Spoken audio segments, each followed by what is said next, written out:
You build the wall.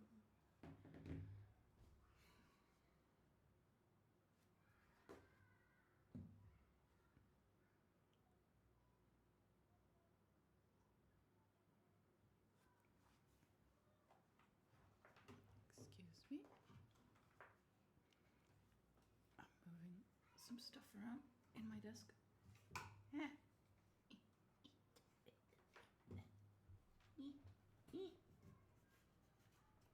Ignore me. Whatever weird noises I'm making. Boink.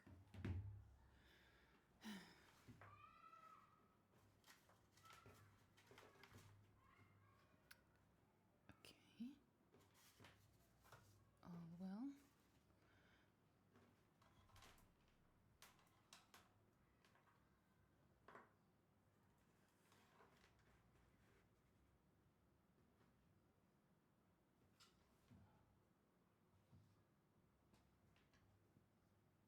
Okay, so I have a new mic and the new mic arm that comes with it. Okay, and hopefully it's good. Hopefully it fixes my issues that I was having, because I was having a bunch of issues with my microphone. Okay, let's see.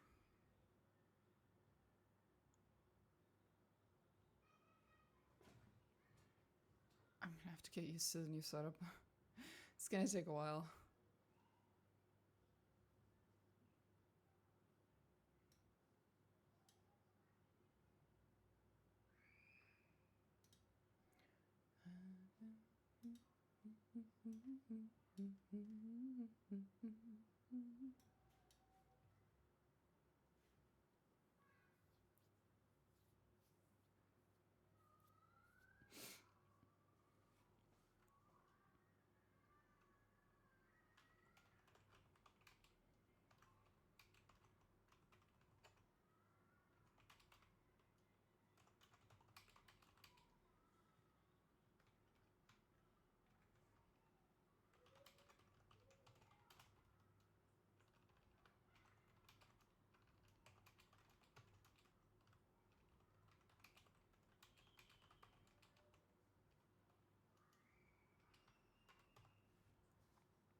Okay. I think. Whew, okay. I have downloaded the toy box mod. There was a major update recently to fix a bunch of problems with the game, a bunch of bugs, especially regarding the new DLC. And I checked, toy box mod has been updated since, so I'll be using it from now on, just to be able to see the flags from dialogue while we're in the dialogue. I'm not going to be using it to edit anything unless there is an obvious bug, like Marajai's romance path, which has always been known to be bugged pretty much forever. I hope it's not the case, but we'll see.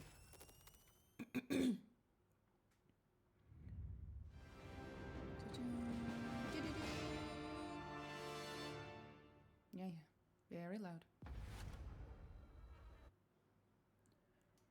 second. Oh Christ, on a bike, what have I done?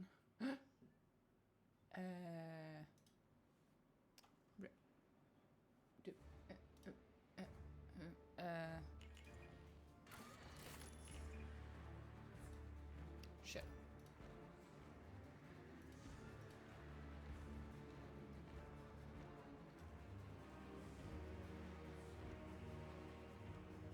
Okay. Could have sworn shit was louder yesterday, but okay. Whatever.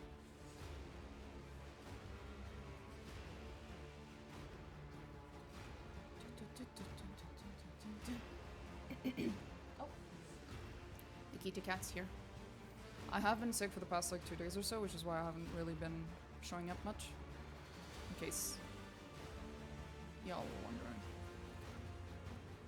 Okay. Control F10. Does it work? It does not. Control F10. It does! There it is! Toy box. Oh boy.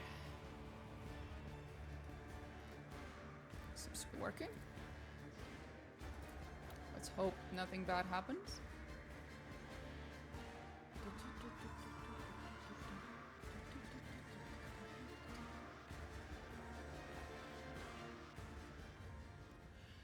Right, I was about to get into Dargonus. Holy shit. That is, 1, 2, 3, 4. There's 4 quests in there. Holy shit. Okay. That's a lot. That is a lot. I also think with this microphone, you probably won't be able to hear the spawns of Satan outside my window that are constantly screaming. I hope. You might, however, be able to hear me sniffing and other similar things because I'm sick. Apologies. No, no.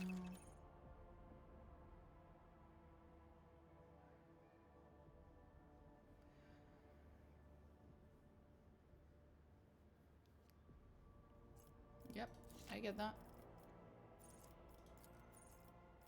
Joint offensive.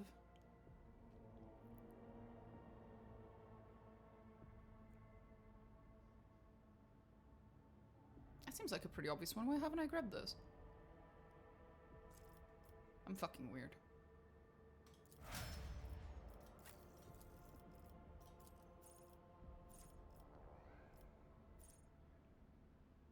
He's not level 34 yet.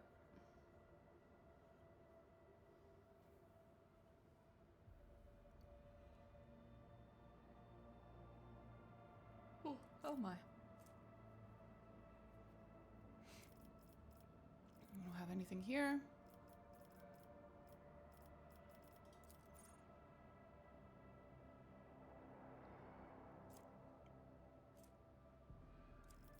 His ballistic skill's not good enough for that. That's not good for him. That's not bad. I reject your reality and substitute my own. You know what? I will keep that one.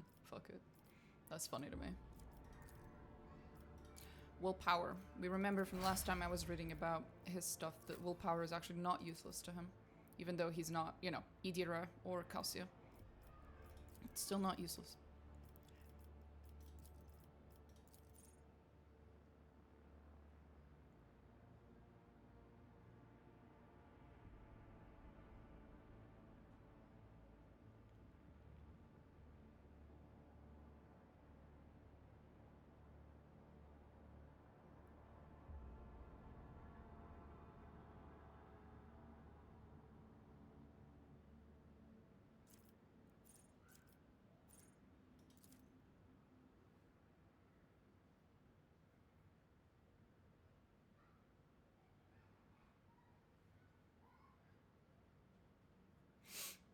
Okay. Ally of their choice, including themselves. I do believe I got this one.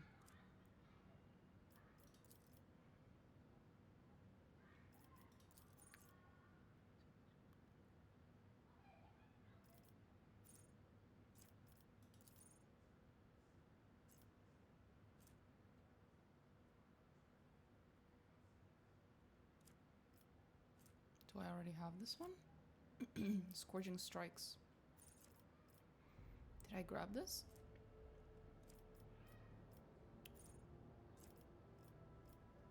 It's not exactly showing up.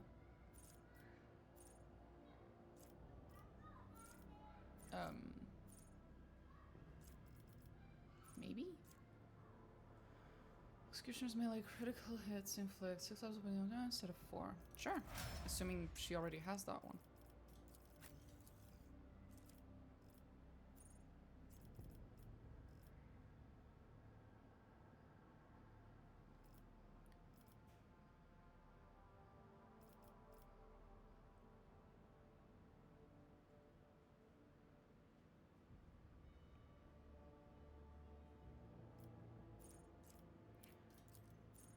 Who is this? Oh, Juliet.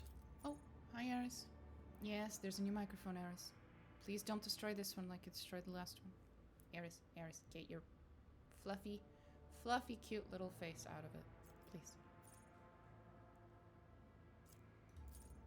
Whenever the bounty hunter scores a critical hit. It's not bad.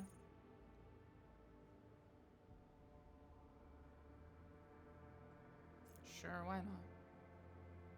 Aris, shoo. What the fuck do you want? What do you want? What do you want? Are we just vibing? I already fed you. Don't lie. You've been fed.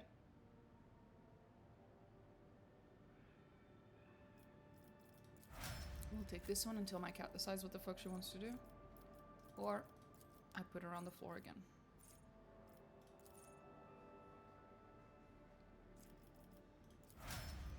Fuck it.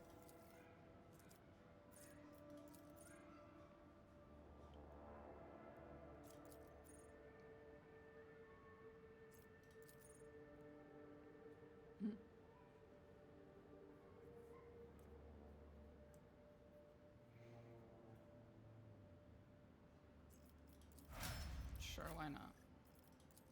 And there goes the kitty. Bye, Aris.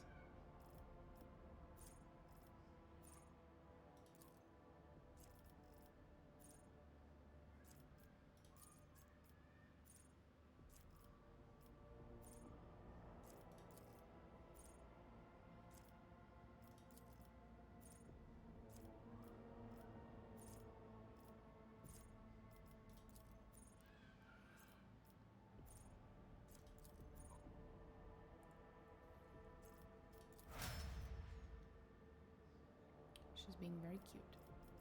As per usual. And she's back on the floor. As per usual.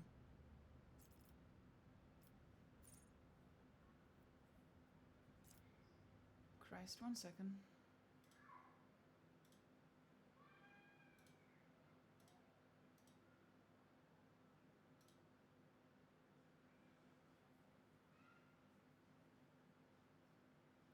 Okay.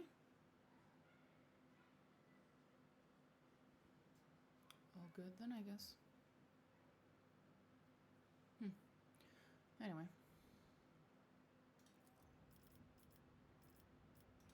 Who is this? Ah, her.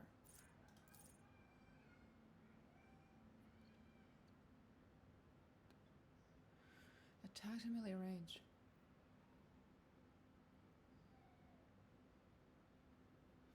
Oh, I remember. This might actually help her a little. I have that on early yet. Oh my god. Right. Oh, we get to pick more for her. Nice. I approve of that.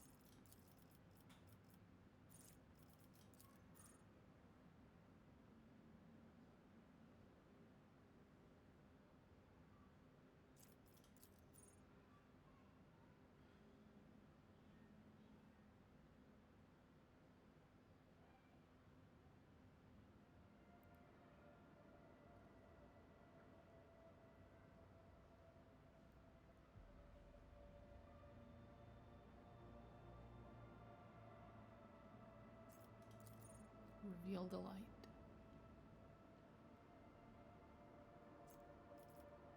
It's not bad.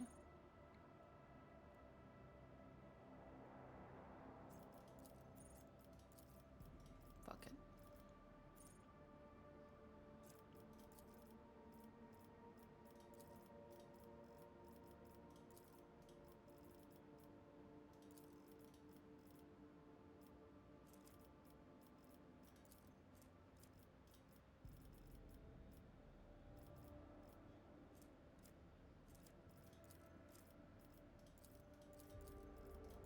I guess intelligence. There we go. I think I already went through all this and I didn't see anything worth doing.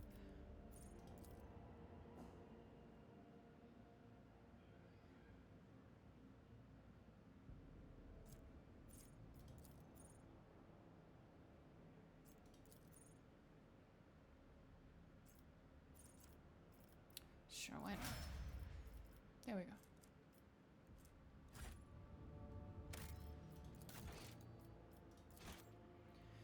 Here we go.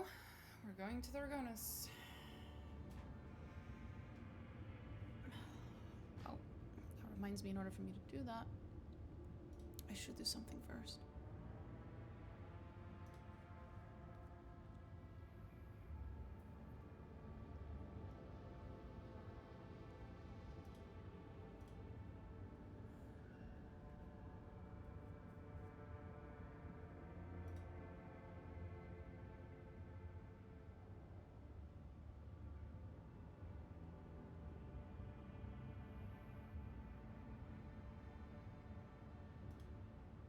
Oh, Jesus. Little too big. Guys. Guys. Little too much.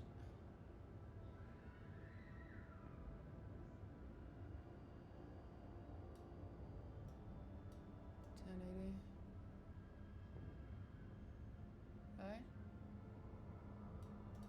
Does that help? There we go. Much better.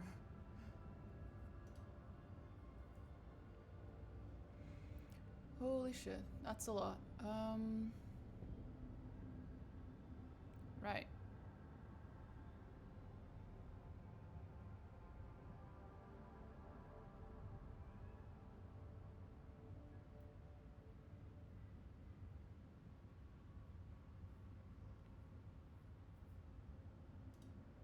I think this is the one I wanted.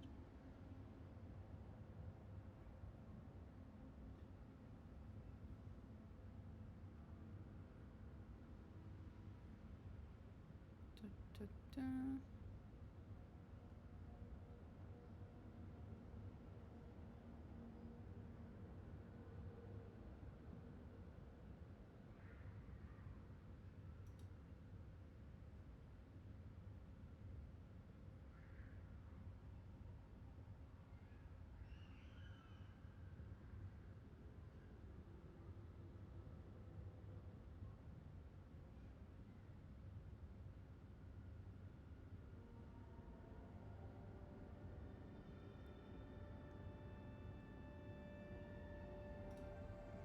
I don't know whether I give a shit about the jealousy be gone or not.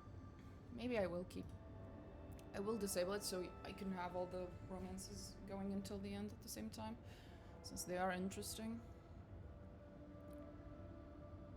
And if I don't turn this on, all that's going to happen is that as soon as we get the jealousy event, I'm just going to pick Marajoy again. And I would actually like to see Solomorn's romance until the end. So yeah.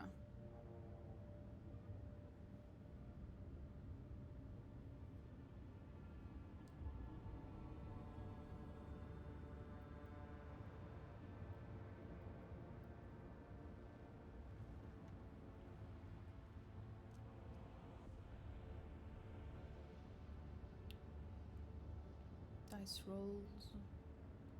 Blah blah blah blah blah. No, I just wanted to be able to see the dialogue thingies, so I don't have to be following. I don't have to be constantly checking for bugs. This should be enough.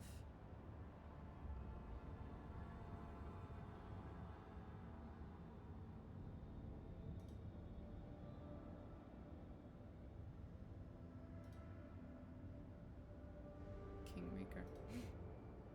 I love how these still have a bunch of stuff internally that's you know, from their first game, because they're reusing a bunch of stuff. Let's try head back to the bridge. Let's try and see if the dialogue stuff that I set is in place. Actually see if it updated properly.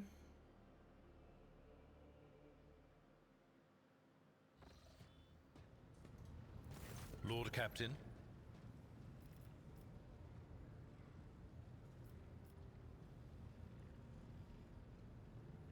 Okay, looks like it is. As you wish, Lord Captain. What would you like to know? Oh no. Let's be cunts towards him for a second. I'm sorry, Abelard, I just have to test some stuff. What? Lord Captain, Any allegations of improper feelings or unsanctioned relations are utterly baseless and bordering on the insulting. Utterly baseless. Oh no. Oh, I feel bad. I'm sorry, Abelard. I just wanted to check. And now if we do this, oops, and we go here, yep, it still shows.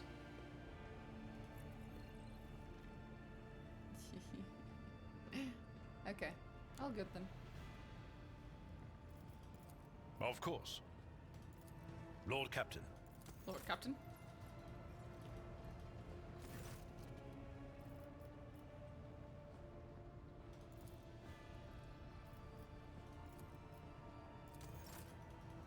Okay.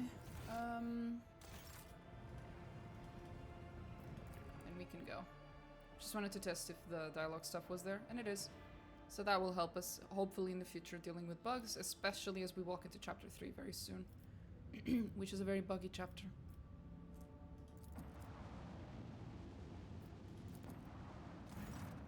Lord Captain, a transport shuttle bearing the markings of the Adeptus Mechanicus is approaching the ship. Magus Tarzus delegation intends to board our ship and gain an audience with your ladyship. This is exactly how they phrased it. He intends, not humbly requests. Many of my tech comrades neglect diplomacy when interacting with the laity. It is regrettable.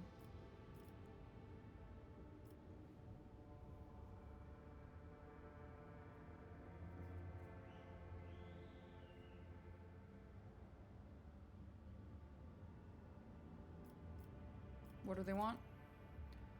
Have ignored our request. Such arrogance is hardly trivial. It rather appears to be part of their intimidation tactics. Tell them to get lost and learn some manners. Oh, that's funny. Sure, it might be important. I'll listen to them.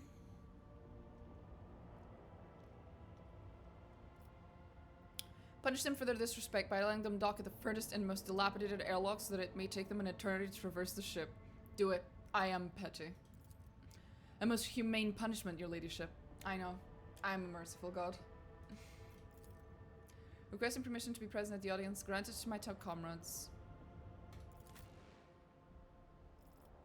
Of course, Pascal. Of course.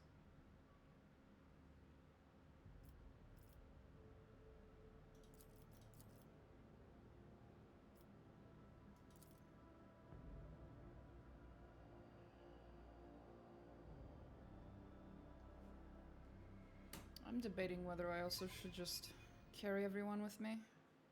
I'm pretty sure you can use Toybox to override the maximum number of people who are supposed to be with you thing. Opticon! Hey, I missed you, buddy. I forgot I was supposed to go talk to you, actually. Let us not dawdle.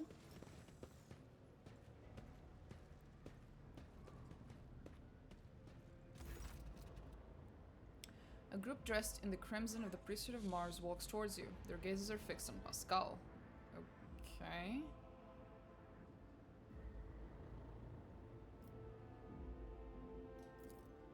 You note that the group is not monolithic. Some of its members are more heavily armed and they follow a large tech priest clad in battle armor. Others keep a respectful distance and cast inquiring looks at their own leader, whose hinged posture bellies his tall frame. Despite the hood hiding his face, you recognize him as Opticon 22, whom you encountered on Footfall. Tarzus. The enormous tech priest points his hand at Pascal and lets out a booming roar not unlike a factory alarm. Holy shit. It makes your very bones vibrate. Herald servo skulls, marked with the emblem of the cog, follow in his wake. They blare shrilly. Thou shalt not suffer a heretic in thy forge, for rust begets rust. Pascal Henneman, in the name of the Adeptus Mechanicus, you are under arrest. Diplomacy mode engaged. Announcement. The Adeptus Mechanicus offer their apologies for, would like to inform you of, the necessity of conducting an operation to detain, arrest, terminate a faulty unit on the Rogue Traders' territory. Your accusation does not follow protocol. You have no authority on the rogue trader's ship. You did not account for Pascal's status as a member of a retinue. Shall I continue, or is the inadequacy of your arrest clear enough already? Oh, shit. I did not think about it. But yeah, having one of the Adeptus Orbites would make this scene a little different. These statements are true. However, I am prepared to answer my tech comrades' accusations. Further interventions from the unit Solomorn is undesirable for ideological reasons. Okay.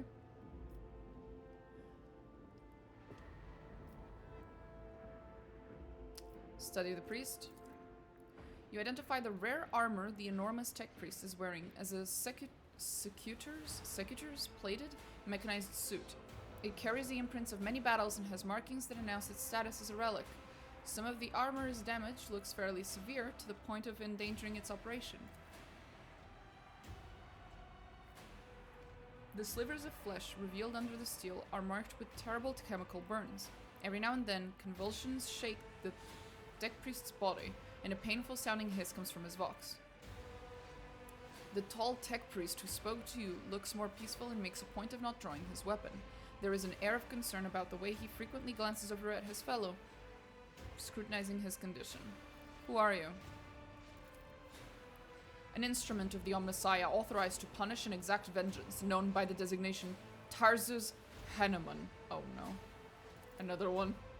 Identification codes recognize and confirm these units are who they declare themselves to be. Right.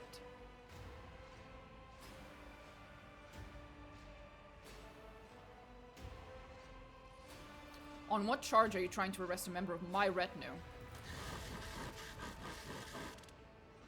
This heretic is accused of stealing personal identification codes, spreading tech heresy on the world of Kyavagama, and making an attempt on the life of a servant of the Omnissiah. Which one? The deafening roar from the tech priest's vox makes you grimace in pain. You touch your ear and notice blood on your fingers. Holy shit. The faulty unit will be removed in the name of the Omnissiah. I condemn you. Lightning flashes across the warrior's armor. Agony resounds in the blare of this vox alarm. Holy shit. You're malfunctioning, tech comrade. I deem your logical conclusions questionable. Oops, sorry. This statement is false. Tech brother Tarzus Hanuman is willingly undergoing holy/torment/deterioration, which, however, does not critically affect his cognitive capacity for data analysis. Unit calling itself Pascal Hanuman, we have information that implicates you, having learned that you are a member of the retinue / a maintenance specialist in the service of Rogue Trader von Valencius. We have come here with the goal of meeting you / intercepting you / engaging you in combat. Oh, great. Does this big fellow have to roar?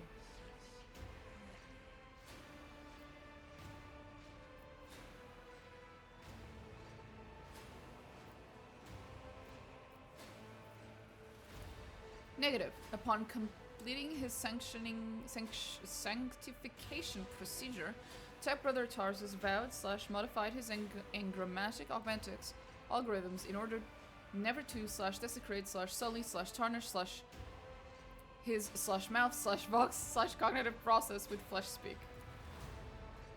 Mine is a pure and benaric tongue that preserves only what is true and shuns scrap data. Are you saying this bloodthirsty Hulk is a saint?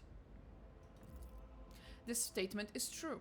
Brother Tarzus has the honor of wearing / authorization to wear the sacred battle harness that belonged to Magus Militant Auspector Gracchus, one of the first champions of the faith / holy scouts to join the cause of conquering the Corona's expanse. After his death / termination of his vital functions at the hands of Xenos, his damaged Goliath-class armor was preserved and given the status of a relic.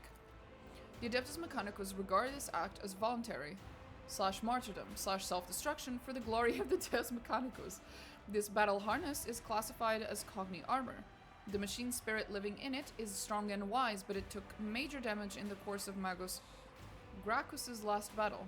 Besides sacred litanies and imperatives of service to the Omnissiah, the armor broadcasts a continuous signal of suffering and agony into Tech Brother Tarzus' mind.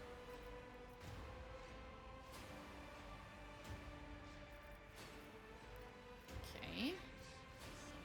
Do you have proof that this tech priest is who he claims to be?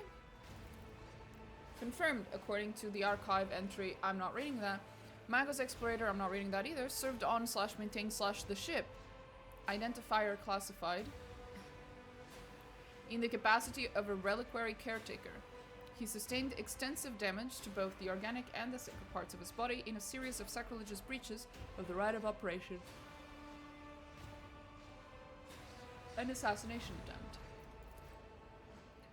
Owing to a statistical fortunate coincidence, by the Omnissiah's grace, enough of his operational capacity was preserved for him to don a Goliath model sacred battle harness, which would preserve his vital function / functionality. Archive entry, personally, data sealed by the captain of the identifier classified. For vengeance I thirst as I tread the path of vengeance, following a blasphemous miscreant's bloody tracks. Okay. Analysis of the security systems showed that assassins / heretics infiltrated the reliquary using Tech Brothers Tarsus's unique identification code. Someone had stolen / duplicated Brother Tarsus's identity, which is a grade 3 transgression, and the unit making the alleged criminal claim of being Pascal Henneman, he is known to have previously used / entered the stolen code. How do you suppose Pascal was involved in the events on Kavagama? Our data suggests that the unit which used Magos' Explorator Hanneman's identification code performed an unauthorized upgrade on the planetary's Vox array and introduced data deemed to be scrap code into its operation. This fact points to this unit's criminal complicity with the heretic Cubus Delphim, so it's the other guy. All of the things he's accusing of are different Hannemans.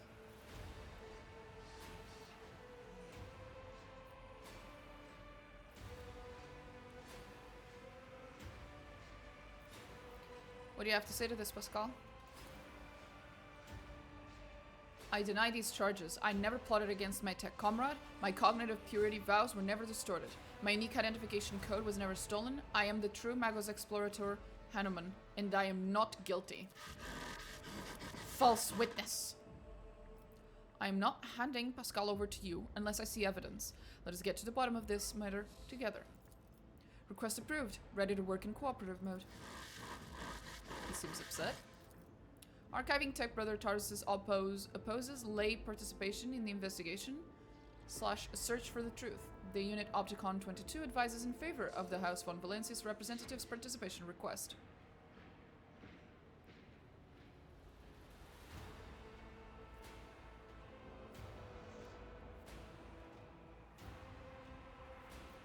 Oh boy. I think you and I should continue the discussion in private. The big chap's creating friction. Request denied. Tech Brother Tarsus has passed sanctification and has relic privileges. I lack the authority / access level necessary to command this unit. A hint of animosity towards the Thirsty Tech Priest. Okay, so he disagrees with him. Nice. I insist on a joint investigation. Arresting a rogue trader's retinue member without any justification stands in breach of the law and my privileges under the warrant of trade.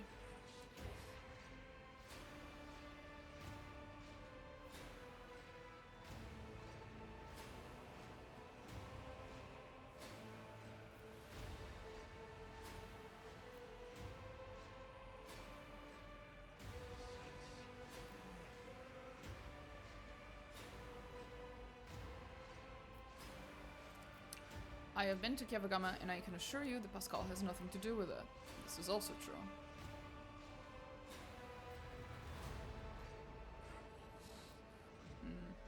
Everything else is the same, so there isn't much of a difference.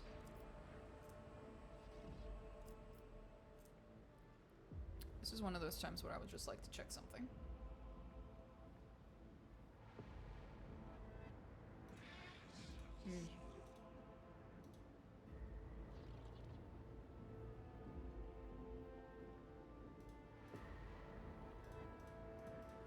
Okay. Arresting rogue trader. Let's go. Request for cooperation reviewed and accepted. I request Tech Brother Tarsus's consent to the co-participation of representatives of the Von Valencia's dynasty in the investigation proceedings. A sacrilegious conspiracy. I refuse help from laypersons. I am a cog of the Deus Mechanicus that grinds down corruption, and I will carry out the sentence immediately. God damn it. Pascal freezes, but green sparks light up in his visor. He extends a hand towards Tarsus and replies in a clanging voice. Let the cycle be discontinued. You realize Pascal's words are coming from both his own vox and Tarsus's. Then, every sensor on the Executioner's battle harness lights up at once, blindingly, and the wounded, armored Leviathan lets out a deafening roar of pain. Attention, priority notification. Service units of the Kappa Thread supply line are unauthorized to confront the rogue trader. Command retreat and reinitiate negotiations. Heretic, Pascal, I will wreak punishment upon you in the name of the Deus Mechanicus. Oh, god damn it. You will beg for mercy, but I will grant none.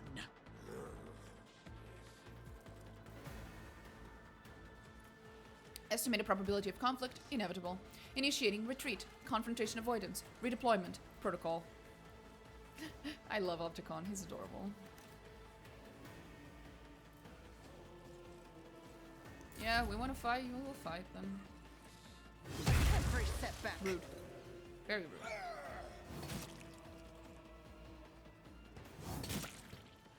This madman is dead-ass attacking the rogue trader. Holy shit, he is bad. I think he might genuinely have a problem with his cognition. Cognitive process. His brain. I've faced worse than this. I move swiftly to strike.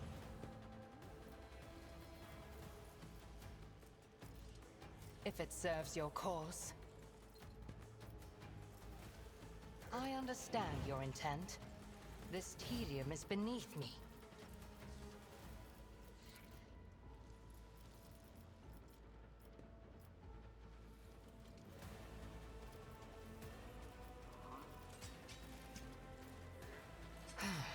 If I'm fortune favors the swift. If it serves your cause.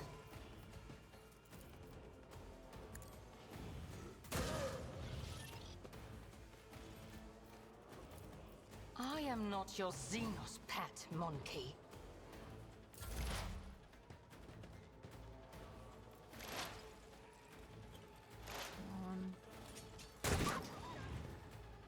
Rude.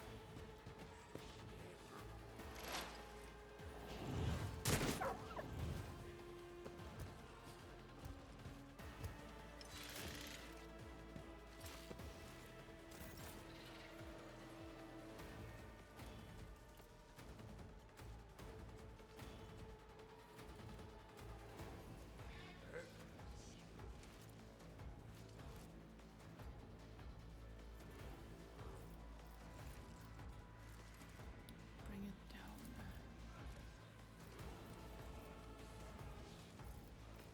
On it.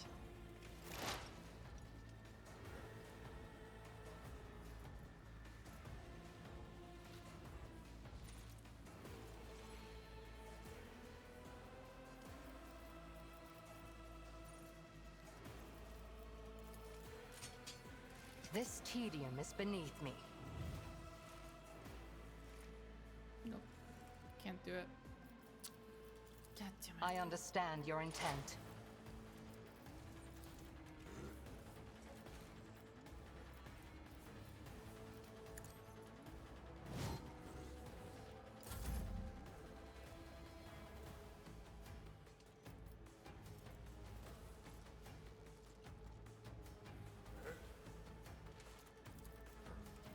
I'll make it happen.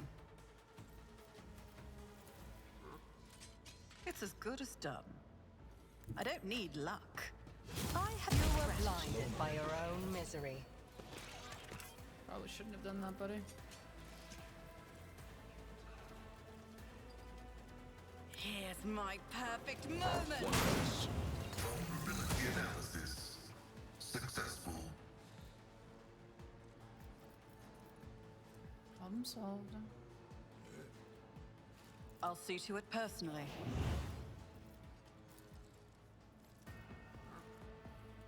On it.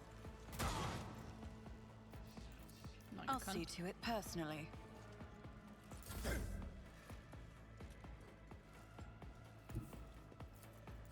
The Emperor is on our side. The Inquisition sends their regards. I won't object to it. Let's see to it. For the throne's glory. I won't object to it.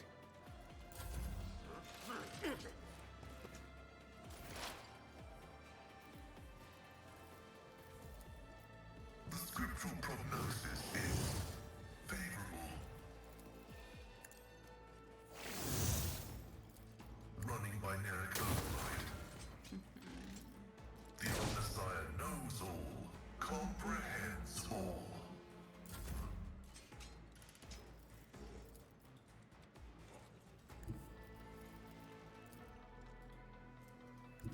Tried and tested tactics are the best ones. At your beck and call. An exemplary strike! Ha! It will be done. Target eliminated. Good job, Solomon. Good fucking job.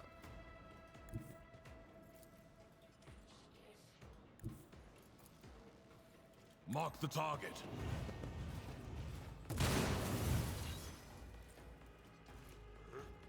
It won't take long.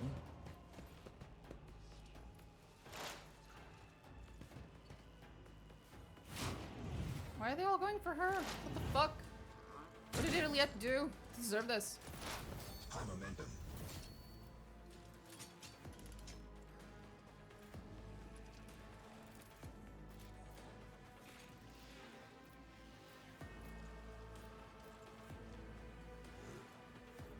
Pay with your blood in the name of Kaela Mensha Kane!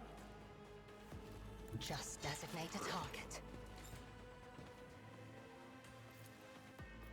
If it serves your cause, I hear you moving, no more. If I must. This tedium is...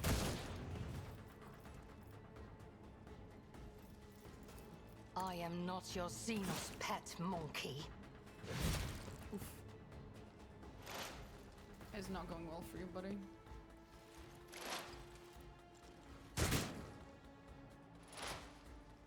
Oh, there was a guy back there. I didn't even see him. Who, if not me?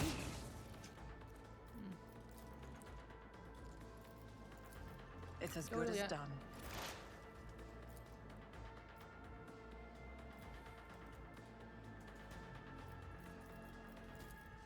I understand your... Boink. And another one. Another Boink. soul slips beyond the veil. Indeed.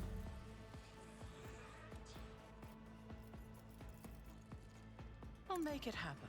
You should have thought twice before crossing me. But of course. Lord, Captain.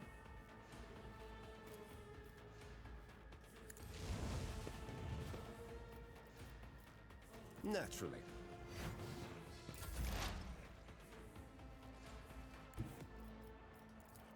Advancing. Nice.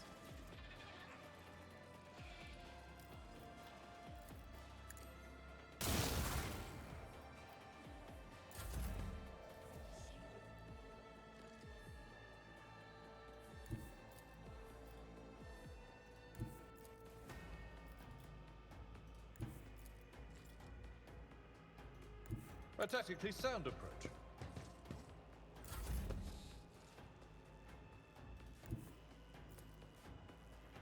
The order is clear.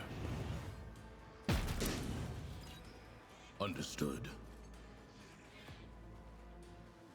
The order is clear. If it serves your... High momentum. Problem solved. It was self-defense. You saw it, Opticon. Requesting cessation of hostilities.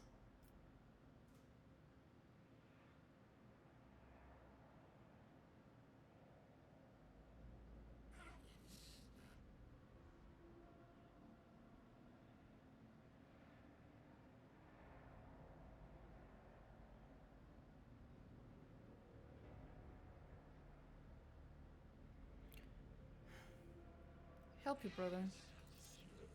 The unit that calls itself Tarsus Hanuman is dead, has been disabled. This material asset is beyond restoration or reuse as spare parts. Despite his misconceptions, he was a servant of the Omnissiah.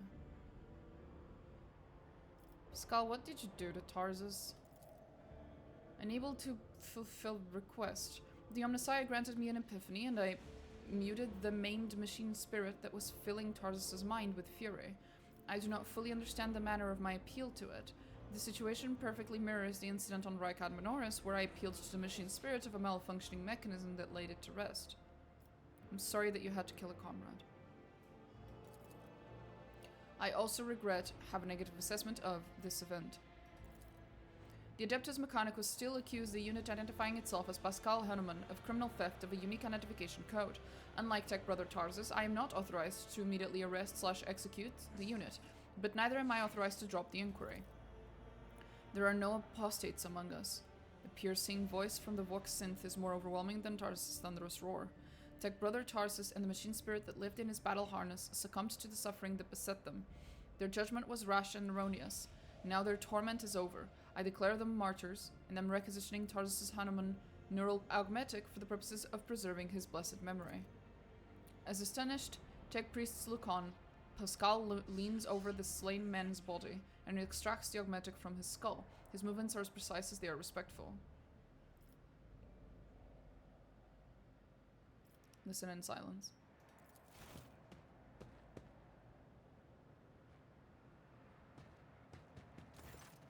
With each word, Pascal's voice grows more powerful and majestic. You saw the agony your tech brother Tarsus was in. His unbridled, pain-spurred faith intimidated you, yet you were silent. Reverence stopped you from raising your voices to proclaim that the machine spirit with which his mind had merged was morbidly afflicted. The imperative of reverence had paralyzed your will, and you watched a tragedy unfold in silence. The sixth universal law states that comprehension is the true path of knowledge. Yet the procedural cycle has robbed you of your comprehension. Therefore, let the cycle be discontinued. There is a clang as Opticon 22's knees press into the floor. Crimson hooded heads are bowed. Let the cycle be discontinued. Let the cycle be discontinued, to comrades.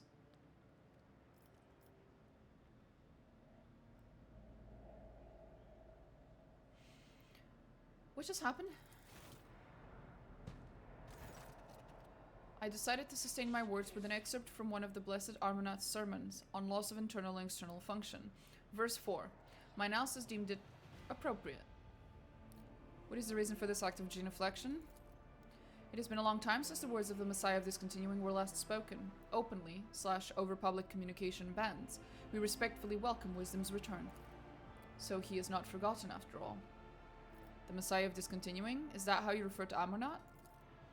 Following Archmage's Amonat's partial / laicization / removal from the chain of command, there was the authorship attribution on a series of sermons of Discontinuing the Cycle that were disseminated across the cognizant fleet. It was in fact a title used by many in times past. Is Amonat's teaching not heretical? This statement is false. Contrary to what many servants of the Omnissiah thought they knew / preferred to believe, the fleet's Supreme Conclave never formulated / issued an official statement on that decision. 37% of the Supreme Conclave's members openly supported Archmage Amonat's views and disappeared / were removed from the chain of command under circumstances that were classified. The Supreme Conclave has not had a quorum ever since. Do you know where Amonat is now? Data unavailable. No reports have mentioned Archmage Amonat since the incident on the Arc Mechanicus Hermetico, which led to the presumed destruction / disappearance of that void ship. My archive has no data on the Hermetico incident. The vessel was the Blessed Amonat's base of operations. Is it lost then? Were you among his followers? Negative. I had no contact with Archmage Amonat and was never a member of his flock / disciples / retinue. However, my analysis of the doctrine he outlined inspired in me deep respect for / trust in him. I presume the conflict between you and Pascal has been resolved? The data received provides a basis for calling the fallen tech brother Tarsus' hypothesis into question. out of respect for / due to lack of authorization to indict, the follower of the Messiah discontinuing, we will not proceed with the detainment / arrest / termination. The Omnissiah knows all, comprehends all. Thank you, Tech Brother Opticon 22. Now that the conflict has been resolved, you may remain aboard my ship if you want to. Request denied. The Kappa Thread, a supply line delegation, is leaving Dargonus, expresses gratitude for the hospitality / ceasefire, and proclaims its intent to return to Footfall to resume performing its regular functions. Cute. He tapped him on the shoulder with his Menkened right arms.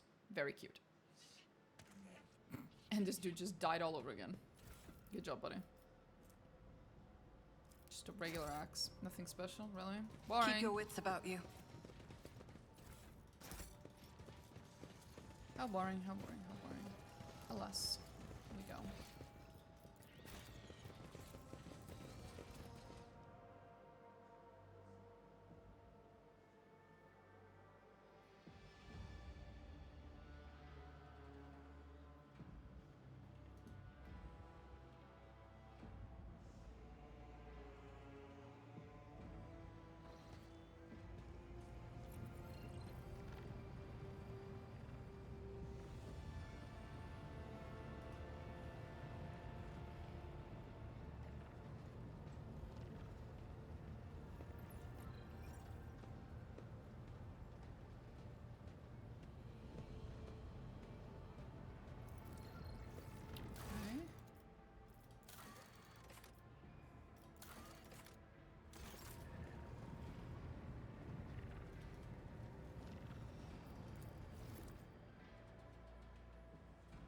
Oh, I should have gone and talked to Pascal. That was silly of me. Let me just go back. See if he has anything new to say about that whole mess.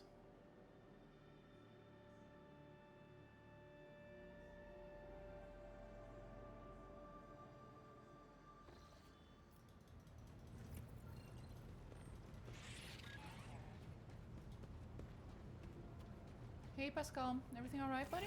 My apologies. 19% of my processing power is engaged in the analysis of my tech comrade's memory. My response time may be longer than usual. Are you not surprised that Amarnat's words had such an effect on Opticon 22? I was not knowledgeable as to how popular Blessed Amarnat's teaching was in exploratory circles. The Cognizance fleet is massive. His ideas might have found a larger following on its periphery than in the Mother Squadron. Have you found anything out? The data is scarce.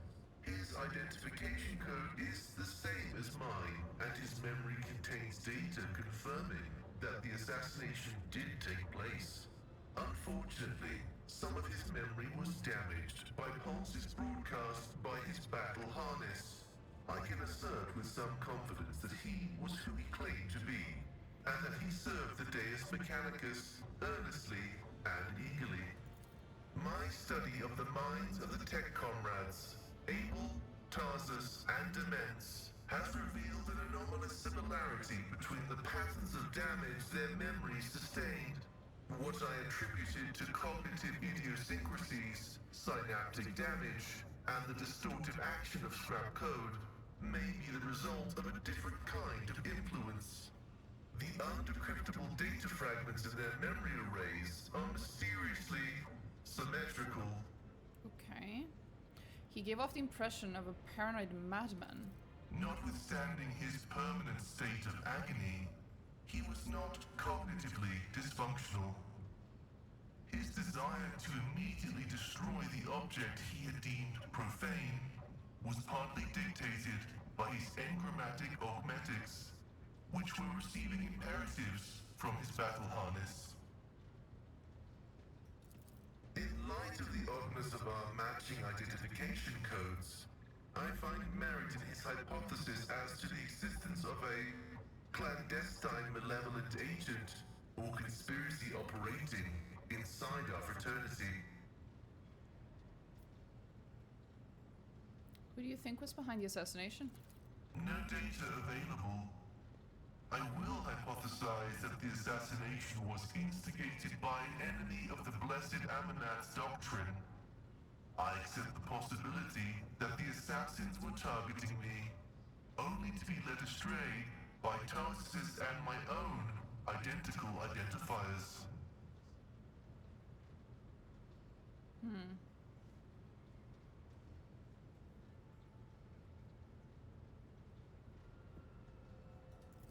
I am concerned about the fate of Archmagos Amanat.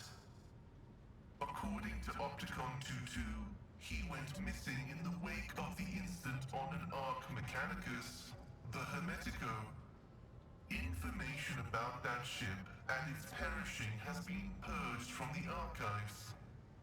I accept the possibility that the incident on the ship, the concealed data, and the assassination have all been part of a single conspiracy. You were hunted too, remember? Our meeting on Rykon Minoris and the people who posed as heretics. This statement is true. There were also the bodies we discovered in the hallowed electrodynamic Cenobium of unknown infiltrators who had posed as members of the cult of the Final Dawn. There is merit to the hypothesis that all carriers of Magos Haneman's identification code are targets of persecution.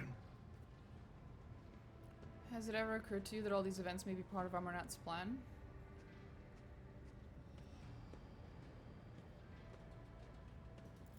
That is a valid hypothesis, but not a very likely one. Its truth value is irrelevant, as it does not contradict the necessity of establishing the fate of Archmagus Amanat. Amarnat was a believer and he caused a schism. Tarsus was a believer and he turned into a zealot. Faith can be dangerous. Of course, faith is dangerous.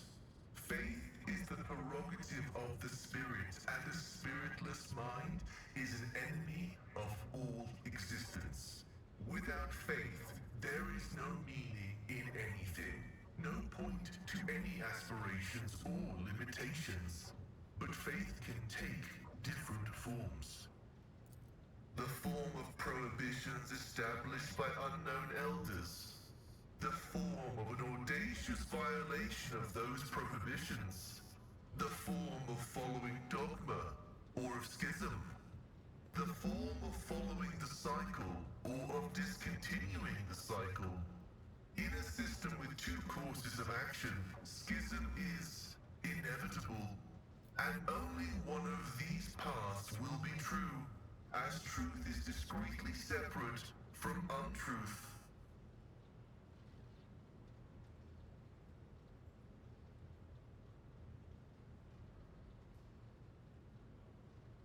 Did Amarnat believe the elders to be in error? Amanat did not reject any one specific prohibition, but found their cumulative effect to be oppressive. The system of rigid limitations had confined seekers of knowledge to a circular track, spelling doom for the thinking mind. And that cycle of repetition had to be broken. That was why he was dubbed the Messiah of Discontinuing.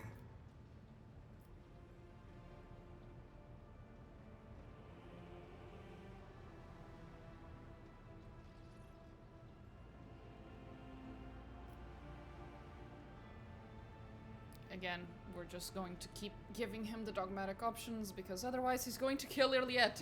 It is a stable path for growth. The minds of different individuals are not equal. The revelations bestowed upon them are not equal. Some must guide, and others must trust those who guide them. We are all guided by the Omnissiah, and perhaps it is only thanks to his first prophets and the prohibitions they gifted us that we still exist. There you go. I will continue my research into the Blessed Martyr's memory with all due reverence. May your labors be effective and fruitful. Thank you, Pascal. Okay, nothing new from my boy Abel. Best boy Abel.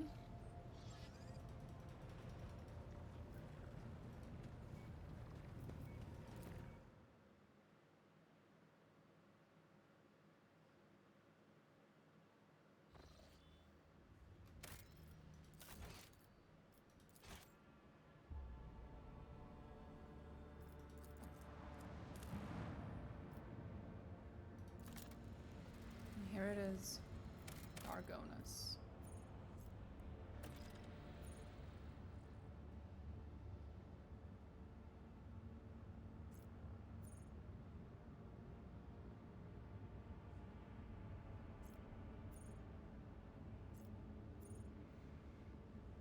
Let's go.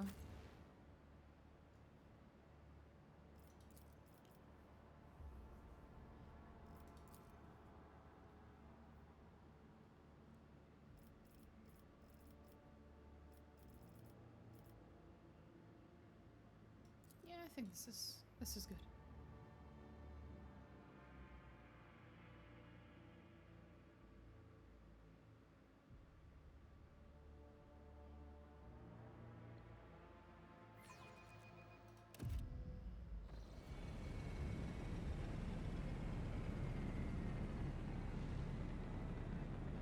Here we are on Dargonus.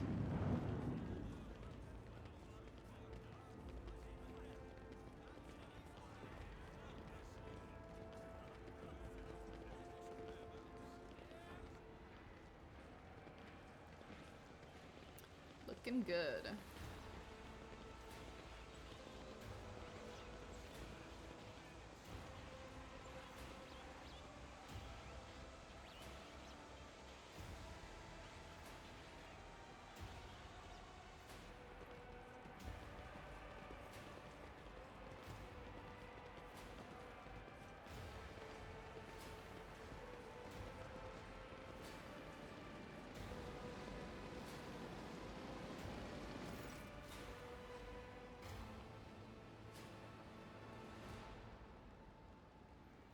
Clementia Warsarian.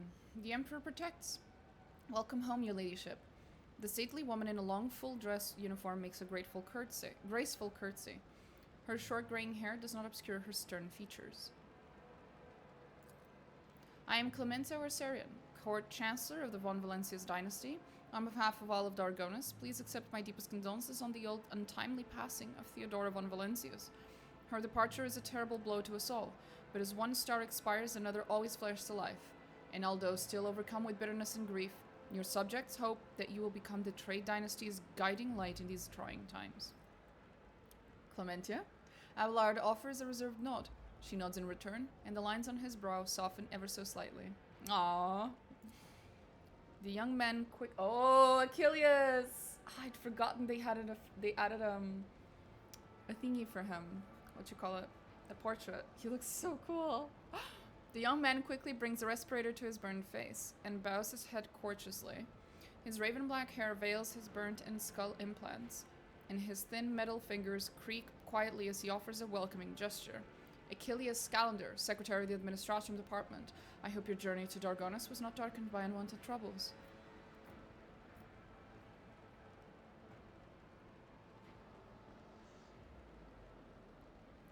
The Emperor protects us on our journey through the stars.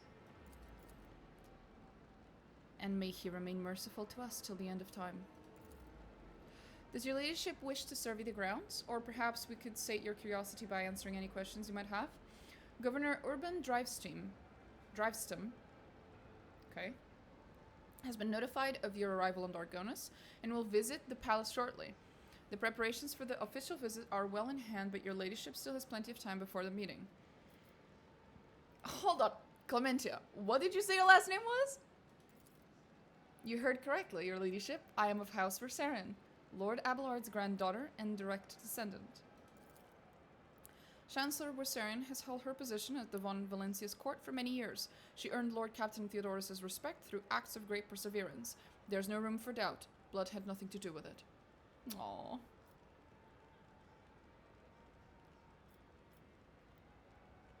The Emperor blesses those who strengthen humanity's domain through their deeds. You have reason to be proud of your progeny. Thank you, Lord Captain. He's adorable. Abelard looks at you in surprise, but then immediately puts on an air of indifference. Thank you, Lord Captain. Why isn't the governor here? So why isn't the governor here to greet me exactly? Apologies, your ladyship. Governor Drivestom's residence is on the other side of the world, by the Administratum Palace of Dargonus. We sent word as soon as you enter the system, but it takes time to travel a great distance of your domain. Chancellor Wersarian appears unruffled, but you cannot shake the thought that the governor's lateness is a subtle political gesture designed to test the limits of what is acceptable when it comes to interacting with the new rogue trader. I would like to rest before the meeting. Where are my chambers? They are very close, just down the hall. That is also where the study and the audience chamber are. Achilles' face brightens with a pearly white smile, restoring some of his former good looks. Lady Theodora's study has remained locked since her last departure, but on account of your arrival, we've arranged for it to be tidied up. It is ready whenever you may need it. You are dismissed. I apologize for my bluntness, but I have a request to make. Perhaps before the meeting takes place, the illustrious Lord Captain could spare a few minutes for conversation with me. I'm certain that you'll find my report on the state of affairs in the Von Valencia Protectorate most useful. Okay, Achilles? You fucking traitor. You piece of shit.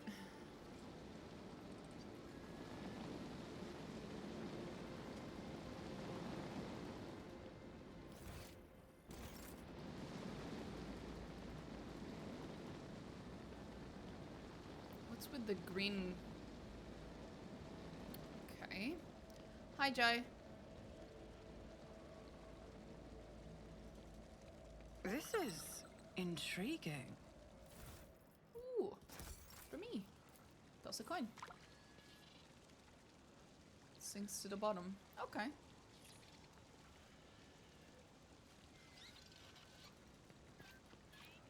Greetings, greetings. Kivagama Messenger. May the Omnissiah bless the Von Valencia's dynasty.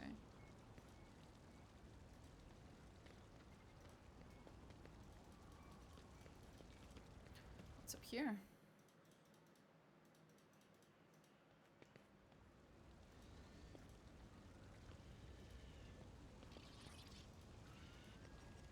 What a lovely day it is, your ladyship. Your presence only makes it better. What? My lord, I don't understand what you mean. Stop playing dumb, you know why I'm here. Uh-oh. Oh, my lord, you shouldn't shout like that. You don't want the whole palace to know about your tastes, do you? Uh-oh.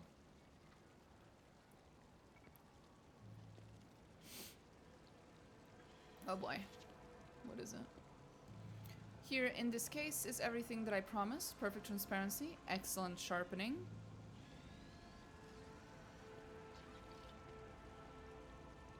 I hope I don't have to check them on the spectrograph.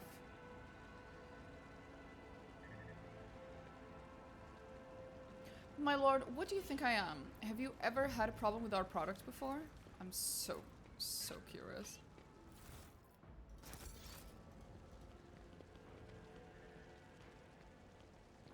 Well, I suppose we're done here. Guards, follow me. I'll be waiting for your next Vox message, my lord.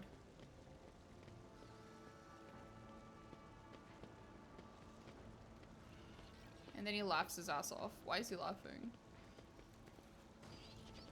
What a lovely day. Indeed, what a lovely day. What the fuck? And then he disappeared. Okay, that was very weird. Hi, Erliet. The walls of your home suffocate me, Alantak. I long to leave this twisted world at the first opportunity. Fair enough.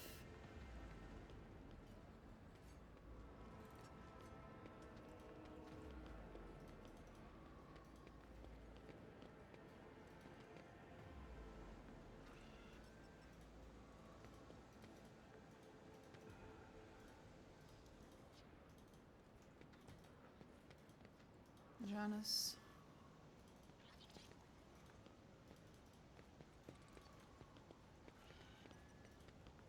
Oh, hi, Kabbalah.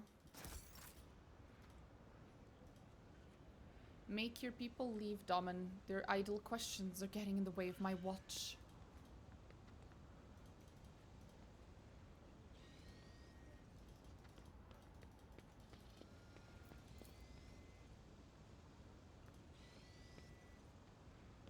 Did you hear about the guys from Spaceport are saying about these enemies of humanity? Excuse me?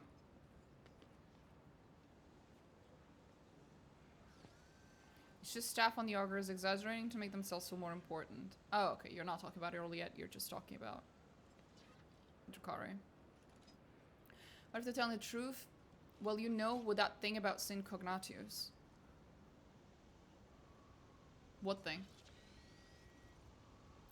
Enough already about Sin Cognatius. The void ship perished on its voyage. No enemies of humanity had anything to do with it. Oh! I'm pretty sure I've run into that one. Haven't I?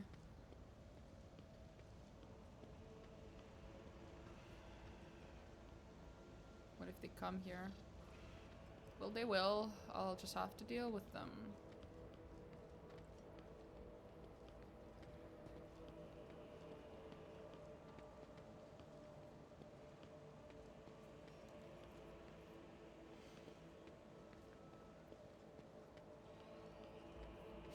The fucking foreshadowing of this entire conversation between these two goofballs.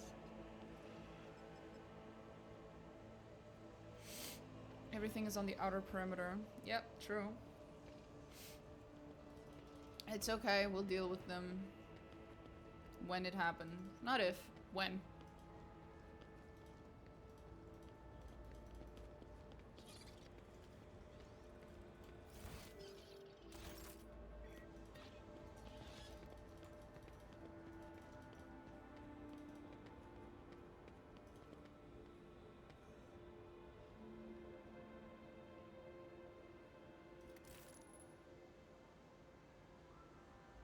Trophy brought from the Forgotten World. What trophy?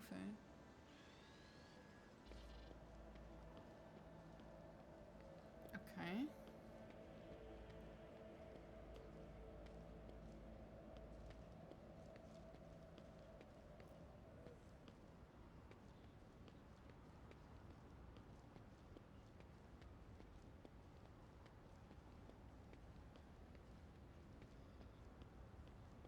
Okay. They're having a little tour of some of the items. Like it's like a little museum. Very cute. Names of each Ruktor to have led the Von Valensis dynasty dating back to the day the capsule world was founded. Cool.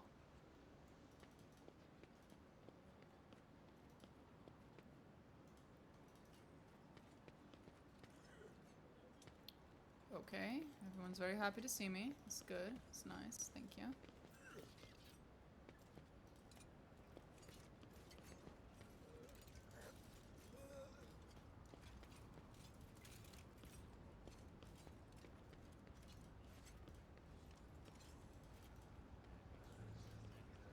I must have mercy on machine spirits. Blah blah blah. Hi, Argenta. She's having a good time. Okay.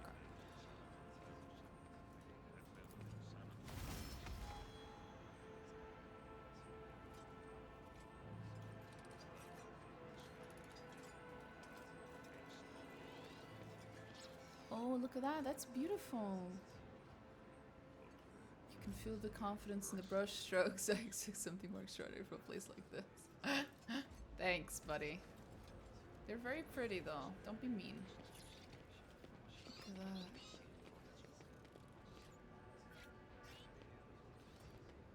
How often the Sovereign is away. I wouldn't be surprised if the sight of this painting on the walls is a surprise for her as well. Well, yeah. But it is very pretty.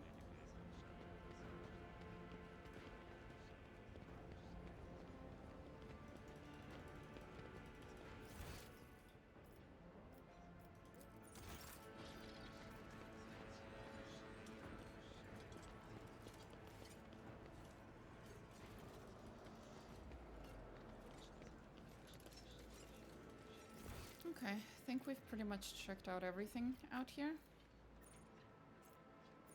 Only a few people are out here. The rest of them are inside.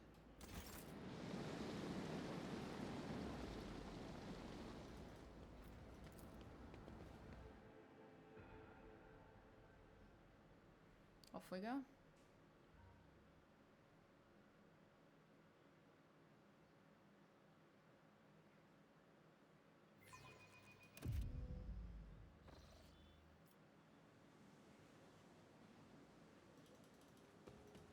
Hello.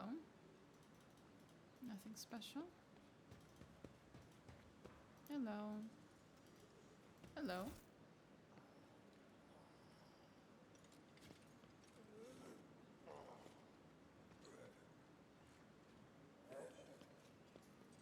Okay, where are my chambers? Main throne room is up the stairs and straight ahead. Your subject, Achilles, informed me that he humbly awaits the opportunity to meet with you there. Okay. Your personal chambers are on the right. Right, that way. Thank you. If you need anything, whatever your soul desires, I'll be right next to your chambers, eagerly awaiting your orders. Okay.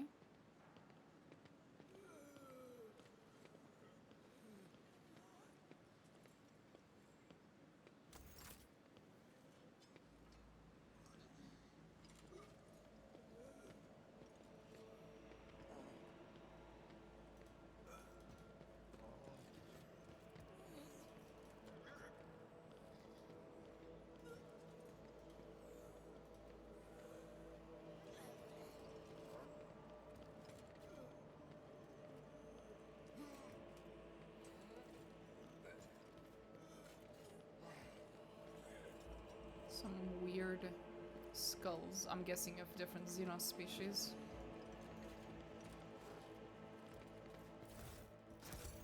Just for me.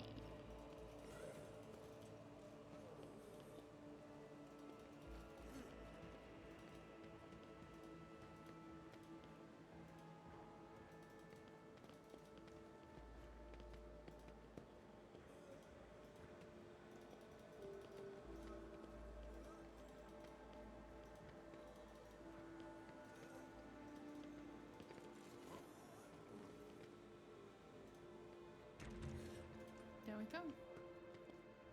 We're home. What a peculiar thing! Hell yeah. Hell yeah.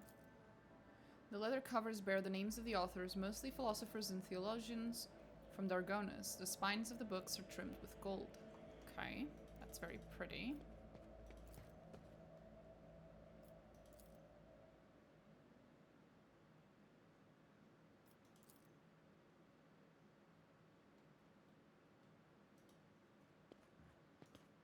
Goods.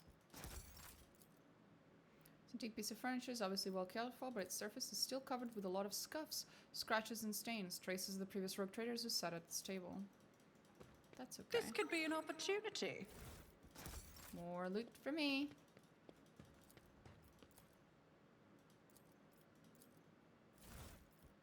More loot for me. Ooh, fancy. Can I go outside? Damn. Oh, hi, Cog. That's a new one.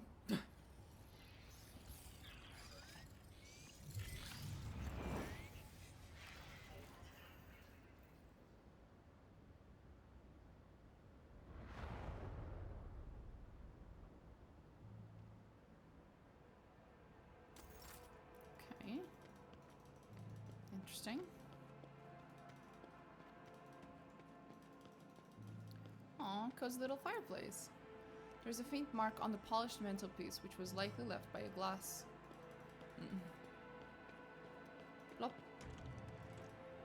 Go bed.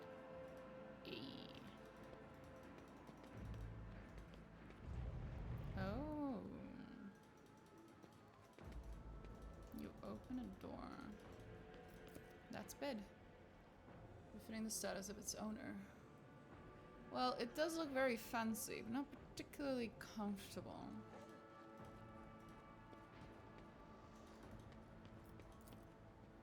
A mysterious item undoubtedly created by inhuman hands. Is it? Looks like a normal las pistol. I think they fucked up the model. Or las gun. Shelves of the library are laden with dusty tomes, administration adepts, and the memories of some unfamiliar explorers of distant death worlds. Mysterious Mysterious item created by inhuman hands. Ooh, that is a... That's a Drukhari. Yep. Chest.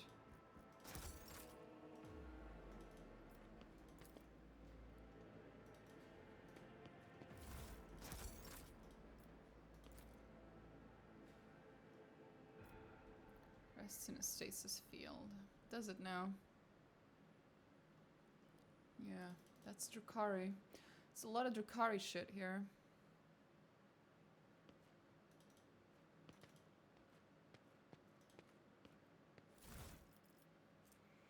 Zealot cloak.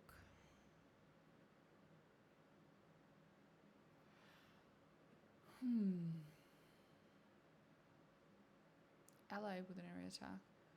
Plus 1 stack of the zealot effect. Oh my god. Jesus.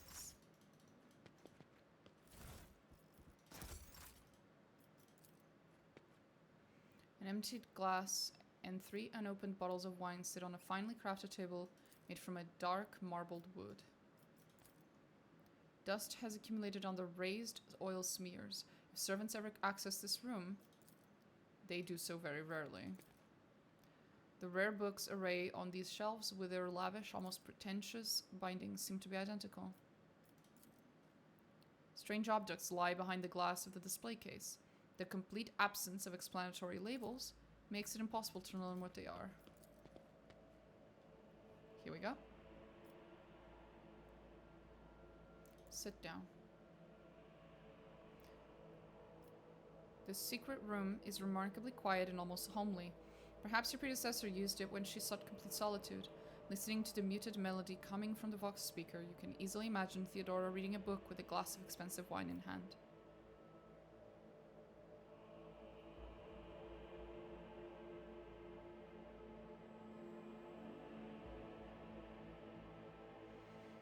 I don't remember the exact...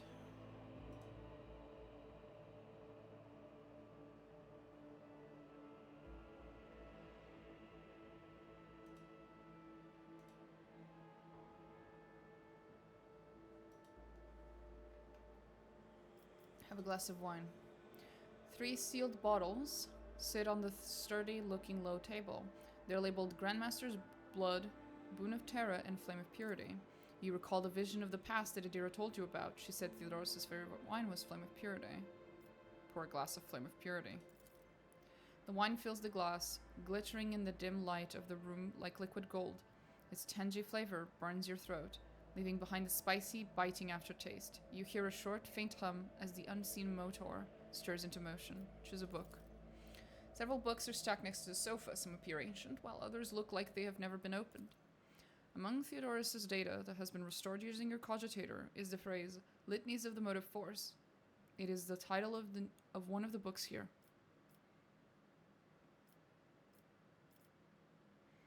Litanies of the Motive Force it is.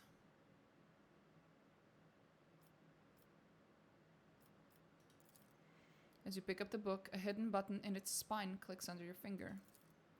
You notice a short inscription in the book from a faithful servant of the dynasty in lasting memory.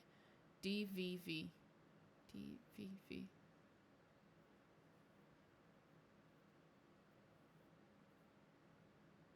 Change the music. You recognize the melody that is playing right now. It is the first of 36 parts of the Symphony of Honor and Duty.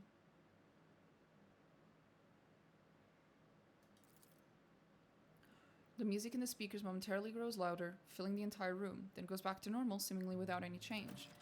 The room responds to your actions with a quiet, grinding sound, and a small nook reveals itself in the nearby wall. Inside, you find a databank bearing the Von Valencia's coat of arms. Databank from Dargonus. There we go. We got it. We got the last bit.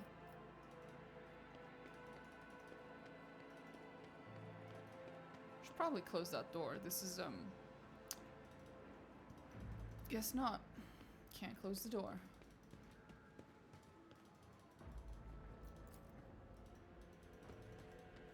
Okay.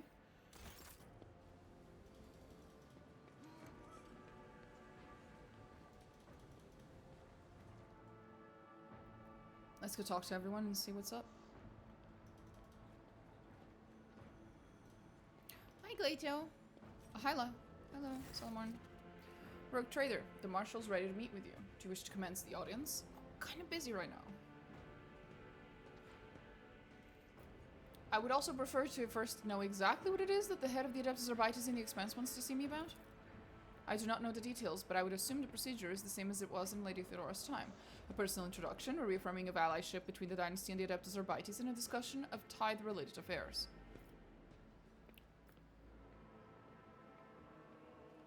Yeah, I guess I'm ready to discuss our business.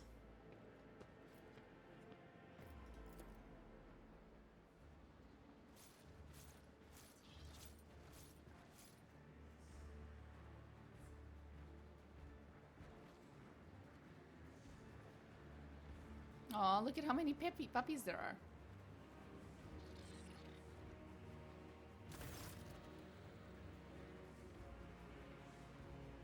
Two markedly distinct... Oh god, he's ugly. Oh Jesus, he's ugly as shit. Two markedly distinct figures approach your throne. Marching in front is a man clad in Adeptus Arbites armor. He carries his helmet in the crook of his arm, but his stern facade serves him as well as any visor would. He bows to you sharply. Marshal Strox of the Adeptus Arbites. An old woman walks in the Marshal's shadow, her body fitted with dozens of scribing implants, and magnifying instruments. If not for her eyes, quick and inquisitive behavior, a giant pair of ocular lenses, you might have mistaken her for an exotic servitor. Her robes are adorned with sacred symbols of the Adeptus Administratum. Oh Jesus. Prefect Inscribia Vultor. The woman bows. Rogue Trader von Valencius. Prefect Inscribia Vultor, greet you on behalf of the Adeptus Administratum. I will now begin the due procedure of official address to the ruler of Dargonus as formalized by Amendment 4N10 to Law SK 941. Oh my god. May your name be wreathed in glory for centuries to come. May your fortunes ever proliferate. May the God Emperor bestow upon you a duty worthy of his chosen. Her monotonous droning is making you wary. It seems she intends to go on for a good while longer.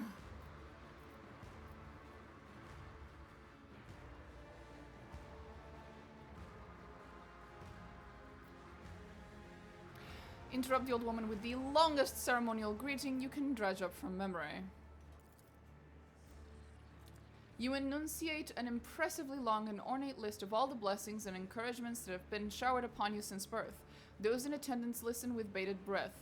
With each passing minute, the prefect's face falls lower and lower, but she dares not utter a word throughout your speech, which takes a good quarter of an hour.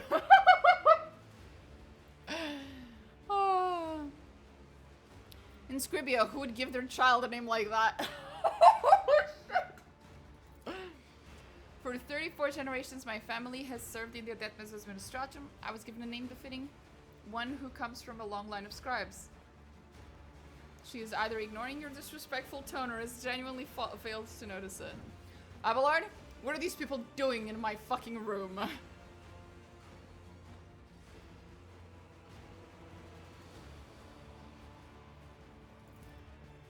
A delegation of the Adeptus Administratum and the Adeptus Arbites is accommodated in the Von Valencius territory so that they may tally and collect the Imperial tithe from your world, Lord Captain.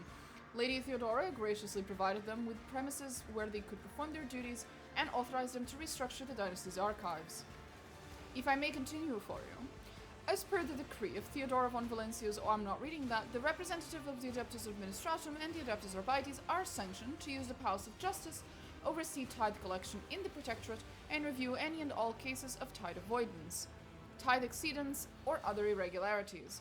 These rights have been formalized in numerous pacts and statuses under the main decree.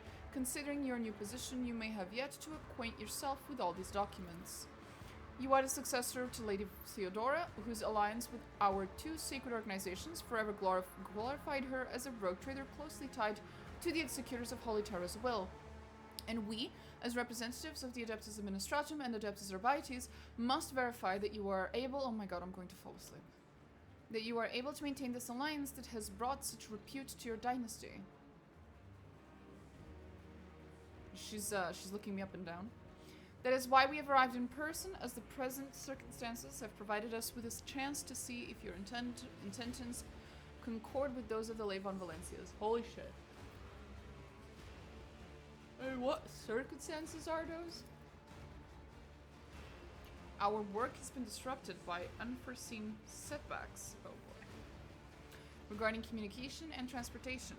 As our requisitioned assets were not adequately prepared, we have lost some of our personnel and resources as a result.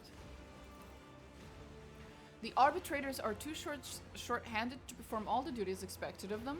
Since they first arrived in the Expanse, their numbers, limited from the outset, have only continued to dwindle. After analyzing the situation in accordance with Amendment I'm not reading that to Decree I'm not reading that either, we have decided to notify you of a tide violation committed by one of the worlds in the region.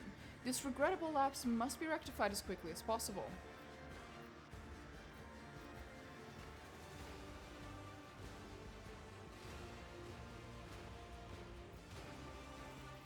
Are you implying that I have an obligation to help you? Not at all. You are the Emperor's anointed and you act solely on your own volition. The Marshal's voice makes the forces in the room flinch. Oh boy. The Prefect, on the other hand, speaks softly, and yet you can hear every word as if she were standing directly beside you. Your predecessor, Lady Theodora, may the light of the throne illuminate her path in death, always sought to address the needs of both the Adeptus Administratum and the Adeptus Arbites, because she realized how blessed and important our work is for the good of the Imperium, to say nothing of the fact that she honored the laws of her own dynasty.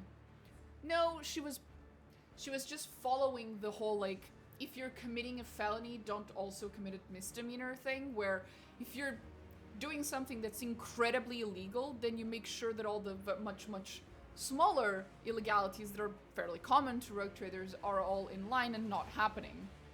She was a heretic and a follower of chaos, so obviously, in order to hide that, she made sure that she came across as the most law-abiding, most loyal fucking follower of the Imperium. That's all that was happening here, let's be real. And which world was it that had the misfortune of drawing your attention? Thassera, a feudal world far from the main routes that was bereft of the Imperium's light, then rediscovered less than 2 centuries ago. It supplies agricultural resources and manpower.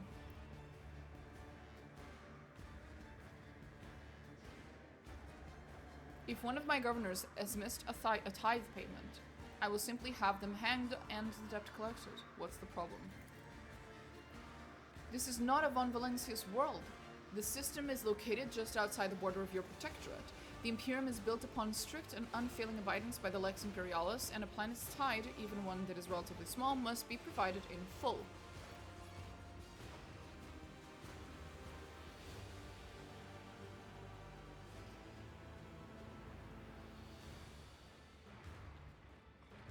Sure, I'll do it. An arbitrator will be assigned to you for increased security. Proctor Anthar, front and center. The Marshal's voice thunders over the arbitrator's rank, and Solomon Anthar marches over to your throne, his cyber mastiff at his heel.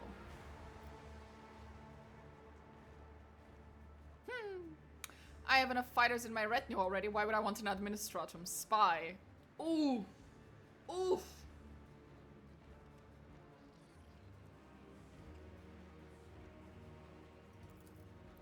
Proctor Anthar's capacity is not that of a spy, but that of a representative of our organization who will help you to investigate the many nuances of the Imperial law, navigate the many nuances of the Imperial law, and if the need arises, direct you down the just path.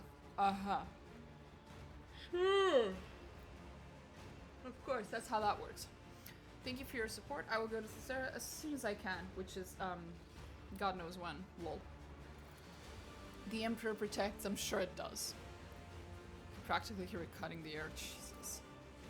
Once again, no specifics given, of course. And my reports, nobody ever stops to think. Shut the fuck up, woman. Bye.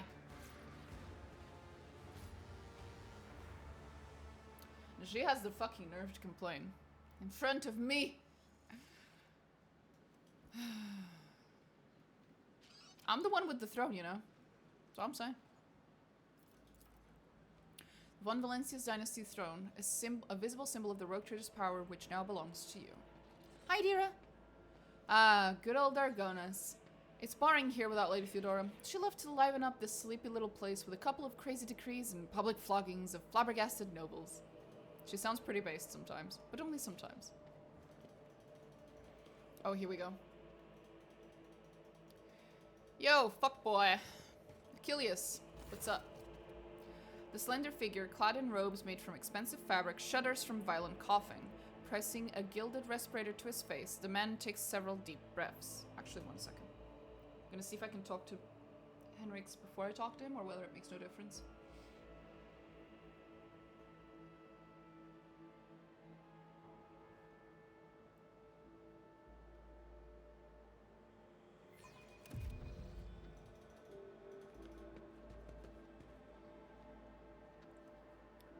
Henrix? The lack of observers on this world has led your nobles to become extremely complacent. Today alone, I overheard the 3 statements that, if I so wanted, could be turned into grounds for charge of heresy. Thanks, Henrix, for not just interrogating everyone on my fucking world. Achilles, it's been many moons. I hope your cousin's feeling well. Achilles covers his burnt lips, trying and failing to suppress a coughing fit. She's in good health. She sends her regards to you as well as her wishes for your swift return. For as long as the stars shine in the sky, my vigil continues. So it does. I am not so foolish as to fail to notice the conversation in code. Your insight deserves credit, Rogue Trader. Then again, I expected nothing less from Theodora von Valencia's successor. Allow me to introduce Achilles Scander properly. In addition to his duties as Secretary of the Administratum, he acts as an agent of the Golden Throne under my aegis. Master Scander was transferred into my remit by a colleague who is engaged in other matters in the Corona's expanse. I'm sure you'll find Achilles' service useful, especially when dealing with the schemes of humanity's foes within the borders of your protectorate. Greetings, Lady von Valencius. Allow me once again to express my deepest condolences on the loss of Lady Theodora. I will do everything I can to track down and destroy all of Conrad Voigtvir's accomplices on the capital world.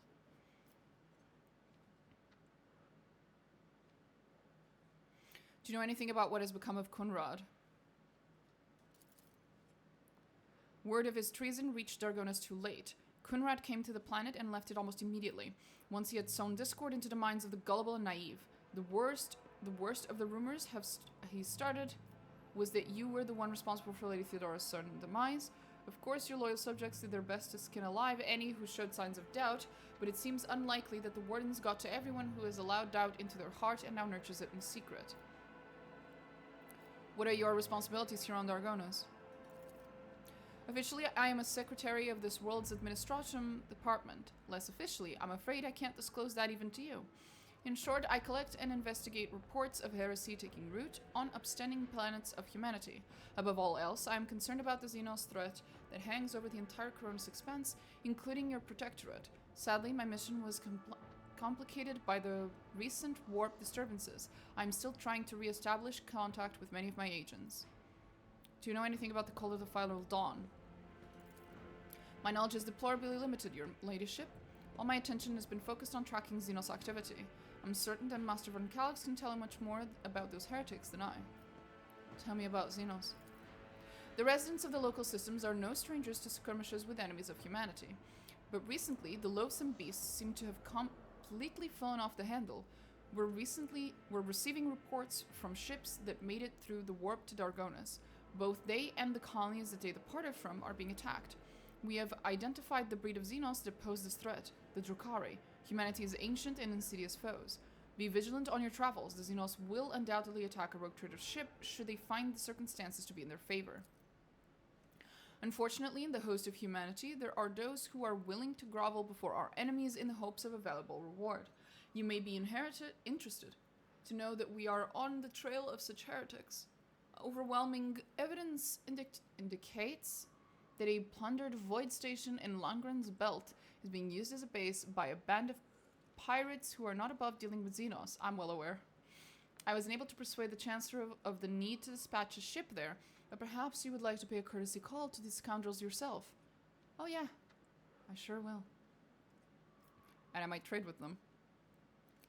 About your unofficial work. Yes? Whom do you truly serve, the rogue trader or the interrogator of the Inquisition? Achilles quickly glances at Henrix.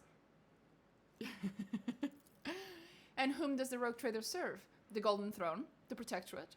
Could it be that one stems from the other? And if so, is there any sense in discussing it? Aren't you a smartass? Yeah, you're still gonna burn later. I want a list of all your agents and the means to contact them. I can understand your desire as a rogue trader to have everything under your control, and yet I'm not at liberty to make use of classified information related to the interrogator's agents in whatever way I see fit. There is no point in pressing my agents. None of them would ever reveal such vital information, especially not in my presence. I mean, yeah, I know, but can you blame me for trying? Dargonus has no need for spies of the Inquisition. Be gone! I'm not gonna do that, obviously. He's not gonna leave. I have learned all I wanted to. Achilles bows and brings the respirator to his burned lips. I have other questions. I sincerely hope that I can answer every one of them. Sure you do. You promised me a report on the present state of affairs in the Protectorate. I have already forwarded all official reports to your Seneschal. As for the conversations we're having right now, I wouldn't trust any paper or data slate with its contents. You see, Lady Theodora, may the Emperor have mercy on her soul, was perfectly aware of Dargonus' political environment. You, however, have only just arrived on the capital world, and I thought it would be best to bring you up to speed. Frankly, the nobles of Dargonus, much like nobles on most worlds, are akin to spiders in a jar, ready to pounce on whoever is the weakest, or whomever they deem to be the weakest. The nobles of Dargonus are well-respected, rich, and powerful individuals who held Lady Theodora's favor for many years and found ways to rise above the rest by diligently serving the rogue trader. Every family pursues its own selfish interest, and each one expects that with the transition of power, they will retain and even add to their lands and wealth. The families I would recommend giving particular attention to are the Drivestems, the Goprocs, and the Sauerbachs. I should also mention the Warsarians, not a noble house per se, but a family that was part of Lady Theodora's inner circle, to the Blue Bloods' great displeasure. Tell me about Drivestems. The Drivestems are the ancient governor house of Dargonus. Predictably, the greater the wealth of the Von Valensis Protectorate, the fuller their coffers grow. Their reputation is flawless, except for one detail. We have evidence that Urban Drivestem's arrival seems to have the misfortune of regularly falling victim to Xenos' raids. Oh, they're rivals. I find that these attacks are always a little too advantageous for the Drivestems, but we lack solid proof, and it might never surface. The closer an official is to the rogue trader, the braver and safer they feel. I would just like to remind everyone that rubbing shoulders with Xenos is a heresy that can be overlooked only in the case of the Von Valencia's heir, not her servant. What makes the Goprocs special? The Goprocs hail from a remote Forge world, and among their distant relatives there are many servants of the Omnissiah. And the house itself is close to the cult of the Adeptus Mechanicus, both in spirit and in their business connections. The Goprocs oversee the industrial shipments within your protectorate. Until recently, ever since the astropathic communication with Kavagama was severed, they've been quite concerned about the security of the planet placed in their care. I've been to Kavagama already. The planet was tainted by the cult of the Final Dawn.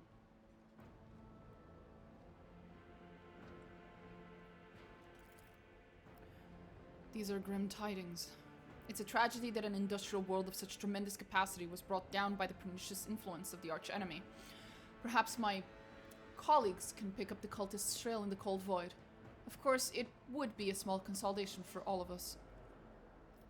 What can you tell me about House Sauerbach? Religious and hardworking, the Sauerbachs own many enterprises, including distillation manufactorums that produce promethium. I must note that lately members of the Sauerbach family have been prone to overly liberal statements about the Von Valencia's dynasty. They believe that Lady Theodora was a bit too keen to lead her world without proper oversight. I would like to know more about the Warsarians. The Warsarians are a line founded by Lady Theodora's seneschal, and as such are nominally considered nobility, at least from the standpoint of the Imperial Navy, from which Lord Abelard hails. on Dargonus, however, their position is precarious. Firstly, they never were granted an official title, a process which has been impeded for decades by the old houses of Dargonus, and secondly, the other families do not see them as equals, but more as upstarts clinging to the rogue trader's favor. The Rosarians are responsible for the capital world's fleet and the majority of the cargo shipments on domestic routes. After hearing all that, I now feel the urge to have every one of those sycophants executed at once. You are naturally well within your right, Rogue Trader, but remember that this will cause the multi-layered bureaucratic system of Dargonus, of your entire protectorate in fact, to come apart at the seams, and that's not even considering the likelihood of attempted reprisals from their families and allies. I would hold off on the death sentences, act with restraint and wisdom, present for all to see sufficient proof of the unwanted house's guilt. Do not mistake me, mass executions are one way to solve your problems, but in that case you should weigh up every possible scenario before you act. Enough about the nobles. Was there anything else you wanted to report? There was, your ladyship, and this time it concerns the main reason for my presence on this planet, Xenos, and a threat they pose both to you and the humanity as a whole. The last few months have been difficult for the people who report to me, my eyes and ears scattered throughout the Corona's expanse.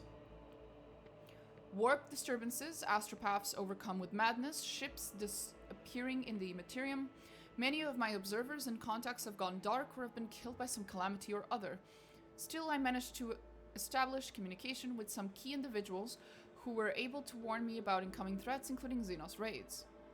It is within my power to supply you with intelligence on where and when the Xenos will strike next. I will not doubt that Governor Drivestem will beg you for protection against the Xenos, and in this fight, the information from my contacts will serve you well. I beseech you, Mina, if I ever report a threat looming over a ship or a planet, do not dismiss it. Sometimes it takes an intervention from the Rogue Trader and her mighty void ship to avert a disaster.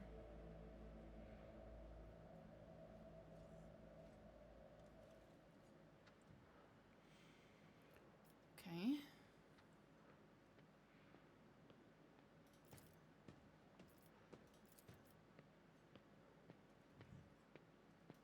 Right.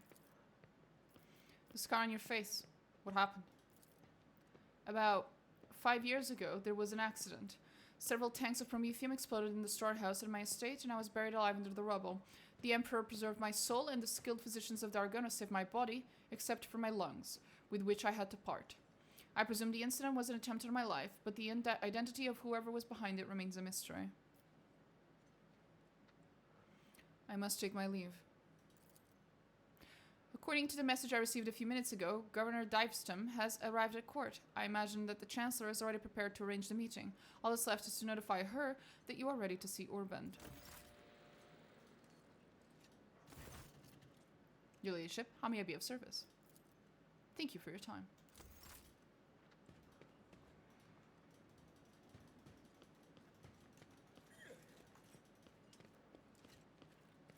Curiosity Merchant. Allow me to introduce myself. I am Lusarius Carmelan, a collector of curiosities. Perhaps your ladyship will find something useful among my offerings? A finely dressed man greets you with an incredible radiant smile. His meticulously polished jaw augmentation reflects the palace's interior as sharply as a mirror. Okay. What kind of curiosities do you sell? Equipment for noble cyber assistants, of course. The demand is modest, as few in the Imperium can afford such luxury, but I am glad to have found my calling. He came here following his heart, it seems, and not his greed. Aww.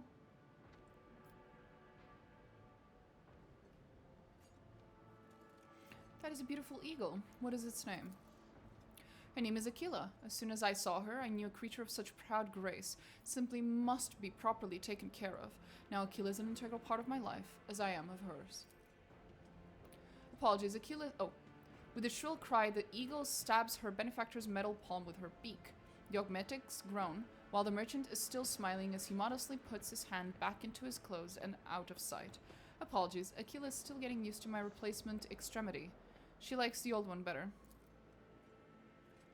The bird's fondness for her owner's original extremity was of an elementary rather than affectionate nature. Okay. Was your friendship with Aquila the reason you need those augmentics? You're exceptionally observant.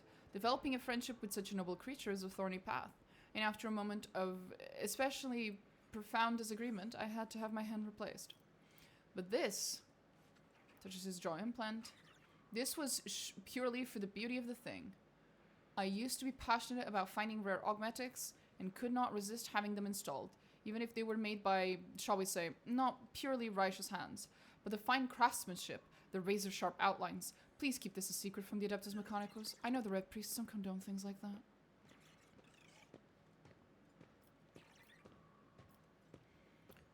I seek the rarest of curiosities. Do you have anything of the sort?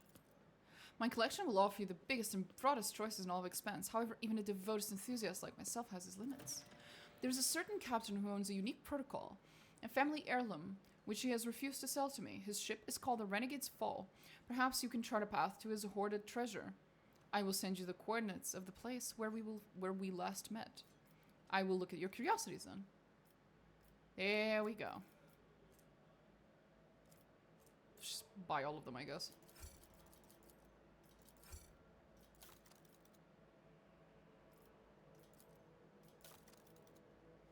Yep. Still have to.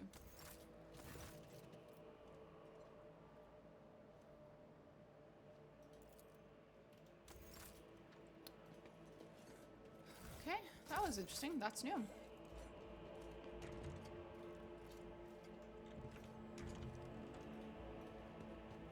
Well, there are the wardens and my ship.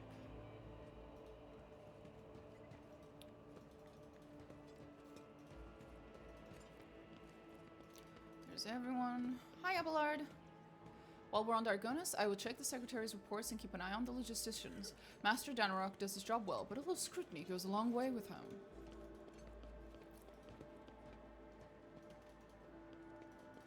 Hi, Glato. Hi, Solomon. You wouldn't believe the kinds of poison Glato has detected in your various nobles' possessions. Fortunately, they have made no attempts on your life, so I limited myself to sending them a simple message. They may squabble as much as they like, but the moment it puts the Protectorate at risk, they will feel the hand of justice bearing down on them. Oh, thank you. Thank you, Glato. Very good boy. Hi, Cassia. My compliments to your taste in art. The collection here is extensive and most interesting. Thank you. Cassia's so sweet. Well, what do we have here?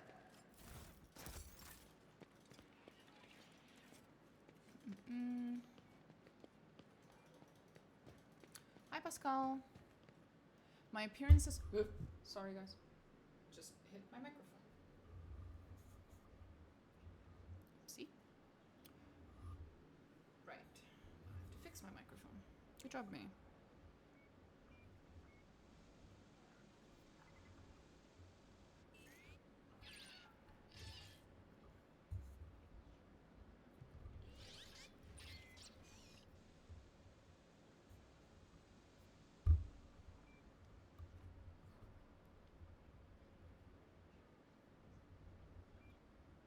I will never fully understand how it is that I am supposed to fix this microphone. I don't think. Oh well. Anyway.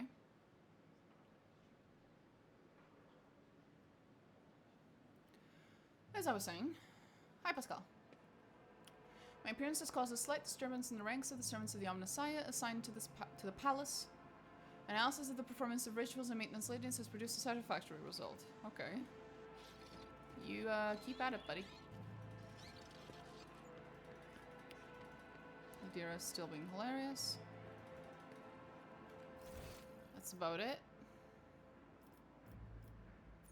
Curiosity Merchant. That's how you get out. Hi, Clementia. Should we have a chat, sweetie? Your ladyship. Clementia bows her head politely. For a chancellor to a rogue trader, she is dressed rather simply. A parade doublet, polished boots, and a comfortable cloak. She bears a saber in a gilded scabbard. Whether for show or protection, one could not say. Only her ring with the Warsarian coat of arms indicates that she is of the highest social stratum. The governor is waiting on the periphery of the palace. Please let me know when you would like to see him. The sharp gaze, the impeccably straight back, the composure. For a moment, you feel like you're looking at a younger version of Abelard himself, not his heir. Judging by the scars on the exposed parts of her body, Clementia saw her fair share of combat prior to assuming the position of Chancellor.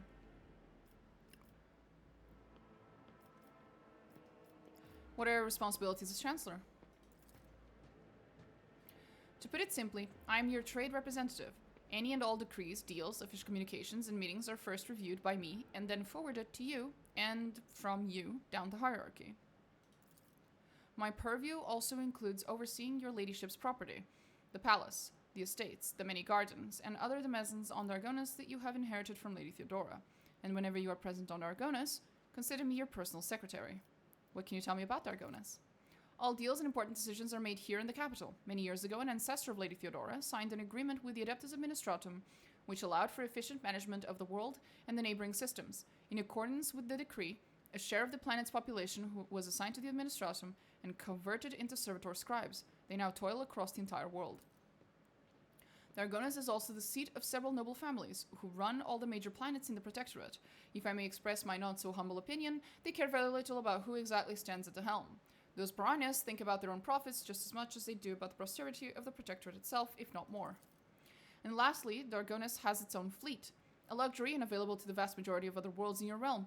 In addition to warships, the Protectorate also employs privateer ships, which are used to transport cargo between worlds. Do we stay in contact with the other worlds? Unfortunately, not at this time. After the few representatives of the Adeptus Astra Telepathica on Dargonus went into a frenzy, some of the Psychers were tragically pacified by the respective authorities. Since then, communication with the neighboring systems has been unreliable at best. Thank be to the master of mankind that you managed to find your way to the capital. If the noble houses are so volatile, what sense is there in keeping them? Over the many centuries, an intricate hierarchy has formed within the ruling elite of Dargonus. The great houses do more than plunder your treasury. It is replenished to a large degree thanks to their administrative work and their lands. Naturally, you can get rid of anyone whom you consider surplus to requirements, but right now, it could threaten the fragile stability that is currently holding the Protectorate together. Are there any other issues that I should be aware of? Apart from the disrupted communications, Dargonus was recently raided by enemies of humanity. However, the fleet under the command of Captain Martheus Worsarian triumphed over the accursed Xenos. If you ask for my opinion on this matter, we have the situation completely under control. First, it's always Clementius looking out for her house's good name. But despite the confidence in her tone, you can tell that she does not entirely believe her own words. Tell me about the governor. Urban Drivestem is a well-respected man, and not just on Dargonus, but throughout the Protectorate. For many centuries, his house has supported the capital's administration and the logistics between the Von Valencia systems. The Drivestem's efforts secured years of order and prosperity for Dargonus. What's more, Lady Theodora personally insisted that Lord Urban specifically be made the next governor. The way you speak of Drivestem, I hear a hint of either contempt or resentment. No, I don't believe I feel either, your ladyship. We have different views on how to run a world. We sometimes have discussions over the laws that are enacted, but we both work for the good of our Von Valencia's Protectorate. That much can be said without a doubt. Thank you for the report. I serve the Von Valencia's Protectorate, your ladyship. Achilles Calendar. Does it cause any problems? Why, not at all, your ladyship. Secretary Scalander is an outstanding individual and a loyal servant of the Von Valencia's dynasty. In Lady Theodora's absence, we collaborated on a number of issues related to the well-being of your domain, and he has proven himself quite capable. And I don't know why, but even the governor trembles before Achilles, which is unusual for a man of his, shall we say, standing. The last word brings a slight smile to her lips. The governor can wait a little longer. I still have matters to take care of. Certainly, your ladyship. However, I do not concern myself with the governor's feelings, but I must warn you. Your actions or inactions may be interpreted in a certain way. Now, if your ladyship will excuse me. He can interpret it however the fuck he wants. He made me wait, I can make him wait.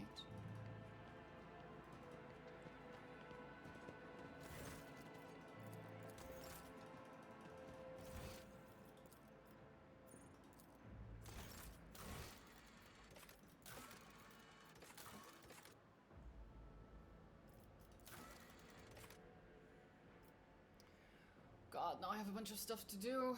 And I still have to the Mercatum Tabula Officiale bullshit.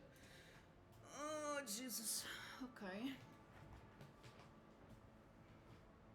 There's a lot of stuff to do. 1 second.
Okay.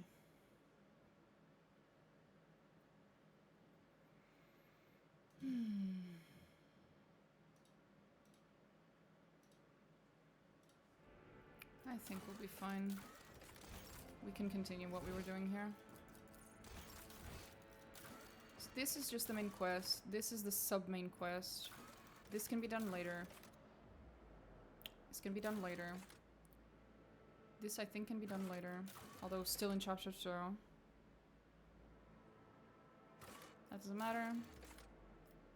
And I'll need to go back to my void ship later.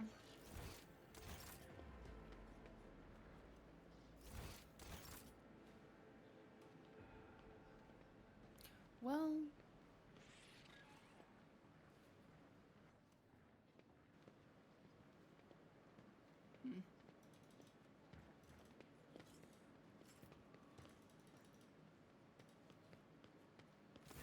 Let's see. I'm ready.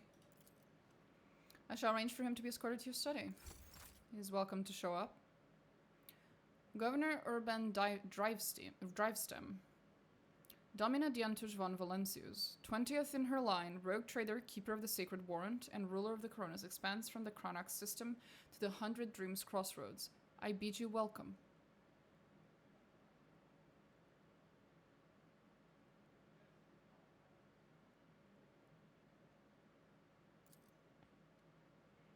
Urban Drivestem, governor of this great world, first and foremost.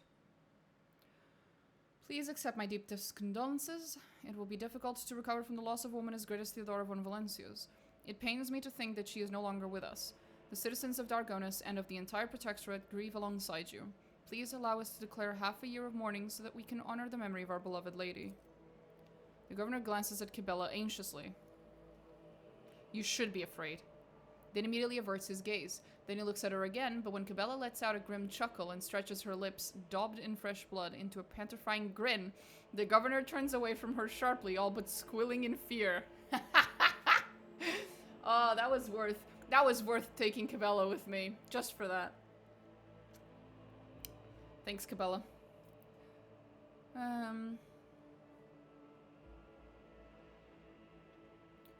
Theodora von Valencius deserves more than that. You will declare a full year of mourning. I will immediately give all necessary instructions, your ladyship. Esteemed Domina Diantus, Lady Theodora was a strong leader, and we ought to follow her example. Let us lean on our wisdom and persevere in spite of this tragedy. Oh, persevere. Together, and let us carry on where she no longer can be... can by leading the von Valencius... whatever. Won't be an easy task to accomplish. Some time ago, the astropaths of Dargonus... I've heard about this, yeah. We're gradually restoring our ability to speak with neighboring worlds, but the contacts are still weak, and the routes are tangled and no longer lead to the systems that the captains expect them to.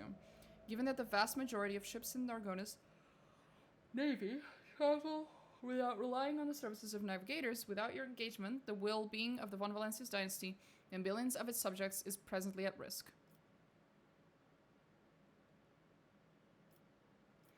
We met a ship from Dargonus not too long ago.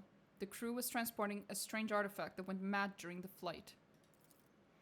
This is a truly regrettable bit of news. What's more, leaving Dargonus has been forbidden for several cycles now. It seems the Rosarian family has once again failed in their primary responsibilities. We will investigate this at once, as well as the fact that the ship had to acquire a permit from the with the Administratum seal. Does your nephew still serve at the Administratum Palace? The governor pressed a number of buttons on the cogitator built into his bracer and looks up at you in surprise. I don't understand. The ship did indeed depart from orbit, but it did so, if you can believe it, on the rogue trader's authorization. That is why no one dared to impede its departure. Lord Captain, it would seem that Conrad somehow got his hands on a copy of your authorization, or perhaps even the original. A tool like that in the hands of a traitor does not bode well. Conrad Voivir, former Master of Whispers, is a heretic and a traitor, as he shone his face on Dargonus. Lord Voivir visited the capital some time ago, but he did not request a personal meeting. A heretic, you say? Now I see where all the whispering in the corridors has come from. I shall be frank with you, your ladyship. Lady Theodora's sudden death was a blow to every one of us, and the absence of any sort of verifiable and complete information about her successor gives grounds for all manner of rumors and misinterpretations, especially if someone is deliberately inciting unrest and discontent. Naturally, none would dare challenge you by accusing you of something as sacrilegious as murdering a rogue trader. However, Conrad Voivir was once a true boon to the Protectorate back in the day, and as such some might heed his words.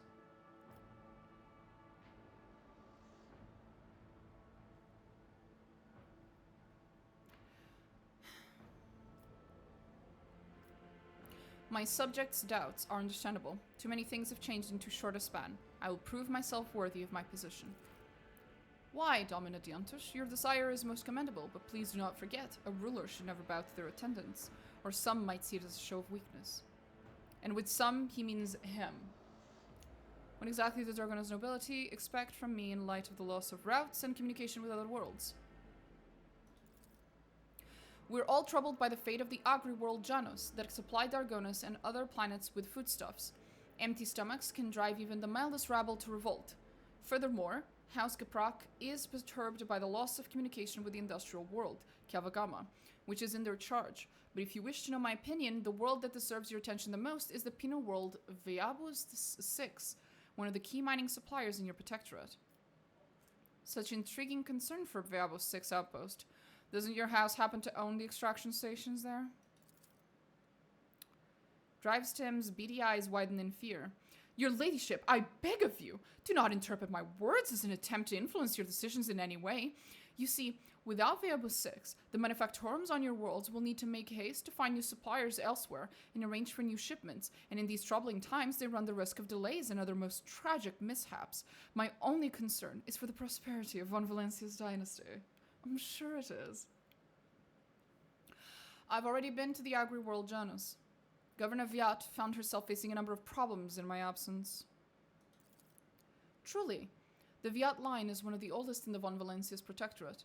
If the inheritor of such well-respected blood could not handle whatever had befallen her, then the situation must have been extraordinary indeed. Vistenza succumbed to worshipping the ruinous powers and was executed.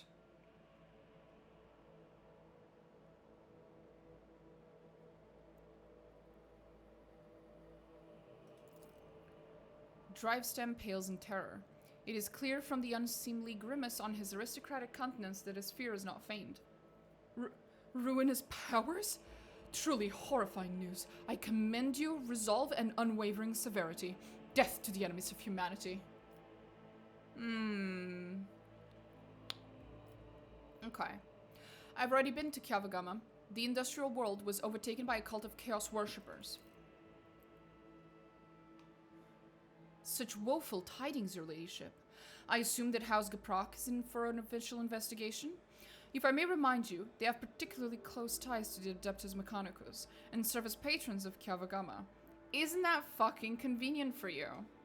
Not to speak in the defense of criminals, your ladyship, but from where I stand, the outbreak of heresy on Kiava could hardly have been perpetrated by a noble family who stands to lose the majority of their wealth should the industrial world fall. I doubt the Gepaks have anything to do with this incident. I am glad that our views on this matter align, your ladyship. They do. What of the industrial world? Are we to expect trade to recommence? The production facilities of Kavagama will serve humanity once more. Rest assured.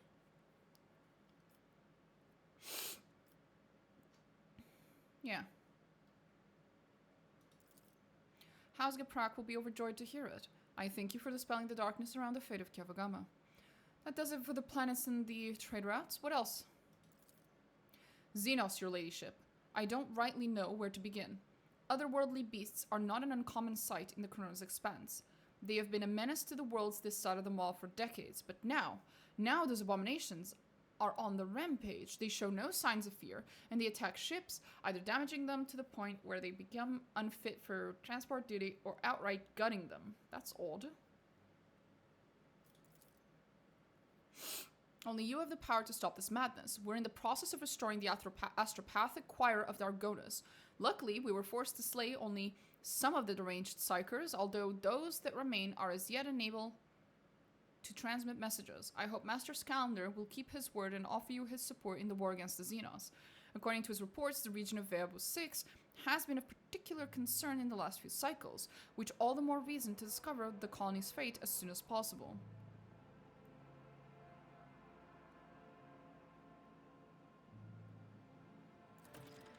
Now, to issues on a smaller scale. There's a certain degree of tension in the capital due to the unorthodox succession of the Sacred Warrant. Chances of uprisings are minimal, of course, and the spreading of rumors is nothing but a sign of weakness of mind and spirit. Nonetheless, I have prepared a list of minor houses that have demonstrated unseemly discomposure at your succession. What is to be done about them? Command the spinners of the blood-spun web, and they will set a fine snare of retribution, Domin. We will whisper names, and that whisper will drown out insolent voices.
You know what? Fuck it. Bloodspun web sounds useful in this case. Cabela, I entrust this burden to the Bloodspun web. Oh god. Did I...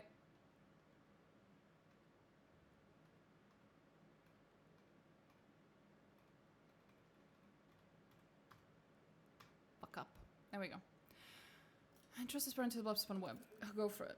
It'll be done, Domin. Let the sacrament of the hunt commence. Governor Drivestem. A cold sweat breaks out on Drivestem's face. He forces a subservient smile on his face. This will bring the nobles' houses into line for years to come, your ladyship. It'll make them fear not only blasphemous words, but also their own shadows. And one last thing, your ladyship. Your inauguration as bearer of the Sacred Warrant is but a matter of time, and I would like to inquire about one crucial detail. I imagine you are intending to uphold the centuries-old tradition, bolstered by an equally long-lasting friendship of being represented on Dargonus by one of the noble houses. I presume that, as before, this duty will be accorded to House Drivestem. Which houses can represent me at the ceremony? Any of the noble houses located on Dargonus. The Drivestem, which I lead, the Gopak, the Sarbaks. Perhaps I should also mention Rosarians, who have some influence, but who are not actually of noble origin. Any of these houses would be honored to represent you at the ceremony.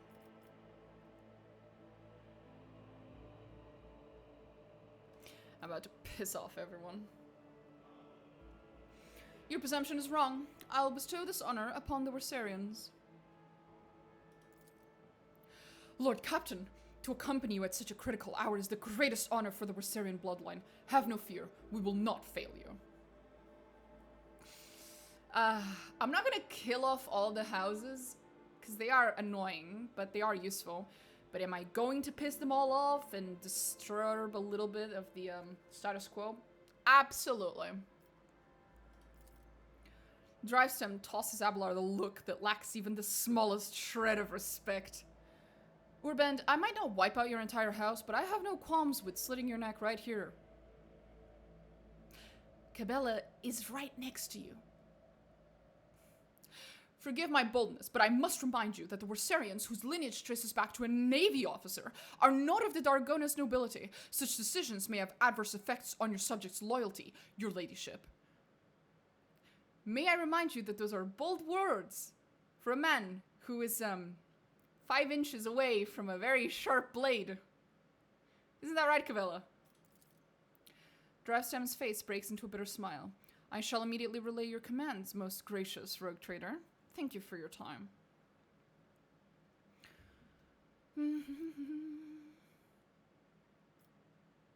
Tell me about yourself and how's Drivestem? It will be my pleasure to enlighten you. My house is the oldest and most respected on Dargonus. My ancestors walked side by side with yours for many generations as they cared for this world's welfare. Our duty is to supervise the governing bodies within the systems subservient to you, and we are responsible for the Protectorate's logistics, and economic stability. As for me personally, I am a humble servant of the Emperor and a loyal subject of the Rogue Trader, and to my great pleasure, I had the honor of calling myself Lady Theodoras's closest friend. Close friend. Pressed out. At Urban's last words, Abelard lets out a sound that could be interpreted as either a snort or a cough. Urban gives him a look, which Abelard meets with an expression of utter nonchalance. I would like to complete my inauguration as Rogue Trader as soon as possible. When is the ceremony? I'm afraid that until you deal with pressing issues, the ceremony will have to be postponed. Many trade routes are still unavailable. The central worlds of the Von Valencia Protectorate are going through a crisis, and the warp disturbances, if Void observers are to be believed, will prevent important guests from reaching the capital. That would be all, I take it? Thank you for your time, your ladyship. Since duty calls, I shall take my leave. May the Emperor's grace be with you. Little shit.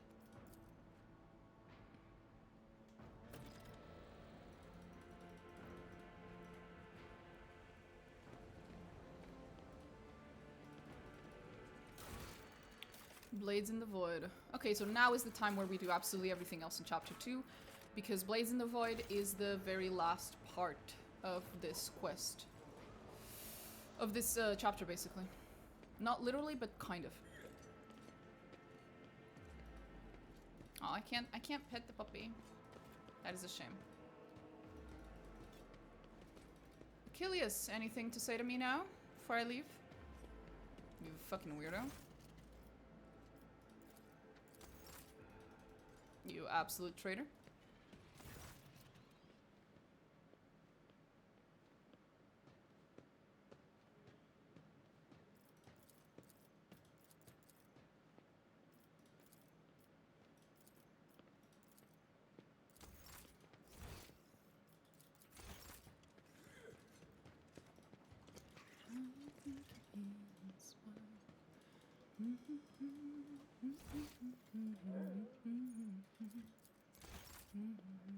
Oh, she's not actually here.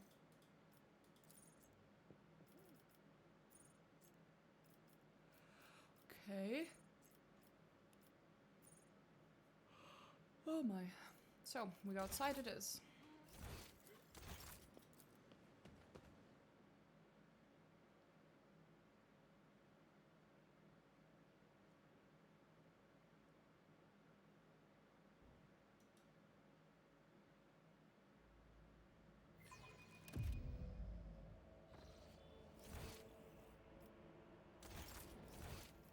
Jai is still in the same place. Hi, Jai. Yeah, nothing new here. Cabella's still doing the same. Yep, she's having a great time, I'm sure.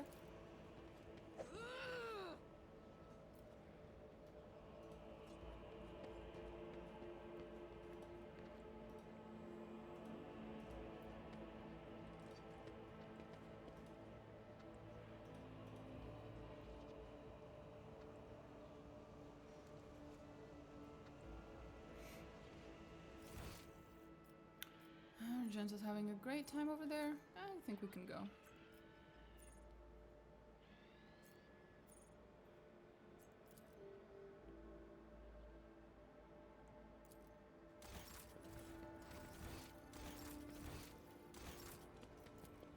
Let's go. Save first.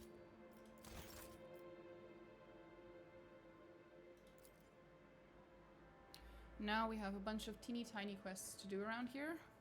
One of which is my least favorite quest ever. We're gonna have to go get in line at the DMV. That's it, that's the whole quest. We're getting in line at the Space DMV. Fuck me. Or the Space IRS, if you will. The Space IRS office. One of the two. A little bit of May both. the Exalted One protect you. Have you grown bored without our little talk, Shireen? Not at all, honey. Not at all.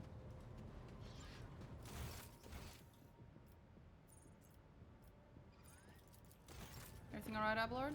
Lord Captain. Lord Captain. Lord Captain. Lord Captain.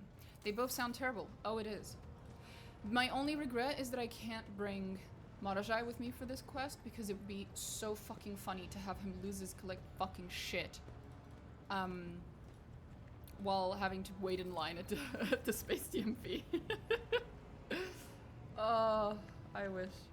It would be fun. Oh well. We'll have to do it without him. Shame.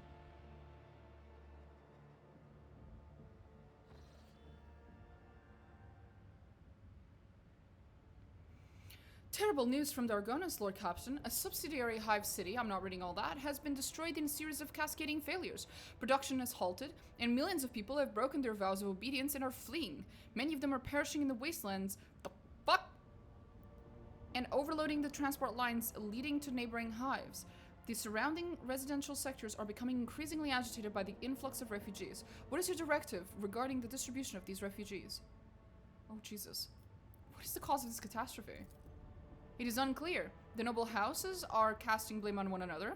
Agents of the esteemed Achilles Scounder, stationed in, I'm not reading that, died heroically while trying to save the population from this disaster. Their final reports mentioned some vulnerabilities in the industrial sectors of the lower hive, but did not go into further detail. All your servants are currently too busy dealing with the consequences of the crisis to investigate its causes. Advisors?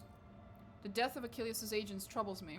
It may not be a coincidence. Until the cause of the disaster can be concretely established, I would avoid letting refugees into other hives. There may be saboteurs among them. I recommend setting up prohibitive cordons, where the refugees can be contained in the wastelands between the hives.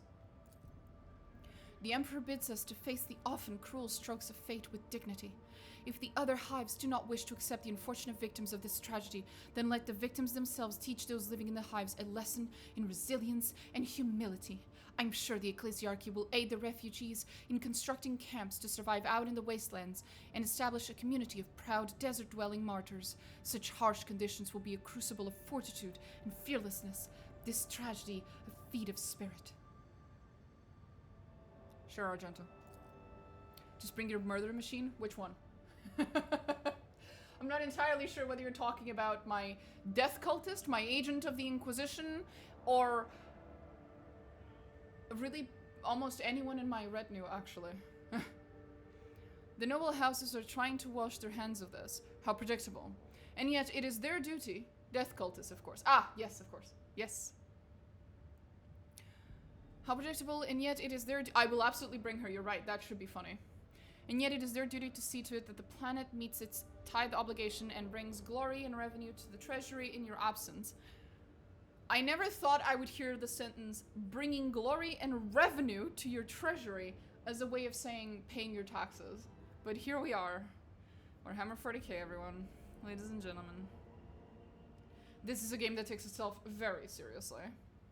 Let the aristocrats see to the refugees, and not stop until every last one of them has been put to work.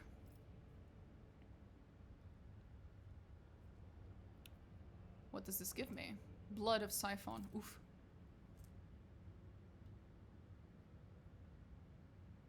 Oh, that seems mean. Henrik's.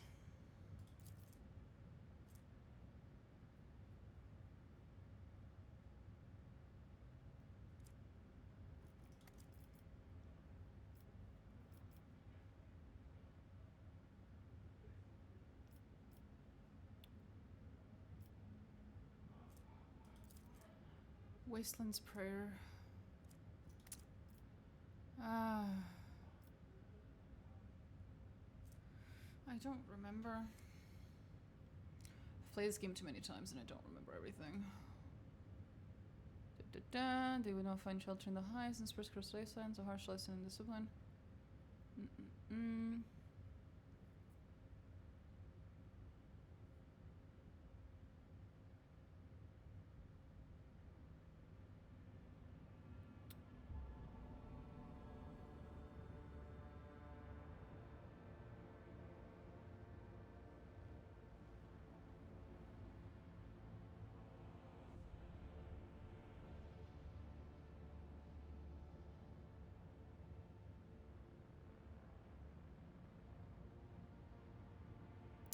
Right, I figured.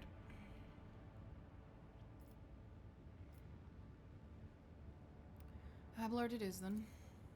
Lady Clementia will ensure that your declarations find their way into every ear and are zealously embraced. The hives that have accepted the refugees are now overflowing with surplus labor. The refugees are willing to work twice as hard as the usual workers, who are already exhausted by their everyday toils. Many refugees have entered in the wrong trader's service and replenished her ship's crew. Nice! Dargonus' nobles took no pleasure in distributing the refugees. Some of them have found their way into the personal service of the nobles.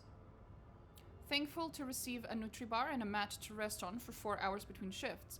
Others could only attain the most grueling jobs at the manufactorums and service stations. They may be oppressed, but they have survived. A diaspora scattered across the hives of Dargonus. Good enough. Throne room and the administratum. There it is. That's where we need to go. But first...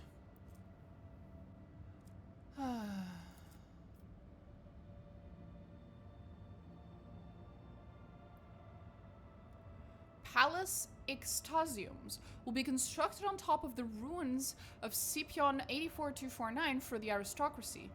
The dead and the dying will fertilize the gardens that will ring these pleasure chambers.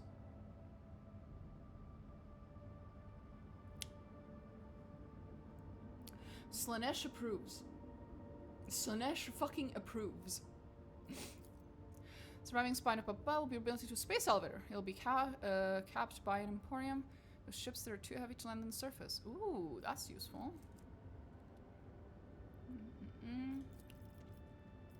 But the restoration one gives me more perks for everything else.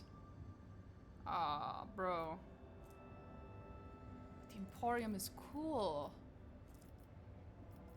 Chemicals and weapons and efficiency and mechanisms. Route cost. Oh! It takes what? Navigator points for me? That's funny. Okay.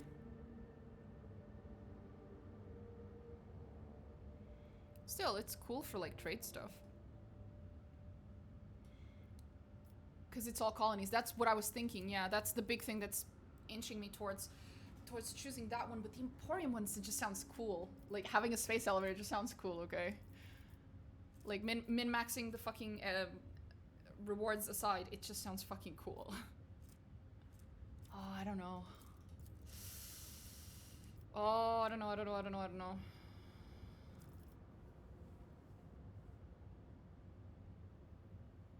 Fuck it, it's cool. We're going with the rule of cool. But what about the profit? But what about the cool space elevator? Didn't think about that. It does give you +1 profit, to be fair. This one removes profit, so I'm going to be a very profit-driven, whatever, rogue trader, and I'm going to go with the Emporium because it's cool. Yay. Cool space elevator does sound cool. I know. That's what I'm thinking.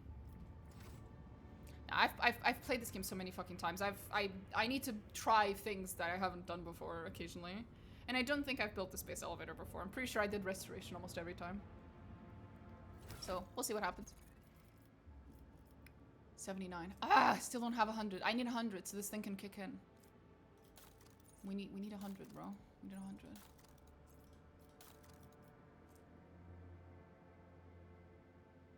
That's cool. That's pretty fucking cool. I think I'm on my 3rd playthrough. My last one was a Flame Priest. Cool. That sounds awesome.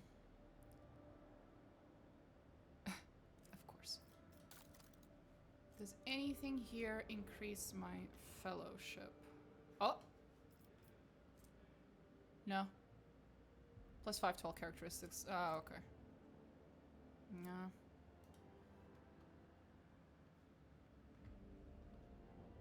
Something that says +10? Skill.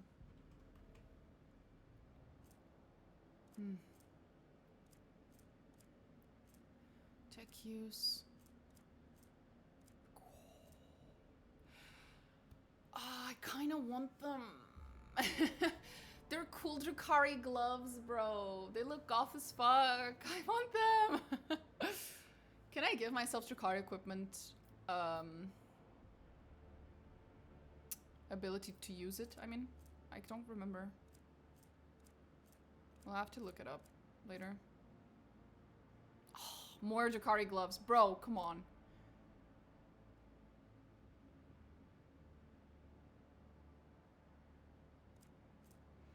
Currently on my second and my buff Psyker is just stupid. Nearly all stats get boosted to 100 plus and Abelard often has 300 strength. Holy shit. Don't you just love how very well balanced this game is? I do. These gloves grant the wearer +10 to kick use. Okay, no, I don't think there's any other way for me to up my fellowship, unfortunately. Sad. We're already doing everything in our power to do so. Unless there's an armor. Nah, not really. Nah. Why am I like this? Is there a weapon? Unlikely, but... Not Gel. Why am I like this? There we go. No, no fellowship.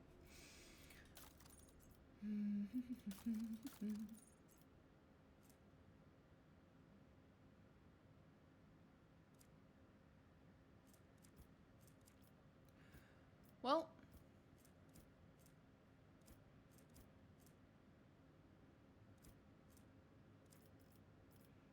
I guess we go then. Let's just take a quick look. So we're not doing this. This is Jai, which is still here. This is later. This is somewhere else. This doesn't fucking matter. And this is on the ship. So this is the first one. We need to go to the ship. And then we need to go back. That's gonna take a while. We go to the ship first.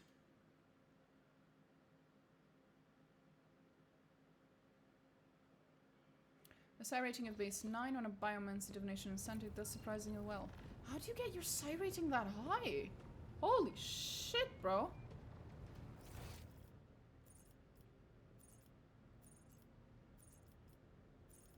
Right, this is what I wanted to do. We need to go here. We need to talk to this.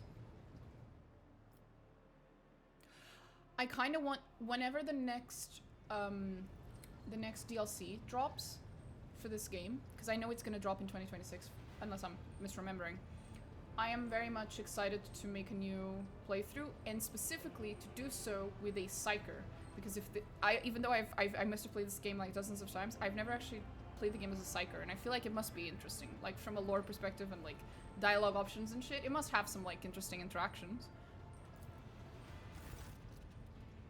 And I promise that for once in my life, I will actually not romance Marajai. I will try. I will stick to Henrik's. Huh? Jesus Christ. I say that every time. Huh? And I fail every time. The sacred mechanism is awake. And it's like Astarion in Baldur's Gate 3. Will you be a heretic? That is the one thing I can't do, bro. I can't be a mean person in a video game. It makes the pixels sad, and then it makes me sad. So no, I don't think I can do a heretic playthrough. Maybe someday. But I just feel so bad. I just feel so bad! And the Dargonus data tech to the tech priest. And here we go. Nomos, my boy. With reverent trepidation, the tech priest accepts the device from your hands and places it inside one of the drives, all the while honoring... I imagine when he says this places it inside the drives, all I can think is like a little floppy disk, and he just bleak puts a little floppy disk into the hole. That's all I can imagine. The turbines within the cogitator stir into motion, and the vid screen lights up. Input, pack comp, nomos stab true. Stat check init. Nomos on epitaph. Epitaph, there it is. Status initiated. Dat reg 092455. Blah, blah, blah, blah, blah. The machine spirit has revealed the contents of the encrypted data, and I hereby pass it to you. This is where I reached the limit of my authorization, but you now have the option to review the decrypted data personally. Here we go. Data deleted, entry damaged. Rogue trader, like a lackey. It is humiliating and dispiriting to put up with the part of an errand servant. To an imperious madman, vested with even greater power than that of any rogue trader. Alas, when one side of the scale holds my pride and the other the fate of the Von Valencia's protectorate and my entire bloodline, choice becomes a futile illusion. It would be far too naive of me not to prepare for the worst. Epitaph will decide the future of the Expanse as a whole, but I have some time at my disposal until then. Heirs with the Von Valencia's blood in them will soon be located and brought to me. I cannot afford to delay the choice of successor any longer.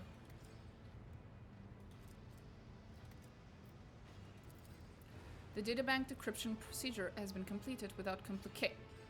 The tech priest stops short. The green light of his visor, fixed on the cogitator's vid screen, flickers nervously. Nomos strings of numerical papa, you can understand those words from legible sentences. Far from Stark as Extremis, +1 from a masculine new DLC, +2 from Scarf to his side effects of giving me 64% if I'd be wearing no armor, and another +2 from the Blood Drinker's staff at the end of Komora. That's how, ignoring actual combat psi rating, because heroic acts boosted by +1. Yeah, fair enough. That's pretty OP. That's cool. Epitaph brought her to the beginning. Epitaph begot the incident, that which destroyed and changed everything. The incident became the starting point. The incident breathed life and marked the beginning of all. It marked the beginning of Nomos. It created Nomos. Unacceptable deviation. Violation of the sacred protocols. Possibility of tech heresy. Omnissiah, shield us from all heresy. A few moments later, the vid screens darken and flicker to life again. Input prompt. Nomos. Algorithm 52136. Nomos. What does it mean? There is a mystery to me. If this mechanism truly is tainted, then could it be... If heresy truly has taken hold of this machine spirit and scorned the Omnissiah's every tenet, then the spirit's madness could be such that it has chosen a name for itself, but that is nothing more than my hypothesis. What was that just now? A catastrophic mistake, a heinous violation of the purity of the hallowed code. This mechanism is touched by heresy. It is branded and tainted by it.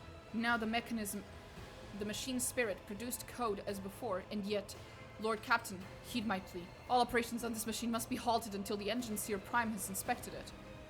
Your incompetence is appalling. The Rogue Trader's cogitator is rebelling, and your so-called assistance is utterly worthless. I'm not gonna be mean. You'll report this to Pascal. My knowledge is insufficient to cleanse the code of this mechanism. I will inform the esteemed Engine Seer Prime of this disturbing development. Only he has the power to expel the heresy from this corrupted machine spirit. Hey Nomos, wanna chat? No? Pascal! Pascal, the machine's gone crazy. The Omnissiah knows all, comprehends all. Well, when you put it that way, I assume you already know.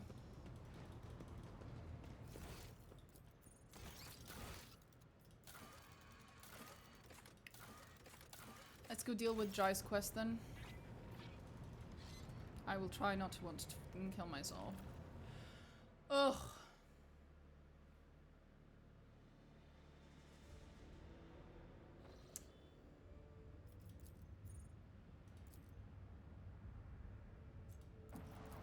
The fuck? Oh, there we go. It's having issues for some reason. Yep, Jai is coming with us. I am definitely bringing Yurliet with me. There's no way I'm not bringing the Xenos into the worst fucking place in all of humankind's fucking Imperium. Space DMV. Let's go.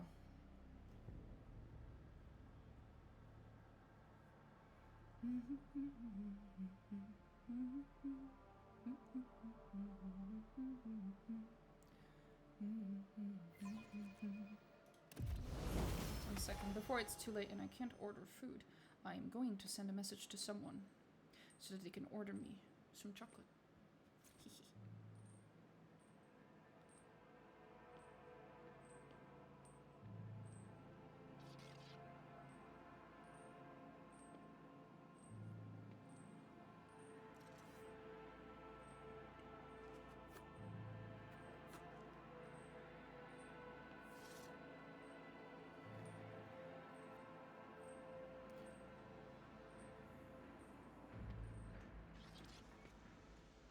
Okay, we're here.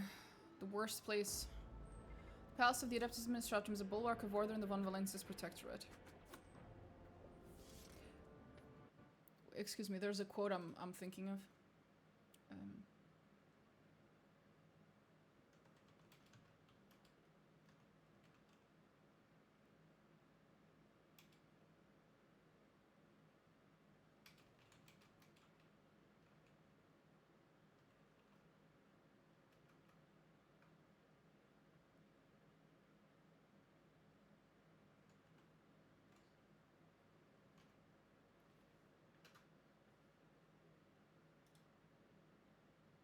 Ah, yes, I found it. You will never find a more wretched hive of scum and villainy. That's what I was thinking of. That is a perfect description of this fucking place. Are my eyes and mind failing me, or did a rogue trader's shoulders just press against me? Turn after turn, the unceasing stream of petitioners pours through the palace doors. The strong-willed wait patiently, while the weak-willed try everything they can to get ahead of the others. I treat every citizen as a suspect until they have proof they can be trusted. Sermon of Adeptus blah blah blah, submit to the letter of the law. That's the last time I listened to that idiot. I missed my turn because of him. Now I'm stuck in this queue for another week. I deserve compensation for my lost trading time. I heard they've finished bulldozing another dozen levels on the east wing of the palace. When I joined the queue, the plans hadn't even been approved. My grandma came here every day, and every day she took a new ticket, but she never used any of them. I inherited one of those tickets. God Emperor, watch over her soul. Ah, truly. A wretched hive. Always keep your eye on the prize. I am so bored. I'd love to pick a fight with someone. Please don't.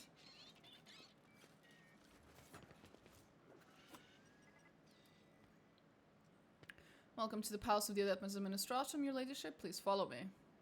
Ew. Bureaucracy.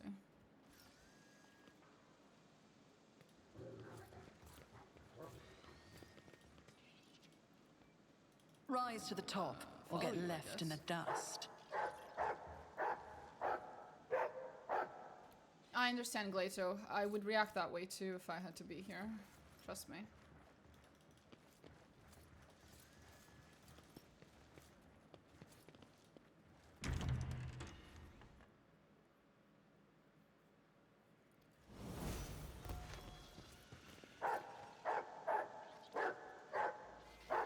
Glato is not Marking location. Oh, dusty note. Elam, I know it hasn't been a full cycle since I was appointed, but please cover me with the Master of Seals for the Emperor's sake. I completely forgot about one extremely important seal. I'm going to run upstairs to do it. I don't think it will take long. I'll be back within a couple of hours. The note is covered in a thick layer of dust, just like the table on which it lies. Oh boy.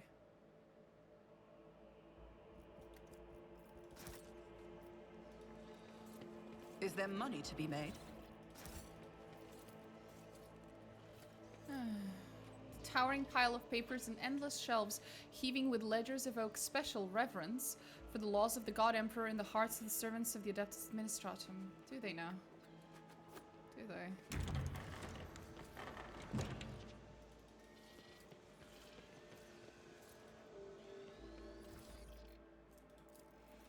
Chronicle of Case 683. I'm not reading that. The parchment looks grease-marked and old, as though it has passed through many, many pairs of hands.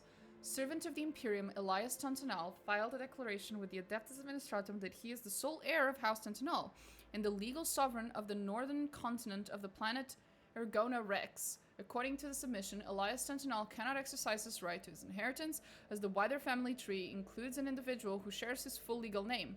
According to the petitioner, this individual is his great-grandfather. Given the loss of documents confirming the death of the second claimant of the inheritance, Elias Sentinel is petitioning for confirmation of this relative's death and permission for the enactment of his inheritance rights. Petition received. Preliminary review period up to 15 Terran years. Forwarded for review 23 Terran years. 4 cycles from date of submission. Request for a copy of the death certificate of Elias Sentinel sent to the archive of the Departmentum Monitorum 28 Terran years. 2 cycles from date of submission. Request rejected 39 Terran years. 11 cycles from date of submission. Second request sent to the archive 44 Terran years. 4 cycles from date of submission. Requested approved 52 years. After 48 repeated petitions from Elias Sentinel, a third request is sent to the archive. 79 Terran years. 7 cycles from date of submission. Copy of death certificate of Elias Sentinel, great-grandfather of the petitioner, received 84 Terran years and 6 cycles from date of submission. Documents forwarded for formulation of decision, granting permission for the enactment of the inheritance rights to Elias Sentinel, sole heir of his house and legal sovereign of the northern continent of the planet Ergona Rex, 101 Terran years. Death of Elias Sentinel, recorded by servants of the Adeptus Administratum, place of death, Q16. He died waiting in line. 101 years. I'm sorry, 106 years after date of submission. Death certificate of Elias Sentinel sent to the archive of the Adeptus. Petition for the enactment of inheritance rights following the death of Elias Sentinel and for the insurance of a copy of the death certificate received from the deceased's daughter, Eliza Sentinel, 114 Terran years, 11 cycles from date of submission. 114 years it took them to go through that. At least his daughter got it.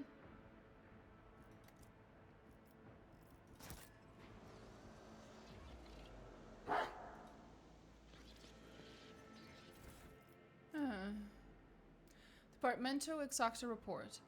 Auditing and reassurance of Great Tithe payment documentation for, I'm not reading that, in the last 2,836 Terran years. Entries mentioning planet, I'm not reading that or that. A full list confirmed by the Adeptus Terra of all planetary objects located within the territory of the illustrious rogue trader of the dynasty of Von Valencius was received 164 Terran years ago. After careful reconciliation of the data, it was found that planetary object has not been included in the collection of the Imperial Tide for the last 2,836 Terran years. In the same period, the planetary object was included in the taxable sites but did not pay its Imperial Tide, thereby failing to uphold its sacred obligation to the Imperium. Subsequent analysis of archived documentation revealed the absence of documentation confirming the existence of planetary object, blah blah blah, unlike planetary object, blah blah blah, which was discovered in files dated more than I'm not reading that. Based on an internal inventory investigation, the Adeptus Administratum decree that any mention of planetary object, blah blah blah, must be replaced with blah blah blah. The governor of planetary object, blah blah blah, must pay the tithe for the preceding 2,836 Terran years within a period of no more than 50 Terran years, and in the event of non-payment of the tithe within the prescribed period, planetary object blah, blah, blah, will be seized for the needs of the Adeptus Administratum, and 95% of its population will be immediately subjected to servitude in perpetuus for the benefit of the Imperium. Oh my god! If you fail to pay your taxes, your entire world gets confiscated by the Administratum. Sorry. If you fail to pay your taxes, your entire world gets confiscated by the IRS, and then they lobotomize and servitorize absolutely everyone that lives in that world.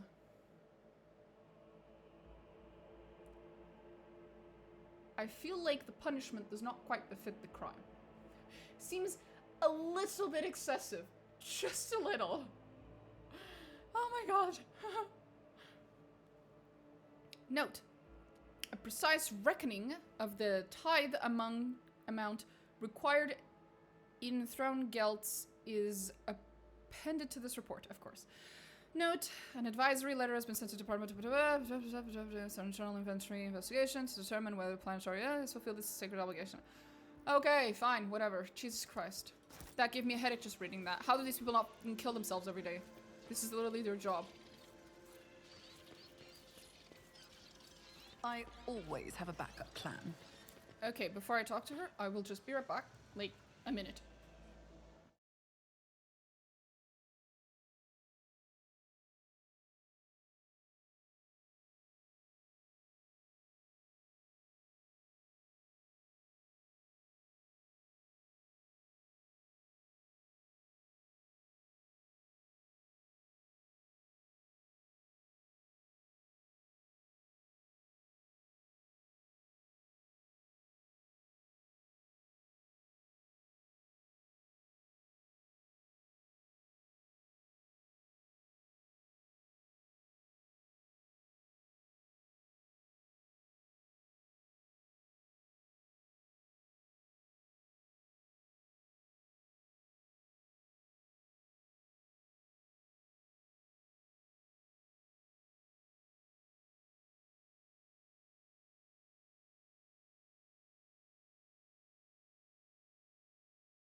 Oh, Jesus.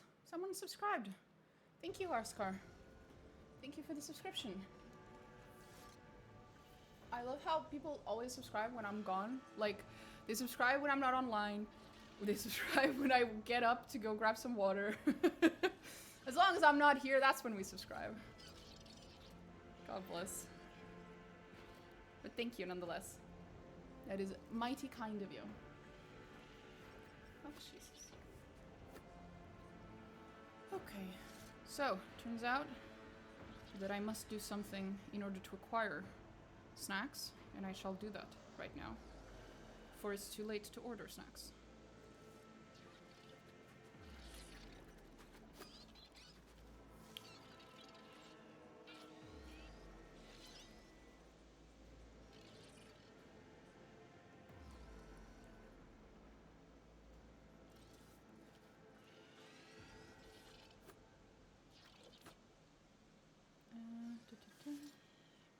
Real quick.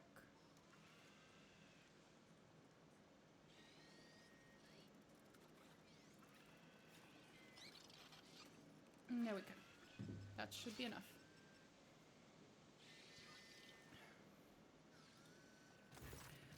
Hello! Oh!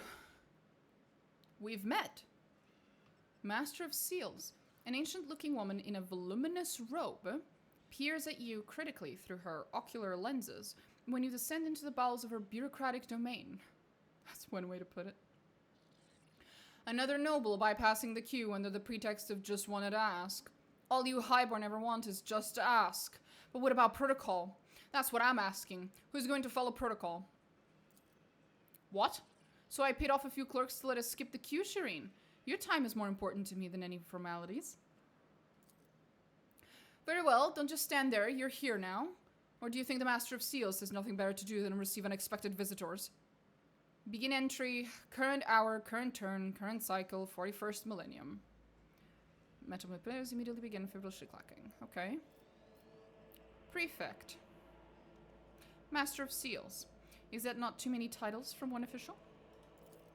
It is proportionate to my duties, your ladyship. While I am involved with the Administratum's archiving cogitators, I proudly bear the title of Master of Seals. In all other circumstances, I am a mere prefect. This distinction allows me to organize my work in due fashion. And as you surely understand, clarity and order are critical components of the sacred acts of maintaining and managing records. What is this place? You are in the very heart of the palace of the Adeptus Administratum. Day and night, hundreds of thousands of prefects, ordinates, scribes, servants, and servitors carry out their duties to humanity and the von Valencia's dynasty here, never setting foot outside its boundaries for decades at a time. But knowledge comes through comparison. There are entire worlds belonging to the Administratum, so this palace is but a humble cog in the blessed machine of the Imperium. The faster we get out of here, the happier I'll be. Tell me about yourself, bitch. I am the law.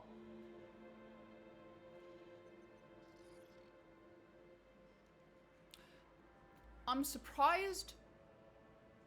I'm going to be surprised if the literal policeman standing 2 inches away from you doesn't have something to say about that statement. And I oversee order in the section of the Corona's Expanse, as well as on worlds of the Von Valencia's Protectorate. Hell, I'm surprised Henrix doesn't have anything to say about that. How does a member of the Adeptus Arbites and a member of the fucking Inquisition have nothing to say about some bureaucrat going, I am the law? You sure? And I oversee order in the section of the as well as on worlds of the Von Valencia's Protectorate in accordance with ancient covenants made with your ancestors. I hold the power to grant petitioners what they ask and to punish criminals for failing to carry out the Imperium's will. She's ancient enough herself. Look at her. She's a bona fide living mummy. Tell me about the work of the Adeptus Administratum. One would think the Protector's heir has no care for her tongue, if she is so willing to wag it to the point of blistering. However, I, despised servant of the Emperor that I am, do not possess the gift of an unallocated time. I think this Master of Seals watched too much Judge Dredd. Probably, yeah. Let us proceed to the matter of your application. My companion wishes to obtain a Mercatum Tabula Officiale. I take it you are her sponsor. In that case, you must submit a written application in conformity with template 404.01, as well as written permission for the processing and notarization of the personal data of your most sacred personage. Without it, I cannot issue Mistress Haidari the form for collecting the seals required to obtain the Mercatum Tabula Officiale, the certificate of an official trade representative. Seals? What seals? We will discuss that when Domina Diantus von Valencius has prepared the primary documentation. Kibella surveys the room and slowly removes her hand from the handle of her weapon. There is only one thing that can kill you here, Domin, and that is old age. And there's no way of getting around these formalities? Fear the wrath of the Immortal One, your ladyship. What would become of your protectorate, or even the Imperium itself, if every person did what you are proposing? No. Lex Imperialis Volume 24, number paragraph 18.2, amendment of the 12th year of the protectorate, of the previous millennium, clearly states, actions that circumvent the sacred law of the Imperium in pursuit of personal gain are a manifestation of human weakness, which is subject to eradication. Okay.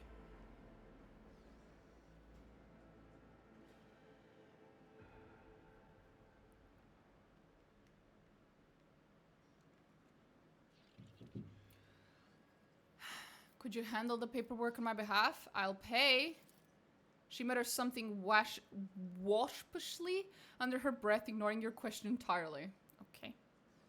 And if I refuse, then I'm afraid Mistress Haidari will never receive her much-desired certificate, and I'll be obliged to levy a fine against your noble name for wasting the valuable time of the Master of Seals.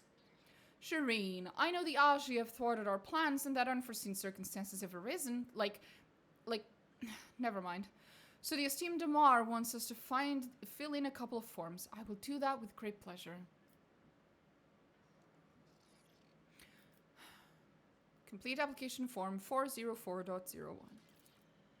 The perfectly sharpened quill scratches pleasantly on the parchment, but for the first few minutes, the obfuscatory phrases, footnotes, amendments, you are forced to write out the same details over and over about you, the Protectorate, Theodore von Valencius, Jai, and then also every living person who bears your family name.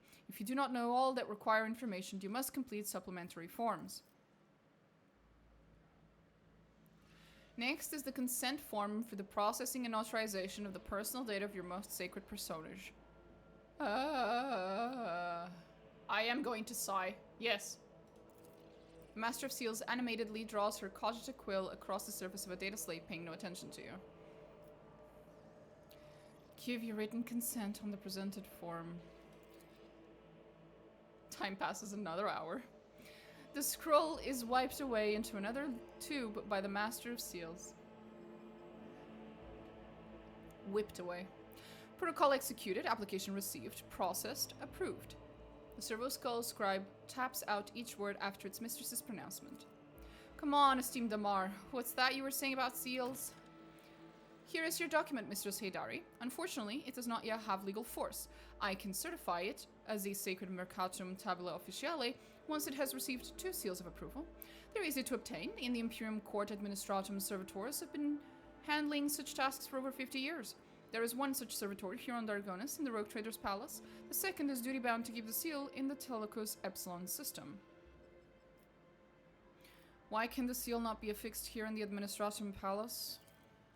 According to Amendment 3C8, implemented by Prefecto Zestina II of Dargonus, one of the seals must be kept in the palace of the ruler of the Von Valenza Protectorate, remaining a symbol of the unbreakable link between the Secret Warrant and the Adeptus Administratum.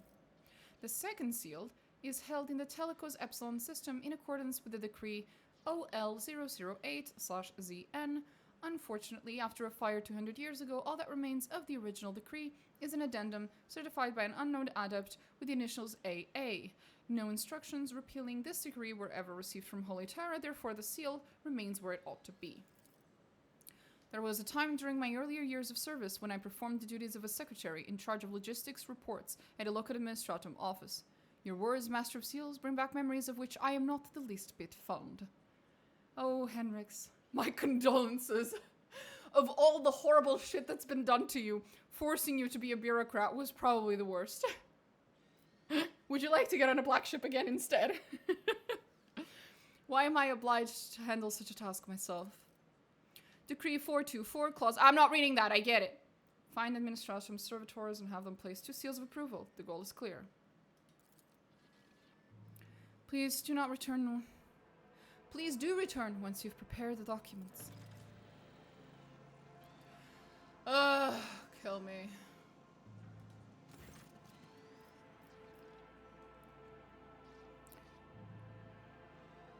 Remind me, what is it you need? 2 seals.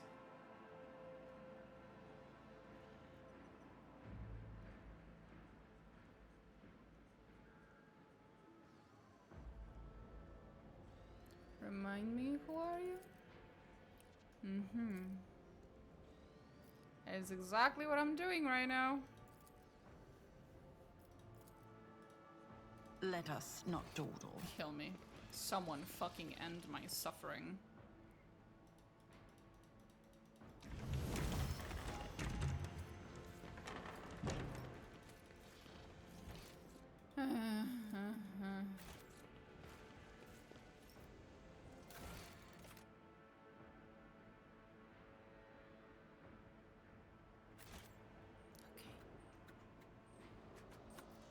Let's go.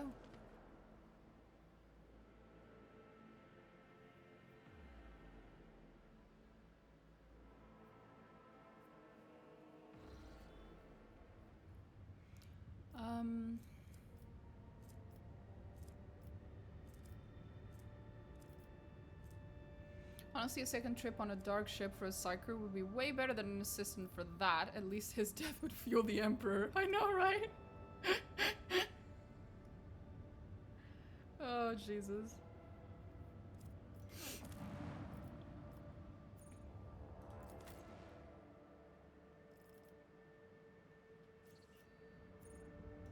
We'll actually jump directly to the throne room. It'll be faster.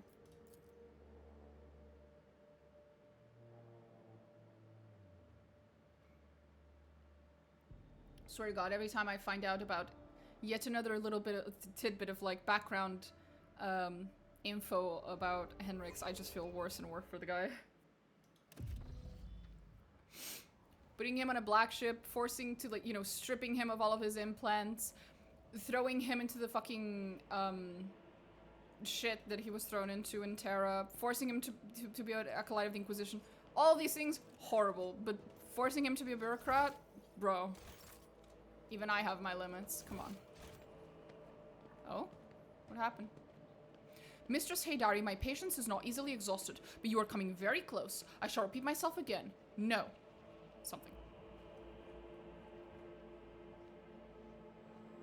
I can see the family resemblance with Abelard now. You can see father. You cannot see God damn it.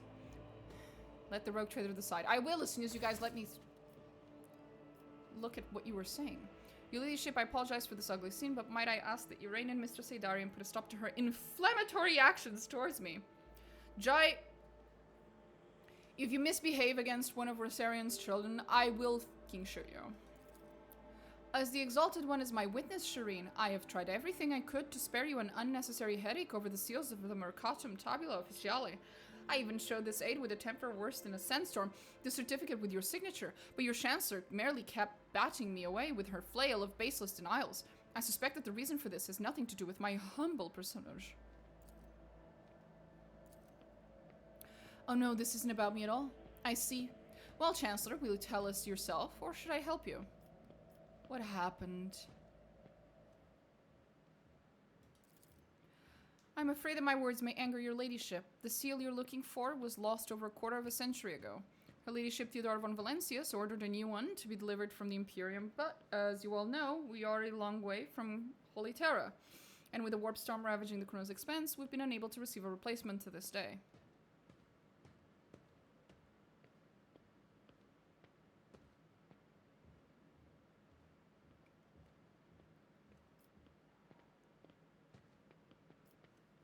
I presume the one responsible was punished promptly and harshly. Rest assured, Theodore von Valencia is ordered to have the malefactor dealt with accordingly. Servitude in perpetuis, your ladyship. He now performs his duties to the Imperium without reservation or error. Christ. However, one of the worlds in the Cosmos Winterscale rule, like Dargonus, was granted the honor of keeping the sacred sigils of the Administratum. The archives of House von Valencius mention 3 systems that are presently under the control of House Winterscale. Those would be blah blah blah blah blah blah blah blah. I am confident that the Administratum Palace is located on one of them. I already got it. We have a better chance of finding the seal in the pocket of some rich collector or fence than on a remote world owned by one of your rivals, Shireen. Uh-huh. I already have it.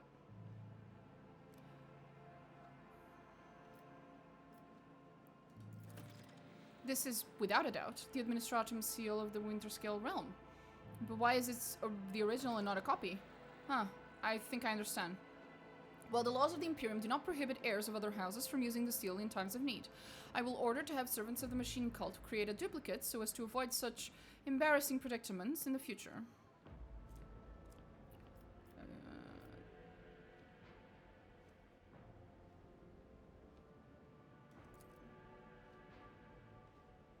I will now speak to her. Okay, I'm good.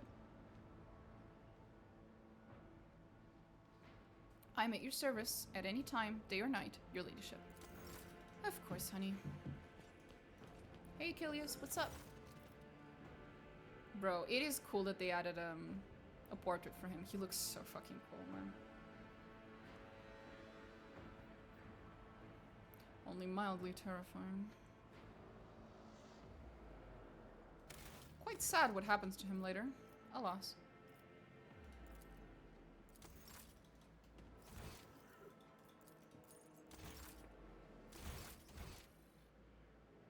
Wait, there's an exit over there. I keep forgetting there's a closer exit. Why am I like this? And now, all we have to do is go...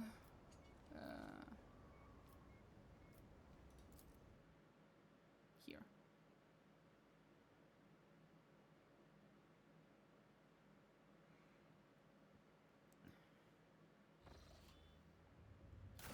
What does it say now? Yes. We're going to Janus? Don't remember. I guess I must have forgotten. Let's go there then.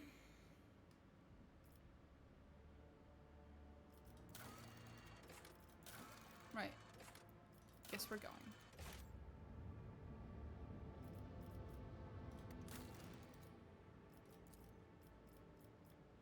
This is done.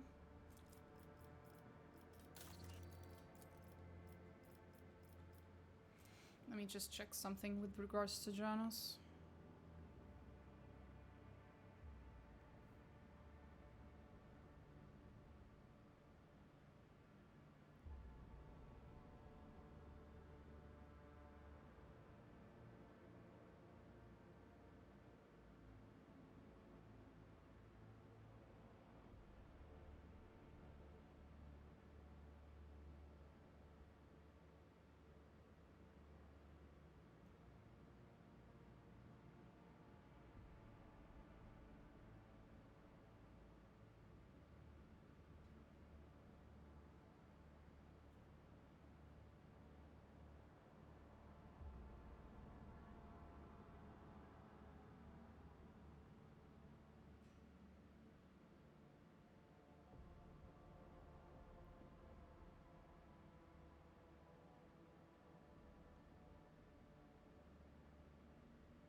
Hmm. I think I'm good with doing this.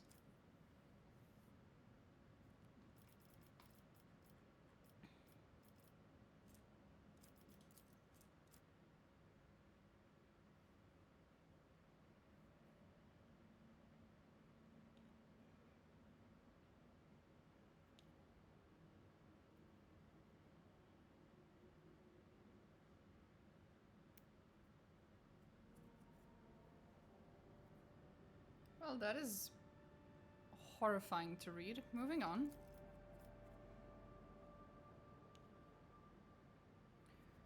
Okay.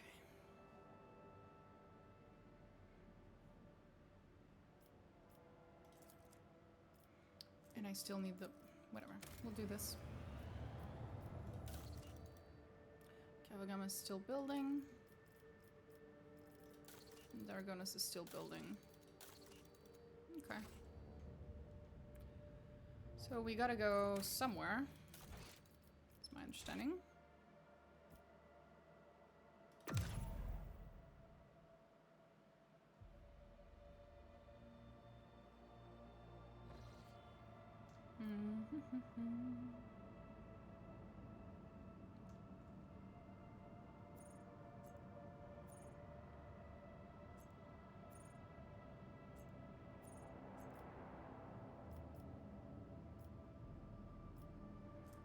Right. Spoils of Prudence. What's that? There's a rumor?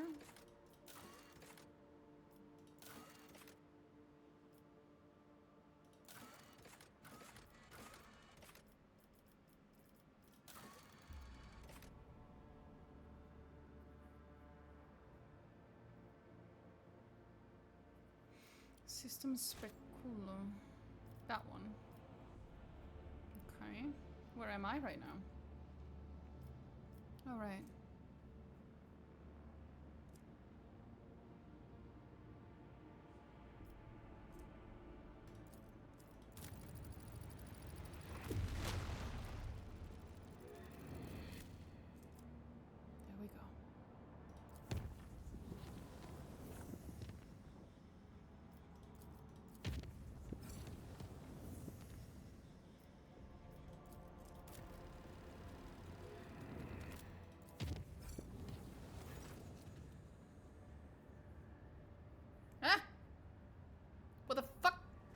Commission to report, your proctor has arrested my voidsman and is demanding his execution. A repeat offender, he says. Please do something. What the fuck?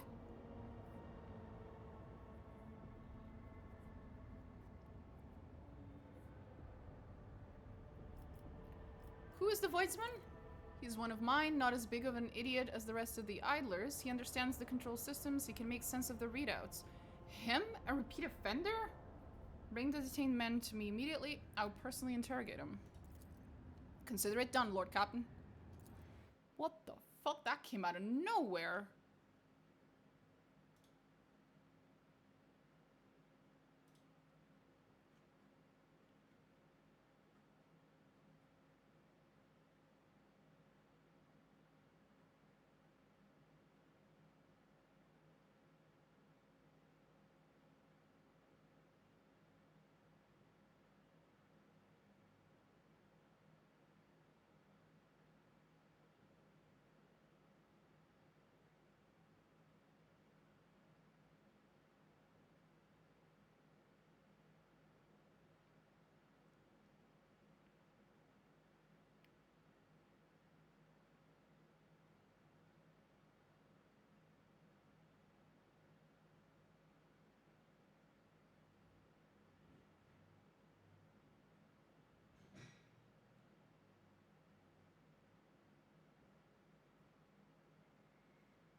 I beg you to look into this outrage. The cyber horror nearly chewed up my assistants, and one of them's been left without 2 of his fingers. Instead of calming his beast, the arbitrator attacked my crewman. What the fuck's happening? His crewman is a wanted man, rogue trader. He is accused of subverting sacred tithe shipments, smuggling, kidnapping the Imperium's subjects, and bribing officials. Were we not on your flagship, I would have executed the heretic on the spot, but here you are the authority and you are the court. Why did you attack my subjects, Solomon? The bastard tried to run when he saw me. His fellow crew members hesitated and didn't make way for me. There was no time to find out if they were abetting the perpetrator or just panicking, so I had to use Glato for suppression purposes. Solomon, why are you so certain that this is the man you're seeking? Because I was personally involved in tracking down and purging the Shadows of the Abyss crime syndicate to which the perpetrator belongs. The case was in Calixis, on the world of Helvetica Prime, but for arbitrators, time and distance do not mitigate guilt. The man before you is the former captain of a smuggling ship owned by the syndicate. Check the heretic's left arm. Every syndicate member had a distinct implant by which they recognized each other. It was the implant's signature that Glato picked up on during his patrols. Oh boy. Why did a criminal from Calixis find his way onto my ship? He was among the servants sent to you by Governor Medina. Of course he was. Ravor, did you know about this?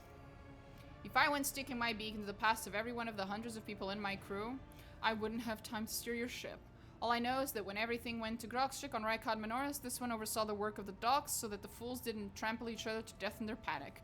And later he ran into a friend at the port on Footfall, and they found us some carts within a day. He's even got arms growing out of in the right places. He might make it to junior helmsman if he keeps it up.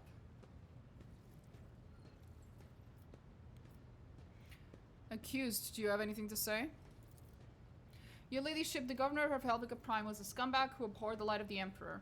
The things he did to the people under him, we only survived by stealing from him, or else we would have ended up in a corpse pit, like 1 in 4 did after a distribution station accident. But once I got out of there, that was it. I was out of that business for good, and when I found myself in your service, I realized that it was a gift of fate, and I'd be a fool if I didn't repay such good fortune with my wholehearted toil. I've made my decision, I guess.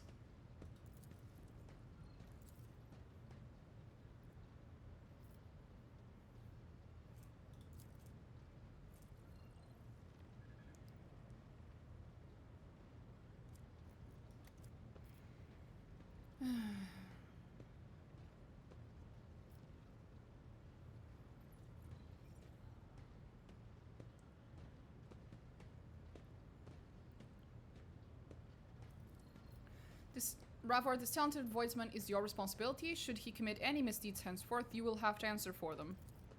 Yes, Lord Captain. And this case is closed. With your permission, I will return to my duties. Go, Solomorn. And try not to arrest the people in my ship again. Well, you can arrest them, just, you know, don't take several fingers off before you arrest them. Maybe after. Jesus.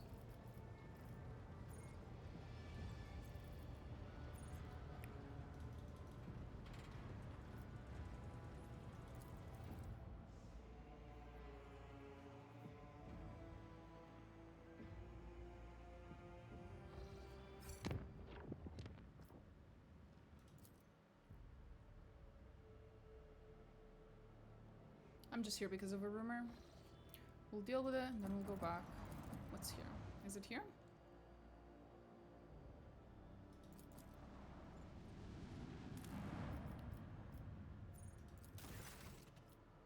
It is.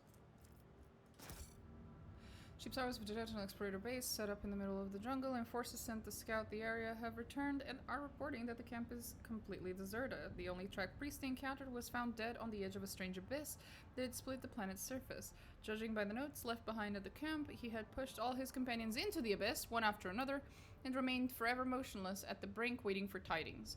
As the tech priest fell into a deathly trance, his servo skulls guarded him until the end, but could not save their master from dehydration. Okay.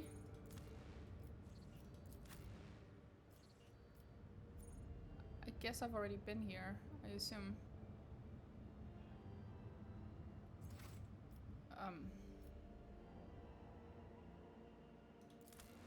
What was this, anyway? Oh, is this the big fucking creepy abyss? The void that you can look into and that looks back at you? Is that what this is? That is exactly what this is. Ooh. Okay.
Right.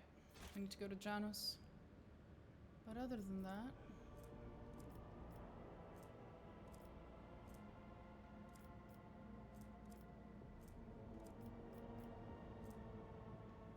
there was something else I wanted to check. Because earlier when we talked to Achilles, he told us about some specific place. Well, there is a couple of other things I wanted to do. Okay, 1 second. Oh, for fuck's sake. We received an astropathic message from Regent Aronto Orselio. The navigators are concerned about the fate of Cassia, who disappeared from Iraq 5. The Regent is requesting an update on her current status, and he has also inquired about the possibility of a personal meeting to negotiate and to arrange the return of Lady Navigator to her house.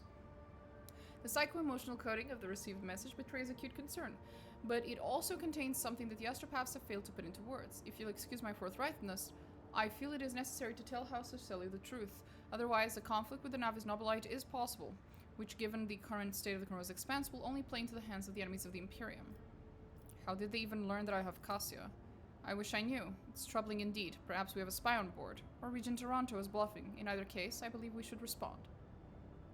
She is safe, and that the rogue trader would be honored to meet in person, I guess. I'll see to it. The astropaths will transmit your consent. Representatives of House Selly will be waiting for you on the capture world Dargonus. Receiving members of the Navis Nobilite is always a delicate matter. Please make sure to discuss the details of this meeting with your Chancellor upon arrival. Oh god. And then shit happened because I used a non-safe route, of course. And then from here, I wanted to go to Footfall. So there's a couple of little things we should do before we keep going.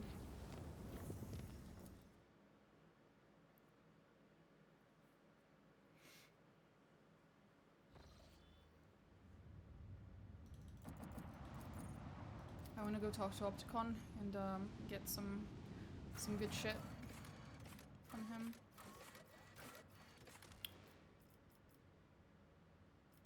Fuck that. I'm not bringing Jai with us. Bringing Abelard.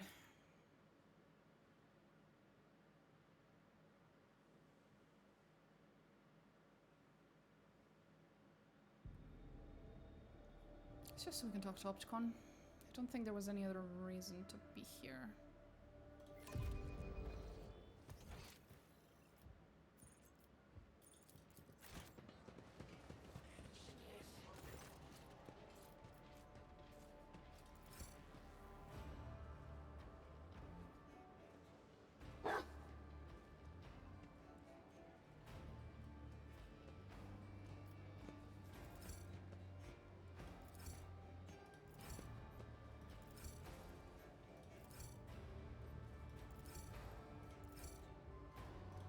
There we go. We just got a bunch of... Oh my god. Oh. That was a lot of stuff. Nice. Always keep your eye on the prize. That was absolutely worth it. Thank god we came back. In my other playthroughs, I always forgot to do this. Oh. I wonder why that's there.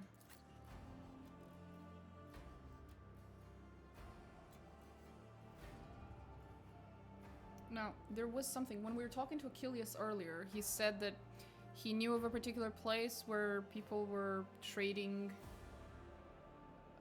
with Xenos or something. So if you'll excuse me, instead of bothering to try and remember all that, I'm just gonna go look at my own VOD and see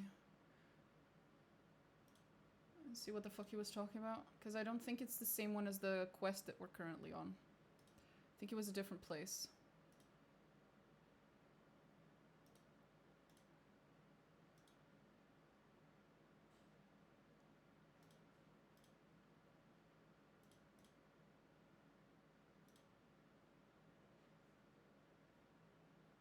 Actually, fuck that. Scratch what I just said.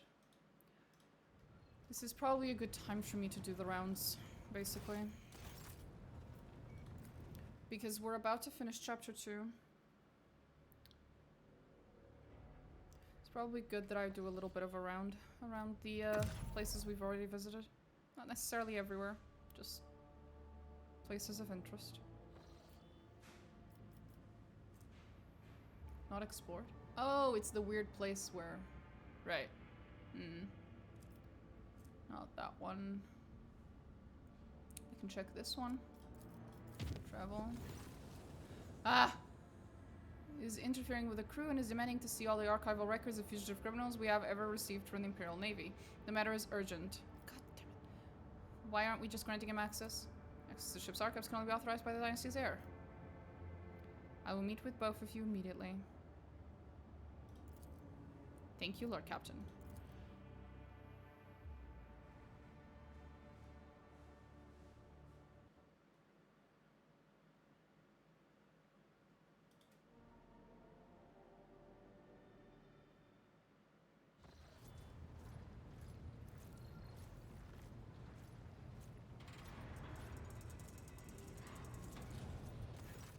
Your ladyship, Proctor Anthar is interfering in the work of the crew. He is intimidating and threatening them, demanding access to the ship's sealed archives. And as for his dog, I humbly request that you take action. Vigdis pauses, shifting her gaze to the cybermastiff and tucking her hand behind her back. Oh no. Did you try to pet the puppy, Vigdis? I understand if you did. I tried to. And I succeeded. Twice. Vigdis, what's wrong with your hand? Allow me to explain. The Voxmaster tried to pet Glato, which activated his self-defense protocol. Solomorn, can we not? As a result, I had to step away from my duties to have my implants replaced, esteemed Proctor. I already apologized. In any case, what happened was the expected outcome from an authorized contact with a living weapon of the Adeptus Orbites. Vigdis, why did you try to pet Glato? I didn't. This is the first time you've ever seen the Voxmaster so agitated. I did not try to pet him. It is not customary to keep such cyber beasts on a void ship, Lord Captain. This is my first encounter with such a creature. That Glato, it was following me all over the bridge. And you decided to interfere with his work protocol. I had studied the archives and found mention of a ritual to establish contact that involves an offering and physical interaction with the beast. And you are literally talking about bribery, a pointless act. Cybermasters cannot be bribed, and neither can arbitrators.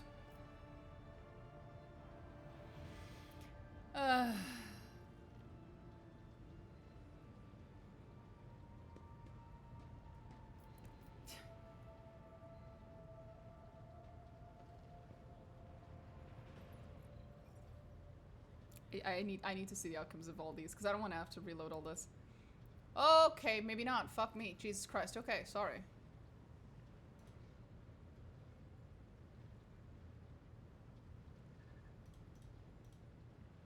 Right. Guess not. Be silent, both of you. Vigdis falls silence, but she continues to glare daggers at the Proctor, surreptitiously. Solomorn only nods. Solomorn, why are you sabotaging the work of the crew? I was compelled to intervene as Glato had intercepted a suspicious signal. The encrypted message contained the words heresy and fugitive. I managed to trace the signal back to the Voxmaster's workstation. I needed to dispatch Glato on a reconnaissance mission, to obtain new evidence and ultimately to ensure your safety. In other words, you sent the beast to follow me. I questioned the crew in the Voxmaster's absence and established that the wanted bulletins sent by the Imperial Navy were being completely ignored. I suspect that the senior officer Tolman is abusing your trust. God damn it.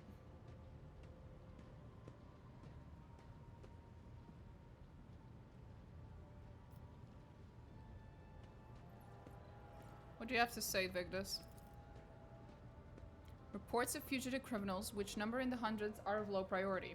What's more, I know that Lord Captain Theodora was most adamant on the matter. If you forgive me, her exact words were, "We are not Grok's damned bounty hunters." The Proctor would know that if he had brought his question to me rather than interrogating astropaths and comms officers. As for the Vox transmissions, the frequency on which the senior officers communicate is encrypted. I alerted the staff to the situation which the voidsman who was brought to you on the bridge to stand trial. Need I remind the Lord Captain that Proctor Anthar has no authority to access transmissions conducted by senior officers on the Rogue Trader's flagship, not to mention that the signal was wrongfully intercepted. It's so funny because both him and Henrix are probably doing this, it's just that Henrix is a lot better at hiding it. And this motherfucker is just doing it out in the open, as if he had the authority. Did you know that one of the voidsmen was a fugitive heretic? No, Lord Captain. He was not on the list of wanted criminals in the Chronos Expanse. I assume it is because of the relative insignificance of the heresies he was accused of by the Calixtus authorities. Perhaps Proctor Anthar had information to which the Imperial Navy does not have access. Solomorn, what are you suggesting? Your flagship is untouchable for external inspections because of his high status, and criminals are taking advantage of that. So you need an internal audit. You need to pull up the archives of wanted bulletins and double-check the records. That is the only way to identify and eliminate potential threats to you. This is madness for a ship whose officer corps alone comprises hundreds of people. The work hours that would be required for such an audit. I have listened to you and I am ready to make a decision. They both look at me. Oh God.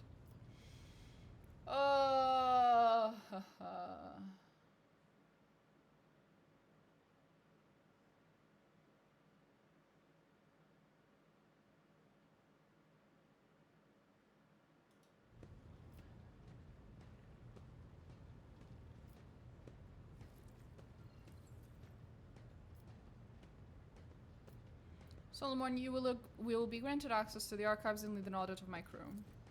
As you command, Rogue Trader. Have fun. Just don't take any of my officers out of their duties, because then you're just taking away my resources. Goofball. Are you okay, Vigdis? Is your hand better? Oh, I hope so.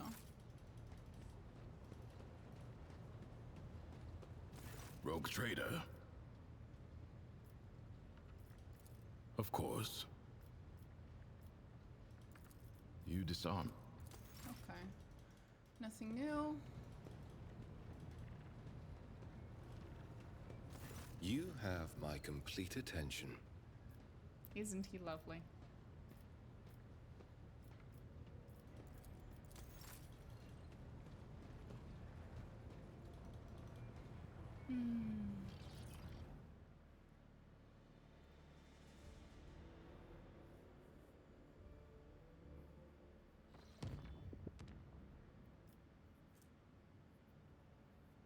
Anyway, I was going here. So I wanted to check out what's here.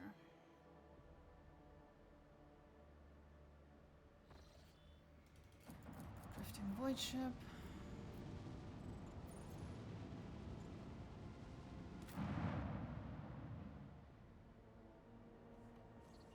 I know what it is. No point in being here then. Let's get out. Just doing the rounds real quick before we finish the chapter, basically. Okay.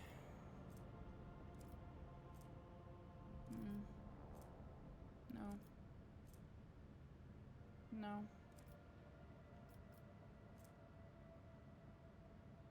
Distress signal. No. No. No. Nope. Nope. Maybe that one. Moreau 79.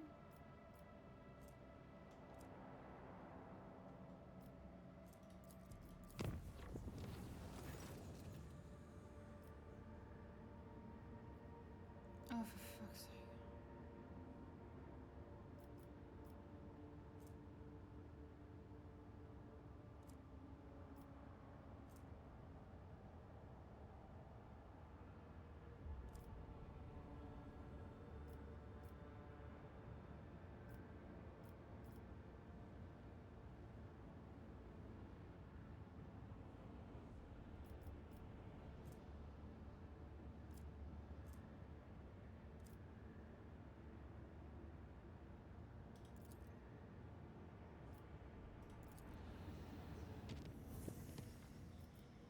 Anyway. And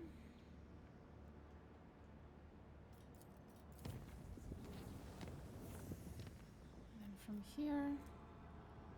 No, no. I was thinking up there, right?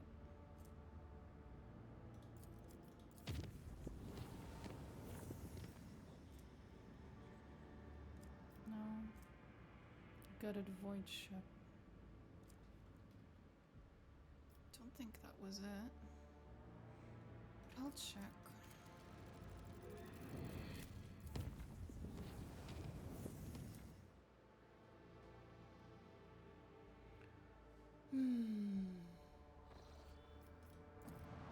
Oh, it's not even here anymore. I hate when that thing doesn't update.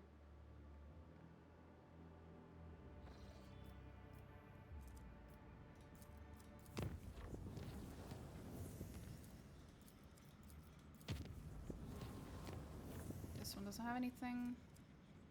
That's one Valencia's, no point. Shattered World. Nameless Star, an Ancient Bunker, no. Forgotten Twins, no. Here, maybe? Let's take a peek.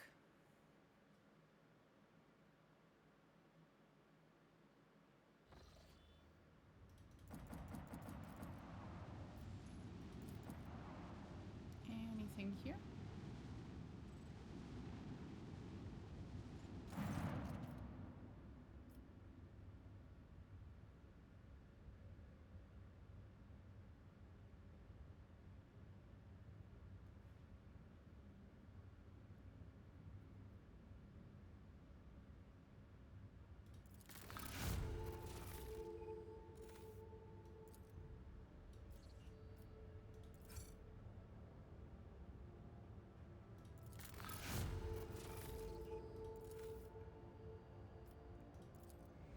Okay, that wasn't it either.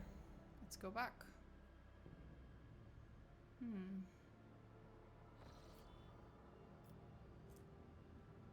Identified ruins.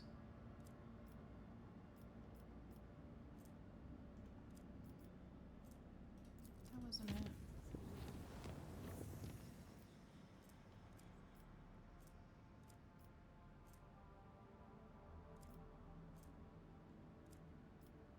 Unidentified ruins.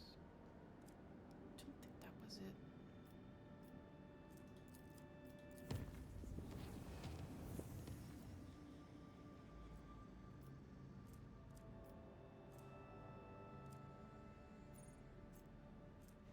Unforeseen event. Maybe I'm supposed to go there?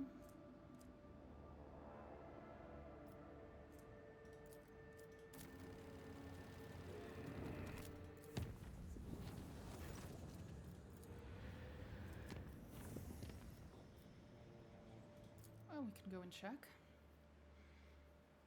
Unforeseen event. What was that? Have I already done it? Nice world.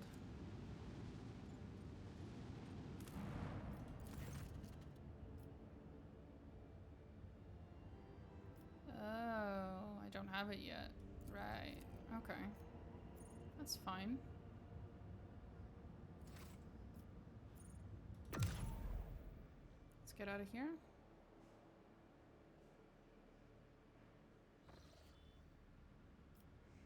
Check out the other places around.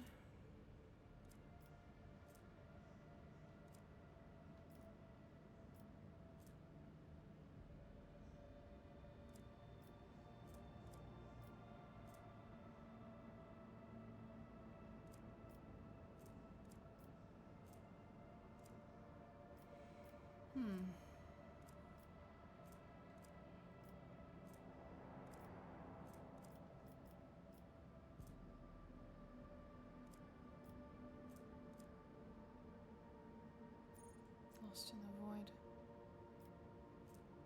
I've already been up there.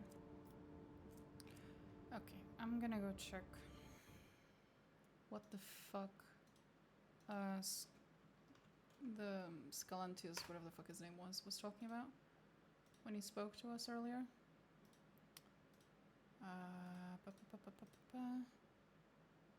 What the hell did he say?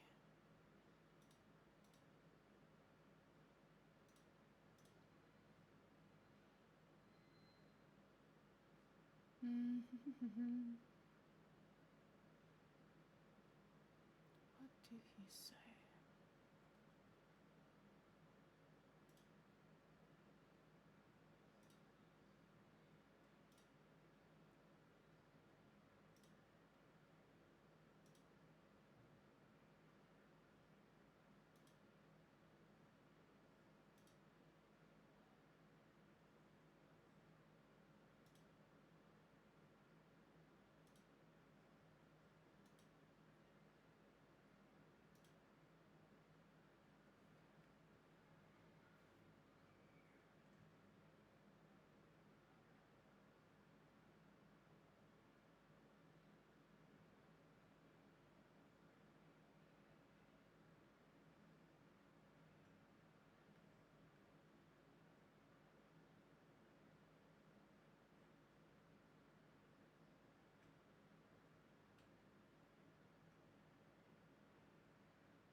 Just going through my conversation with Achilles earlier. Langram's belt. There we go. Where's Langram's belt? Oh boy. I don't remember. There. It doesn't show anything, which explains why I couldn't tell. Okay. Let's go around. Yeah. Shit happens.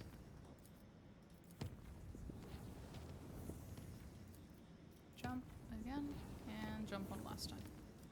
So this is what he was complaining about. What's here? Why is he so upset? Why is he so upset, spaghetti? There it is. Hey guys. I've been told that you're making deals with the Xenos. Can I go in on them?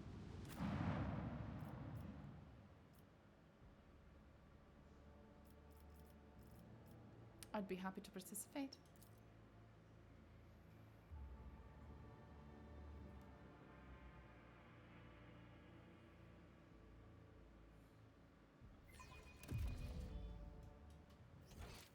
Oh, haven't I already? I always keep my options open. Yeah, I already wiped them off. Which is a shame. I would have preferred to be on good terms with them, because then we could both do deals with the Xenos. But no. Sad. Well, now I know what happened. Feels pretty fucking sad. That explains why I didn't even get a rumor after my conversation with him about this. Because it had already been concluded.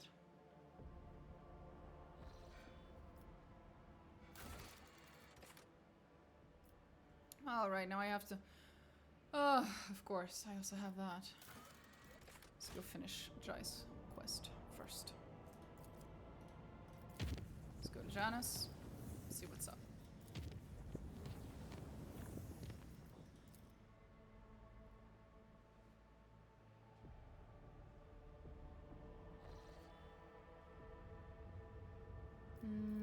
There we go, Janus.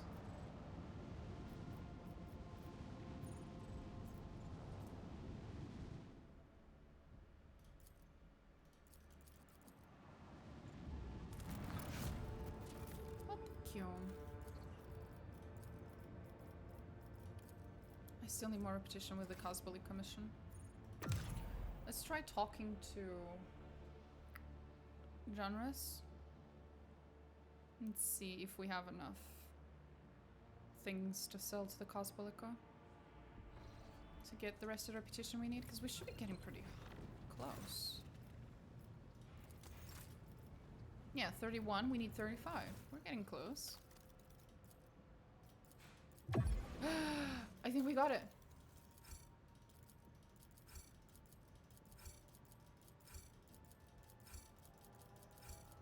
Oh, hell yeah. That was good stuff.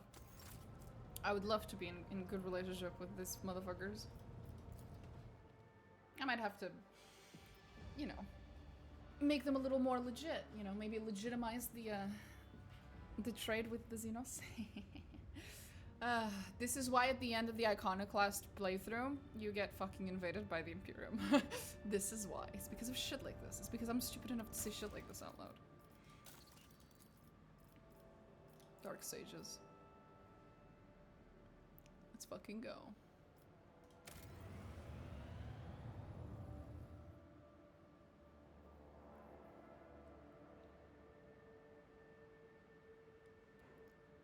Okay.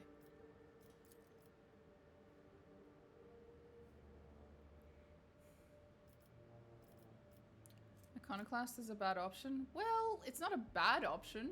It just has an ending that is expected of the Imperium. Being a good person in the Imperium does not make you any friends.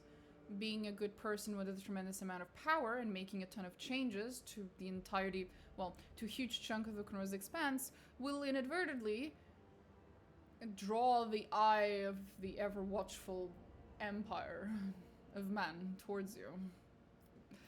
And they will not be happy to see what you've done. You can stick by your morals, but you must also understand that there will be consequences.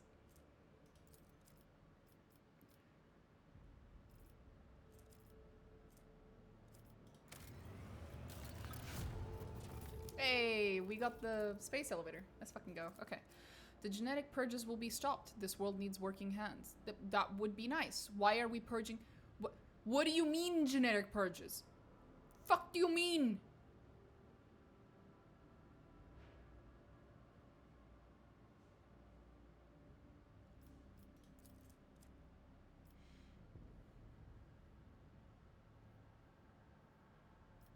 Hi, Cog. Is that a Squidward emote? Oh, Jesus. Dooming laggards to being processed into corpse. Oh my god. Okay, so I can feed people on the processed corpse remains of their less diligent fellow workers. I love Warhammer 40k. It's not unhinged at all.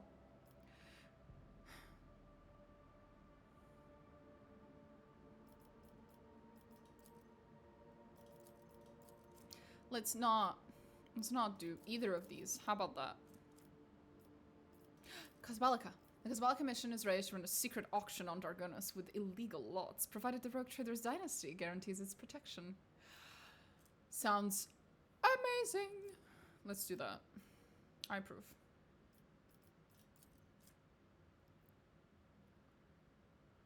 Convicts will be secretly resold to the pirates.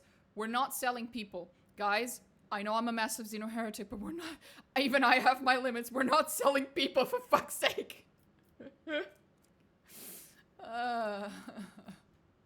Why is everything like this? Anyway.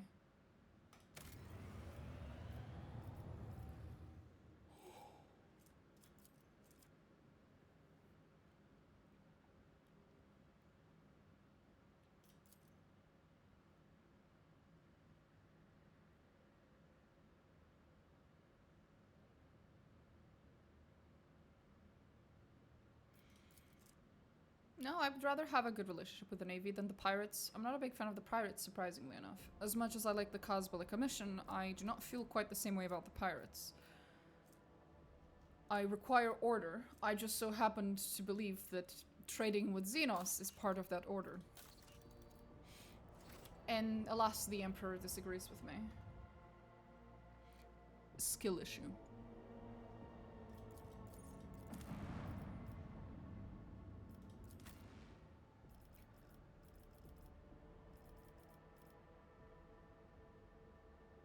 We should bring Jai.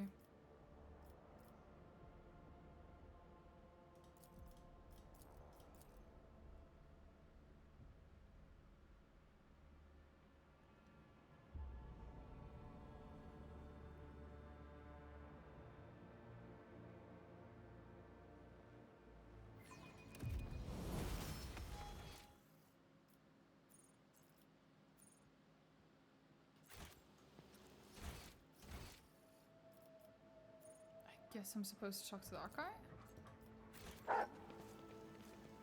Rise to the top, or get left in the dust.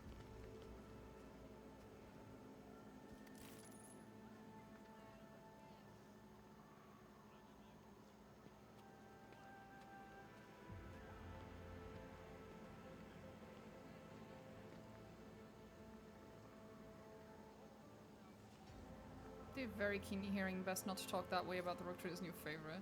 Oh, that's cool. The last time I disagreed with the Emperor and said he had a skill issue, they took my legs. Mighty kind of them to have only taken your legs. Keep your wits about you. I think one of my favorite little tidbits of lore is that before the fall, well, not the fall, before the betrayal by his son, the Emperor was actually undertaking a project, and that project was that he was trying to come to an agreement with the Eldari so that he could also get humanity to use the webway.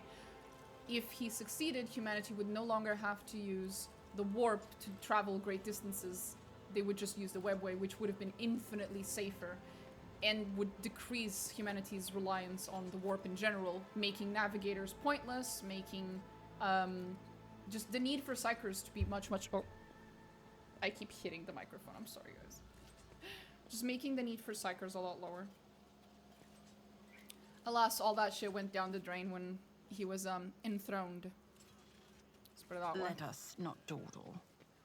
And if you were to say that out loud, I'm pretty sure not even the Inquisition today would believe you. I don't even think they themselves know of such secret plans.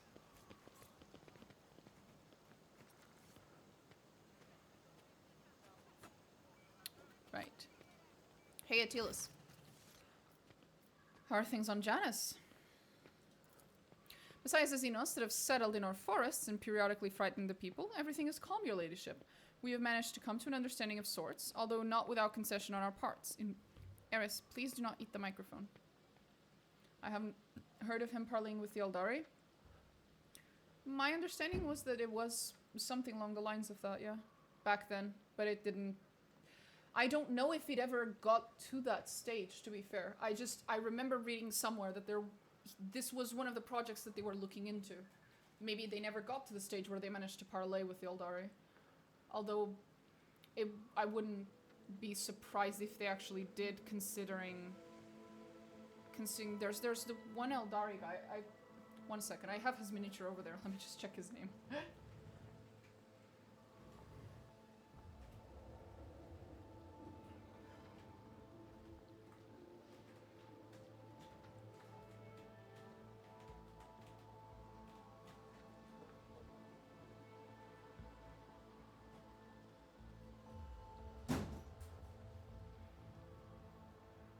I think his name was Eldrad. It's possible that Eldrad might have been involved in this, but now I'm just making guesses. But I do roughly remember something about that being a project at one point. Didn't Magnus the Red mess most of those plans up? Oh yeah, most likely.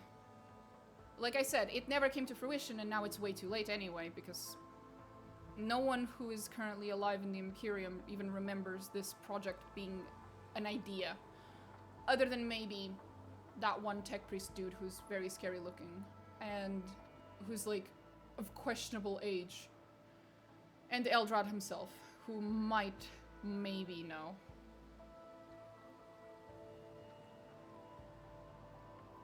They would just fight in the tunnels. That would be incredibly unwise on his part. And the Emperor, for all his flaws, was not an unwise man. It's also the reason why I have so much hope for the Empire, because what's his name? And for the Eldari, because our boy, whose name I cannot pronounce, no one can pronounce him. Who's older, the Emperor Eldrad? Strictly speaking, Eldrad, but also strictly speaking, the Emperor. Depends. If you count his age from the first time that he ever existed, and accumulate all ages ever since he got revived, because the Emperor keeps resurrecting. He has one of those fancy souls that resurrects. Or is reborn. So it depends. Do you count only this life of the Emperor, or all of them? In which case, probably the Emperor? Probably? But I don't remember. Like, I'm pulling from a very, very old memory in my brain, so God knows what I've forgotten since the last time I read about that. Besides, as you know, so I've settled in our forests. If the Emperor comes back, he is going to be pissed off at what has happened to everything in his absence. Oh yeah, absolutely. Most of the biggest proof of that is with fuck me, Rob out Gilliman. Jesus Christ, girly man. I love him to bits, but his name is so hard to remember. Gilliman, when he comes back and he like has like his conversation with the Emperor, it is very, very obvious to him. Fuck Gil. Do not fuck Gil, first of all. Gil is awesome. I love Gil. Okay? But a lot of the more recent lore with Gil... Oh, 1 second. We're back. Oh. I was very hungry.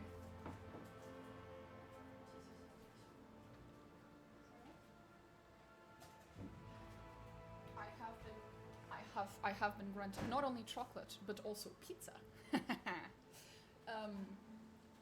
From Gilliman's reactions to being, you know, after being resurrected and coming back, it does seem to be quite heavily implied that he, from what he remembers of his own father, that his own father would not have approved of almost any of the bullshit that's been going on in the Empire since his enthronement. But Gilliman in general just makes me very, very hopeful, because if anyone has the type of, like, level-headed diplomatic personality that his father once had-ish, it's Gilliman. If anyone can lead the Empire to not being complete fucking trash and basically, you know, just ending up with everyone taken by the warp, it's Gilliman. The man is leadership incarnate, and not just leadership, but also diplomacy, and as everyone likes to meme, he's very good at Excel sheets. Unironically, he's very good at logistics. He's very good at the actual things that are necessary to be an effective leader, and not a leader of an army, but a leader of, you know, a nation, or in this case, group of nations, or in this case, an empire. Nonetheless, this is like, Warhammer 40k is an ongoing tale that never ends, and the whole point of it is that war never, you know, that it's a never-ending war. War never changes, I was about to say. No, it's that it's a never-ending war, so while in theory, Gilliman's return should mean that things will turn out better for both humanity and the Eldari, whom he already has a somewhat slightly better relationship than most other people in the Imperium, it's unlikely that that will actually come to pass, because then they would run out of lore, they would run out of books to write, you know? They can't have things go well, because if things go well, then the story ends, and they can't do that. It's one of the annoyances that I have with the lore of Warhammer 40k, is that in order for the lore to continue, both humanity and the Eldari have to continuously fail, because if they ever succeed at becoming slightly better, then the lore falls apart, basically, which is just sad. Kind of annoying.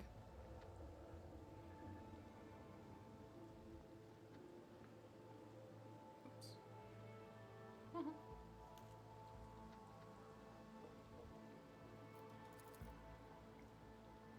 Okay.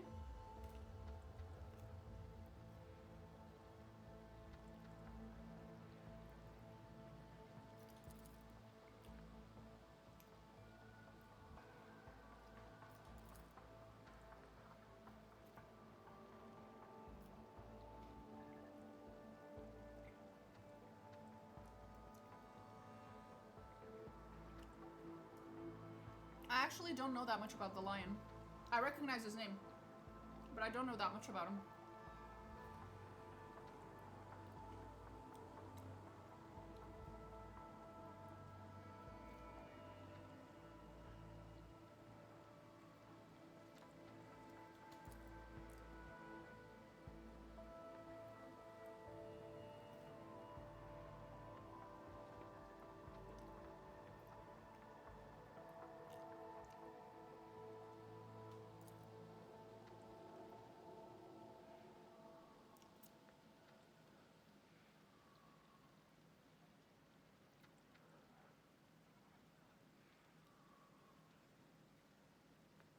Oh, your guard regiments are working together better. Cultists have gotten more powerful. Yeah, basically.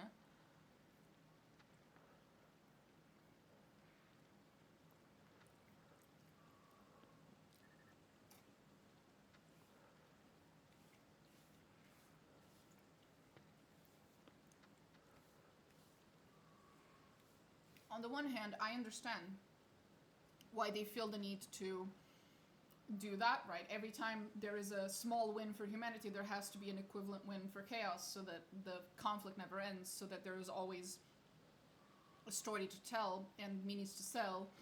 But on the other hand, it's not very fun to be a fan of a faction or of a story that you feel like is never ever ever going to advance in any meaningful way, you know? It's like when you're playing a video game that tells you that, oh, this video game has so many choices, but then it's like illusion of choice. No matter what you pick, no matter what dialogue choice you pick, nothing changes in the end. It feels kind of like that. It feels very futile. I wish the people who are writing Warhammer 40k lore had some gruesome fucking balls, basically. Well, not the writers themselves, I'm sure they wouldn't mind, but the people who are telling them what they can and cannot write.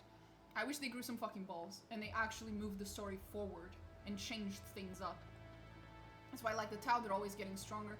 You say that, but it's like, I'm sure that as soon as the Tau are strong enough to do anything relevant, they'll change the story in some way to make it so that the Tau get fucked, and now they're also, you know, join the club of species that have been fucked.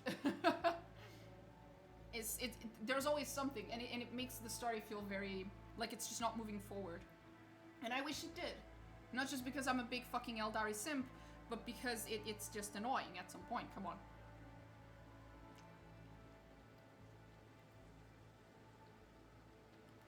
They're still near the starting line. Yeah, they're very young.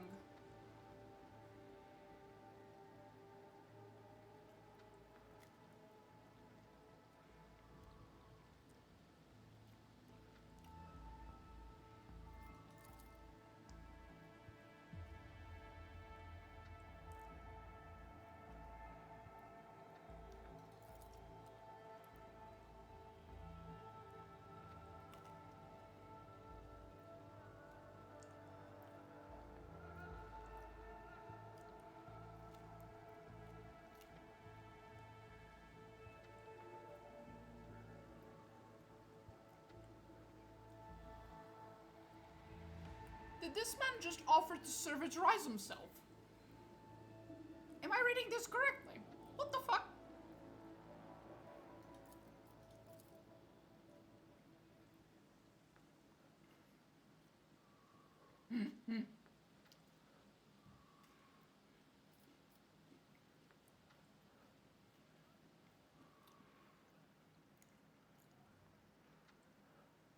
Oh my god, that is so cute. Attilius, there is no... One second. Attilius, there is no need for that. Yes, any servitor can place a seal, but can it do so while granting me a sincere smile or impressing me with its impeccable finesse and attention to detail? I think not, but you can. Oh, I love it. Oh, that's hilarious.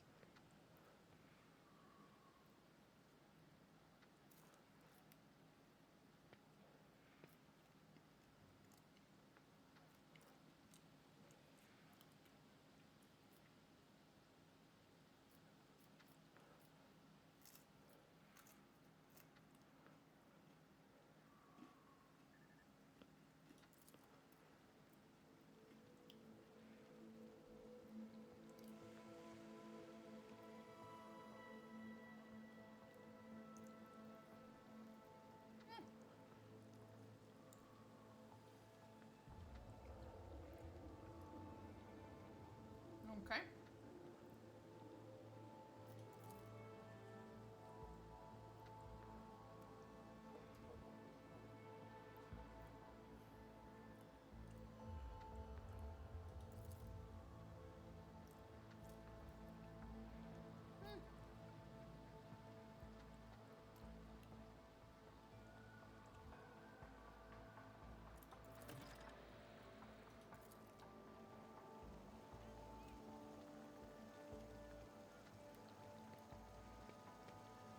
Well, I think we're done here.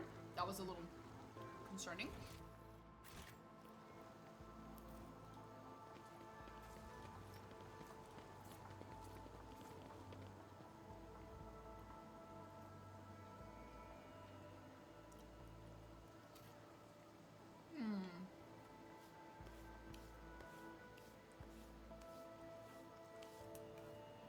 Wasn't one of those swords in the fucking warp? Like literally in the realms of one of the gods? One second. Or am I confusing it with something else?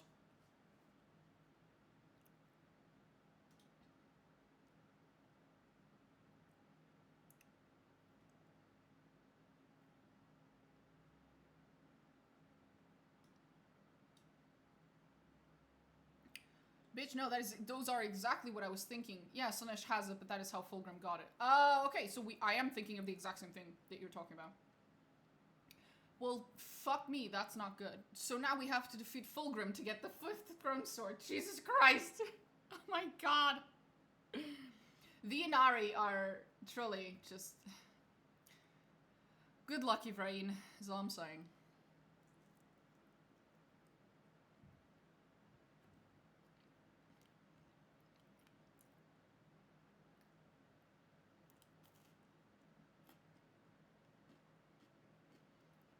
Because they've got 4 of them.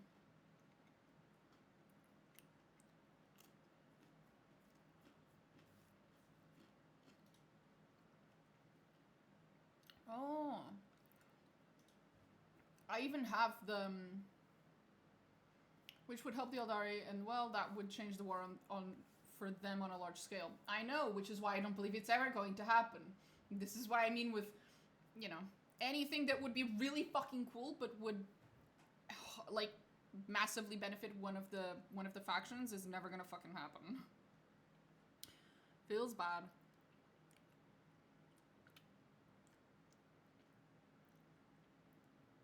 Yeah. But that is the 5th Crown Sword. So they already have 4.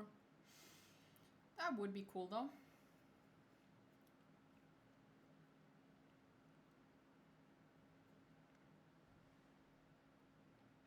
The unnamed 5th sword has been placed inside the Palace of Slaanesh by Shalaxi Elbane. Oh, Shalaxi! I have that meaning.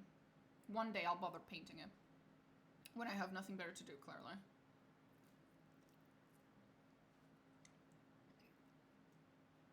And like a month of time off, because it's massive.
People are discussing whether Fulgrim's sword is or is not the 5th Crown Sword. And the comments are pretty hilarious. Ephraim, when she sees Fulgrim, I want that twink obliterated. God bless. Eris, I love you, sweetheart, but please, please stop stepping all over my keyboard. Can you do that? Thank you. I'm gonna go grab some water, and then we can continue.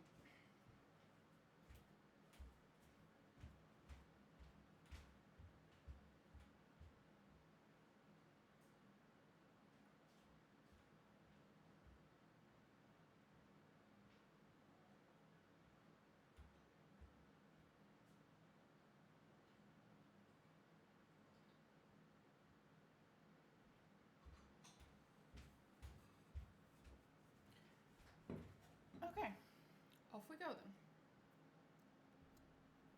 I bought this microphone 2 days ago. There's already some crumbs on it. God bless. Why am I like this?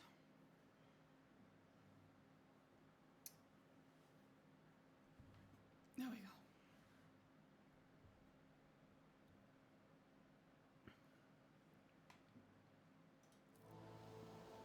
So, Is there money to be made? yep, there it is. We can just go.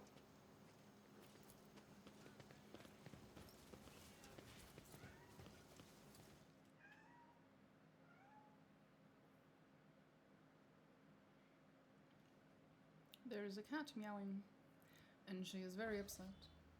Yes? Do you want something? Hey. Cat, 1 second. The cat's being a goof.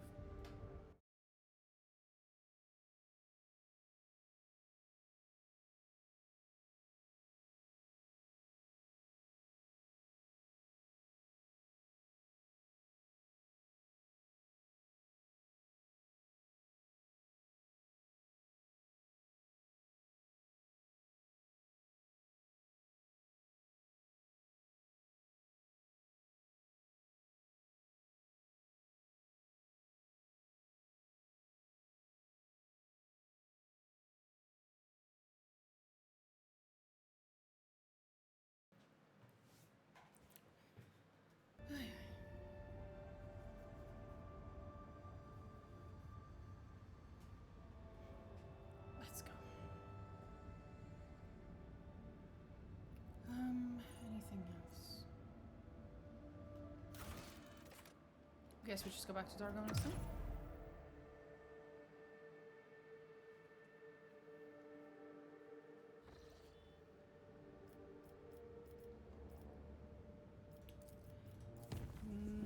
Whoop! Here we are.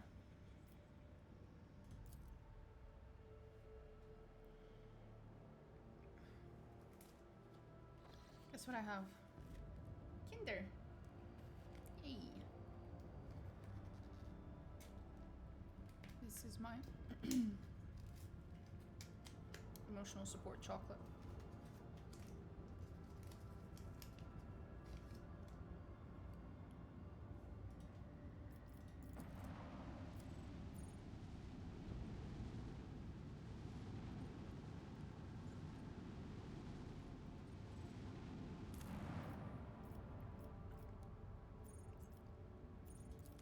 I'm guessing it's in the administratum.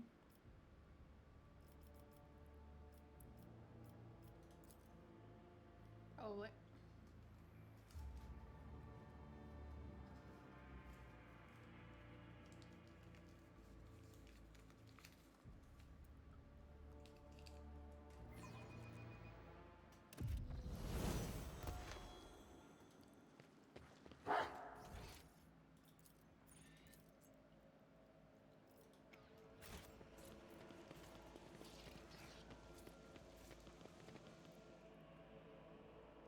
Here we go again. Here is your papal, completed with seals. Yes, oh, yes, indeed, it is perfect. The seals are authentic, so we may continue with the certification procedure. Follow me, please.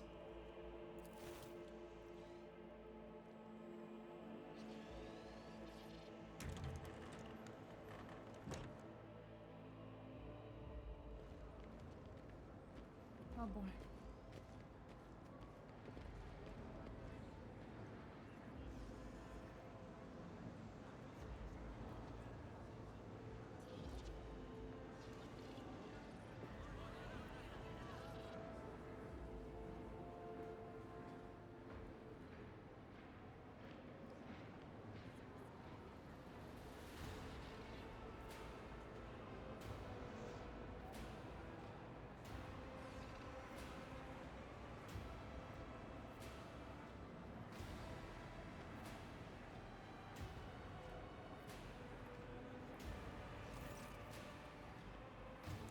This is your queue, and your ticket number is 394. When it is your turn to be seen, the ranking prefect will review your documentation again and sign the official certification for Jai Haidari to possess a Mercantum Tabula Officiale. You will have a bit of a wait, but it will be worth it in the end, yes?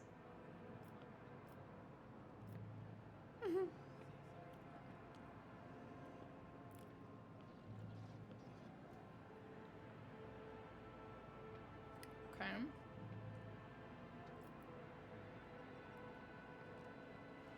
Is this some kind of joke?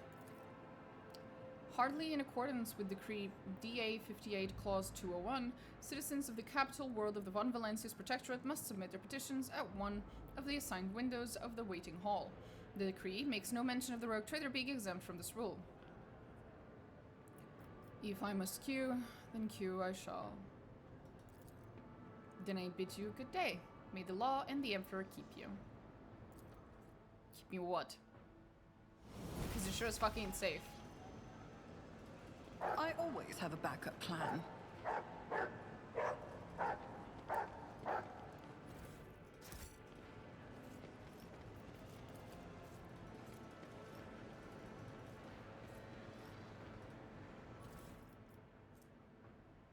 Compose an order for the servitization of 90% of the population of Astrai mining station. Oh my god, for purposes of increasing productivity. Prepare a set of documents for the reclassification of the world Viabos 6 as a penal colony on the order of Her Ladyship Theodora. Task the newly appointed adepts of the administration with conducting a review of all unresolved petitions in the last 5,999 cycles. Make a big mug of recaf. Wonderful. I always keep my options open.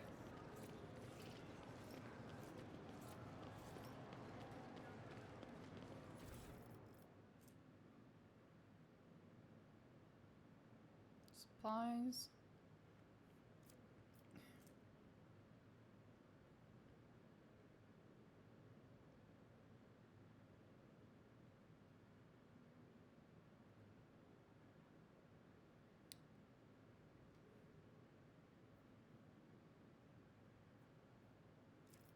Right, we've servitorized yet another person. Rise to the top, or get left in the dust.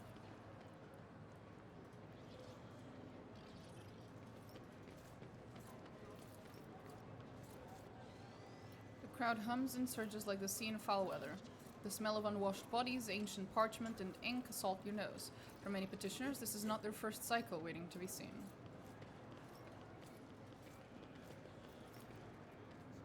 Bundles of wires have been ripped out of the servitor's neck and a yellow fluid is seeping from its damaged joints. How angry would a person have to be to do this? Let us not Very, dawdle. I'm guessing.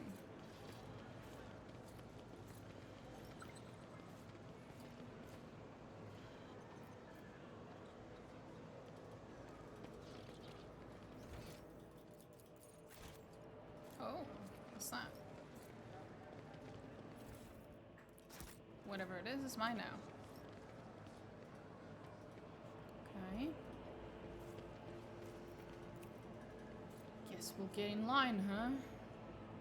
I'm so sorry to all the members of my retinue I've dragged into this.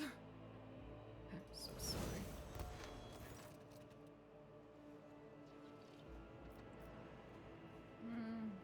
Someone has rolled out bedding and is settling down to sleep. Someone is playing some bizarre musical instrument. Many are praying. Several highborn petitioners are debating who is here on the most important business. You have to admit, the magnificent administrative machinery of the Imperium isn't without its rough edges. Uh-huh.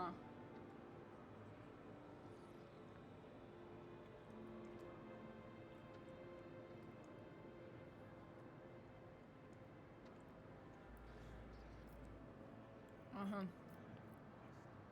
Count the people in the queue.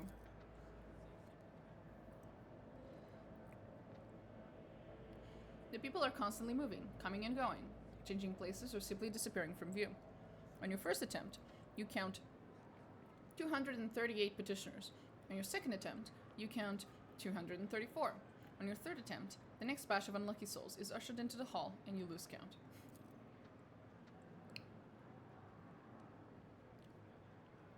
Actually, Shireen, if you were to tell your pet assassin to put on a little show in this room right now, I bet the queue would get a lot shorter. To defile one of the blood-spun web's sacraments by dedicating it to your avarice. Think again, blasphemer.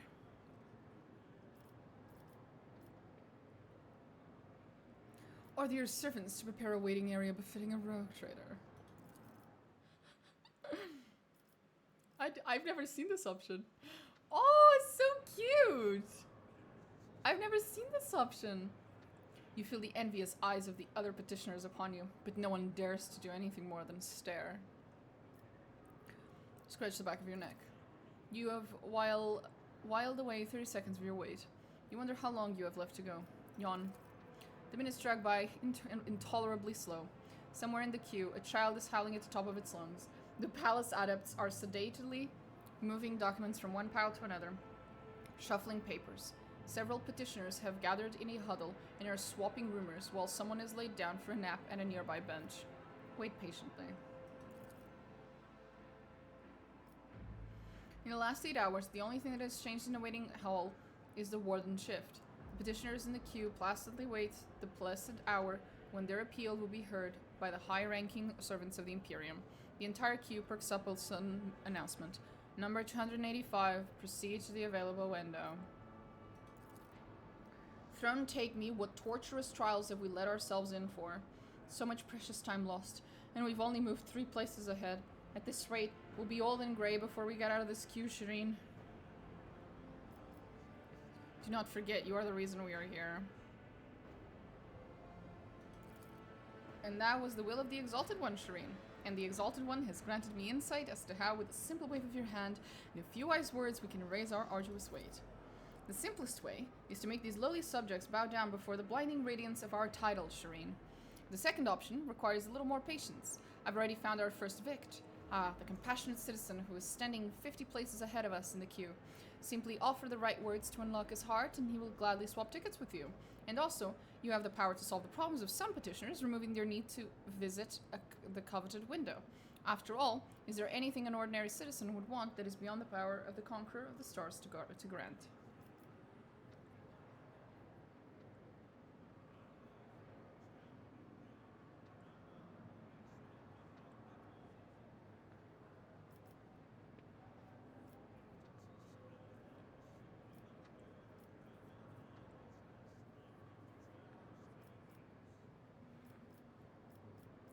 We shall solve the problems of the common people. A wise decision, Shireen. Cold traders always say, if you can solve a problem with hard cash, then that's just the cost of doing business. Oh, exalted one, could today be my lucky day? No longer will I have to stand in this hall, waiting day and night for my turn to come, for this kind lady of House von Valensis is a benefactor of the downtrodden, and she has solved my problem. I know a bunch of people come towards me. Esteemed lady, take pity on this poor youth as well. I will give you everything I have, I swear before the Emperor. Only help me solve my problem.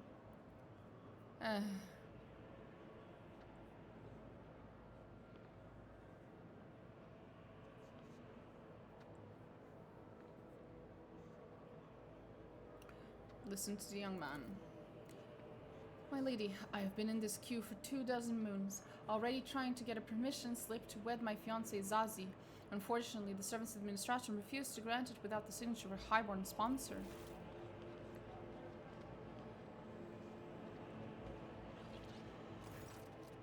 Out of my way.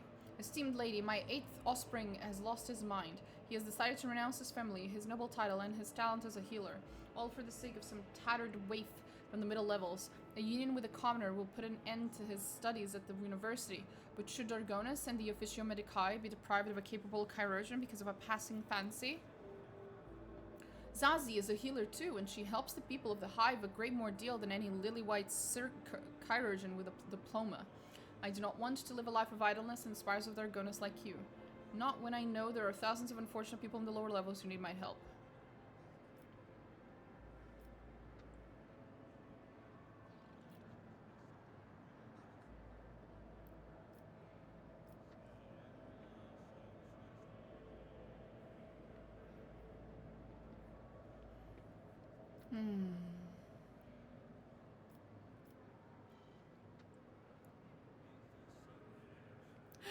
Ownership of the Dargonus University of Medicae. I feel like that might be a little bit too much, bro.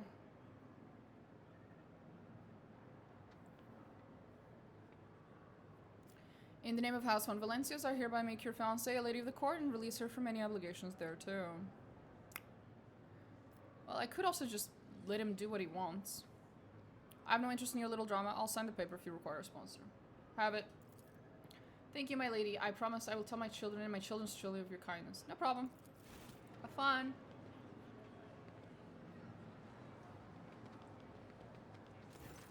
You have an interesting way of doing business, Shireen. I'll keep that in mind. Death for life. You are here to request mortifications that your organs go to your granddaughter as an inheritance. She will hardly want your worn-out body parts, old-timer. Servitor disposal. Only now do you notice the tattoo on his right hand, the symbol of the Adeptus Administration with several interlocking chains. It seems this old fellow is the property of a prefect of this palace. This poor wretched was turned into a servitor 16 years ago.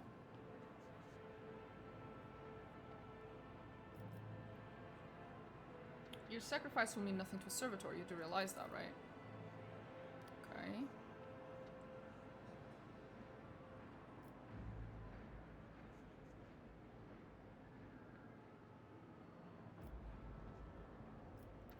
You do not have to die, old man. If she has been taken out of service, then the time has come to release her. It's literally a servitor. Please just let it die. Past time.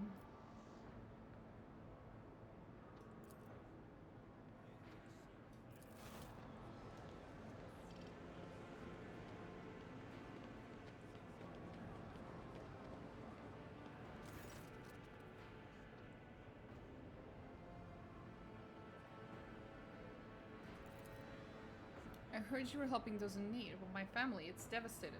My life's work, oh, my shop selling rare hats, burnt to ash.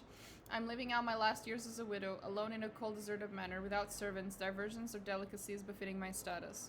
I suppose you must remarry then? I shall have my people select the best spouse for you. No, why would you... No more husbands or wives, I'm too old for all of that. All I want is to enjoy the last years of my life.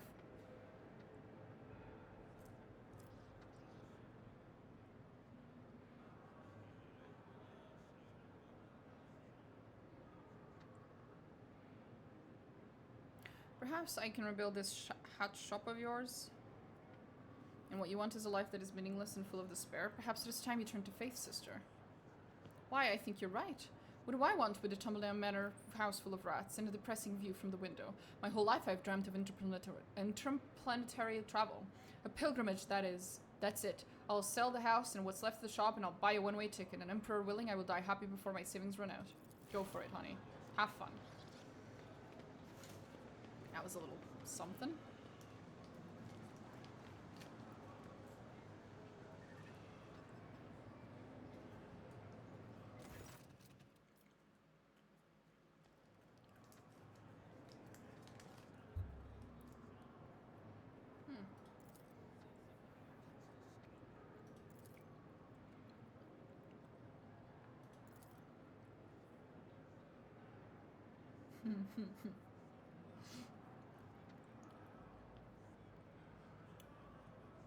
I already tried to convince Henrik to use his interrogator's rosette. Oh god, Jai, what the fuck?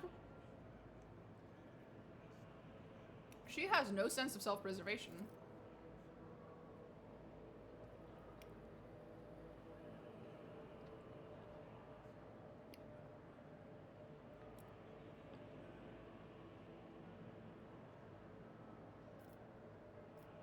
Wait patiently.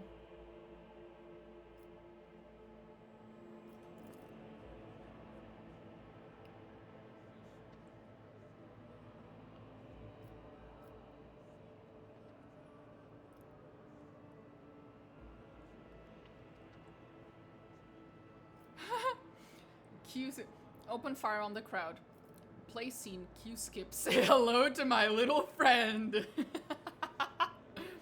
Whatever developer wrote that into the code. Based. I see you. And I think you're hilarious. Use your tricks.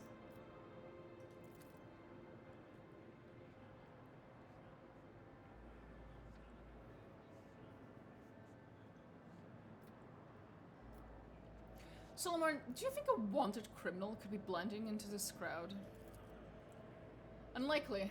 In the time we've been standing here, I've assessed every individual in the queue. Then again, one can never be too vigilant. As an arbitrator, I can't perform an unscheduled check of identity documents. At least some good can come out of being stuck here. Subjects of the Imperium, have your papers ready. On behalf of the Adeptus Arbites, I am initiating an inspection and search. Oh no.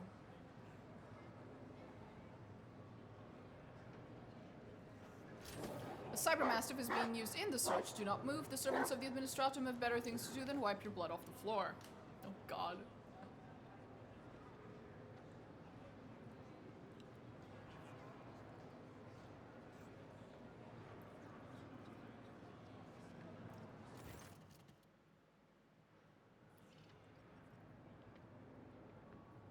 No Lex Imperialis violations detected. He almost seems sad about it.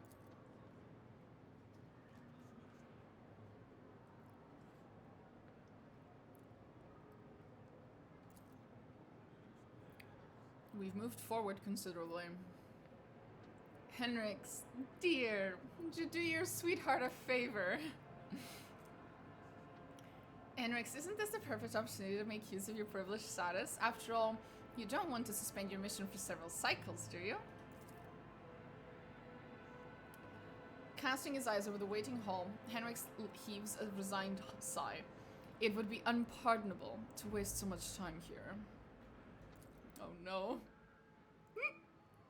In the name of the Holy Inquisition, I order you to let this lady through. It is your secret duty to the Imperium to comply. Holy shit.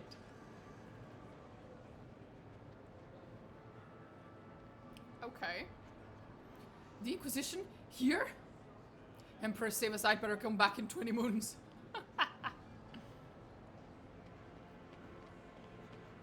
There we go, we got rid of a few people who were ahead of us. Here, is this what you were so desperate to obtain? Henrix holds out 3 queue tickets dropped by petitioners fleeing the very sight of the interrogator. Do not ask me to resort to such tricks again. Just shoot everyone, it's faster. I'm not going to shoot everyone. Bro, come on. That's mean. Irliet, I'm sorry. I know this is very much beneath you, as a proud member of the Eldari, but could you serve as a distraction, please? The Eldari's clear gaze surveys the crowd. Ellen talk, I will do this, but only because you helped me to leave Chanos. If any Monkey tries to touch me, I will end them as ruthlessly as one uproots a weed. Oh god. Karaimora, Ellen talk, I will do that. Oh god. What did she just do?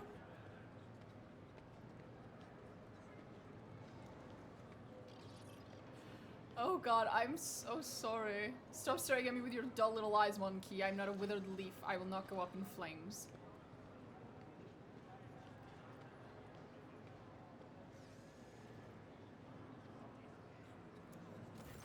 Oh god, I am so sorry.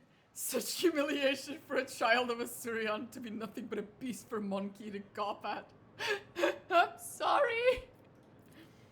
Look at it this way. My pointy-eared and elegant Xeno friend. You have gained more intimate knowledge of the Imperium's culture, and I have got us a ticket that put us a few places ahead in the queue. I didn't steal it. I simply swapped it with hours when no one was looking. Is Jai robbing them? What do you think? Petitioners exchange glances, clutching their paperwork. After a few seconds, you realize that the number being called out by the server skull for the 3rd time is the one on your ticket. Hey, we did it! Well, that went faster than I expected. I wonder why. We had a little bit of a wait, of course, but at least it was actually fun. One last seal, one more certification, and you'll be looking at official trade representative Jai Haydari. What are you waiting for, Shireen? Let's go. We have another couple of hours with the certification officer to get through. Shoot me. The certification officer leans over the documents, his smoothly shaven head gleaming. His augmented ocular eyes whir as the lenses zoom in and out. With quiet scratching sounds, the cogita quills that serve in place of the officer's fingers make notes on a fine sheet of paper. The document is hereby certified. Return to the Master of Seals in order to proceed, and may his light and wisdom guard you. Next! Keep your wits about you. I never tried Iliad here. It's funny. Oh, it is, but I just feel so bad.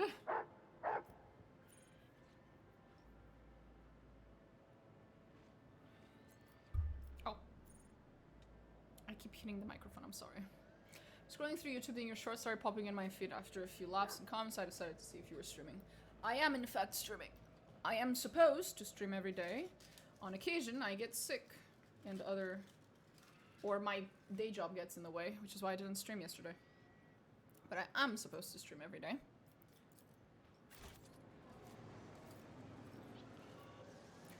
Okay, guys, please. Please tell me it's over. The Temple of Law and Order greets you. You've returned with all the necessary paperwork, I presume? Here's everything. Wonderful. The Emperor blessed you with patience greater than the apportioned to ordinary mortals. Allow me to verify the authenticity of your documents for the final time. Yes, yes, yes. Confirmed. Everything's in order. And this one... Ah! The seal is smudged slightly. I swear to God. Void scorpions scratch out my eyes. Now what? Just one strike. Not in his name. Not by his will. Merely for myself. Would it be a grave trespass, I wonder? No. I must banish such thoughts. I understand.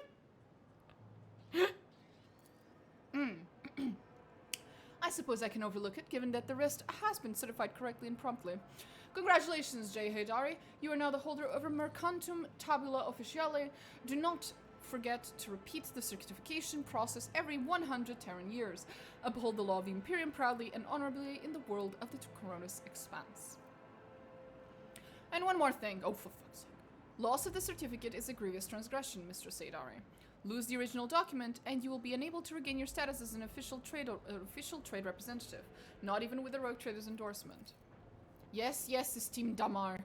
Give me the certificate already. Come on. Praise the exalted one who saw me through all these trials, Shireen. This is something to tell the great children about. How a humble mortal became a trade representative of the Imperium. Let's not bother the Damar any longer, Shireen. Why don't we discuss our next steps on the ship? Have you tried the inertia boots with Kibble? With... who's Kibble? Inertia boots. Inertia boots. Do I have the inertia boots? There they are. If the wearer's melee attack is dodged, parried, or scores a critical hit, the wearer's regain plus agility and does not provoke Kibella. Oh. No. I have not.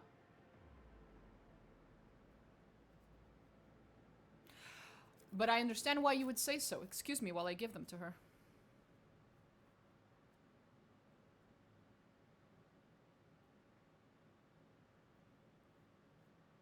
61 MP. Okay, yeah, we'll give it to her. That sounds extremely useful, actually.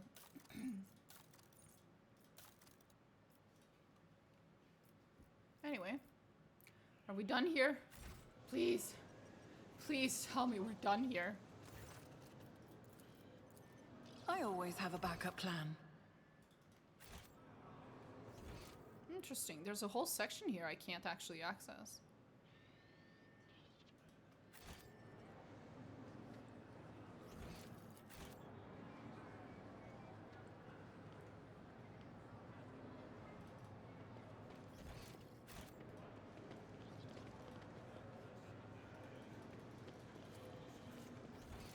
Okay, whatever. Let's just get the fuck out of here. Fuck this. I'm done.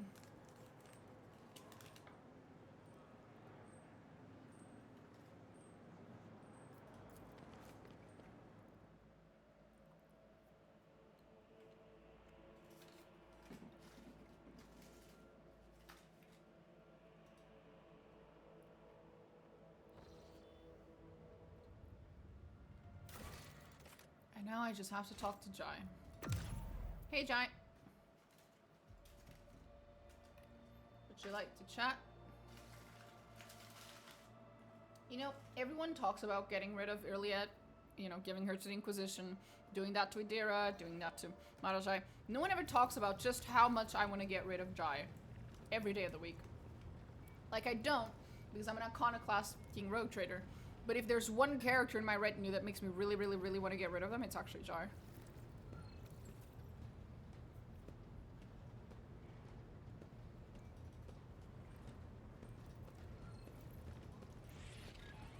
Oh, I love Irliet. Shireen, light of my eyes, giver of boons and savior of the needy. From now on, two sons will grace the firmament of the Font Valancius Protectorate.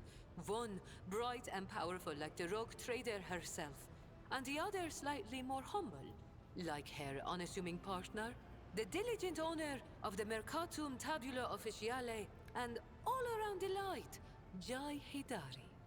Uh-huh. Oh yeah, delightful. That's what you are.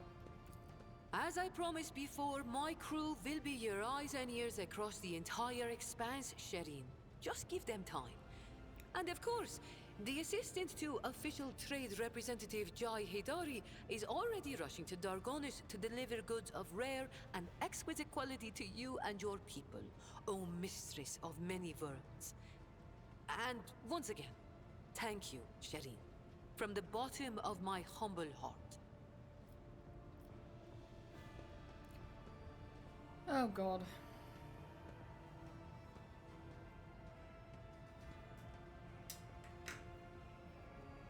You've romanced her with your Iconoclast run? I don't like her romance. It's one of the few romances in this game that I just don't like. If not the only one, actually.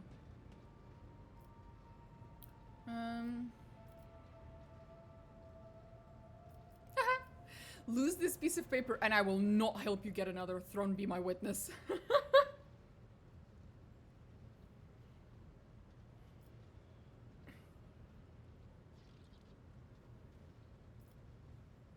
second. Nah.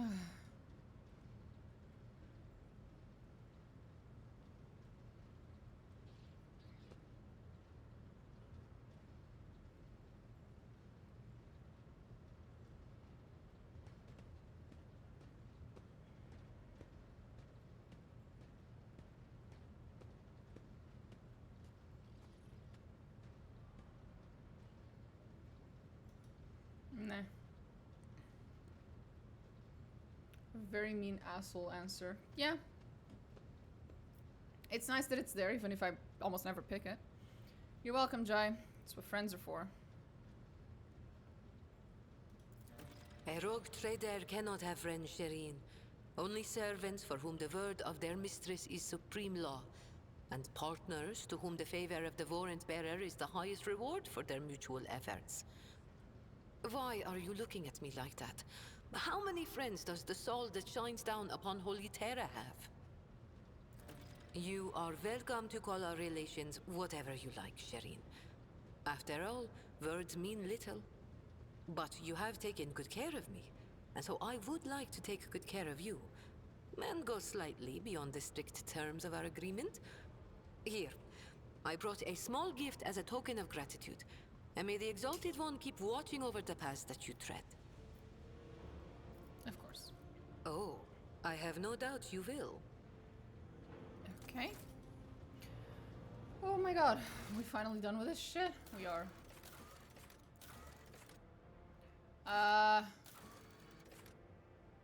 Celebrate her acquisition of the American with her crew on footfall. Oh, for fuck's sake. I deal with one quest and I get You another. are spoiling me with the splendor of your presence again, Shireen. Have you decided to treat your soul to the fruits of my eloquence? Or do you wish to discuss business with the newly appointed owner of a Mercatum Tabula Officiale? Oh. Yeah, that's what I have to do next. I have to go to her party. God bless. Off we go. To the party in footfall.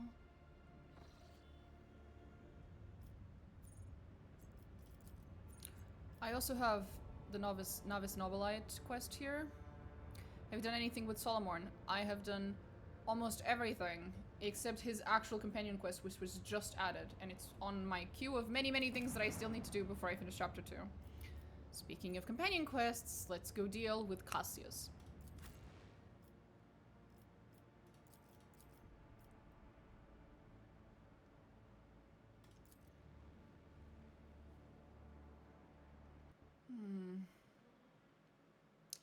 The problem with Cassius is that I can never remember which of the Cassia endings I actually liked. Cassia, much like Pascal, does not have any particularly nice endings.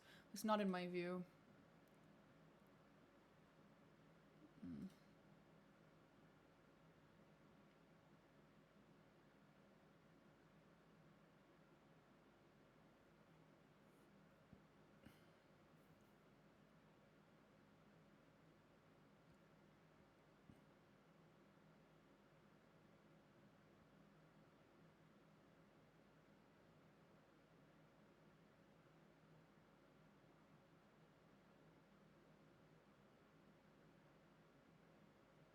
Okay. I remember what I wanted for her. Is this first playthrough? Absolutely not. It's my first playthrough of the DLC, so I don't know anything about the DLC, but of the game? No. I have played it many times. I should not have TP'd here. I should have TP'd inside the palace.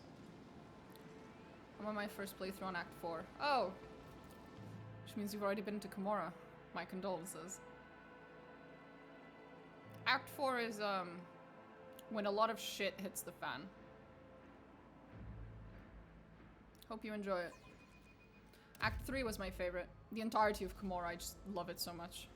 But I am a filthy Drukhari enjoyer. I am a big fan of the Drukharis. The fact that I get to play a Warhammer 40k game that lets me go into fucking Kimura, of all places, is, yeah. I was pretty excited. Kimura was rough. I picked my squishy companion, so it was even worse. Bro, the first time I went to Kimura, it was rough. I had no idea where I was going, okay? Like, it was Rough. If only you picked Cabela. True. Cabela's always useful. Yeah, I prefer 2 and 4 because I love colony management. I don't dislike the colony management. I don't love it a whole lot. I feel like there's something missing to it.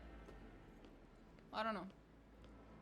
It doesn't really get in the way, so I don't hate it. But I also don't think it's like super, super, super awesome. It does have some cool stuff. I think they could have added a little more interactivity with it.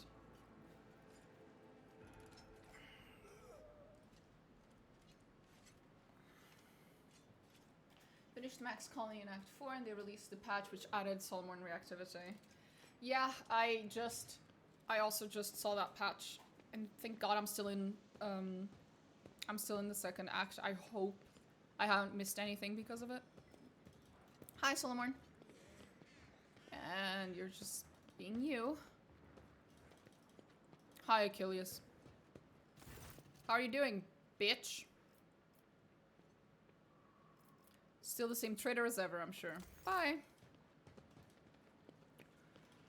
Okay, we need to talk to her, and this will start the conversation with Cassia.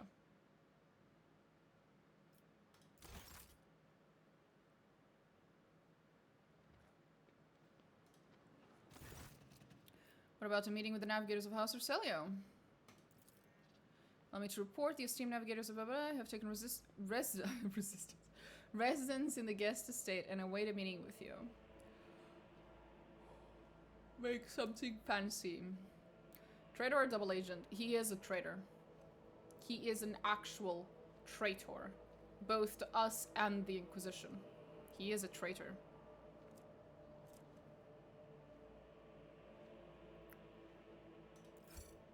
Understood, your ladyship. Would you like to hold this meeting shortly? Yes. Then I'll have messengers sent to retrieve the esteemed guests. Is 0 heretics, dogmatic, or icono?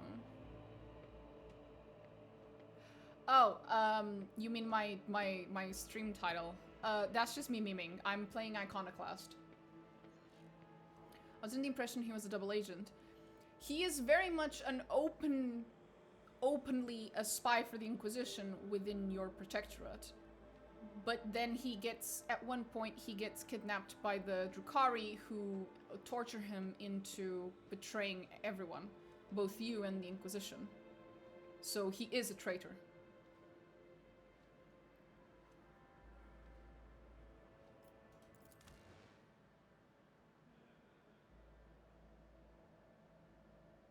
Although most of the information about Achilles, you only find out if you go to Komorra without Irliet. So basically, you would have to kill Irliet before Act 3 starts, and then instead of Irliet tricking you into going into the trap, it's actually Achilles that ends up sending you there.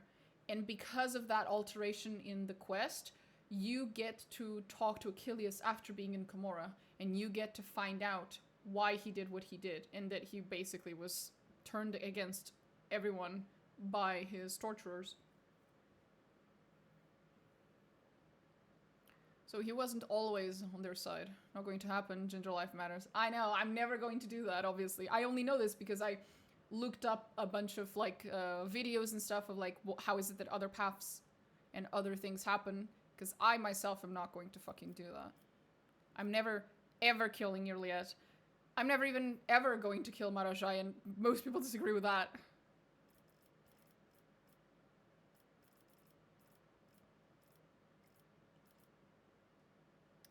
Okay. I'm pretty sure I know what I have to do with Cassia, but since it's been a while, I'll keep my eyes open.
we go.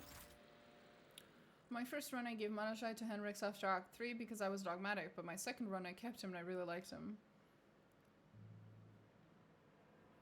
It's annoying how they restrict story elements to who you bring to Act 3. If you don't bring Argenta, for example, she won't admit to what she did. I know. I know. Life is hard with Argenta, she's often my highest damage dealer. I always bring Argenta with me because of that little interaction. Kimura. Warp travel and then he gets possessed by Slaanesh. Well, he gets... not quite, but yes. It was a good excuse to kill him. Oh my god, that's what you did? Oh. My boy.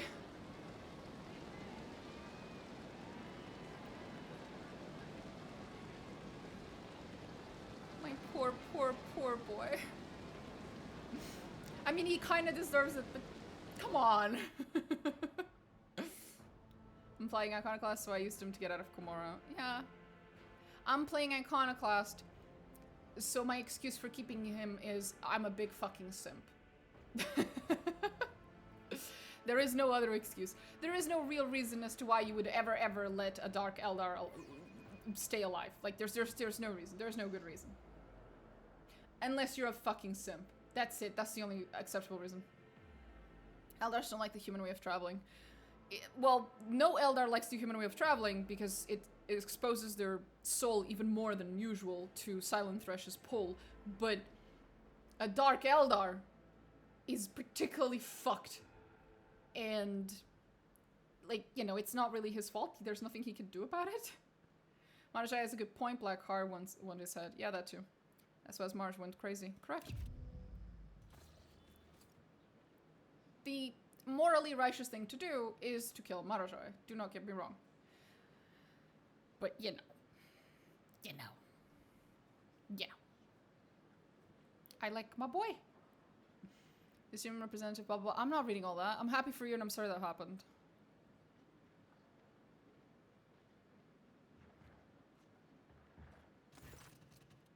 Uh-huh.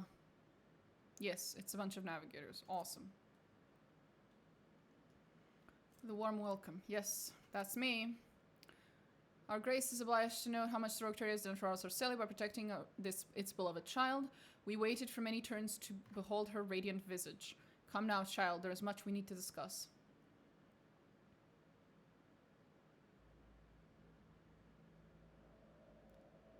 You like Mars? Yeah, I love Marajai. He's awesome. But I like I said, I'm a huge Drukhari fan. Like, of the factions of Warhammer 40k, the Drukhari are amongst my favorite. So, it is to no one's surprise that when they add a Drukhari companion in a video game that I go, yay! I get to have a Drukhari companion! We discuss that often in Discord. Why would a Drukhari follow a rogue trader? Well then, when the largest cabal wants your head, your circle of allies become very thin. Oh, no. Him following you makes perfect sense.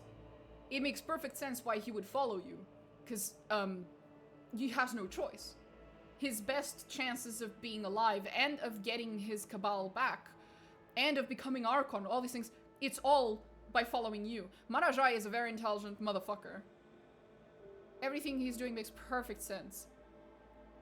But, from the rogue trader perspective, to keep a Drukhari alive in her retinue, there's no good reason other than you've just decided to do it on a whim, basically. When the Emperor wakes up, he's gonna pop you Drukhari lovers. That is absolutely true. But this is why I have Nomos. This is why I have my pet sentient AI that swallowed an ancient fucking god. The Emperor can't do shit. Ha! And yet this is not why we are here. Our grace is obliged to— I don't give a shit. I nod wordlessly.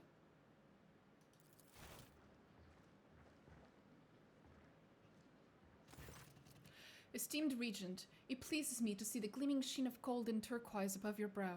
It is thanks to the efforts of the rogue trader that I stand here today, and there is so much I want to tell you. But what is it you desire to hear most? We know what happened at the station, child. Your connection to the Atlas has grown so strong we felt turmoil in your soul, and the events that transpired have shaken us. Nomos is ChatGPT 40k years ago. No, Nomos is ChatGPT 40k years in the future. But yes, Nomos is my personal Skynet. He is a very cute Skynet, yes. Don't ever talk to me or my son ever again. He didn't evolve much. Yeah. House Celio is deeply grateful to the Rogue Trader for the destruction of the Saboteurs, and we're willing... blah, blah, blah, blah. Esteemed Regent, perhaps I could continue my education while still accompanying the Rogue Trader on her travels. Just imagine how much I could learn beyond the bounds of...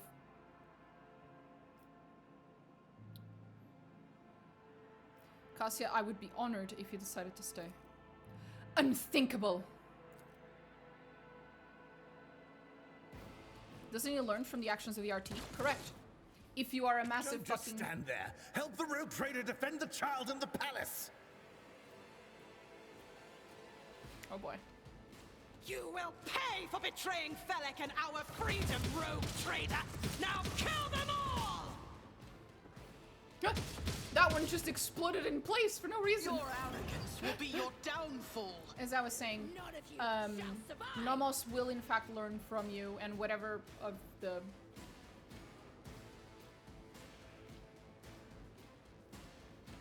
convictions you pick, he will follow.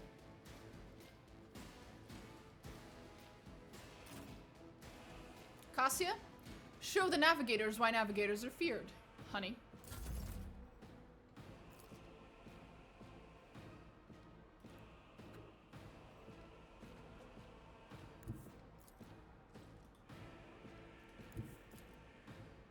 There we go. Battlefields Go for it. are always drowned in scarlet. Yes, yes.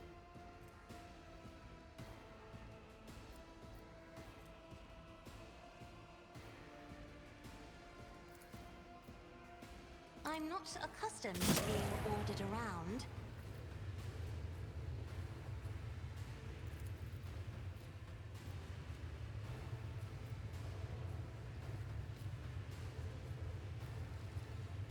I am a navigator, not a servitor. Weather the storm!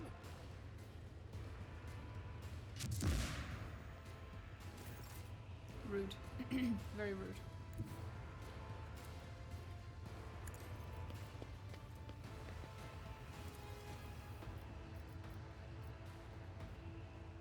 I won't object to it. For the throne's glory. Of course, honey. I won't object to it. But of course, Lord Captain. Onward! Sure, whatever. Weapon at the ready. Try not to hit your own teammates, please. Stay vigilant. I actually did well. I think there's a few of them.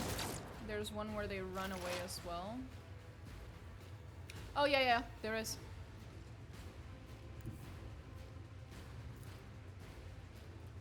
Swift and silent.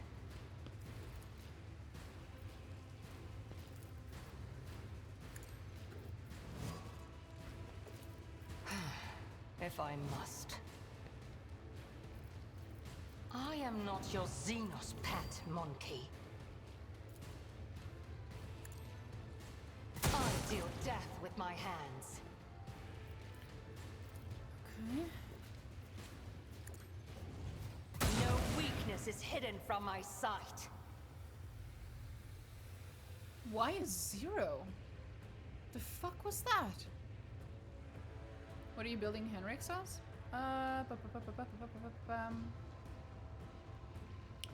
Henrik's, my boy.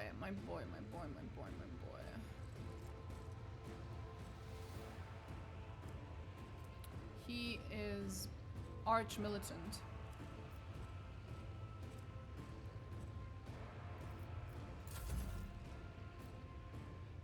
Moving out! Follow my lead! build him as a melee pyromancer, it's crazy damage. Can't be asked to follow guides for normal difficulty. There's no need.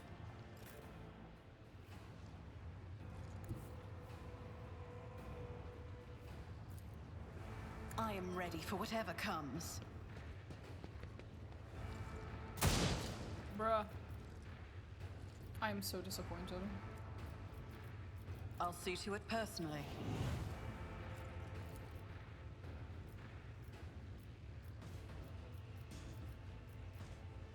There we go. Your end was inevitable. Follow guys, the stresses are overwhelming. At the beginning, I had the same feeling. Now I'm just kind of used to it. You should feel honored to witness this. Another soul slips beyond the veil.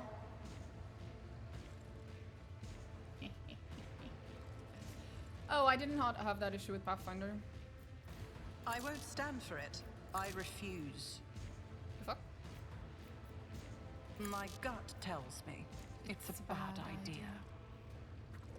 I won't compromise my principles. Just... the game's bugged. The game is bugged. I won't stand for it. The game is bugged. Yay! Why is the game bugged? Why are we bugged? I refuse.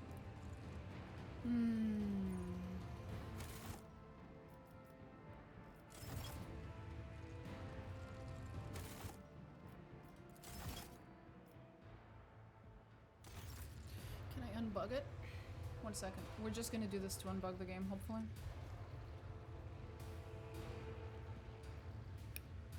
Kill all enemies. Sorry in advance. Hopefully this will fix it. Okay, it fixed it. Help me, Lord Captain. Sorry, Cassia? Just skip the Uber boss. My dude, I had no choice. The game bugged. I couldn't move. We can try again. If it doesn't bug again, it's fine. I don't remember there being a particularly difficult boss there, but we can play through it again. But it was bugged and I couldn't move anything. Hopefully it doesn't happen again. One hopes.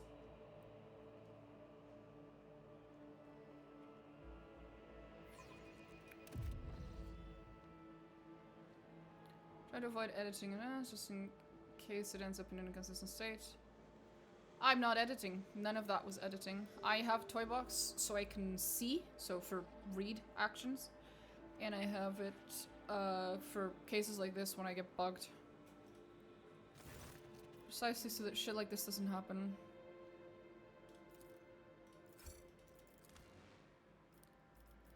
Let's try that again. Hopefully this doesn't bug again.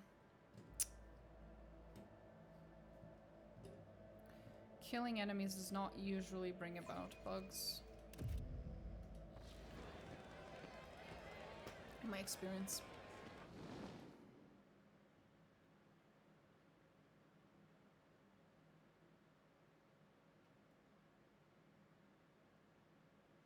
Might have been a one-off thing. If it's a one-off thing, then we'll be fine. If it wasn't, then I'll be forced to use it to move on.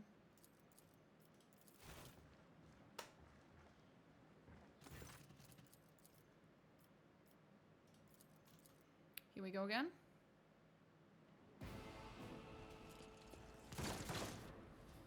Don't just stand there. Help the rogue trader defend the child and the palace. You will pay for betraying Felek and our freedom, rogue trader! Now kill them all! You will beg for mercy, and I will grant none. Death to his enemies. Still don't understand why the RT is like a chain and then another chair. Oh, you mean chair. I don't think that's meant as a chair.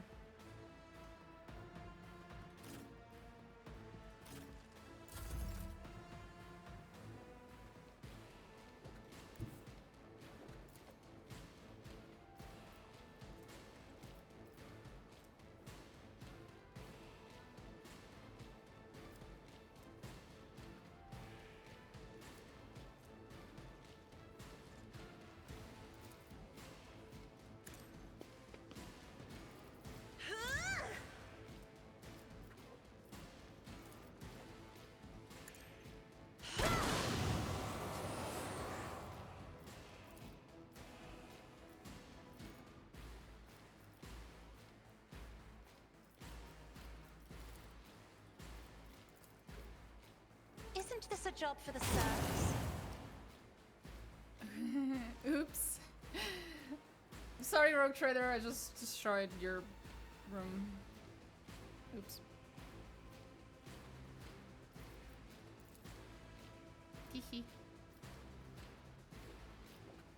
Me? If you insist, Lord Captain. I'm not accustomed to being ordered around. That is foolishness. Me? If you insist, Lord Captain. Let's go help her, Juliet. If it serves your cause. It does. I Thanks. understand your intent. If it serves your cause. If a fortune favors the swift. Right, I forgot she does that. This tedium is beneath. Bitch.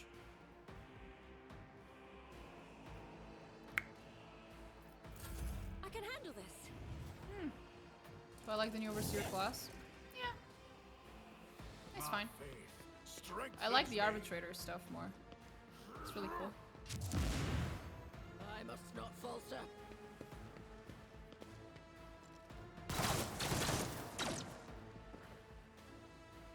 Good job.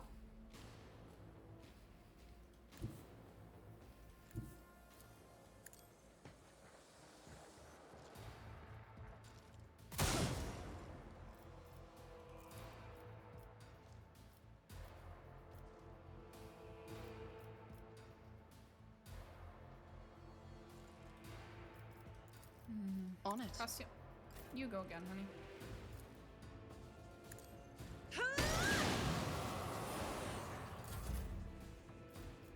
Much appreciated. I'll see to it personally. Not who I was aiming at, but I'll take it. Follow my lead.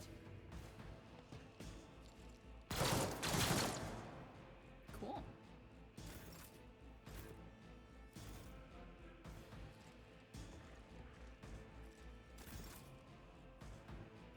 Okay, that was a little weird, but okay.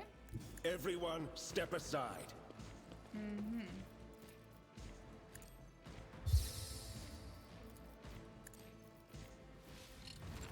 Naturally.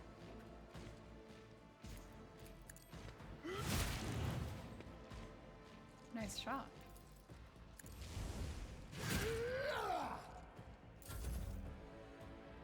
This way! Follow my lead.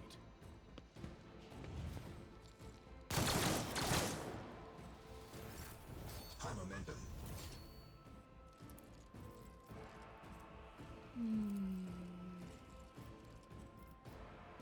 I'll Yet. paint your death in colors. Have fun, honey. I understand your intent. No weakness is hidden from my sight. Nice fucking shot, honey. I am not your secret. I hear you moving. No more. If I love Juliet. if it serves your cause, another soul With slips all my beyond the fucking veil. soul. Holy shit. This tedium is beneath. She's disgusting. I love her. My heart sings with the thrill of battle. Fortune favors the swift. Indeed it does. You know what? I don't think she's Isn't played quite this a enough job for turns the yet, serfs? Cassia. Thank you. I understand your intent. Come on. There you go, hon. Let's fucking go.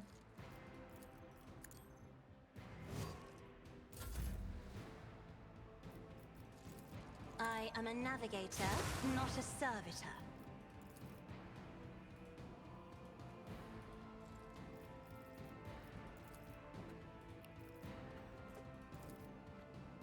I'm not accustomed to being ordered around.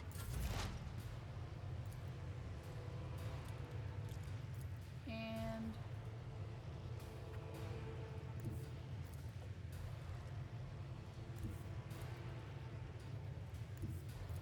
I move as if unseen. it's just so I don't accidentally kill one of the friendlies. Fortune There we go. favors the swift. Hello. Here we are again. All is well with the world.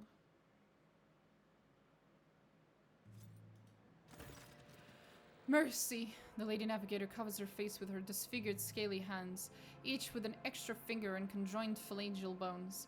Her clothes are covered in blood, mostly that of your servants, and several unexploded bolts are sticking out of her chest plate. Rogue trader, whether on purpose or out of ignorance, you are harboring a monster that is cunningly pretending to be an innocent maid.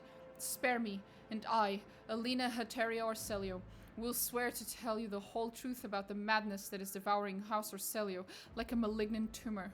Do not let the Regent deceive you with honeyed lies, lest the cursed child ruin your protectorate as well. Okay. Your fate will be decided during the trial, Lady Alina. I will hear what you wish to tell me. Thank you for your lenience, Rogue Trader. Okay.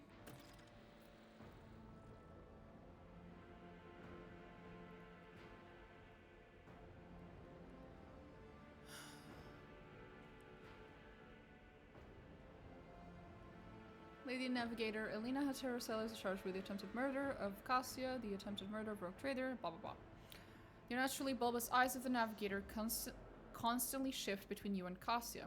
Black secretions run down her cheeks instead of tears, leaving unsightly streaks. I, Alina Hateria of House Orselio, swear to tell the Rogue Trader nothing but the truth. May the God Emperor be my witness. Pathetic. Keep your mouth shut, Regent. Your house is guilty of attempting to take the life of a Rogue Trader. The accused will speak only when graciously permitted to do so. Let judgment begin. Oh boy.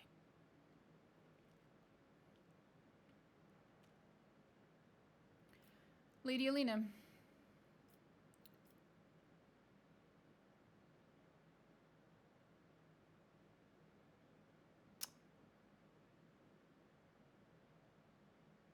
Have you seen the VA mod? It plays text in Microsoft Voice.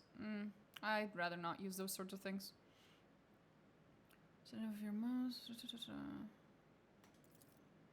Rogue Trader, House Orselio humbly asks for your lenience and forgiveness. We could not even imagine these vile rats could be scurrying among our ranks.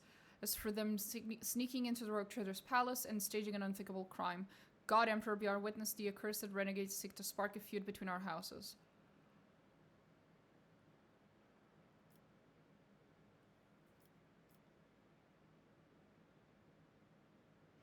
I believe you, Regent Toronto, and yet this is now the second attempt that has been made on Cassia's life. I need answers.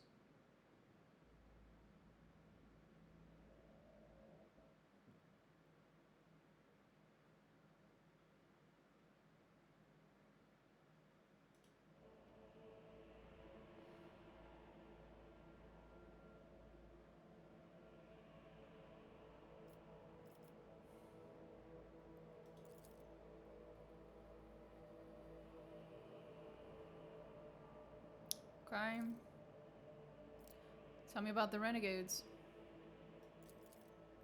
They're madmen who seek to destroy the centuries-old traditions of our great house, so carefully nurtured by the previous Novator, Tisiphone, or Orselio. They deemed the century of her rule a tyranny and our most sacred relic a curse that must be destroyed. Fools.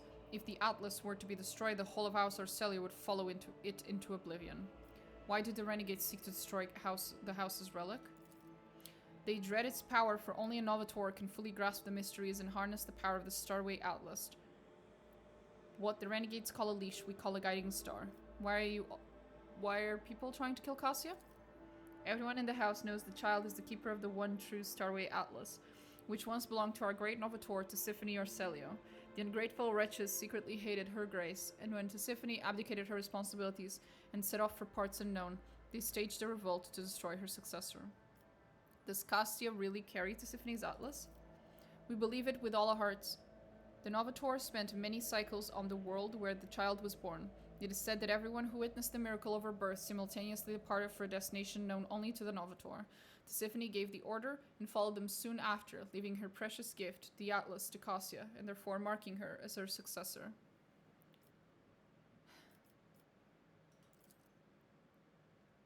To recall your statement false, would be alive. For many years, we managed to maintain the fragile balance within our house, but then Novator's departure shook the faith of many. The treasury is empty, the navigators are scattered, the warp routes are scrambled, and many of our allies cannot be reached, which is why it is so important to complete the child's education. It is Cassia's duty to take Tissiphane's place and lead the house to prosperity. Such is her great destiny. What do you know about Cassia's unbridled power? A special gift for a special child. She was born with it and grew up under its influence. The instability sometimes hampered her education, but we learned to prevent most outbursts. As long as the child remains calm and remains in seclusion, the powers cannot take hold of her mind. Think I've heard enough from you? Lady Alina, what do you have to say in your defense? I do not know what it is you wish to learn, but I will start from the very beginning. A long time ago, Tisiphone ascended to the throne of Orselio. She was a daring Novator who brought part of the house to the Expanse, hoping to strengthen our position in the Imperium. The house prospered, but Tisiphone was never satisfied. She went mad in her pursuit of power, seeking more influence, more control, and she saw enemies everywhere, even among her loyal followers. Paranoia was slowly driving Tisiphone mad. And one day, she created the Starway Atlas, a relic that is implanted in our bodies at birth, a noose around our necks, our gift and our damnation. Tisiphone used the Atlas to control us, subdue our will, and mold our thoughts. If anyone put a toe out of line, she killed them with a glance.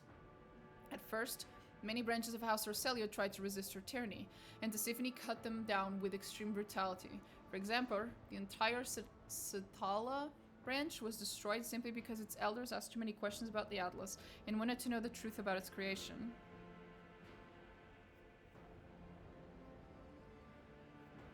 What else is Tisiphone Orselio guilty of? Tisiphone's madness weakened the dynasty, and not long ago the Novator vanished. Indeed, her loyal followers lie when they say she chose to retire. The truth is nobody knows the truth. I hope she is rotting away on one of her secret worlds. I understand Tisiphone's transgressions, but what does that have anything to do with Lady Cassia? Tisiphone passed her Atlas on to her successor before fleeing the house, to a newborn child. We could not surrender the throne to the tyrant's creature. Tisiphone was cunning and treacherous. She must have hatched the entire plan beforehand. Her disappearance, the child, the transfer of the leash. We feared that one day she would be reborn in Cassia's body, and we could not let that happen. You called Cassia a monster because of Tisiphone's Atlas? Largely, yes, but there is more. Have you never felt pure, unadulterated disgust while standing close to her? Or perhaps fury, or fear? Who but a monster would manipulate the minds and feelings of others, even more so than Tisiphone herself did? Why didn't you attack before? Why now? Tisiphone always had plenty of opponents, but we were afraid to trust one another. Any of us could be spying for her followers. We saved our strength and dealt the first blow 5 years after the heir was born, striking at one of the estates on Ear TV. But the girl survived, and Regent Oronto hid her so far away and guarded it so thoroughly it took us another 13 years to find her.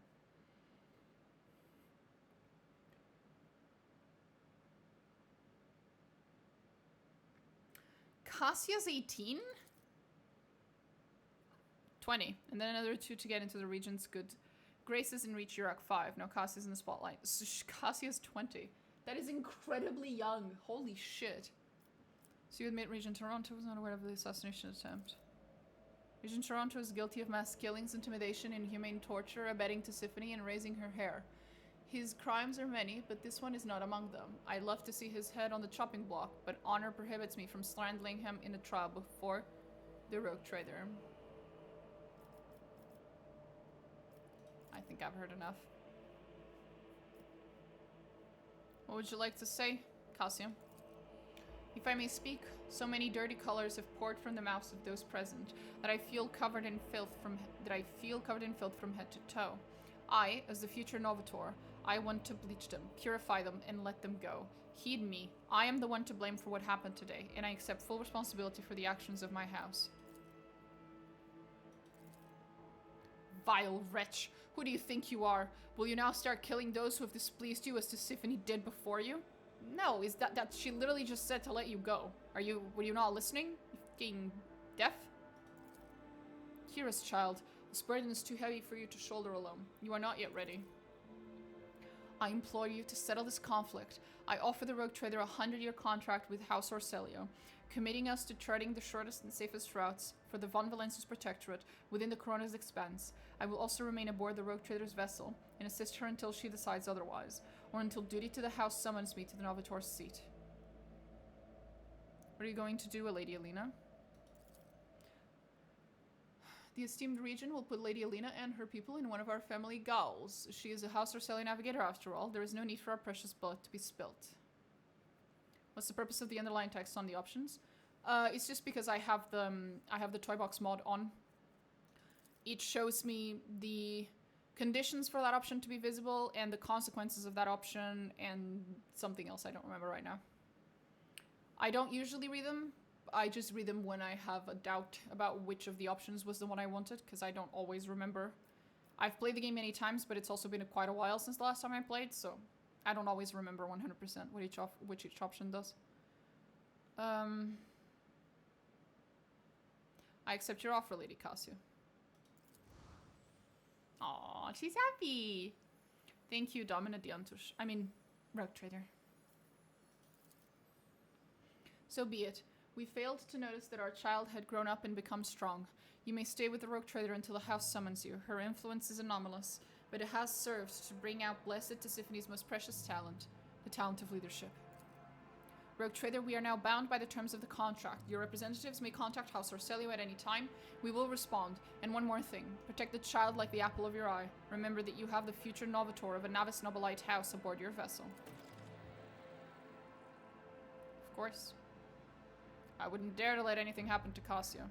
Not because of anything you said, but because she's fucking adorable. Go, Cassia. Hi, Cassia. How you doing? She's doing fine. Okay, I think we can go back now.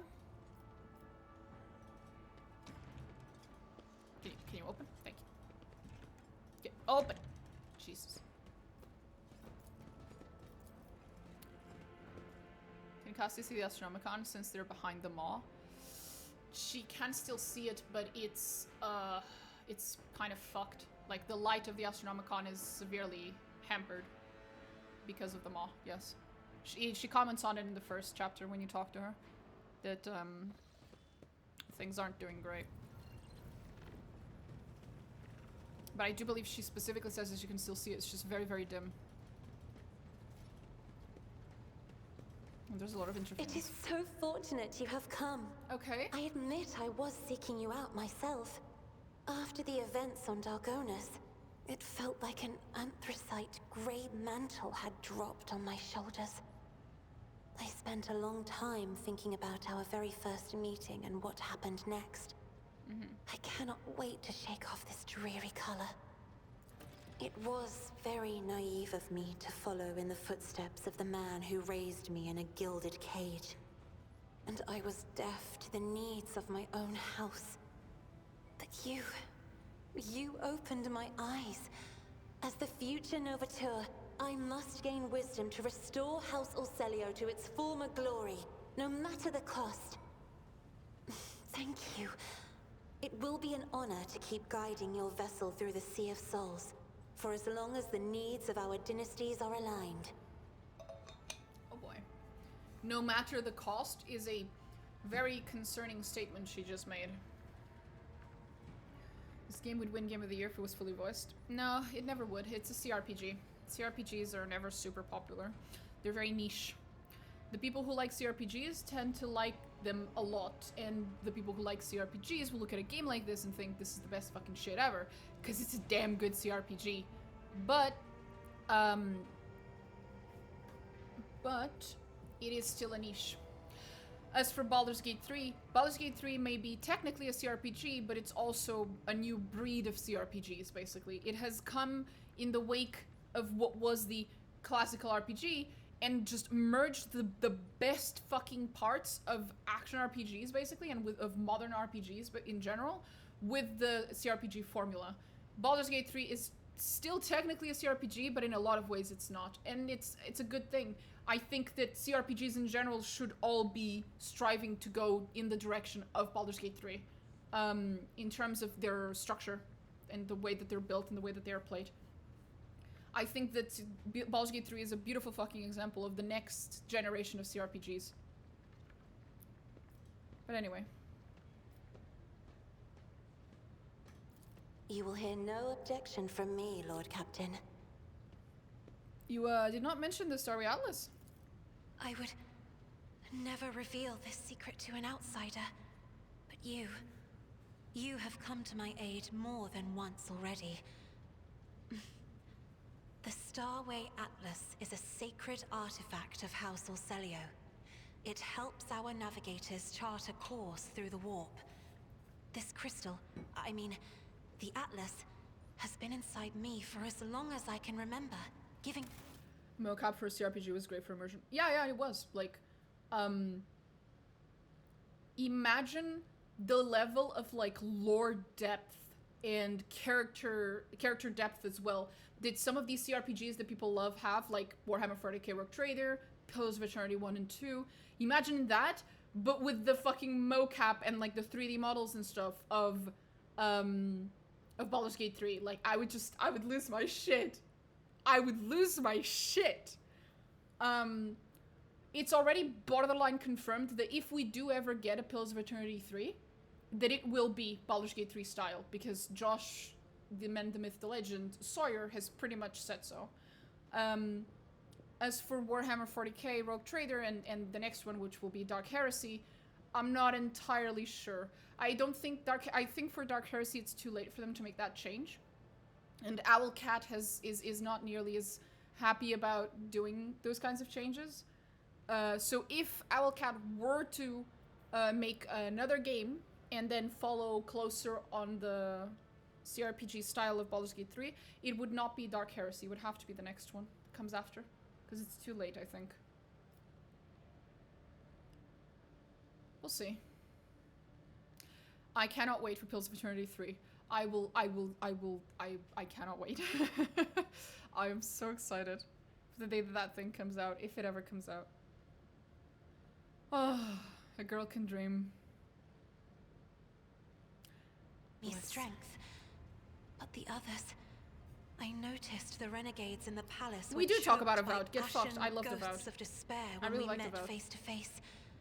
I swear the ghosts were... I do not dislike Avowed. However, it is not a Pillars of Eternity game. It is a spin-off, basically. It's a spin-off, basically. The only issue I had with Avowed is the same reason I don't like Skyrim, I don't like Oblivion, I don't like a lot of these games that a lot of people like. Inquisition, as in Dragon Age Inquisition, sorry. These are games that a lot of people like, but I don't. And the reason I don't is because they're very, very open world, and if there's a certain amount of open worldness that I appreciate, and after which there's a certain amount after which I hate it, and it actually gets in the way of my enjoyment, and unfortunately Avowed was a little too open world for me, to the point where it was annoying. But this is not at all a problem of Avowed, as much as it's just a problem that I have with every open world game, basically. I liked the rest of Avowed, though. I liked the quests, I liked the endings, the options that I had. I liked all the references. Well, not references. It's literally still in Eora. It's still inside of the PoE 1 and PoE 2 world. I am someone who, when I play games, I have a lot of patience. I go and I look at absolutely every tiny little detail of everything. I suspect that I saw a lot more of Avowed's details than the average person who played the game, who wasn't even looking for it. I appreciate a lot of the stuff that they put into that game. A lot of the consequences to a lot of the quests that I'm sure most people didn't even notice were there. So no, I do not think it is as deep as a puddle. I disagree with you completely. I liked Avowed, but it's they made Avowed an action RPG, and in general, I'm not usually the biggest fan of action RPGs, so that's where I take issue with the game. It's just a genre problem for me. There's very few action RPGs I like. Or if they are, it's because they're not complete open world. Played a rifle / ranger build, so it was 40 hours, which is headshot. It's just like Skyrim for the mods. I played Skyrim when I was a kid. I liked it back then, never liked it since. What do you think of the Outer Worlds? I've never played the Outer Worlds. It's a sci-fi style game, and I'm not usually a big fan of sci-fi. It's not my favorite thing in the world. Especially not, like, I've looked at the Outer Worlds like aesthetic, and it's not really my thing. It's possible that I would play the game and enjoy it, but just looking at it, it looks, eh. It was hard enough to convince me to play Mass Effect because I said the exact same thing. Oh, but that's like sci-fi space stuff. I'm not usually a big fan. And then I played Mass Effect and I was like, okay, fuck, I'll make an exception. This is amazing. Warhammer 40k I like, but it has nothing to do with the space stuff. It's because it's basically fantasy space with a lot of the usual tropes and dark and grim darkness that I like in my games, regardless of the fact that it's in space or sci-fi or not. I make my own mod list, mostly focused around Legacy of the Dragonborn. I have no idea what any of those are. But yeah, no, Skyrim, I remember liking it as a kid. Every attempt I've ever made at trying to play that game since, I found it boring. Reaching for their atlases. Oh. Yeah, some kind of crystal that is implanted in the navigators of House Orselia at birth. But my atlas is much more powerful than the others. It's the Atlas of Tisiphone herself. That is what people have whispered behind my back my whole life, although no one knew for certain. But I always suspected. I simply did not wish to admit it to myself. Certain navigators in your house fear the Atlas powers. Certain navigators in my house have tried to kill me more than once. But the tales of Tisiphone's brutality, I am beginning to wonder. What if they are all true? What if I will be a new tormentor to those who serve me? You used to... No. You said you wouldn't share your secret with just anyone. Does that mean that I am someone to you? Ooh. I thank fate for giving me a friend with whom I can share my thoughts. I've just been friend-zoned. It's okay. I love Cassia. She's adorable. We're best buddies. Thank you for listening. Am I gonna romance the fish lady? I'm not allowed to. She's straight. She's as straight as an arrow. Feels bad. I would otherwise, absolutely. She's adorable. What does your special set reveal? Yeah, what does your special set reveal? The colorful shards of stained glass have risen up and enveloped Magos Haneman in a swirl of speculations. The silvery glint of metal no longer conceals his anxiety, nor does his scarlet robe conceal his doubts. Okay. I'm romancing Cassio this time. Based. Have fun. It's I wonderful. have enjoyed your company. She's so fucking adorable. Okay, who else needs me this day? I accidentally fell into one with Cabela. I was too scared to back out. Based. Cabela's a fun one as well. Although if I was gonna go for romancing someone who's utterly fucking unhinged, personally I prefer Marajai. Lord Captain.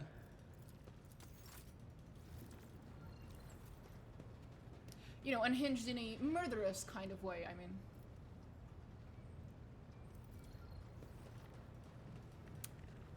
Let's go. We need to go to Footfall because of Jai's quest. Ulfar likes to eat people, so he's a bad choice too. Well, fortunately we can't romance Ulfar. So there's that.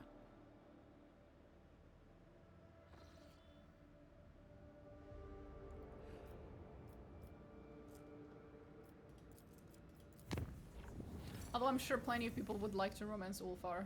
That sounds like something someone would want.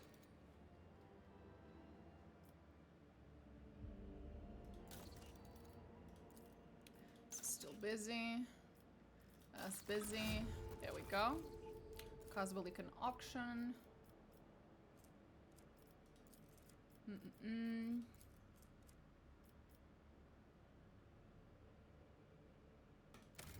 Execute Genetic Mercy. And then maybe the other ones. We'll see later. Anyway.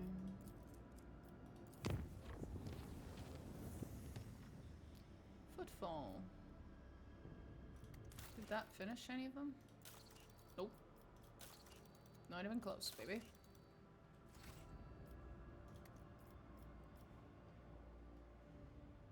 People wanting to romance all of our Argenta are always in the Alacat comments. True. I agree with the second half of that statement. I too would want to romance Argenta. The Adeptus Sororitas are the reason I got into Warhammer 40k. So yeah.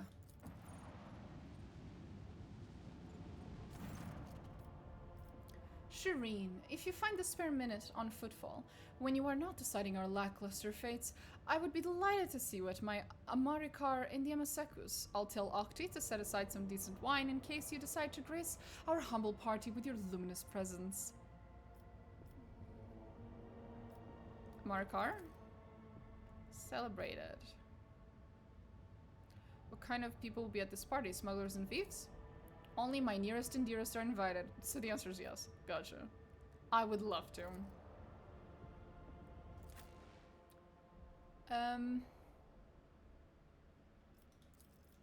Let's take Ablard.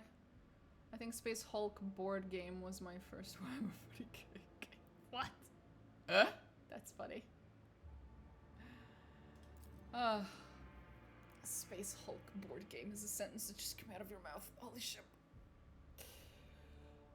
Oh, Jesus. Okay.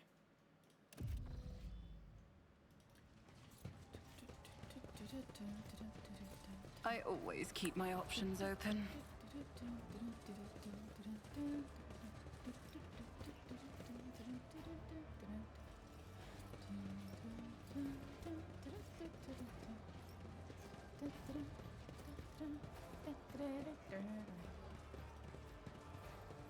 Stories in Terminator armor for the one. Let's go take a look at oh, the dead guy's still there. They haven't even removed his body. Hi, Riza. How you doing, darling? What's a lawman doing here? I hear you got Sargona, Grox's Gora's soul. So what? Now you've decided to go after the rest of us? I'm not here for you, heretic. So keep your head down and remember that the next time we meet, I might feel more generous and spare a bullet or two just for you. I knew it, lawman. As long as we don't touch the tide, it's like you can't see us. Looking for something specific? Buying? Selling? Don't be shy, just ask.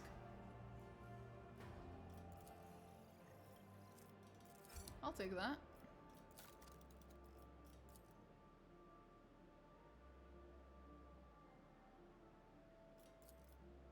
Sure, why not?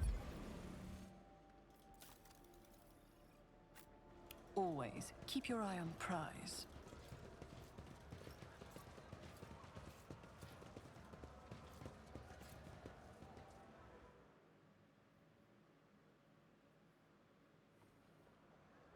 Hey, Jai.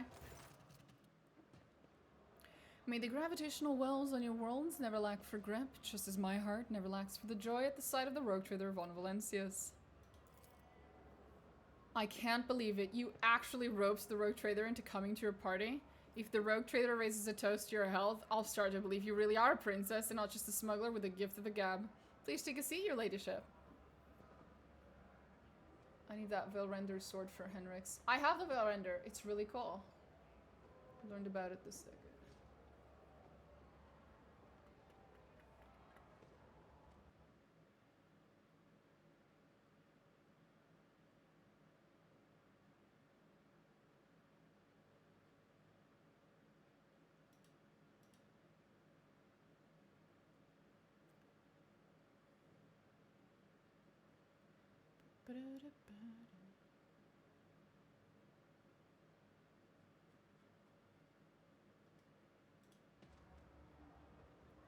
Meant the other one from Riza. Oh!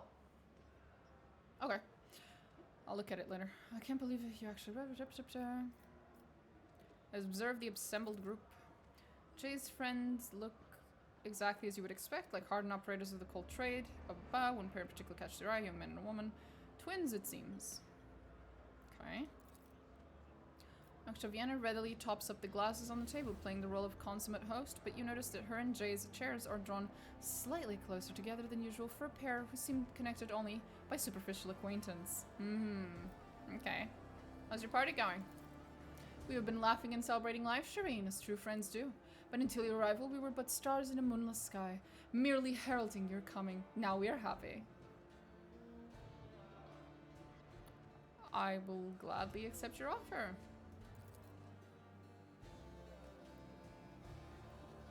They have similar ability, more damage with higher avail. I'll take a look in a bit. With no exaggeration, this is the finest amasec that has ever graced this bar. Jai personally acquired it, as she says, for a special occasion. It seems that you are the special occasion, your ladyship.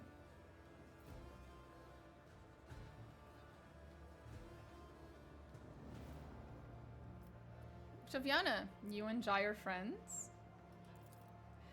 Friends? She's my worst enemy. The vengeful spirit of retribution sent to punish me for my youthful transgressions. Mistress Haidari has a special gift for knocking me off balance and dragging me into difficulty. I would have barred her from the Amasekos long ago if it weren't for her habits of tossing money around like confetti and of paying triple for anything she breaks. Do you see, Shireen? Do you see the petty, miserly, callous, unforgiving friends the Exalted One has sent me? So these are your associates? The precious roses in the garden of my soul and the golden little bees that bring honeyed riches to my treasure house. Yes, this is my crew of gold traders. The two identical ones are the trickster twins, my closest associates, Kor, our resident hothead, and his much wiser sister, Tora.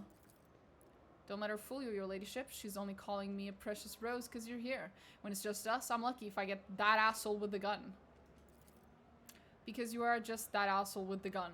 If I dragged you out of many scrapes as Jay has, that's not the name I'd be using for you. I can tell you that much. Pay no attention to him, your ladyship. Kor has nobody to blame but himself for that nickname.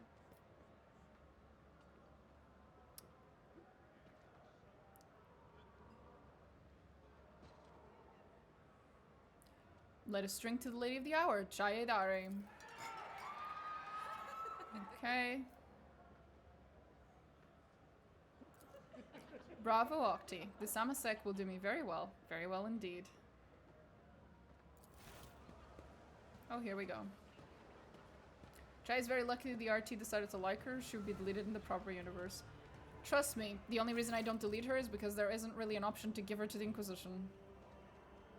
Mr. Seidari, allow me to wish you a happy Amarikar. Master Mercy could not let such an occasion go unmarked. He sends his warm wishes and a gift. Mercy's gift.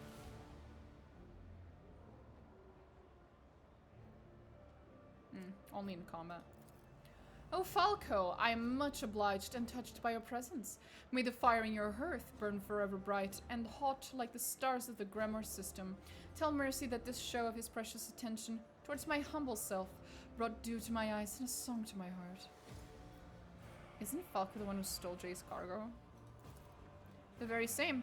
The greasy piece of Grok's shit. But the stars of Gremor system all died around 100,000 years ago, and the systems around them are a true breeding ground of death. Gotcha.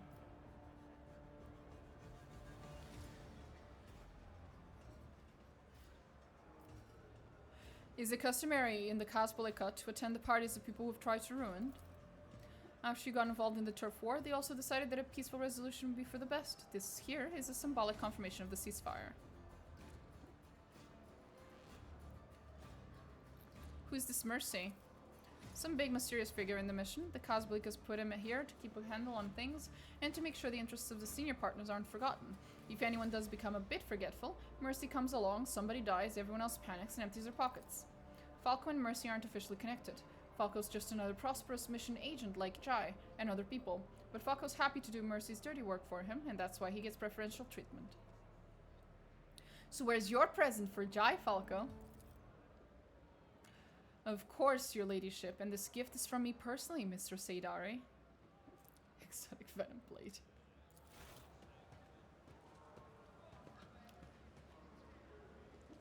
Good boy.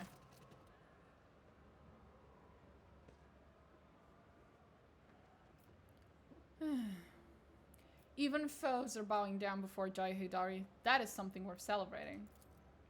And what better way to celebrate than with a game? With stakes, naturally. Today is my Amarakar, and that's what I want. What do you think, Shireen? Does the Rogue Trader have anything she's willing to wager? Oh, shit. You recognize the tiles in Jai's hand. It is a set for Tantolo, a game popular among gamblers. Each player is dealt several tiles, which can be arranged. Whoever has the highest value wins. Oh, boy. I do not know the rules. Where's your goblet and salute? I will pay. Sure. Watch out for her leadership, lads. She was awfully quick to agree just now. I have a sneaking suspicion about how the Rogue Trader acquired all her countless riches. But I'll warn you now, playing for money is considered wrong on a freet, because gaming is tempting fate. So instead, we're going to play for wishes. Look at your hand. In dealt a poor hand, you cannot make a high value arrangement from the tiles.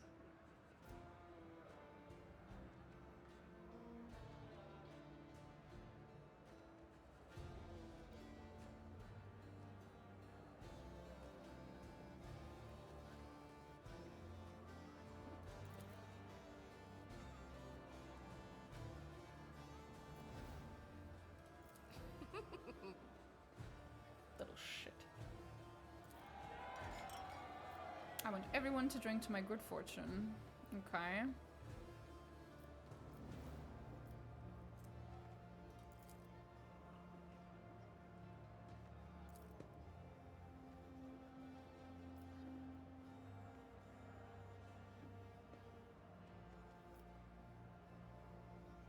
Show your hand. But then the character, yeah, of course, just cheating.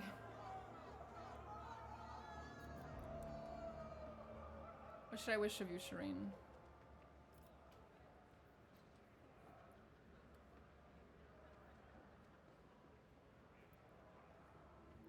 Given your profession, I would extract a promise of my assistance should you ever find yourself in trouble in the future. You promised to save me. What an exciting adventure that could turn out to be. It's almost worth getting into trouble for. I accept your stake. Jai, you wouldn't be cheating by any chance. How could you even suggest such a thing, Shireen? Has Jai Hidari really fallen so low that someone could think me capable of deceit? Yes. What were you talking about before I arrived? Business. My dear Tora, whose mind never strays from the chilly peaks of the mountains of money she's made, was telling me the latest Cold Trader news. Exciting times are upon us. We're not the only ones being tested by weak spots. Vladim's set on putting the ultra requisitors out of business, and it looks like he's got Mercy's blessing to do it. The big beasts are picking off the small ones. Means it's time for us to step up and become major players, huh? I know a couple of Chengars from the Ultra Requisites. They're dry as you like. We would tell them to cool their heels with us, and they'll be more willing at the other altars. Okay, whatever. Just hide the pulses. Touch me, but I don't want to shift the risk onto you. There's chatter about the commission. Look at the tiles.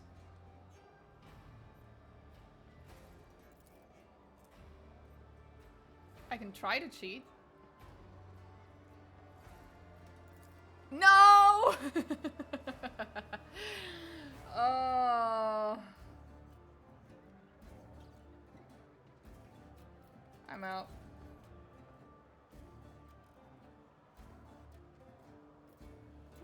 That is enough betting for me. My luck is very fickle today.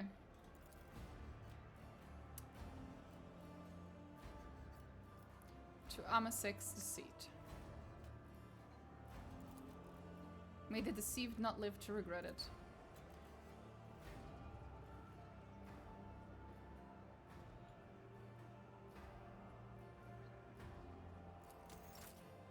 Oh boy.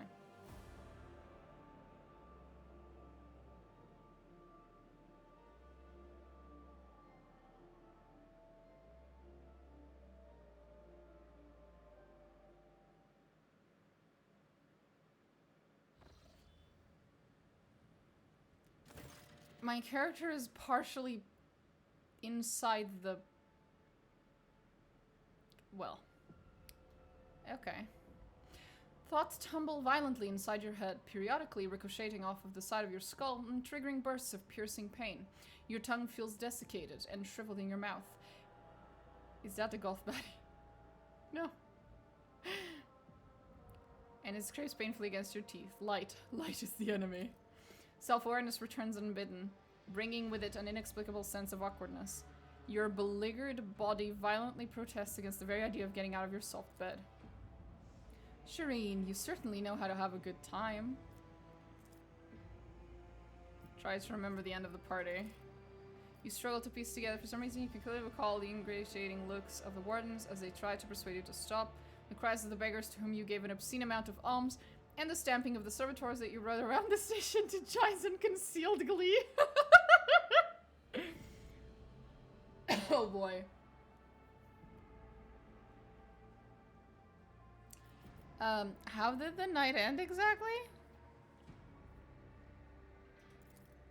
I don't remember all of it. I think we shot at some people over their heads. Someone didn't offer us the required amount of respect. Then you said that flying a shuttle was easy and that you would bet your warrant that you could get us to the ship. We also stripped a man and burnt his clothes because the sight of them offended the Exalted One. I can still smell the singed fibers now. How did you end up in my chambers? I helped you get back to your quarters and then I couldn't find the door to get out again.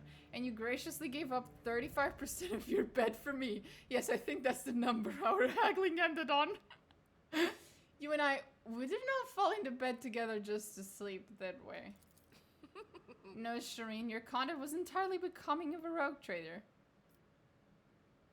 Good. We need to make ourselves presentable. I'm sorry to say you're right, Shireen. No matter how soft a Betty or how pleasant the company, there is a line we must not cross, and I am perilously close to doing exactly that by getting a couple of bottles of delicious medicine for our aching heads.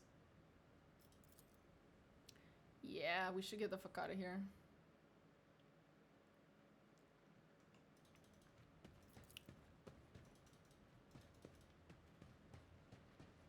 Jesus Christ. Does she have... Oh no, the wine drunk in Jay's company turned out to be much more dangerous than it tasted. Oh no. We have a fucking... We have a... How do you say it? Hangover. Oopsie.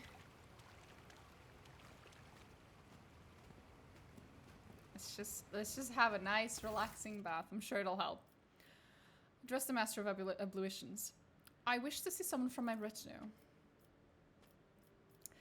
Henrix will keep me entertained. At once.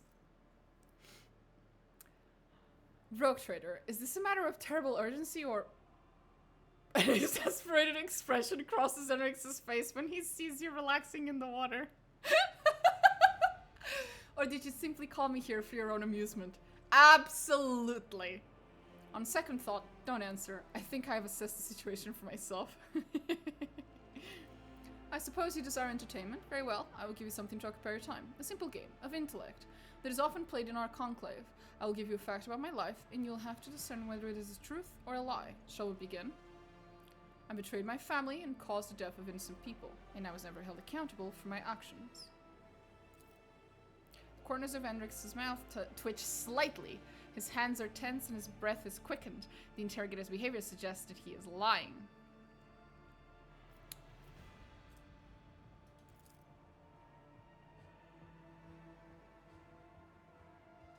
You are lying. Did you come to that conclusion because I feigned certain behavioral tells? Fuck! Well, I did not lie, but I did not tell you the whole truth either. Well, I know what the actual truth is, and he said something that was very technically true, technically not true, so it kind of bullshit. I once belonged to House Imperial Knight pilots. My younger sisters wanted a coat of arms like the ones that adorned the hulls of our mightily machines. So one day, I stole a cutter and used it to remove a coat of arms from my uncle's knight. That's hilarious. There was a scandal the next morning. Someone had defaced a sacred machine inside our residence. I was soon discovered, and my uncle, kind as always, named me a traitor to the family and demanded my execution. In the end, however, I was merely reprimanded, and the guards in charge of watching the night were executed instead. Of course. I hope you've enjoyed our game together. But now, I must return to my duties. Oh, fuck off. I was enjoying it! Tell me another one.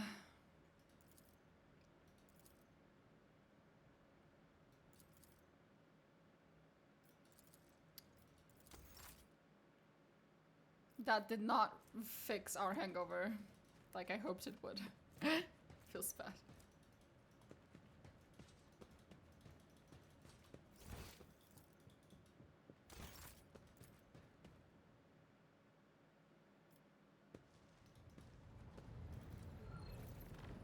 You have my complete attention.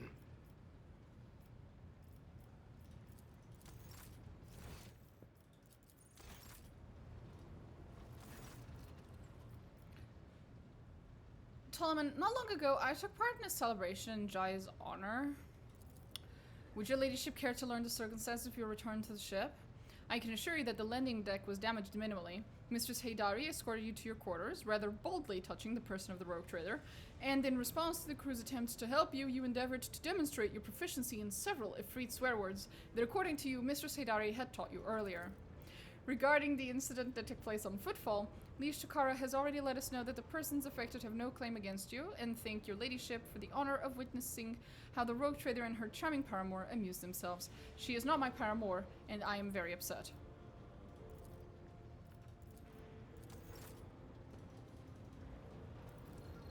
Do I have to go and break up with Jai? Did the game accidentally think I was romancing her because of this? This is why I hate this fucking You are quest. spoiling me with the splendor of your presence again, Shireen.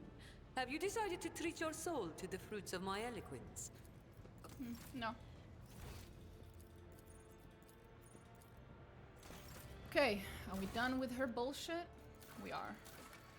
So now, the only thing left to do is DLC quest. An actual DLC quest. Wow.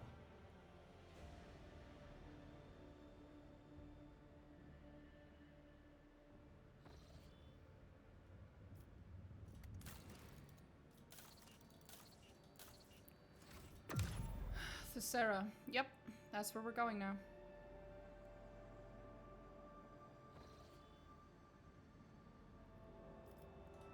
Jump. Which should be over there, I believe. Yep. But I also think we now have access to... We do not, in fact, have access to it at all. Fuck, I thought we did.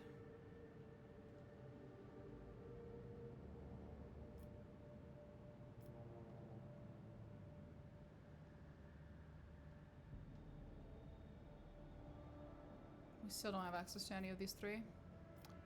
I could force it, but I'd rather not. If the game doesn't want me to go there, then it's probably not worth going.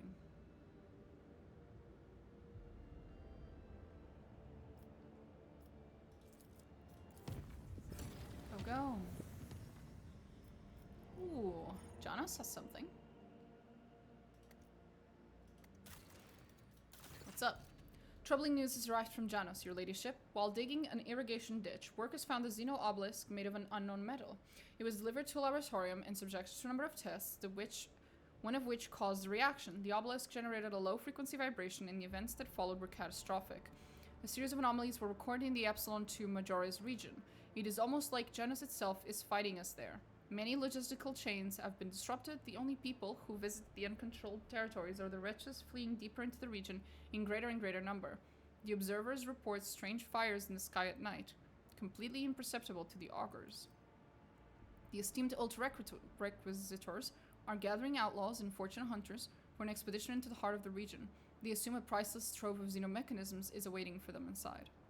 What exactly is happening there? Wild growth. Took the plants only 2 days to overrun the overpopulation. Extinct species in local megafauna have been spotted in the newly formed jungle. How are the wretches involved? Christ. You can make paths. I know. I'd rather not waste so many points though. Signal telling them to abandon their work and rush deep into the afflicted territory. Some were stopped by the watchmen appointed by others. Unfortunately, about 100 still make their way. Advice.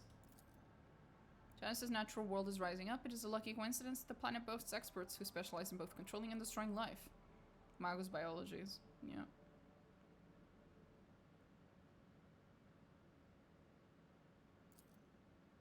Fortified research stations in the affected sectors is recommended.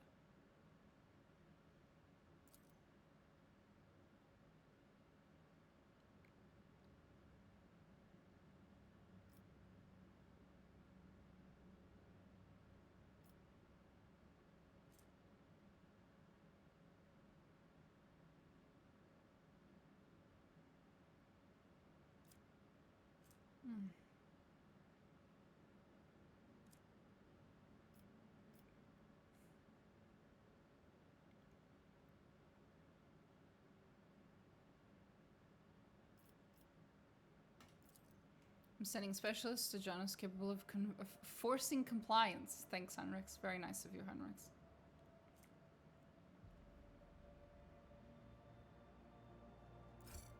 The afflicted region was isolated. Soon after the quarantine had been imposed, one of the escaped wretches emerged from the jungle and handed the wardens who met him a parcel containing some kind of Xeno artifact and a message. Accept the gifts and leave the world in peace. The wretch was thoroughly interrogated, and so were dozens of other captive mutants. What little they were able to tell was of no significant value. Most of it was nonsensical peasant superstition, although all the wretches as one claimed that if the afflicted region was left alone, it would not expand. This assertion was soon confirmed, and the neighboring Acre complexes soon resumed normal operation. Okay.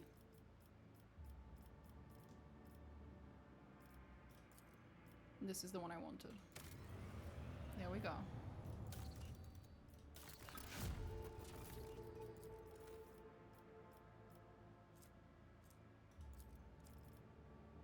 Then probably this one.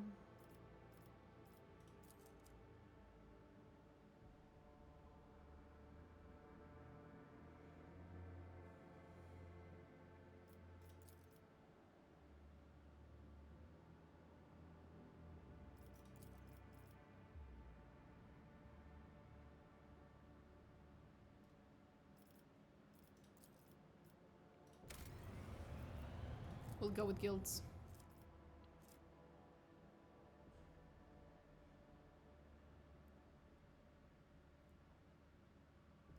I think.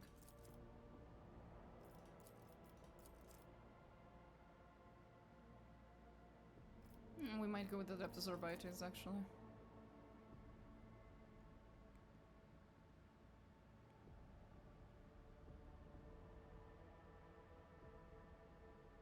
Okay, yeah, no guilds, no. We'll have to go with Adeptus Orbites.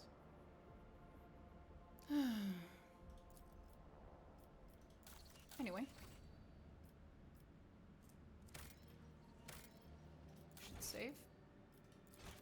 So we have Lavella's Hearts to go to.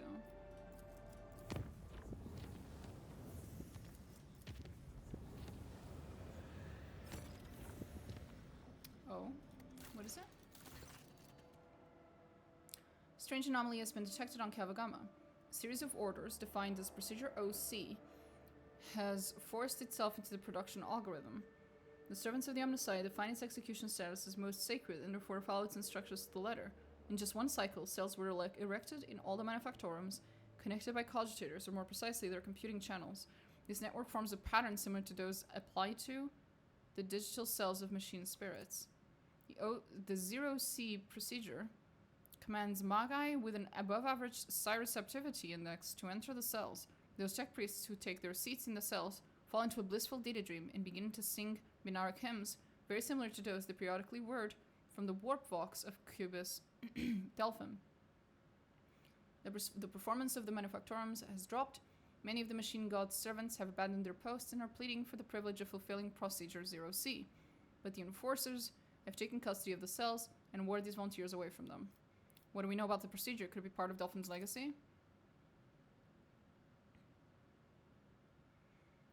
Doesn't seem like it.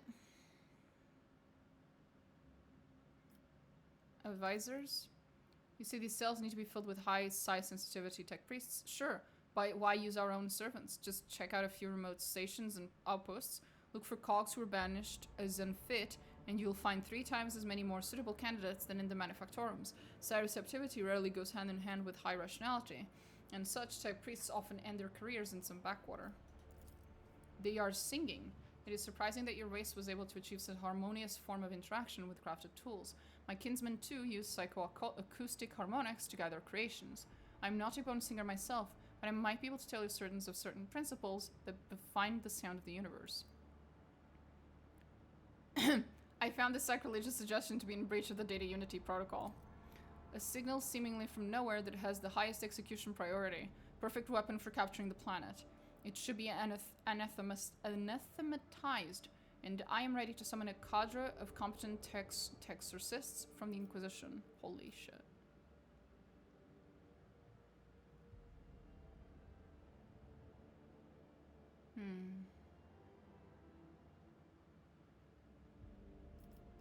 I don't know if I trust any of this.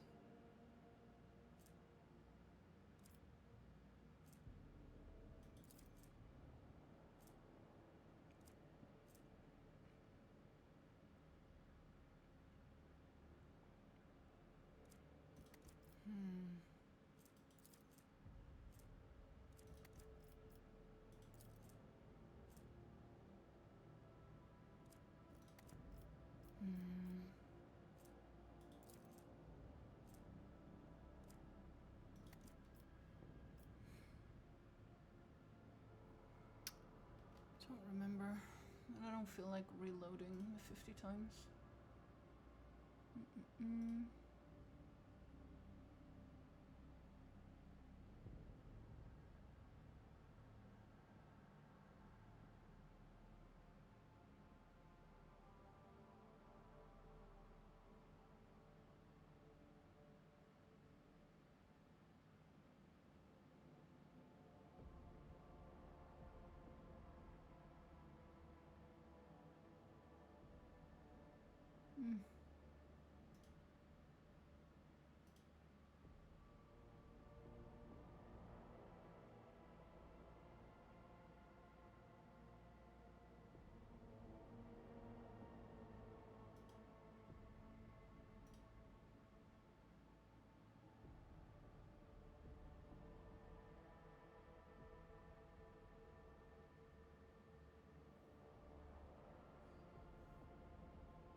Fuck it. We're going with the Earliet's one, even though it's kind of dangerous. We will see if the Monkey are capable of learning from the civilized. They encountered ancient creations of that is myth impossible in the current times, but could not fathom the wisdom of the digital archaeotech. Blasphemous studies of Xeno's knowledge undertaken as part of the investigation led to a series of heretical actions. Creation. Right. Hopefully it'll help somehow in the future. At some point. In some way that I have no idea. Okay, we need to jump. And there goes my last little bit of navigation points. Here we go. Oh, that went well. Yay, I have 1 point. Whee! Christ. Go to Thassera. Right. We just got a point on Dargonus, right? Heyo. Port. Some common folk from the now ruined have succumbed to the heresy of defiance, forming into gangs known as the Engine Vandals. They now ride across the wastes on wasteland adopted cleaning Goliaths. They have declared themselves outside the law, raiding the hive's outskirts only to escape retribution in the toxic wastelands. Despite your act of grace, these ungrateful heretics are fleeing the hives, abandoning their workstations, and inciting others to do the same. They even dare to spread lies and slanders, stating they are being used as slaves. So great are the appetites of yesterday's refugees. Rumor has it that the Foreman clan, in charge of debris removal in the ruins of Seven associates with these vandals. You could pass on your worst renegades via the Foreman, or force them to disclose the location of the rebels' nomadic camps. What is this forming clan? A unit of workers and technomats who used to serve on the lower levels of that spire. Small-scale shift bosses.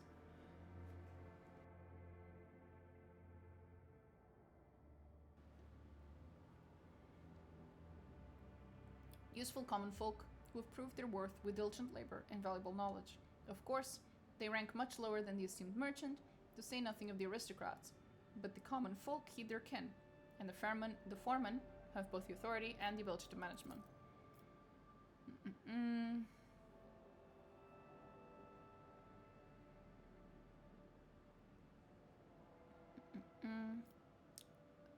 How are they surviving the wastelands? Rather uncomfortable way of life, your ladyship. They're always on the run from acid rains and hurricanes, keeping a decent distance from the highs if they do not plan on raiding at the moment. They get their food from abandoned outposts, paying for it with the lives of those killed by autonomous security systems. Water and promethium are rationed very quickly. They live by marauding, occasionally hunting and plundering. Awesome. What do my advisors have to say?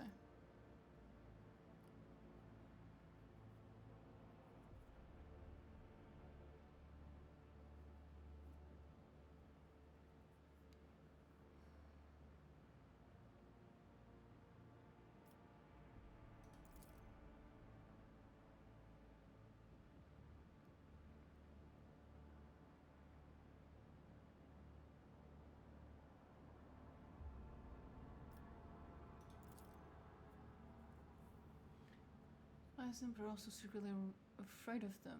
Renegades can evoke such fear. I wonder, have there been such exiles in my house? Would their presence have curbed the ambitions of my brothers and sisters? Have the unique abilities bestowed upon you by your heritage. They are your birthright. Jesus Christ. Seek sustenance by attacking your domestic. Prepare a trap full of poisoned gifts. That is a good one.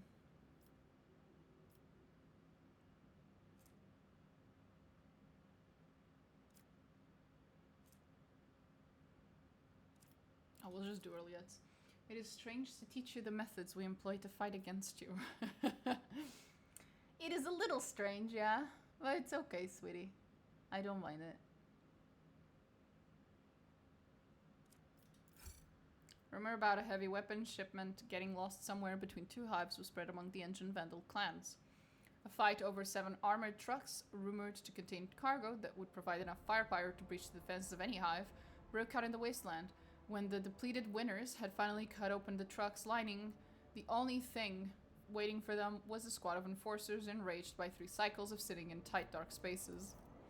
The tribe's best warriors have died in the slaughter. The survivors were taken in by the Foreman clan. More workers are always needed for rebel demands.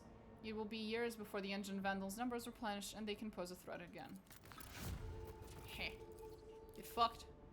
You got outsmarted by Irliet. Ha! Get fucked. There we go. That's the last one. So, here we go. DLC content once again. I'll grab some water first.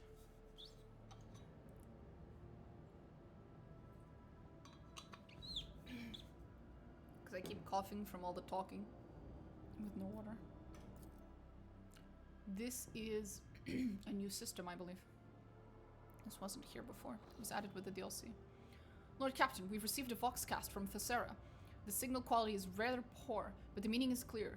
The world is expecting your ladyship's arrival. Great festivities have been arranged, and a delegation led by the planetary governor is ready to give you a welcome worthy of an honored guest. Okay. That is a little odd. But I don't mind it. A destroyed ship.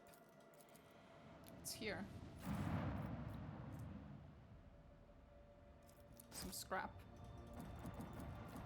A big, big, big world.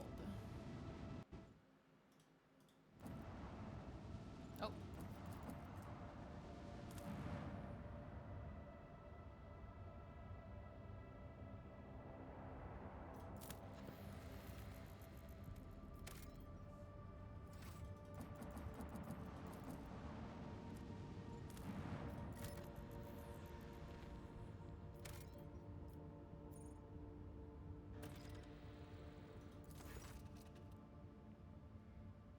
Detected something resembling buildings. There's something off with their outlines, but their presence in and of itself suggests that may have valuables to uncover among the ruins. Send a scouting team. The scouts are able to discern symbols of the Imperium and buildings deformed and fused together by high temperatures. The ore mining structures tell us that story. Centuries ago, the planet and all its riches perished beneath the radiance of the system's expanding sun. Aw. I see.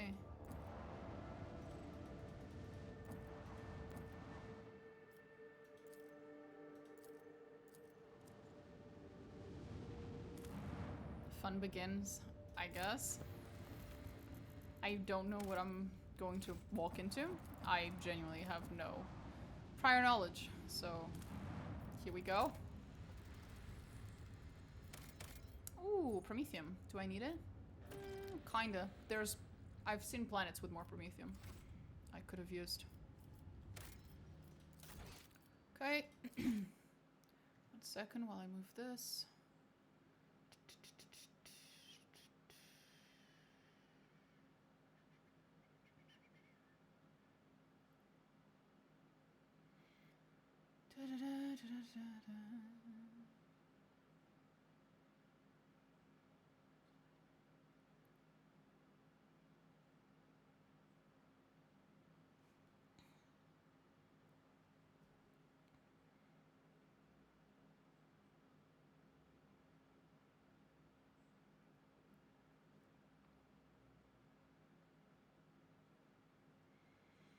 Here we go.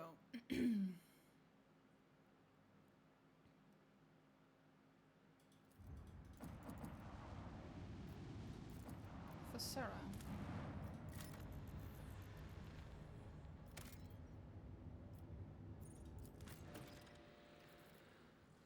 I did that one yesterday and the one after. Okay. Well, then you know what's coming, but I don't, so careful. No spoilers. Unless I ask. Is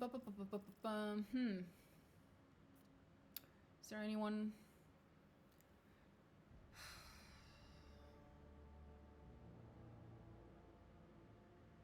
Well, since I don't know what to expect, I will just bring my usual team. Off we go. Ooh. Burst attacks are harder to dodge. Look at that. That's something.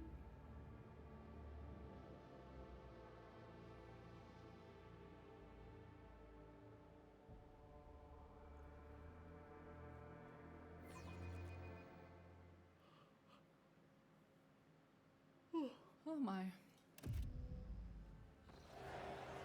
Oh, this looks interesting. Oh, looks so cool. Look at that. Whoa. Hi.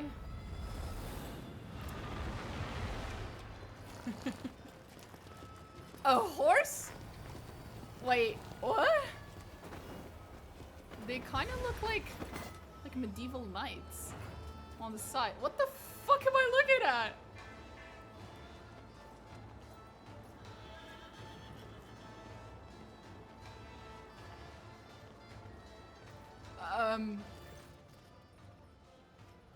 Okay. Sir, your face, it looks like... whatever. Governor Ruoldo, a richly dressed man riding a sinewy horse, breaks off from the procession. When he approaches, you immediately notice a strange detail. The man's face is pinned to his head with precious fastenings that stretch the skin across his skull. Yeah, I've noticed. Kind of creepy. Celestial guests, there is no higher honor for us than to extend our hospitality to such noble eminences.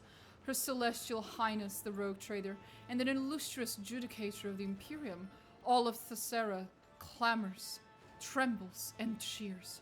Ruoldo, the fair-faced, Governor of Thassera, at your service.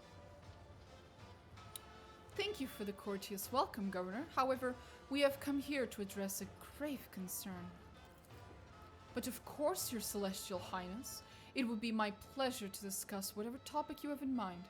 That said, you have had such long and perilous journey behind you. Like any self-respecting host, I must first propose.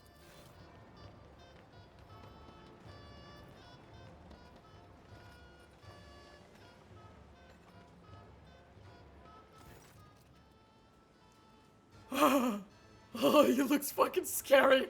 What the fuck?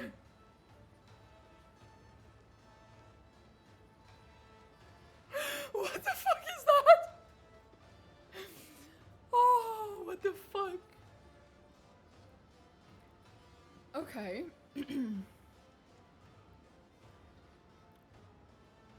Okay.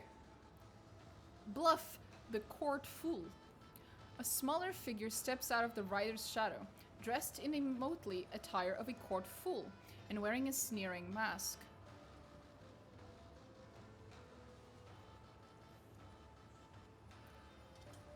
I am a little concerned because of the associations between the jester appearance and a certain subsection of the Aldari, but I don't think that that's what's going on here. My name is Bluff. I am Lord Ruoldo's good mood. I tickle his governorship with well-spouted jests and itty-bitty gossip. And now, I merrily doff my cap to our celestial lords and ladies and hand them this here key to Thassera as a token of our boundless loyalty.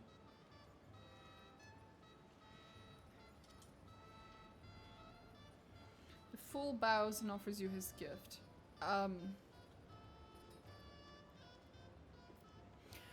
Abelard, you take it. I do not wish to soil my hands. This is why we bring Abelard.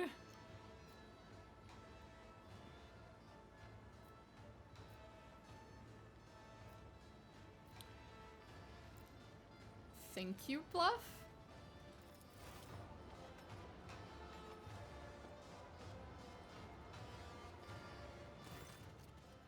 The fool parts with his offering, and then jumps away with an irritating giggle.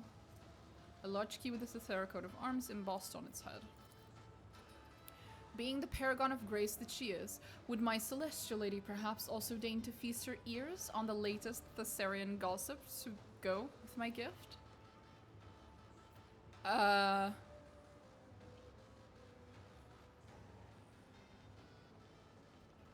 Tell me your gossip, I guess? Well, slap my grox. Fine then, listen to this.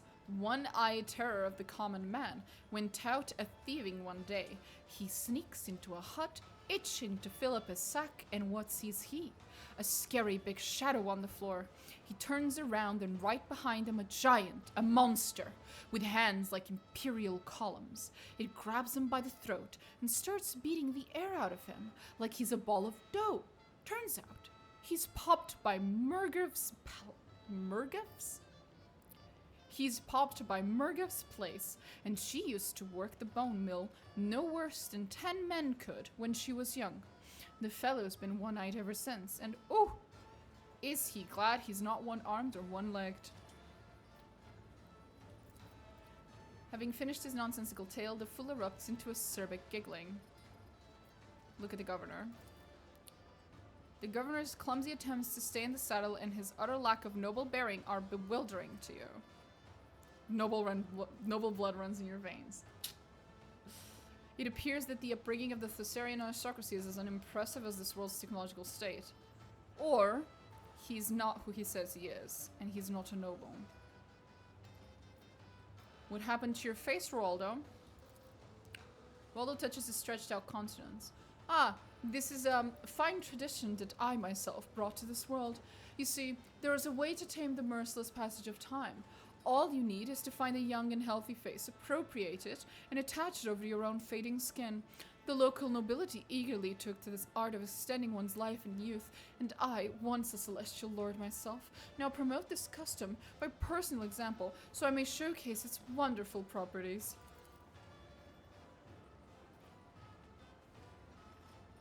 A furrow appears on Henrik's brow, but that is devoid of all sense. What is this, some travesty of rejuvenat treatments? All the procedures I have heard of are far more complex and laborious. You put on other people's skin out of a desire to look younger. You will declare this vile practice banned today. Oh, yes, of course. This very day. Yeah, right about now.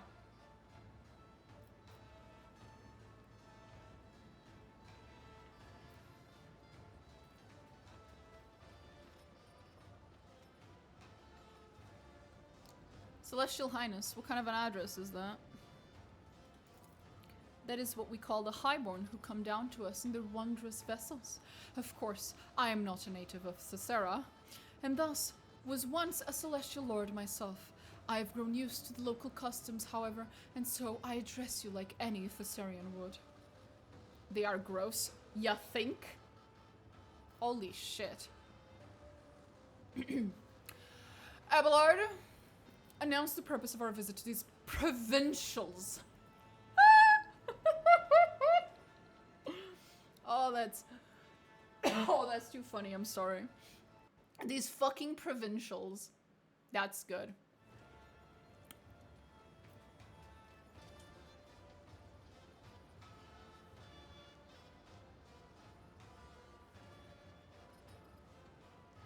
Sorry, the song's stuck in my head. Anyway, Abelard, do announce our fucking purpose to the provincials. Abelard clears his throat. Her ladyship Domina Diantus von Valencias, inheritor of the greatest protectorate of the Cronus Expanse and bearer of the sacred warrant, has graced Thassera with her presence in order to discuss matters pertaining to this planet's tide. Enough. According to data, I'm not reading that, this Mu-class planet, type feudal, I'm not reading that either, with an assigned tide grade of, I'm not reading that, has not provided its due tide amount in full. You have violated the Lex and are hereby under investigation. You are to present all related customs reports and shipping manifests immediately. The Proctor's voice carries no emotion, and Glato silently bares his teeth, completing the image of the implacable hand of justice that has arrived on Thassera. God fucking damn it, Solomon. Some backwater colony indeed, I know, right? I am most flattered by your attention, esteemed adjudicator, and by this opportunity to serve the Imperium with even greater dedication than before. Speaking of dedication, we are already conducting a thorough inspection to see which scribe it was that bungled the tide calculation. Fear not, the scandal shall soon be. Excuses are the hallmark of the guilty. Do not make your situation worse, Governor. Roldo clasps his hands together and says meekly, Of course, Master Adjudicator. I will provide you with all the documents as soon as our internal review is complete. I assure you, it won't take long, and the report itself will be exhaustive. I'm having too much fun, I'm sorry. Okay.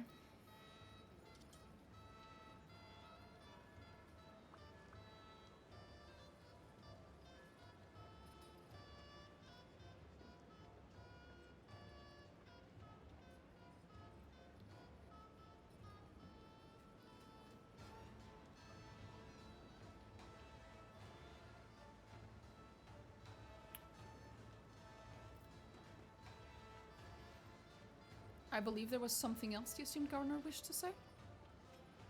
Pay your taxes, damn it. Yeah, exactly. Thank you, your celestial highness. We know your journey here must have been an arduous one. As a sign of our appreciation, we've prepared a veritable constellation of enjoyments in your honor. We humbly invite you to taste of our amasek, along with our finest dishes, and may you likewise savor some of our local entertainment. One of the court ladies will accompany you as not to let even a single word or wish of yours linger without attention.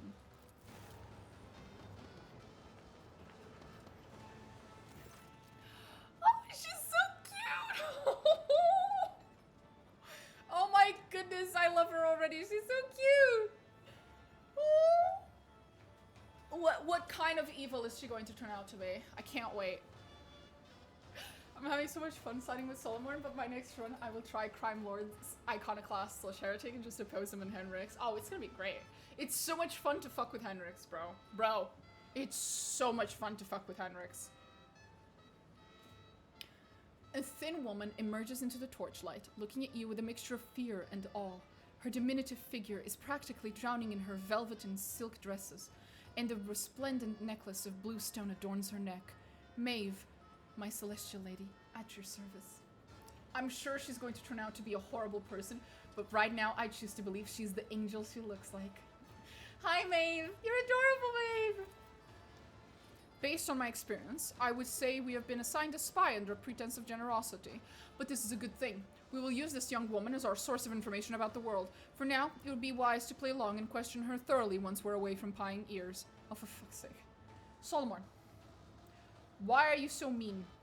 It's just a pretty nice lady. Why are you so mean? Come on. Relax, Maeve. Just pretend that you're giving a good friend a tour of the palace. Of the place. Maive smiles sheepishly. I'm afraid that is easier said than done, my celestial lady. It would be like trying to imagine a mighty sun as a tiny ember, but I will do my best not to anger you by acting too nervous.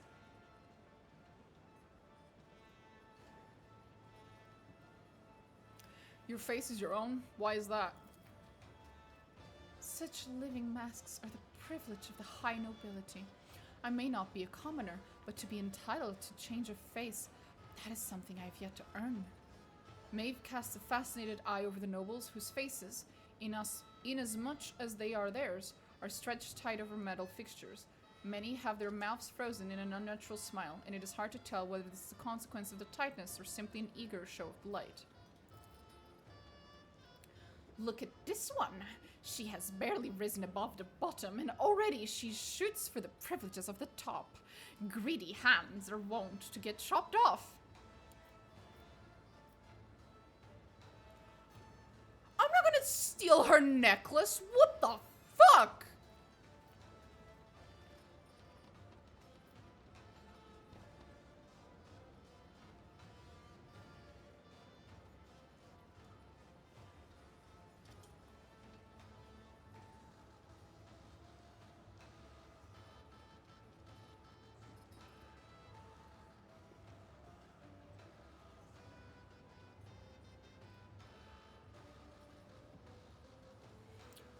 You mentioned entertainment?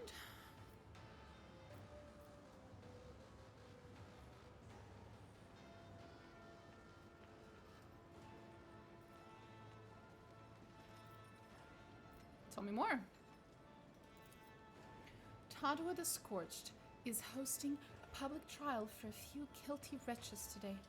I also overheard that the Council of Thassera nobility was preparing a special gift for you. Besides those, our mechanical orchestra, the only one on Thassera, will be playing all evening. And of course, you will also get to see the crowning jewel of Lord Ruoldo's collection, his maimed metal-harnessed beasts. You see, that's why I love watching RPG streamers, for their decisions and reactions.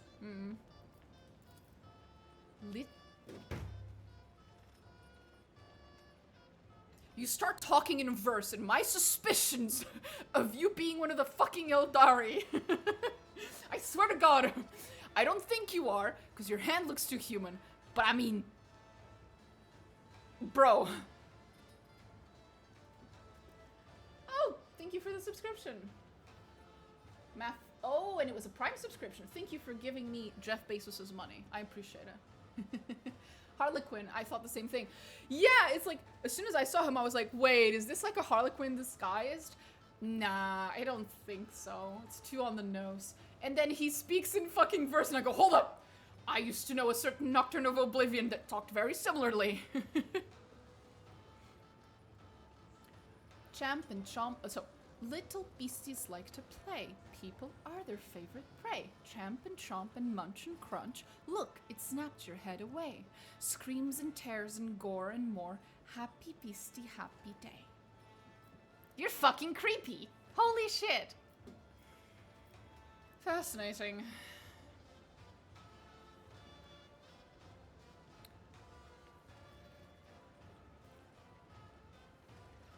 I'll discuss more after you're done with this place.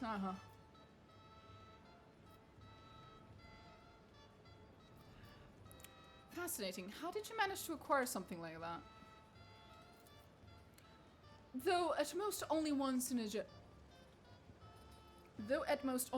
generation, even Thassera receives visits from time to time, Your Celestial Highness. One day, an entire delegation from a foreign world arrived with these mechanical musicians in tow.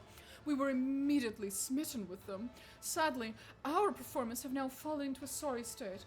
Thassera's humid air makes their preservation difficult, you see, and we don't have a single crimson-clad holy man or woman left. All we can do now is offer a praise of our own, burn oils, and do everything else the old writings say, even though we have no hoping of understanding them. Personally like it very much. Okay. Judging by the stench, the servitors, or more specifically, the parts of them made of flesh, will not last much longer. Slime oozes from rust holes, every other lifeless eye is adorned with cataracts, and their mouths are like corpses dumps filled with shards of rotten teeth. Every wrong note their instruments play is accompanied by the mournful screeching of servo motors and sparks flashing from dangling wires. Should I brought Pascal? I have a feeling maybe I should have brought Pascal. Holy shit.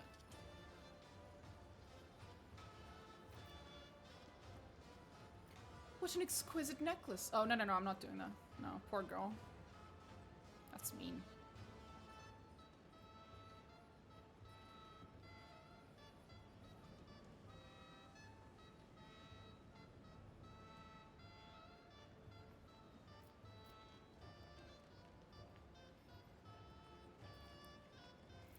Very well. I would like to see what this place has to offer. I can tell by what I'm hearing that our executioner has already lit up the... What the? Phesmophorius? Ready to give the condemned a warm welcome. Which means the governor's official whisper collector, that's me, has a whole lot of an... Whisper collector? Master of Whispers? What? That's me, has a whole lot of important business to get to, and so I must leave you now, good sirs and ladies, lest I miss out on a hot batch of juicy tales. Terribly pleased to meet you all, honored judicator. Bluff grasps Solomon's hands and gives it a vigorous shake. Oh god.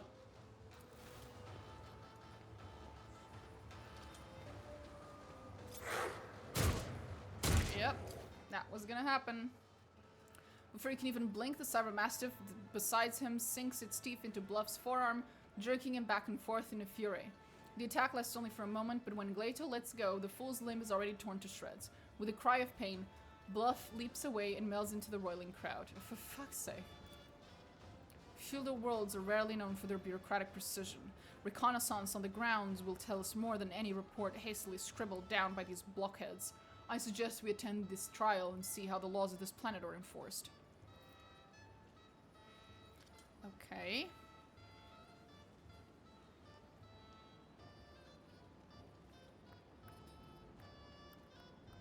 Can't wait to meet some kindred spirits, huh? Just professional intuition. Shall we go? Never harm these people without my permission again, Solomon. As you wish. However, I should warn you that sudden handshakes like that are considered tantamount to assaulting an arbitrator on duty. There are contact poisons out there that can kill you in a couple of heartbeats. Be on your guard, rogue trader. Festivals like these are ideal settings for assassinations. He's not wrong.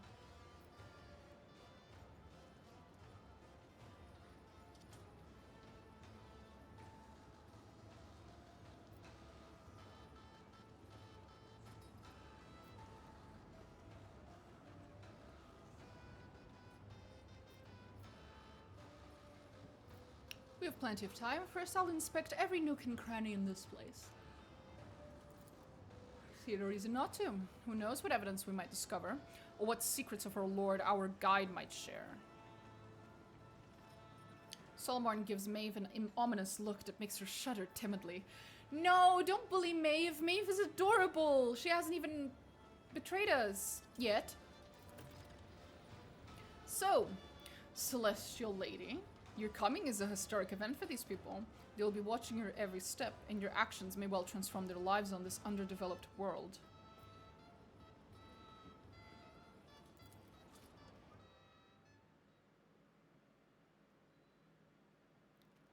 Okay.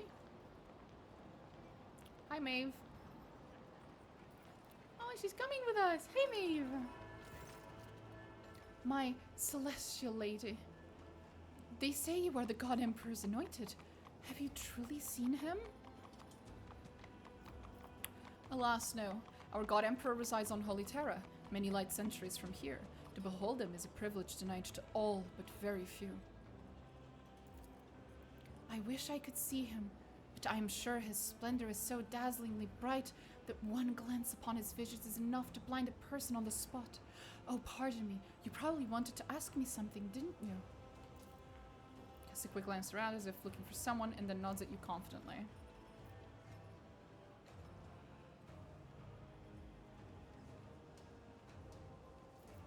How do you find living at your governor's court? I dare not complain, my celestial lady. Lesser nobles such as myself sometimes receive punishment for angering our lords, but that is good, in a way. I think it makes me cleaner and brighter on the inside, and helps me be better serve the God Emperor, the holder of the key to all destinies. Maeve makes the sign of the Aquila and turns a reverent gaze upon you. You call the Emperor the holder of the keys to all destinies. Why? Forgive me, I've said something wrong, my lady. Preacher Antiochus said that the God Emperor holds the key to all destinies in his celestial hand. He himself sits at the top of the great tower of humankind, from there gazing out over the worlds and stars of his domain. He sees all, knows all, and a bloody tear rolls down his cheek when he reads our shameful thoughts and deeds in the annals of our lives. But those who strive, who do not let the seed of evil into their hearts, he will reward with a new destiny, a new life, higher and better than the one before. With a turn of his key, he unlocks the dungeon of their souls. I live in hope that one day he will come to my door. Maeve's smile is one of sad resignation. Oh God. How fascinating. And what are you going to do to get a better destiny? I can hope, pray earnestly, try to be virtuous and diligent, and if I manage to please the Celestial Lady, then maybe, just maybe, the Emperor will take notice. Why did the God Emperor lock people in a dungeon? In the time of darkness, the God Emperor walled up the tower of humankind against fiends and monsters to keep it safe from evil. But evil had already planted its seed in thousands upon thousands of human souls. He locked them in the dungeon of the tower so that they might first eradicate the evil in their thoughts. All our lives we atoned for our transgressions against the God Emperor, and after death we returned to his judgment. But that is our burden to bear, my lady. When I see you and realize that before me stands his anointed, one blessed by his godly hand, there is no one happier than I. What do you think of the governor? Oh, he's a wonderful person, so considerate and generous. But of course, his venerable age has taken its toll. He behaves oddly from time to time. But we all have our quirks, don't we? Oddly? How so? Well, he gave me a lovely Thassera necklace just before you arrived. Strange, is it not, to bestow such a treasure on someone of the lower nobility? And I also noticed that we've been conversing more of late, and it's been easier. Sometimes I think he knows me better than I know myself. Uh-oh.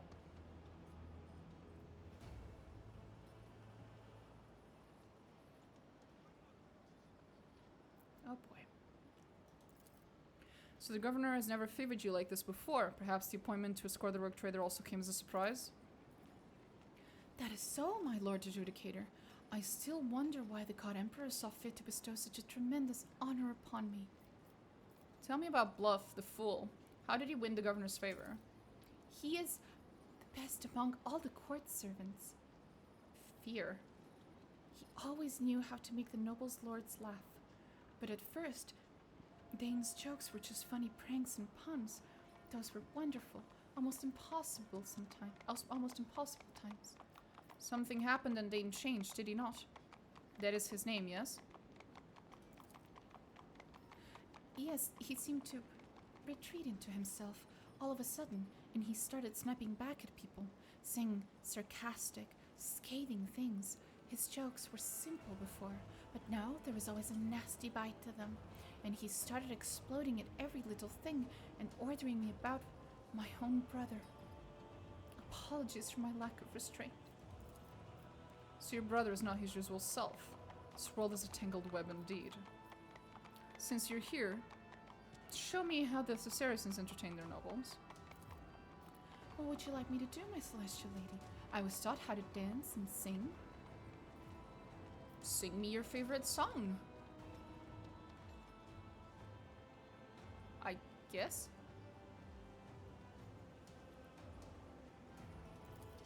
Maeve nods apprehensively.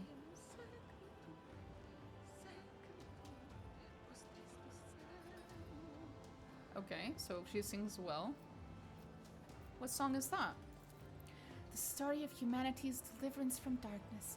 It is sung once at Moonlife as a reminder of the great deed of the God Emperor who used the key to all destinies to lock the world away from wicked things. He walled himself up in the great tower of humankind along with all the people. He could have ascended to the stars, but he chose to stay for our sake. Though we are unworthy, we must remember this deed. That was delightful. Thank you. Thank you, Celestial Lady. For me, there is no reward greater than your praise. Dance for me? This is starting to get a little creepy, but okay. Maeve closes her eyes, as if listening to music only she can hear, and begins to sway. Her dance is made up of simple movements, but the grace and ease with which she performs them add to their charm. When she comes to a stop before you, her cheeks are flushed. I hope this humble dance was worthy of your eyes, Celestial Lady. Teach me to dance! Yes! Let's give it a try. The movements are simple. Watch. You put this foot here, and you stretch your arms like this. Oh my god, I didn't know I was gonna be taught how to dance by the pretty lady. Hey, we're both dancing. Oh, that's so cute. I'm going to regret all of this later, I'm sure. That is excellent, my lady. Thank you, Maeve. It is an honor to entertain the Celestial Lady. Look straight through her. My lady? Oh.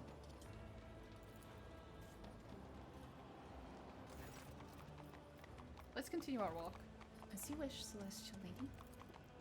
She's adorable! I like her so much! I love her! I can't wait for her to betray me in some horrifying way. Oh well. But until then, I shall enjoy. It's her, the ruler of the stars who descended on an iron bird. I'll be telling my grandchildren of this day. Our Celestial Lady, we've been waiting for you. Okay. Okay, this is a big place. Gotcha. Woo.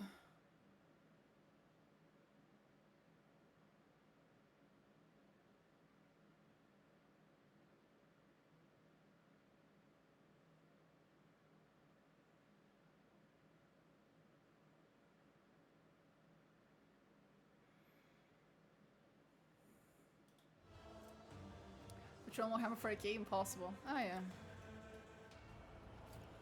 Rise to the top, or get left in the dust. This is our chapel, where we pray to the Emperor, the holder of the key to all destinies. The bell in this tower can ring so loud it makes your ears pop. Okay.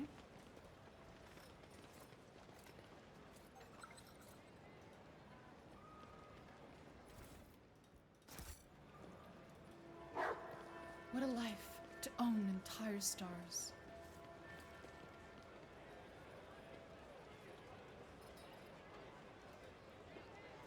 Is there money to be made?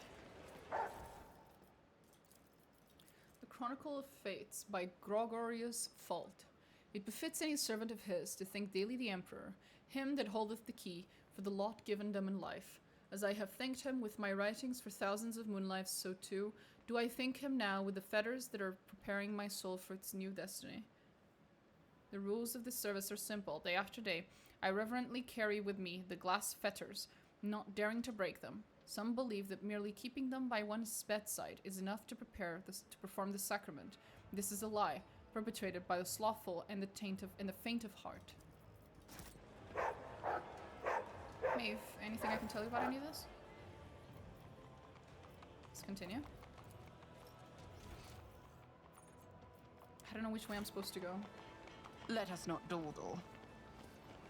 May the Emperor, he that holds the keys to bless me. May your ear forever be blessed. Blah blah blah. Bless, bless, bless this, bless that. Chapter 1. Let these instructions enlighten all who walk in my footsteps. He that holdeth the key permits none but his most faithful to change their fates. And I, the eminent, I'm not reading that, have no right to fail him.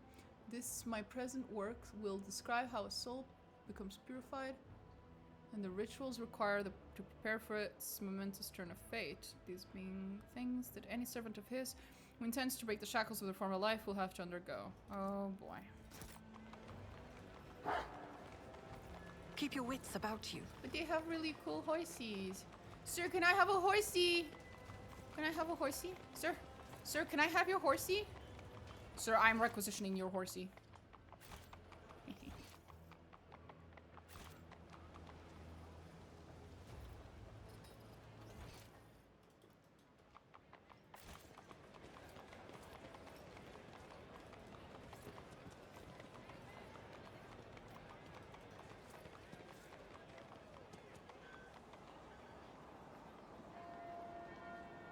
I always keep Check my this options out. open.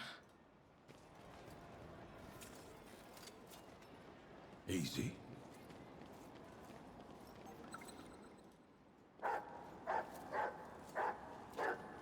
Check. Done. Not a problem for a proctor.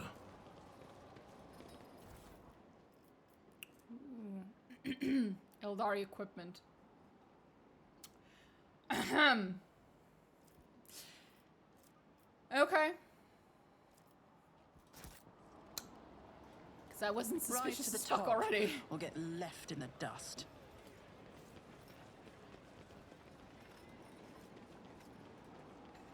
We need to get up there.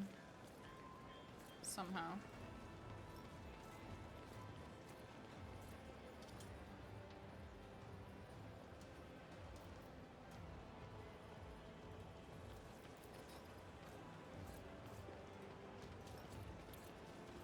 Must be a way. Ah, from above. Okay. This is interesting. Is there money to be made? The tower is even more ancient than the castle. They say the Emperor himself pulled it out of the ground along with the entire mountain range. Did he now?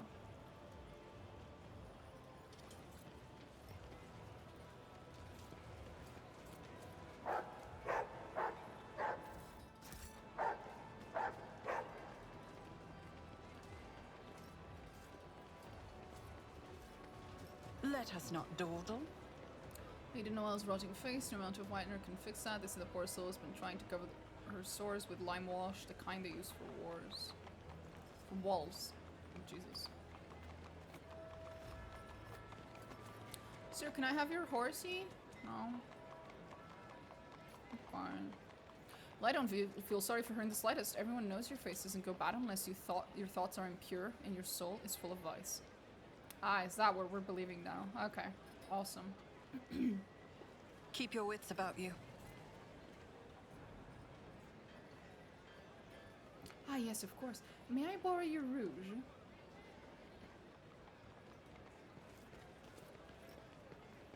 People from the stars, blah, blah.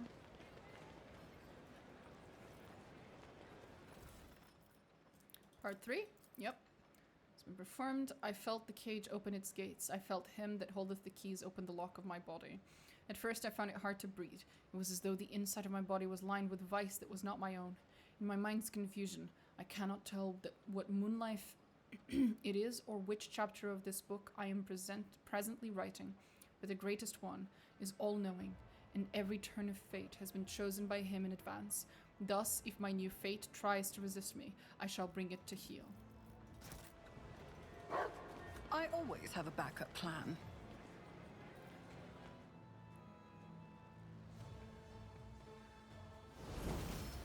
Okay.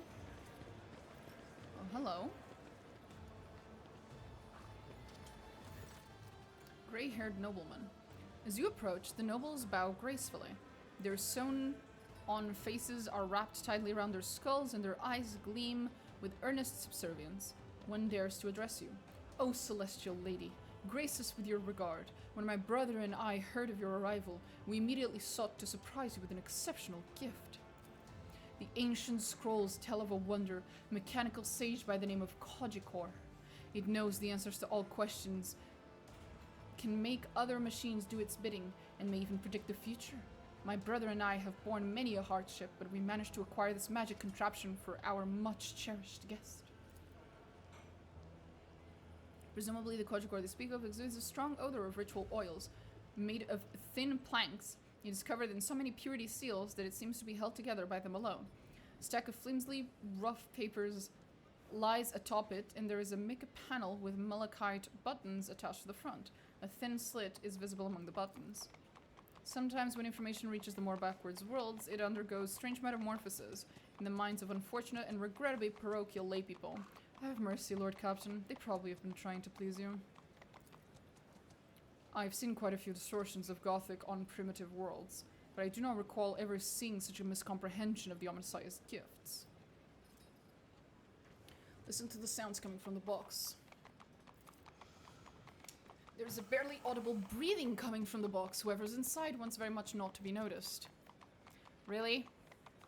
Then again, what else could you expect from the Synagron world?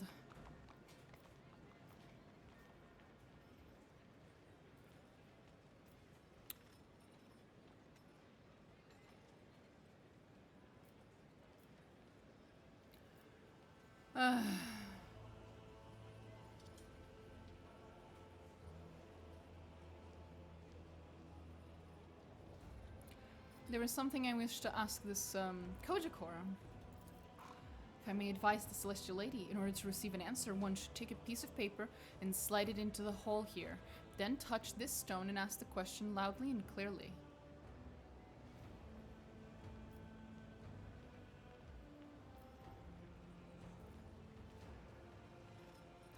Kojikor, what is the punishment for liars and frauds?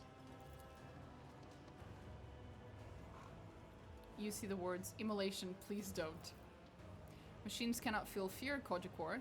They can only meekly accept their fate. I couldn't help myself. What is the distance between earth and sky? Lots. What does the future have in store for me? Glory everlasting. Kojikor, answer only yes or no. Is your next answer going to be no?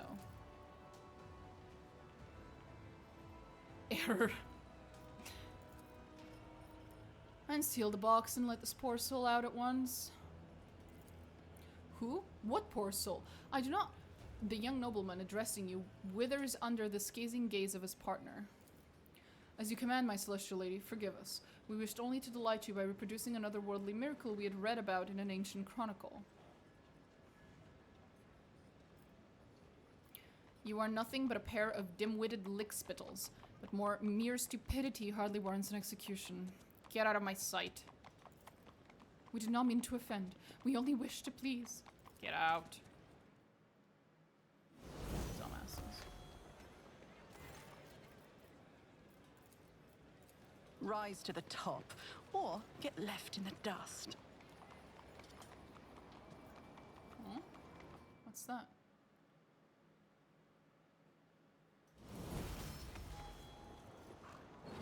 Ooh! The puppy pulled something out. More Eldari bullshit. I swear to God, my suspicions.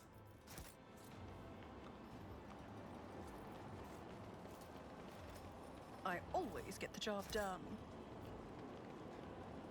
Wearing people's skin is not uncommon amongst the Drukhari. I have learned much in my exile. The blacksmith has somehow managed to forge shells and casings. These do not belong in a feudal world, but there is no doubt as to what they are. I always keep my options open.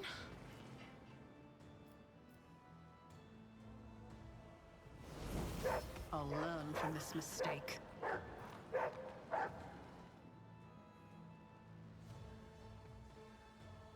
Something is very wrong here. Very wrong here.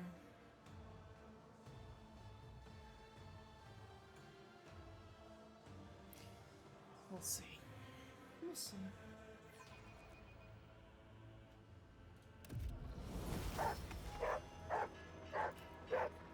And that's how it's done. The horses glance at you with an odd curiosity. One of them pulls its muzzle closer. and clacks its teeth almost too greedily and hungrily for an harmless herbivore. The horses are not herbivores.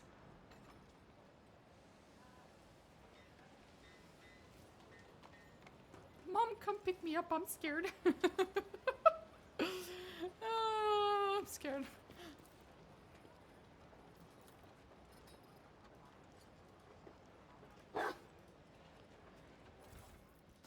Is there money to be made? How is Juliet not reacting to all this stuff?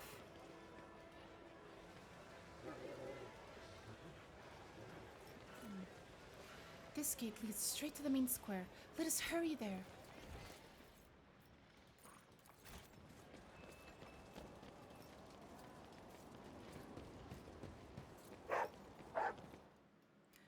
Mommy saved me from this awful universe. Oh yeah. Just as he ordained. Judging by his attire, the man was of high social standing. Someone has carefully and skillfully peeled the skin off his face.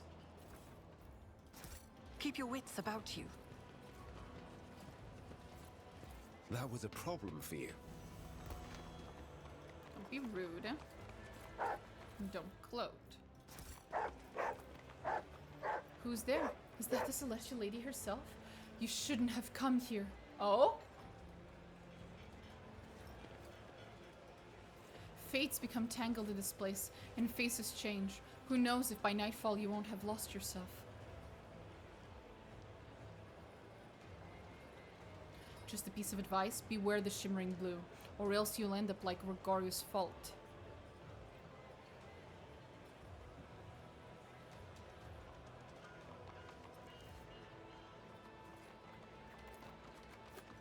I always have a backup plan. Easily done. Useless.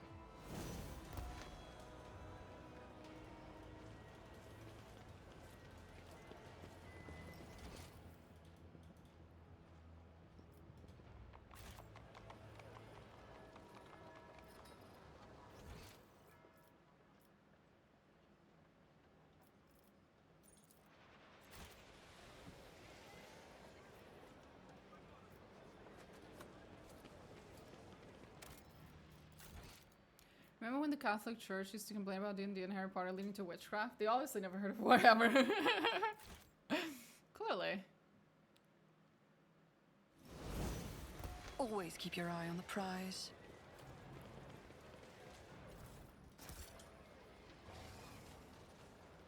Is this the shimmering blue they were talking about? Whatever this is.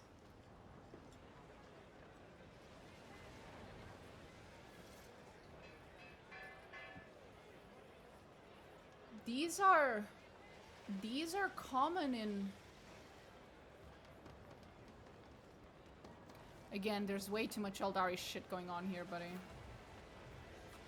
Rise to the top, or get left in the dust. Tiny lice are hopping around the gilded plate. The lady squashes the insects with a small golden hammer, only for more of them to drop from her coiffed hair and into her food. You notice a veritable mountain of leftovers under the table. The guests have been tossing scraps onto the floor without thought.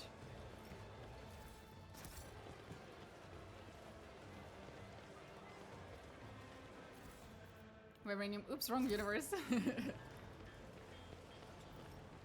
There's something not right about number 4. It doesn't know commands, just does whatever it wants. So they locked it up to keep it out of trouble, your celestial highness. My success was inevitable. Salivating profusely, the Laceraxes watch the food disappear into people's throats. Judging by their protruding ribs, the beasts have not been properly fed in some time.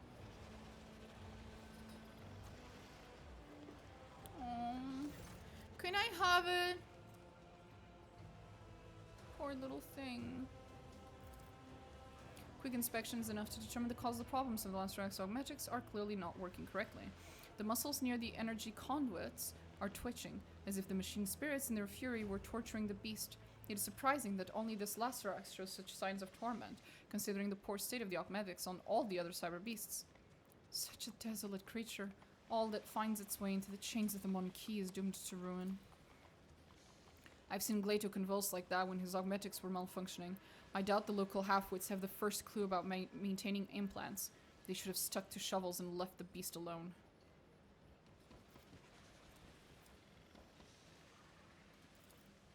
You try to reach your hand inside, but the caged bars force you to withdraw. Fuck it. Fuck. I'm not letting it die like this. This is horrible. Poor little thing. I will help you. I will. I will help the forbidden kitten. I will pet the forbidden kitten. I will help the forbidden kitten. I will feed the forbidden kitten. I will.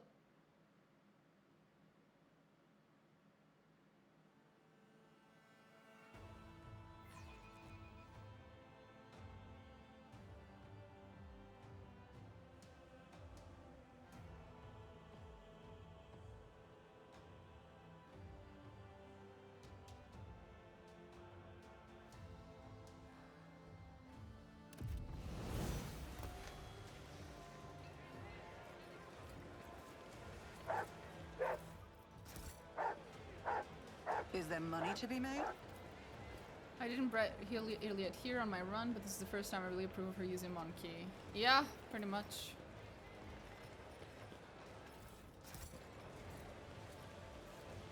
Don't disagree entirely.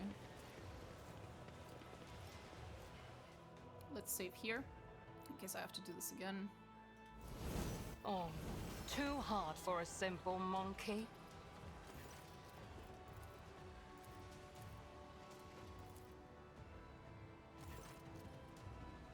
Attempt to repair the creature's augmetics. Please. You find the issue, fix it with ease. One of the circuits was broken, possibly damaged in a fight with the other beasts. When you are done with the repairs, you are hit with the realization there is now nothing standing between you and this huge predator. With a flash of its visors, the beast begins to turn slowly towards the exit. For a brief moment, you find yourself only a meter away from a monstrosity whose jaws could snap a person in two. It hisses in your face. Suddenly, you see something moving out of a corner of your eye, a whirl of skirts, a frail figure. With a small shriek, Maeve throws herself between you and the snarling beast. Off with you! Get away from my lady! Oh boy.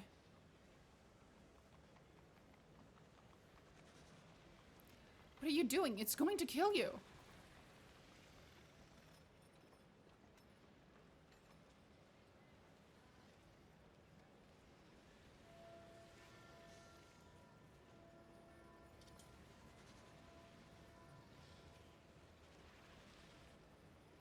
Okay, 1 second.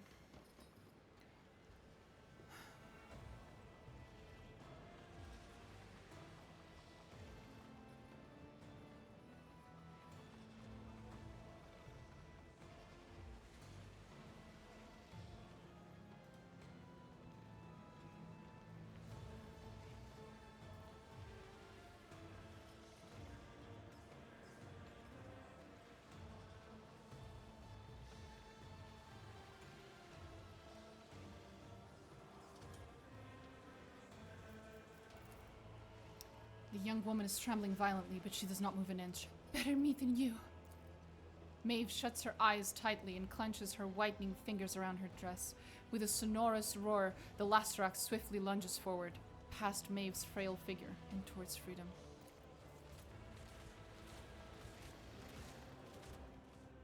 Bye, forbidden kitty. Let us not dawdle. The Lex prevails.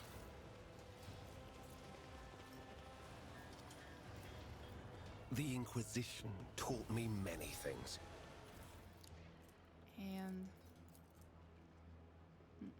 I am impure, my body is impure, vital fluid is not my own or stirring within me, as the wood-boring beetles were digging their filthy tunnels through my frame. I must destroy this vice. I must squeeze it out. It is customary to replace an old vessel. What's up? So many words. Oh yeah. And I have replaced my rotten cage with chambers of gold, yet I still feel filthy. For if the contents are spoiled and not merely the shell, then what can be done to achieve redemption? My face is burning, a borrowed face, a weak face. I must take off the fetters of my skin and cleanse its inner side A vice, take it away. O Emperor, take it away and give me a new cage. Jesus. I always have a backup plan. Judging by the deep scratches, there used to be a makeshift bridge here. If you can put something in its place, you can try to cross.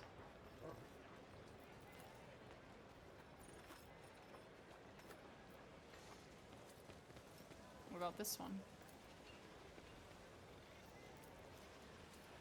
Henrix, I need your help. Pick that thing up. That was a problem. What a peculiar thing. Easy. I always keep my options open. Ow. Oopsie. Assault armor.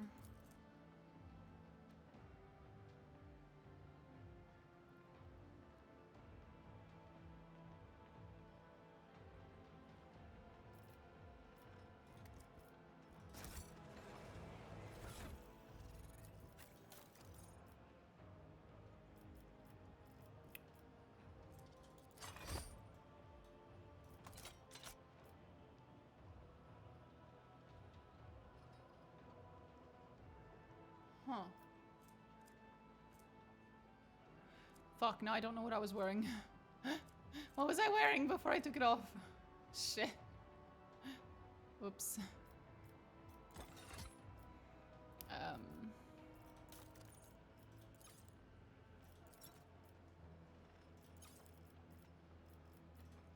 Fuck.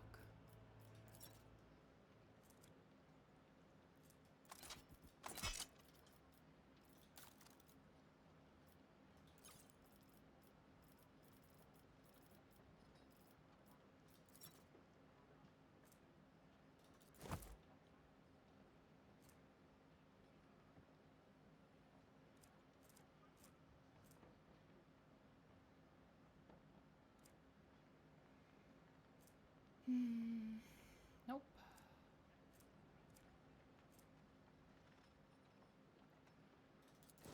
Probably just this one.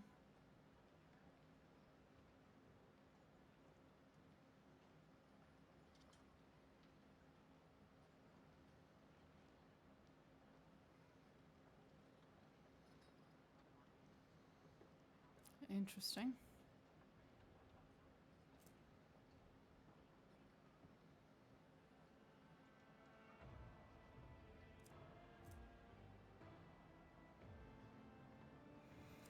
Interesting. Anyway.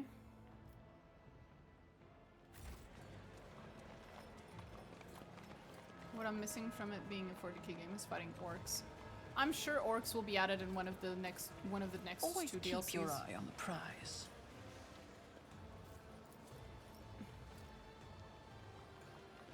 There. We still have 2 DLCs to go, so who knows.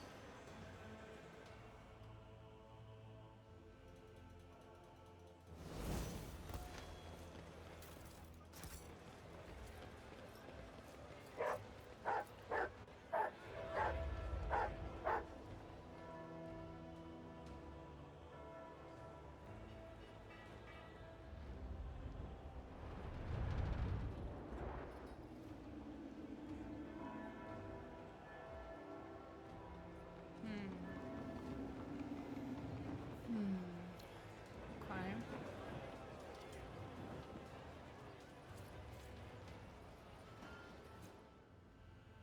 How hard is it to find a VA?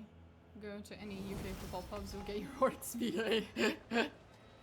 Is there money to be made? The sculptor's mechanical hand crawl over the rough stone. Their many jointed metal fingers remaining in constant motion. Even now you recognize your own features in the unfinished piece. It seems someone commissioned a statue of you the moment you set foot on the planet. The old man turns his wrinkled face to you, and you see crystals where his eyes should be. Is my celestial lady here to gaze upon her destiny? Alas, my creation is not yet complete.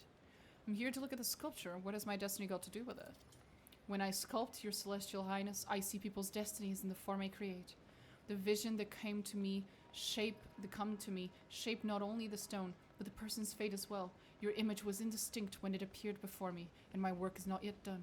What do you wish to behold? These musings on destinies and fates remind me of a heretical cult that has been plaguing the Von Valencia's domain of late. Your visions, sculptor, are whispers of the warp. I have passed through the halls of the black ship. My celestial lady may be certain that my creations bear no evil within them. Oh. He is a sanctioned psyker?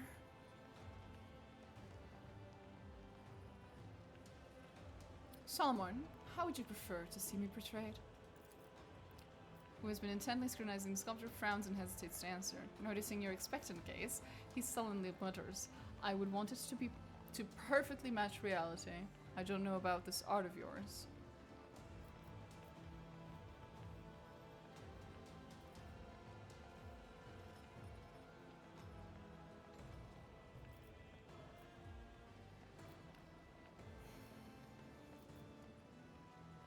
Glorious deeds of my future.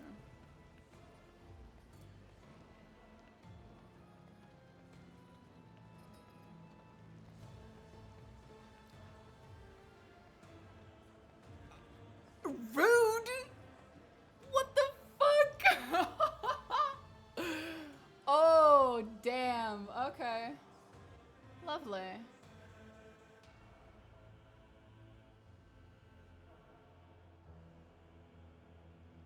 Fuck that. Might I add?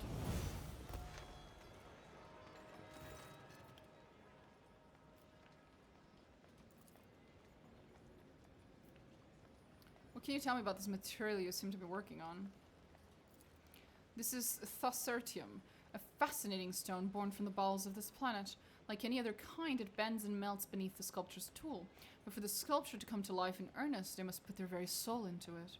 The soul, however, obtains calluses the more the sculpture works, and mine has long since become covered in scabs. He carves his works using the psyker's abilities he is cursed with, an astonishingly frivolous application of warp powers. I don't understand. You're a psyker? My Lord Governor calls me a foreteller and creator, others a wicked sorcerer. But there is no cause for concern. My abilities are sanctioned, and I am pure before the Emperor's celestial eye. Your hand dogmatics are most impressive. Such implants are impossible to come by on a feudal world. Where are you from? Lord Waldo had my limbs replaced before he took me from my home planet. It was so long ago. I have since forgotten what my land is like to the touch. Pierced by sticky tubes, and the elbow joints have all but worn down. Such neglect often poses serious threat to a person's life, and yet the old man's skin looks relatively healthy in spots where flesh and metal melt. This man appears to belong to a rare variety of psychers, biomancers, capable of recovering even from otherwise deadly wounds and diseases. Did you capture the governor's destiny in sculpture too? I have made thousands of statues of Waldo, but Thassera's stone flesh can never seem to sate his grand ambitions.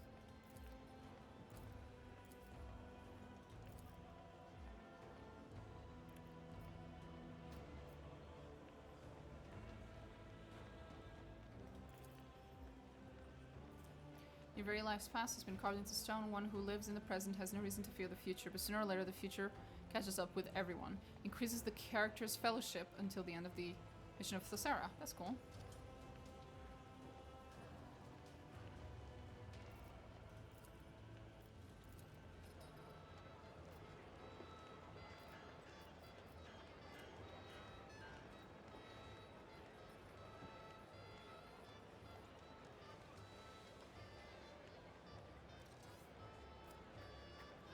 Keep your wits about you.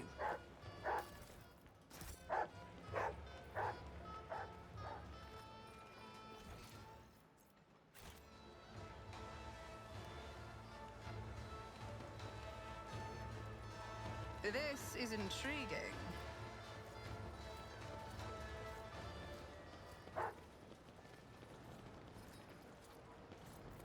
Okay. It's just as I planned. Steal that real quick.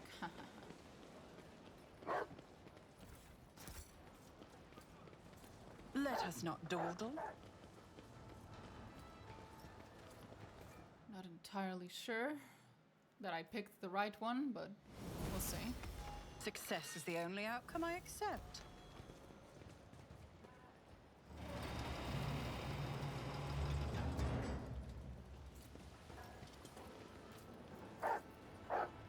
That's how it's done.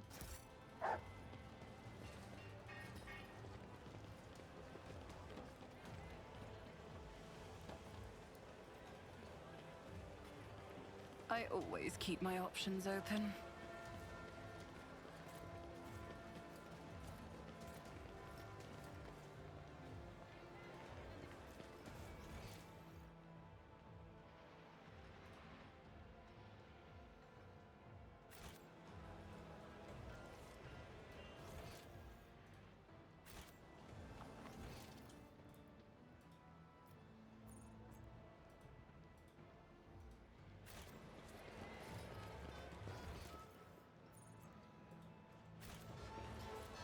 I always have a backup plan.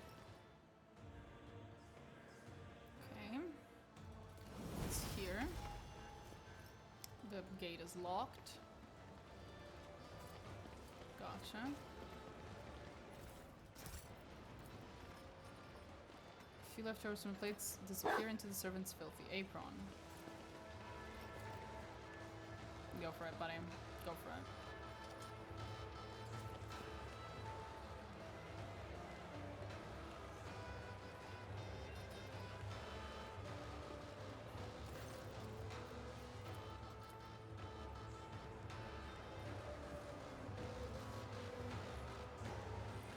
Is there money to be made?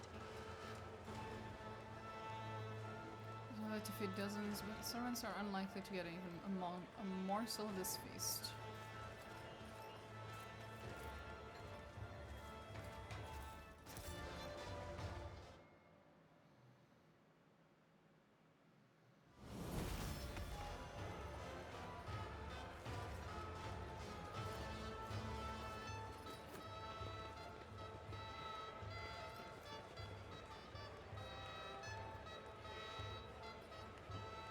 Rise to the top, or get left in the dust.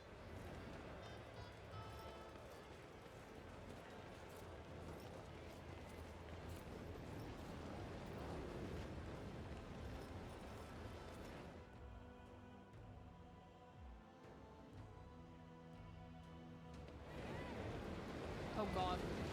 What the fuck?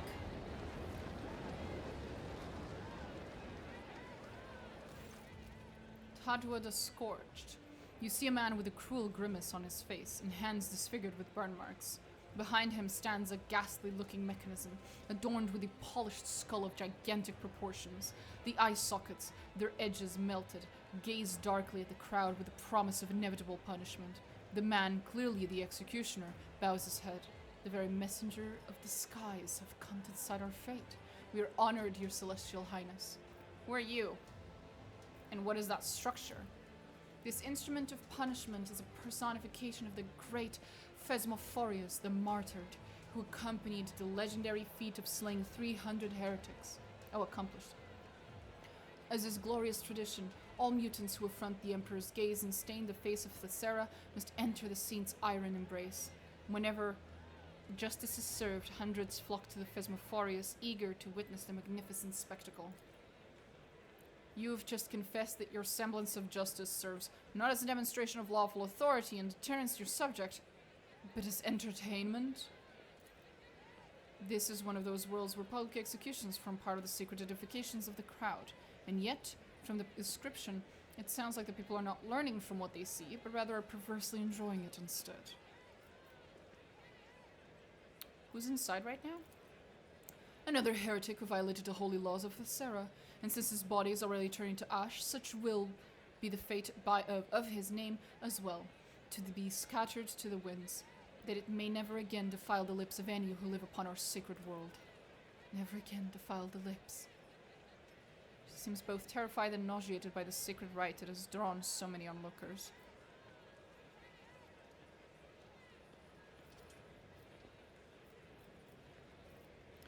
I will be right back though.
And I'm back. And so is the cat, who decided to join me. At full speed. I think she has the zoomies. Probably because it's like 2 AM. Prime zoomie time for her.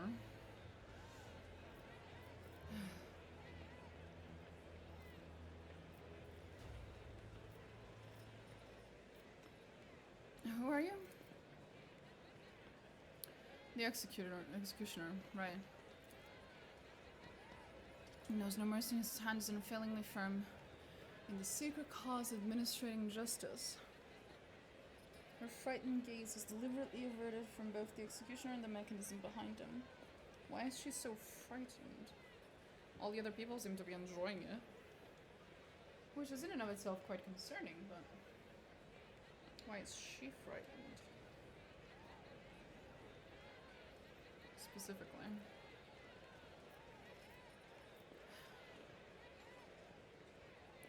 Was the last of the kiss for today?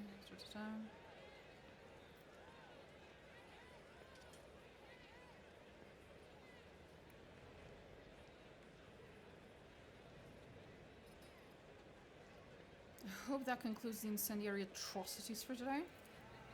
That was but one of the first bodies set to stoke the Phasmophorius. It is going to get a lot busier now. While the guilty are being reduced to ashes, let us meet the next participants in our performance.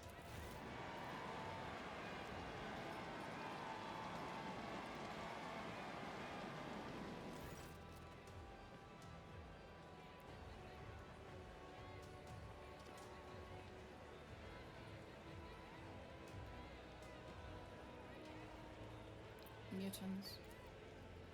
Your Celestial Highness, behold 2 loathsome heretics who blemish the very face of Thassera with their presence. The degree of their guilt may vary, but they both deserve to enter the blazing bowels of the Phasmophorius for the worst of their transgressions, distorting the sacred face of humanity.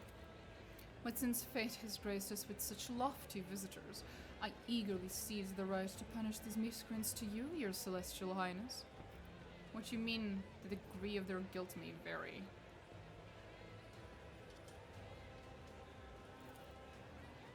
One of them, despite being one of the highest lords of Thassera, sped on our world's customs by refusing to alter his destiny.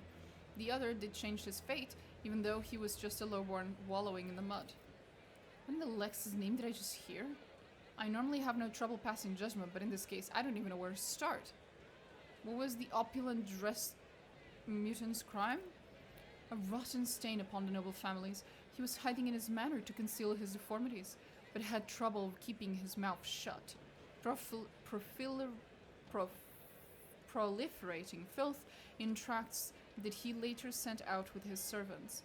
He declared the choice of one's own fate to be slavery, cast aspersions on the very traditions of the world, was insolent, swore profanely, condemned those who had chosen a due destiny.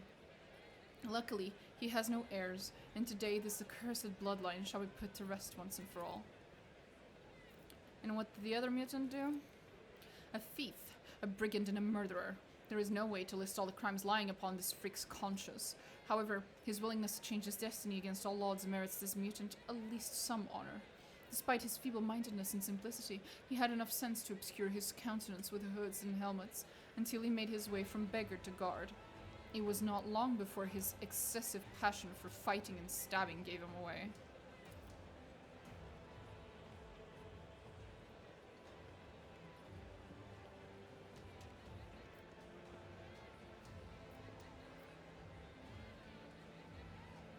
He praised the lowborn mutant despite the vicious acts he committed. They are both mutants and have thereby violated his law, yet when one finds a spark of nobility in an abject commoner, one cannot help but feel a grain of respect for them.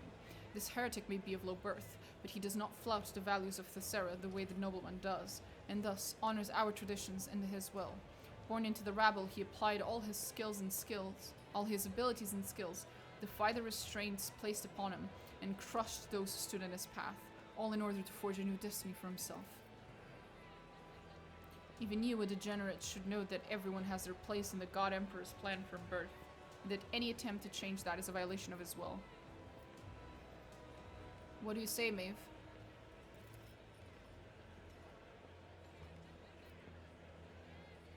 I am of too low a birth to take on the burden of being a judge, my celestial lady.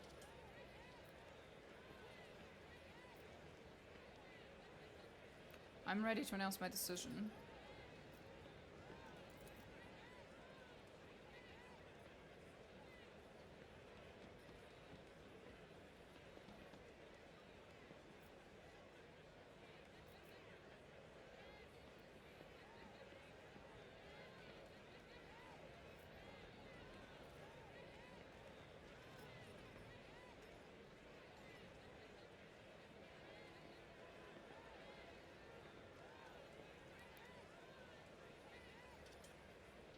Let them both go, because fuck this fucking mess of a fucking bullshit. What?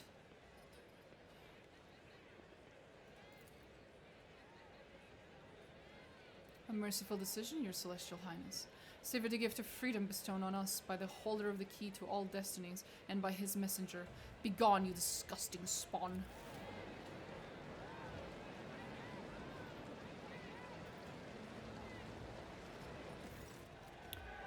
Oh, what clamour. I'll wager they heard the sound of the poor slaughterman's heart breaking all the way at the other end of Thassera. And now my favorite word. Next!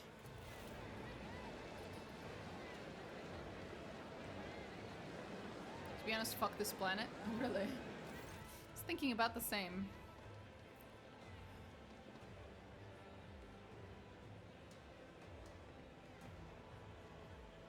Jesus Christ. His face is melted. What is this heretic guilty of? Heretic guilty of? What happened to his face? Thasserian fever. You need not worry, Your Celestial Highness. It is not contagious. What is he guilty of? His crime is more grievous than any other. He was granted a new destiny but chose to defy it.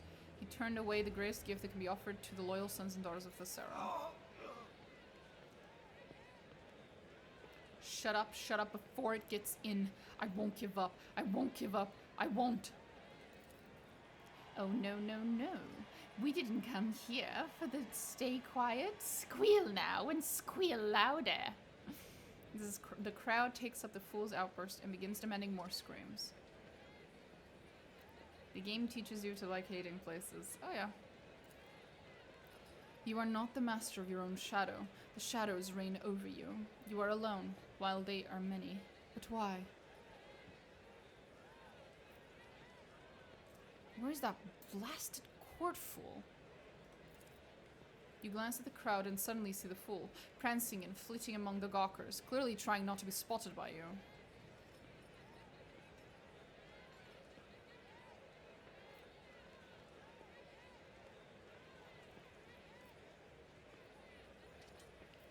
You need not hide yourself so carefully. I am not one to punish a born fool.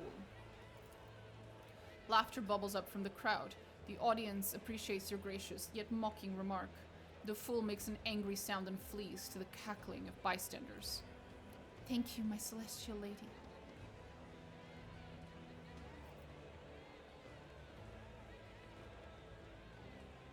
Enough depths. Let him go. The face. The face. Pretty, strong, shining. Give it here. Give it to me now, instead of the one I bear. Take mine. It's not mine. Take it. Take it!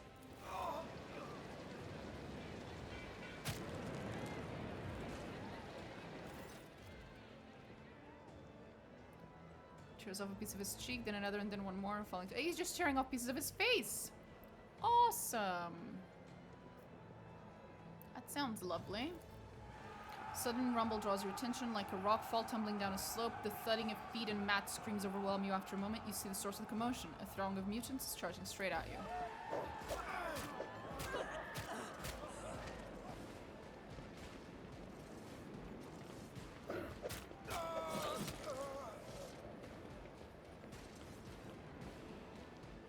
I'll make an example out of you! I will fight if I must.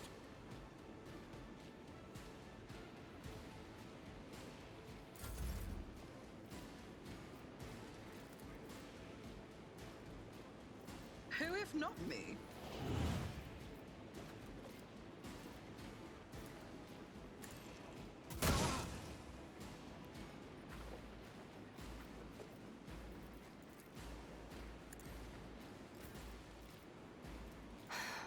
if I must.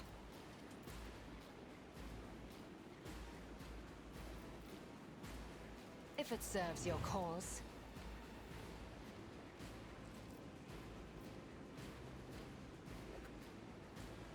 Okay.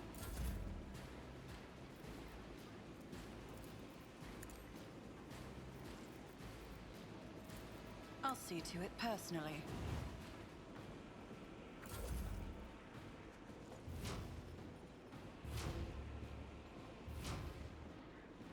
Shield up, shield up, shield up, shield up, shield up. Emperor, protect me!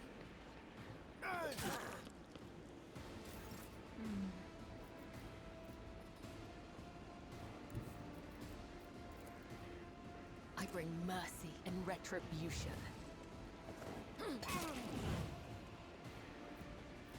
The shadows will see it done. Trust me.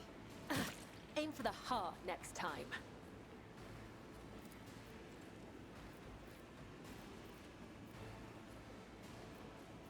As the tenets demand. As honor ordains.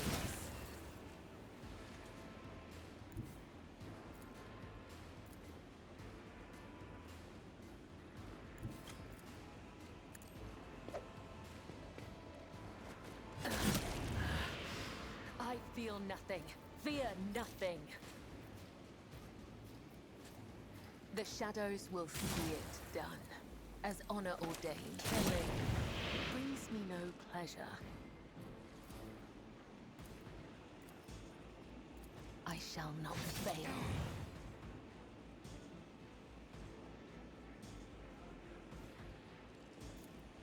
As honor ordained. Quick, quick! Emperor, protect me! What the fuck? I am not your Z. I hear you moving. No more.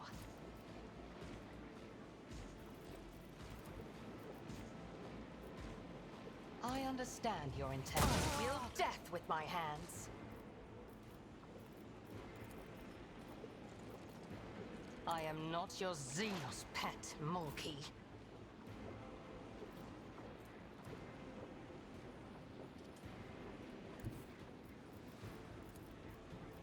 We've got a job to do, Glato. What are you doing?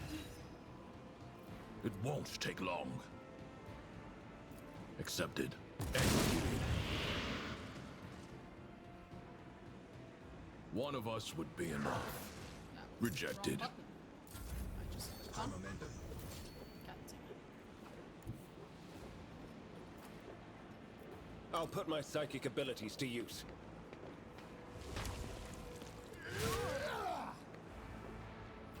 For the throne's glory.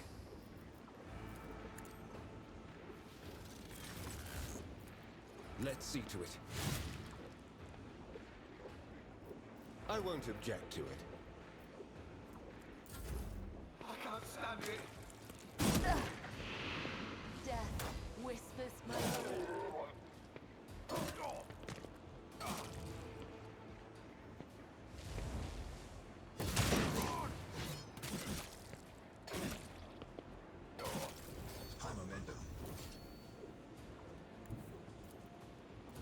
I've seen worse battles than this in my time. Target well struck. No matter the cost. Indeed. At your beck and call. Victory is mine to care of this one. Follow my need.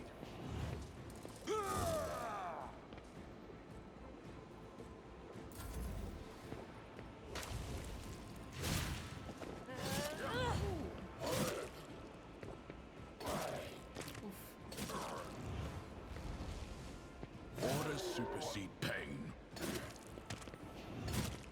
I can handle this.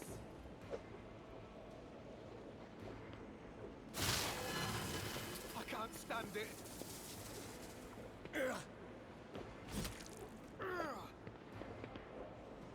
Look out!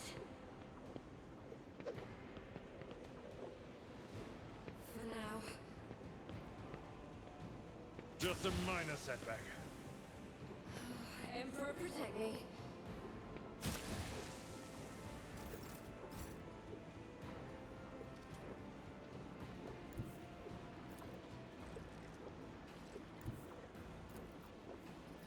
I'll make it happen. Come on. You motherfucker. On it.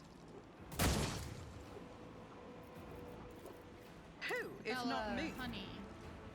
I'm gonna need you to do something for me. That. The shadows will see it done. The undying Emperor whispers his will.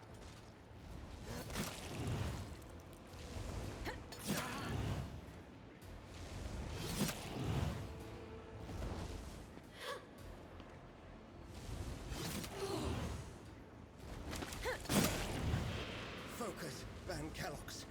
Focus. As honor ordains. Trust me. This goes against Period. the tenets. Bullshit. Fucking parry me, bitch. Parry that. As honor ordains. No. The shadows will see it done.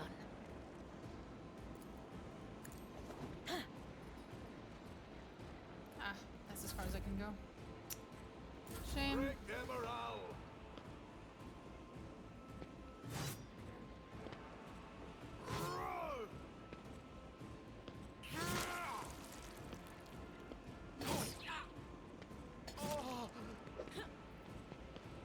I will not die in dishonor.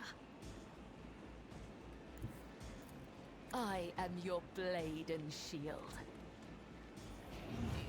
Target eliminated.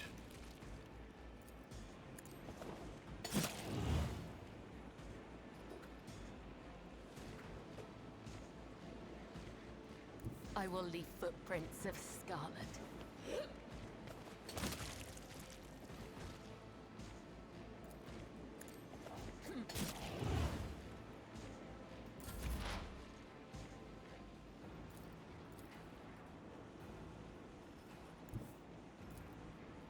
I move swiftly to strike. I know this one. This tedium is beneath. Another soul slips beyond the veil. Indeed.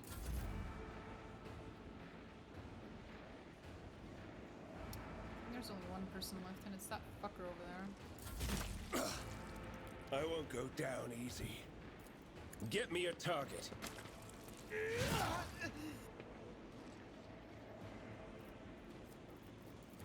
Naturally. Let's see to it.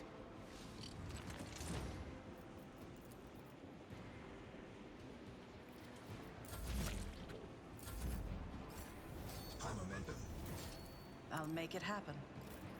I feel the power surging. Your reckoning is due. There we go. Finally.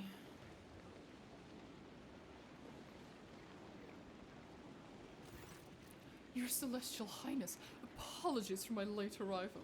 I wasted a great deal of time in idle squabbles with that oaf of a treasurer as he was looking for the shipment chronicle.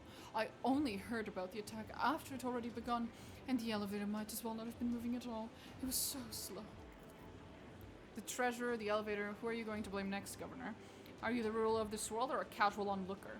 You will take measures immediately and restore order, or I will conclude that you are sabotaging the rogue trader's visit, either by intent or simply due to your own ineptness. I never thought. The culprits, of course, the culprits will face execution post-haste, my celestial lady. Survey the square.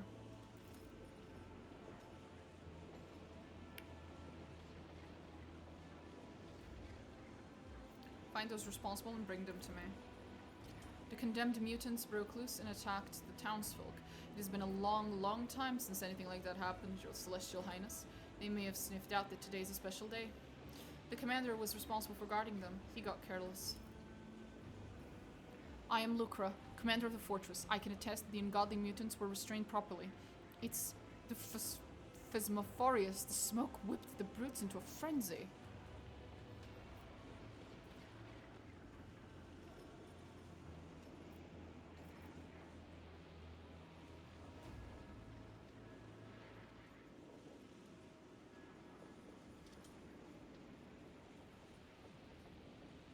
I'm curious.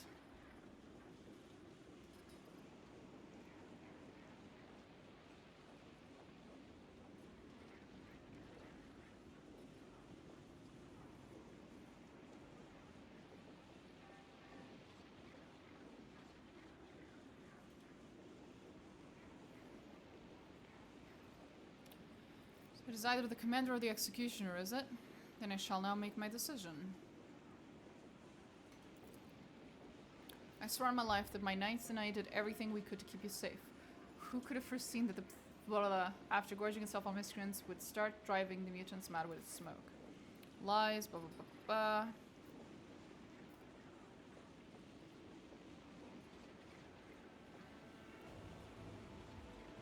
When I spit it off death, I will order no executions.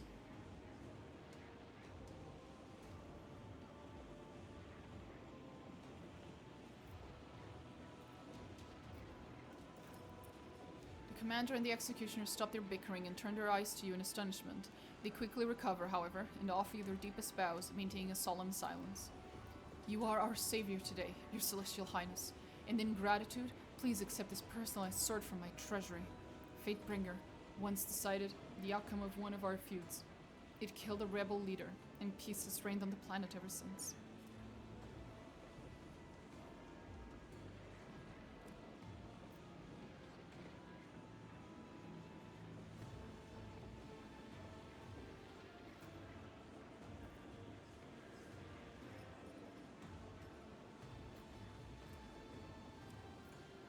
Thank you, Roldo.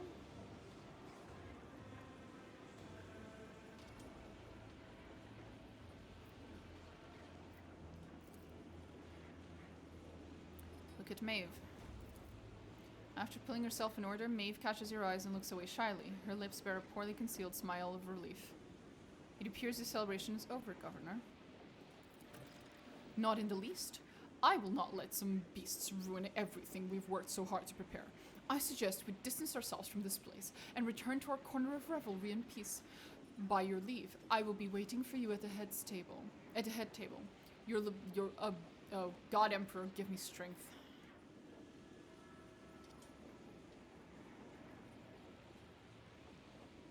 Swelling noise across the scene of slaughter.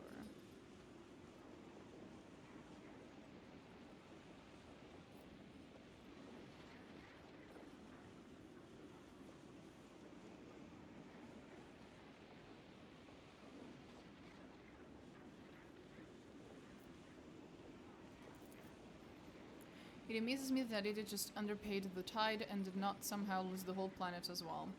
Fine, a feast it is. I'm sick of the stench of burned meat. Let's try a change of scenery. Her face pale, Maive raises a hand. My celestial lady, it is only a few steps away. The noble lords are already lifting their glasses in their savior's honor, awaiting your arrival. Shall we proceed? I'm so sad that she's going to inevitably betray me. Truly, I am. She's so cute. Sad. I always get the job done. Keep your wits about you.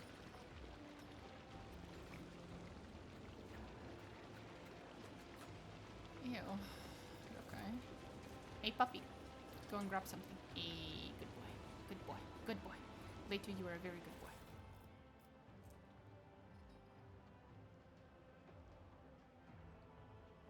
Interesting.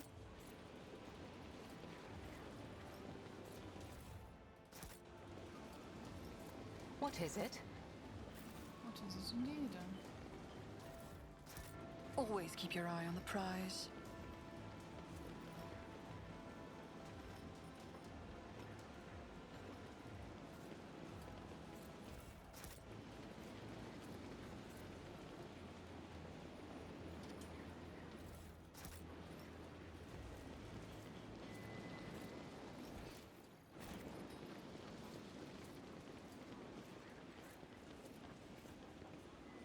I gave that sword to Cabela. I'll check it later. Maybe it's good for her. She currently has some pretty good loadout already. Well, we'll see. Oh, look, a cutie patootie. Oh. I'm gonna have to swap my headset. The full one?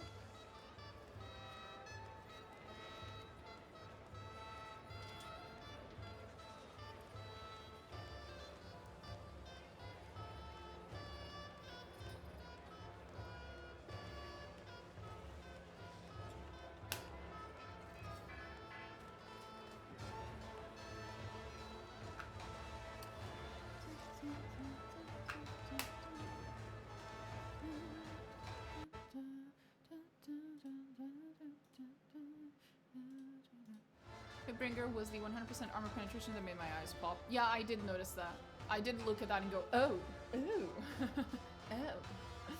Yeah, we'll see.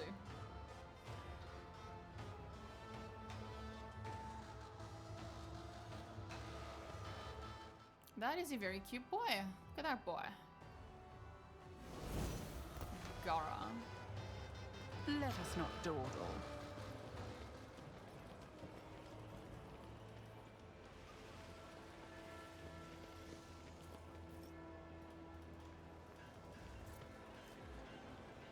Hi, Cog. Jesus Christ. One of my weaknesses with Cabela was heavy armored enemies if they aren't debuffed. Yeah. True, true. And there's the governor.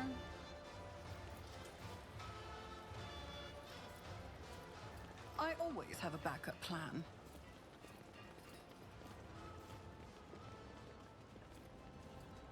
So we've already done all this anyway. I guess we just have to talk to the governor? I'm not seeing anything else.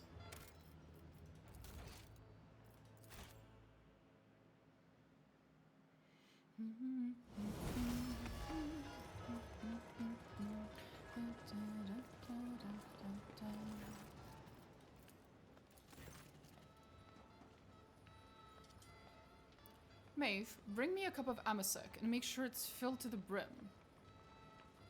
That came out of nowhere. It will be done, my lord judicator.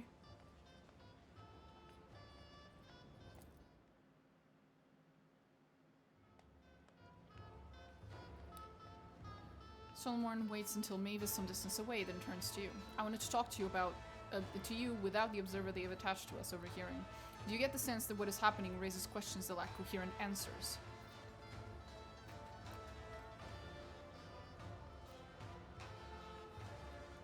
I am uneasy as well, on account of certain unusual circumstances.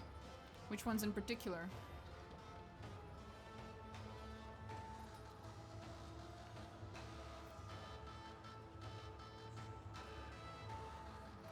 The governor barely manages to stay in his saddle, which is odd for a local nobleman. Not too odd considering Waldo's ravenous fondness for food and amasec, but an astute observation nonetheless. Remember the last mutant from the public execution? Something was off about him, and it wasn't just physical deformity. Yes, mutation is a corruption that someone leaves a place with a sound mind, but what that mutant spouted on the scaffold and what he was done to himself was beyond the pale. The local beliefs, what is this tribe about altering your destiny? God Emperor alone knows how many different cults of him there are, and two planets worship him in quite the same way, but only a heretic would wax poetic about altering a fate that was ordained by the Emperor once and for all. Have you seen the writings of the madman Fault, the Chronicle of Fates? It is lunacy bordering on heresy. The fact that it was a mutant attack. I do not like the way the governor is using every means possible to stall our anchoring into the tide. The governor's strange behavior, the remarkably lavish gifts, the changing personality, and all of that just before our arrival.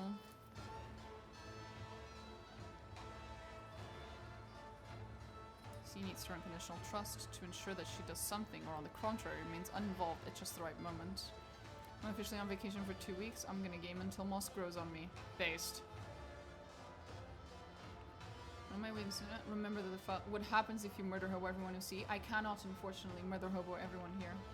My print screen of before and after debuff was my pride. What is your conclusion? have a theory, but I would like to hear yours first, lest my opinions influence your reasoning.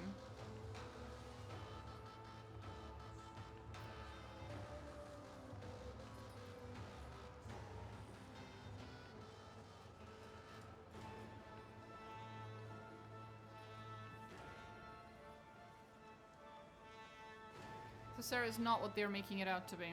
Not a feudal world with a primitive populace, but a forge world, or else an industrial one. The point of the deception is to pay a smaller tithe. Ooh, that would explain a couple of things, yeah.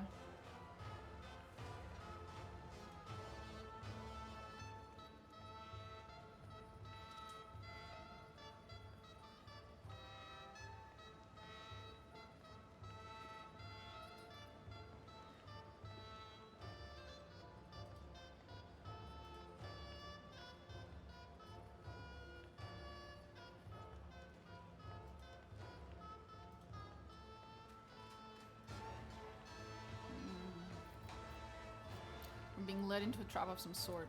Likely so, but while we're ignorant as to the nature and purpose of this trap, we have nothing concrete to go on and can only stay on our guard. My hypothesis is that this is not about the tide. It is merely a pretext to keep us here long enough. But what for? We should play along for now. Let them think we've taken the bait while we wait for an opportunity to seize control of the situation.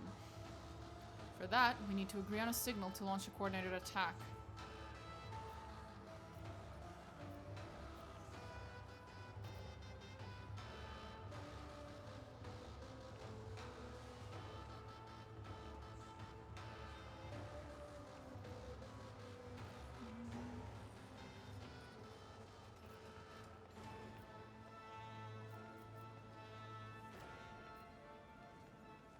I will take a drag on a low stick. That will be the signal to strike.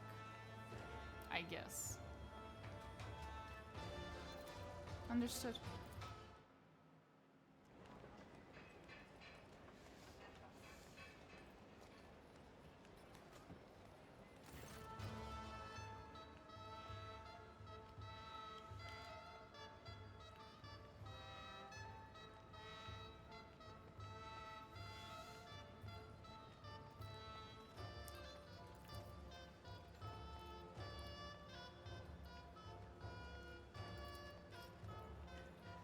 Okay.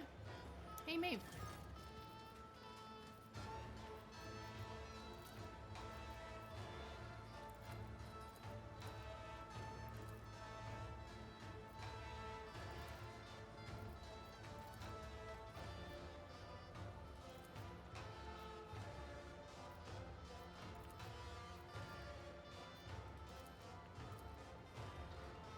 Is there money to be made?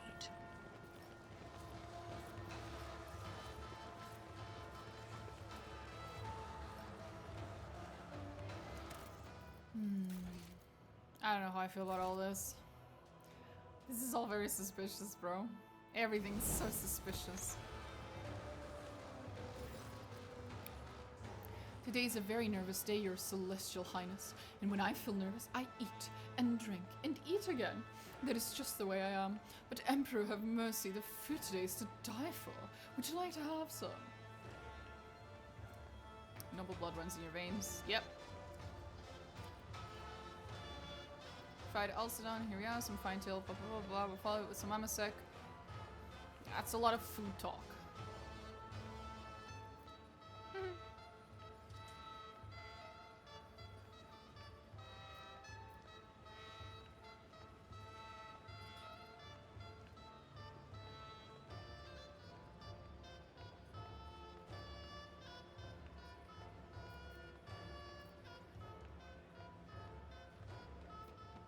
Attack the giant Alcedon ham. Vanquish the five-tailed Shrimperius. Okay.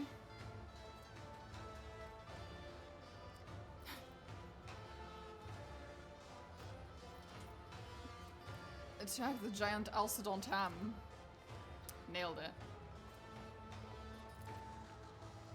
Carouse. Defeat the blabbered shell seasoned with blue gut. Oh, I managed to do all three.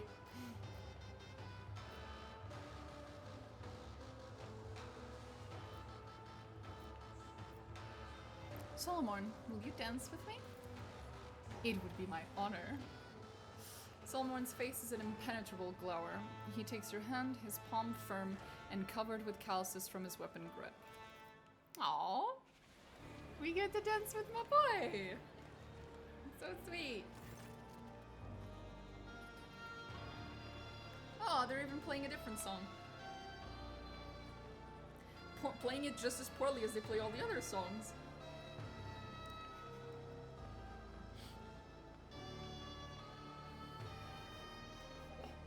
So bad.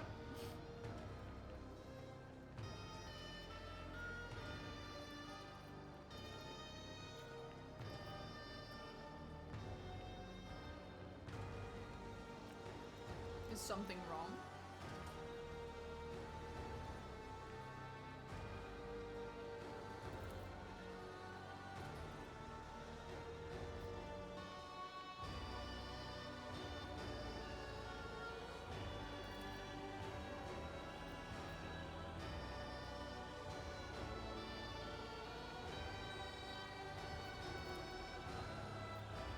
Aw, he doesn't know how to dance.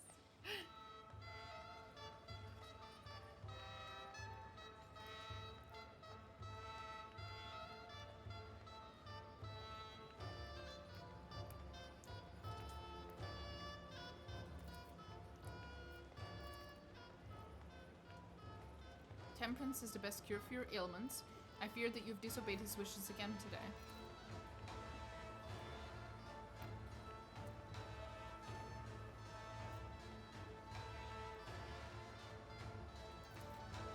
Rogue trader, once you've had your fill of the governor, let me ask him a few questions. What is this hunt you mentioned? Be a darling and tell our guests about our amusement. I'm a little exhausted. Of course, my lord. The imposter hunt takes place every moonlight. Shortly before the event, the servants are thoroughly cleansed of dirt and foulness, combed, dressed in expensive clothing and masks, and invited into the courtyard with the rest of the guests.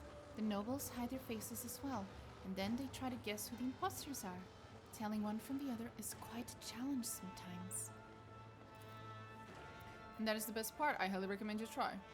It might make for an interesting change of pace, and on this occasion, the privilege of branding, if you will, falls entirely on you, our honored celestial guest. Suppose I found all the imposters. What happens next? This is a data brand, one of our off-world treasures. We handle it with the greatest care. And yet, all of Thassera's jewels and miracles cannot compare to the resplendence of your glory, my celestial lady. When you find an impostor, you need only mark them with this wondrous brand. At the end of the hunt, we hold a grand feast.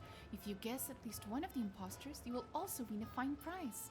If you guess all four, there will be an even more special reward. I remember at one of the hunts, a servant played the role of a baron so well that all the lords unanimously granted him favor and let him keep the title and privileges of the nobility. Such a thing rarely happens, but who knows what the evening will bring? For tonight, it is you who will determine the worthy, my celestial lady. You just admit there's a masquerading rabble among the Thassarian nobles, illiterate with no idea how to collect tithes, or by the throne, that actually explains so much. Go ahead, Governor. Commence your charade. The sooner we start, the sooner we finish. How does one find an imposter in the crowd? By the way they talk, by their lack of restraint. The unfamiliar delicacies overwhelm them so much that they lose control. Imposters are often scared. Eris, you're in the way. I can't read. Eris, I can't read. Eris, you are very cute, but please, thank you. Imposters are often scared of a responsibility that has fallen on their weak shoulders, and they try to stay close to the real nobles and imitate their rarefied manners. During the hunt, it is most worthwhile to pay attention to separate groups where conversation has already started. A frightened imposter will probably try to hide behind other people's backs. That's all I know, Celestial Lady.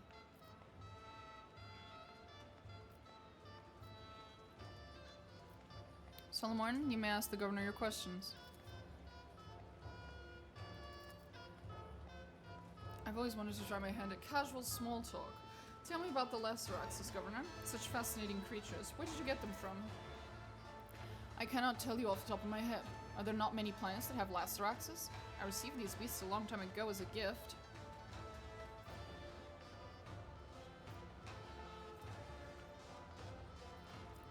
It is well known that Laceraxes can only be found on Janus.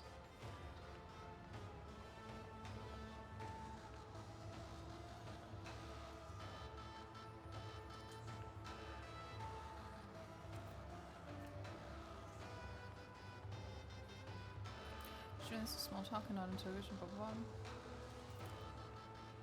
I do not know. I would rather tell you about things I'm much better acquainted with, like Thassera and Amasek, for example. Do not judge me harshly. I'm just trying to get into the festive mood as best I can. We can certainly change the subject. I would like to note that I find your youth extending face transplant procedure amazing. Does Thassera possess any other unique knowledge or items brought over from your homeworld? What is that world called, by the way? Ah, my native Index. Unfortunately, I have not introduced much from it beyond the art of chasing faces, but perhaps the Celestial Lady has taken a liking to some of Thassera's original creations? Presented with this pearl that whispers great secrets and mysteries. What a marvel! I was told it is an artifact from Ithex. Cannot say. Check the local fashion.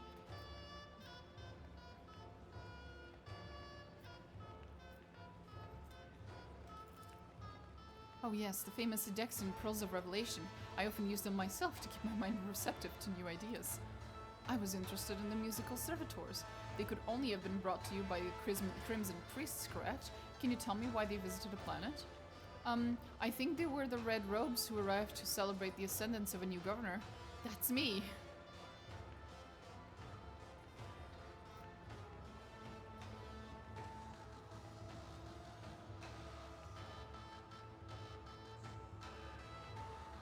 Your answers are rather reticent and tentative, Roaldo. Almost as if you were merely a chance passerby and not the governor. My Celestial Lady, I ask that you do not insult me so. I may not be used to having such lofty conversations, but believe me, I am definitely the governor of Thassera. I would never question your title, Governor, and the rogue trader hardly wishes to offend you either. Thank you for your conversation, Governor. I have learned everything I wanted to know.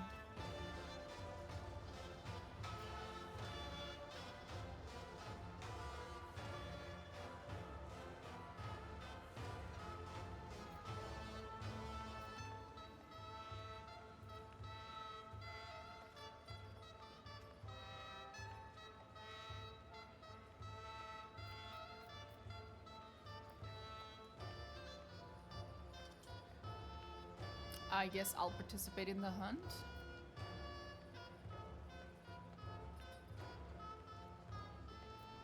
Let the orchestra be silent. Of course, of course. Stop the music! Her Celestial Highness wishes silence. Oh, thank fuck. I can hear myself think. Okay. I guess I'll participate in the hunt.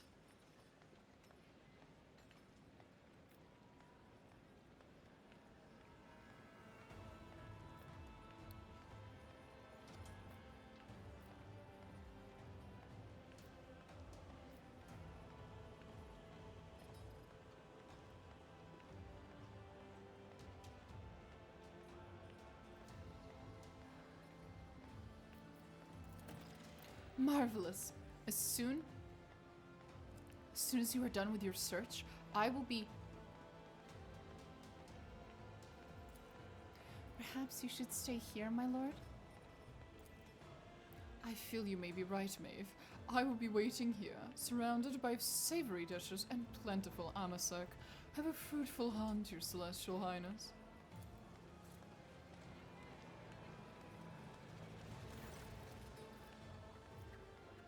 Did you want to ask me something?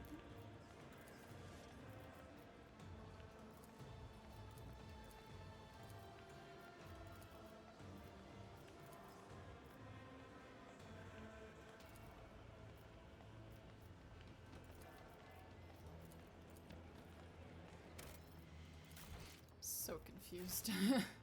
This is a little fucking weird.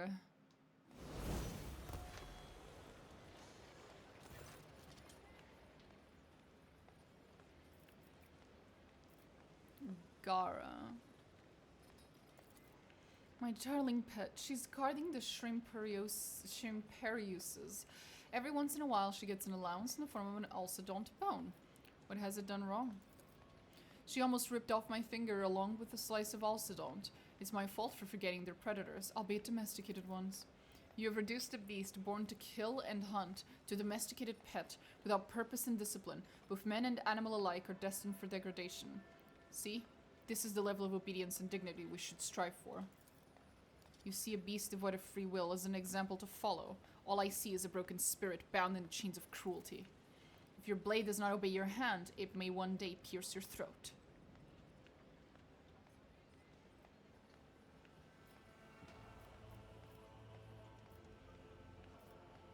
What if you two are an imposter, Roldo? Your Celestial Highness, how can you say such a thing? I have never even seen a lowborn village up close.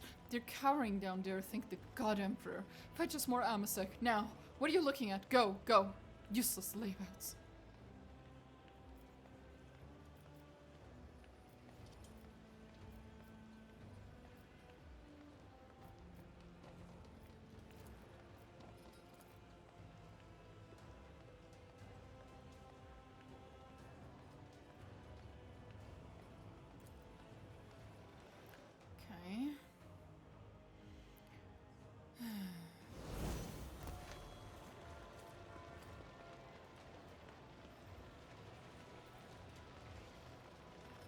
Keep your wits about you.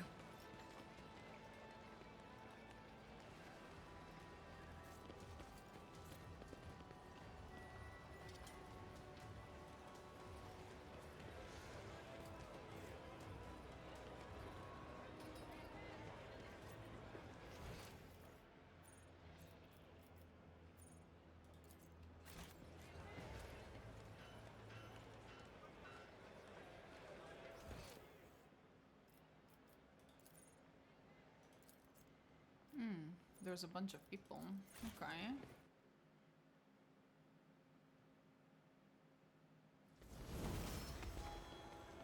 Oh, that's just Maive. Okay, what about these people?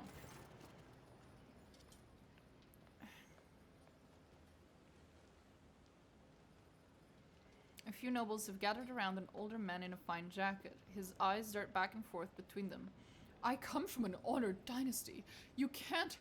He keeps trying to approach someone. They all recoil from him as if he were a leper. The mob's instigator, a lady in a golden mask, exclaims furiously, "Oh, listen to the songs of this poor wretch. He thinks the bath they gave him makes him look like a nobleman." Upon noticing you, the crowd parts. In a peevish voice, the woman drawls, "We ask that our celestial lady brand this peasant."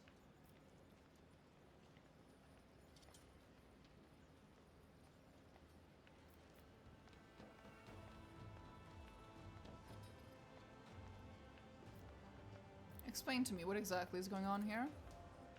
We've exposed one of the imposters. There he is, the one in the jacket, still clinging to his facade. You ought to brand him quickly. My celestial lady, I'm begging you to listen to me. This man is a member of a noble family. He is being slandered.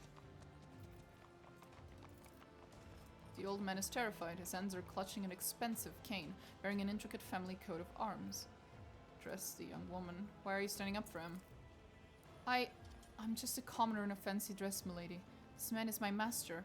I know I'm supposed to be playing the part of a rich girl, but I've served many lords, you see, and Sir Timius is the only one who treats his servants with gentleness. I want to protect him from these cruel people. What can you say in your defense? My celestial lady knows how ruthless court intrigues can be. My family only recently attained his lofty status, and many here are opposed. Are you aware that your servant is trying to protect you, Sir Timius? That's Renka, my house servant. What is she... protecting me, you say? She has no idea what game she's got herself mixed up in. Forgive me, my girl. His lip quivers as he grips his cane more tightly and breathes in deeply, before suddenly taking a step back. Here she is, the real imposter, the house girl, Renka. She admitted it herself to the celestial lady. How could you schemers even think of deceiving our supreme benefactor? Okay, Morak. Betrayal comes as naturally to you Monki as breeding, but it does not concern me. Continue rotting away in your dishonorable existence. I will have no part in it.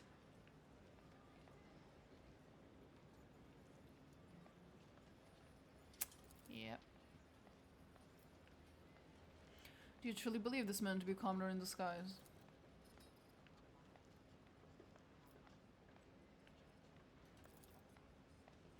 The woman is not lying, but neither is she being completely candid. The way she looks at the accused speaks of an old, inappeasable hatred, the kind one shows to one's true enemy. This man is a noble. Why are you painting him as otherwise? There is not a word of a lie in what we have said. This travesty of a nobleman who was granted his privileges less than 100 years ago. A family of upstarts who have elevated themselves through peddlery. For any true-born noble, he is no different from a masquerading peasant. Thassera has more in common with Dargonus than I first thought.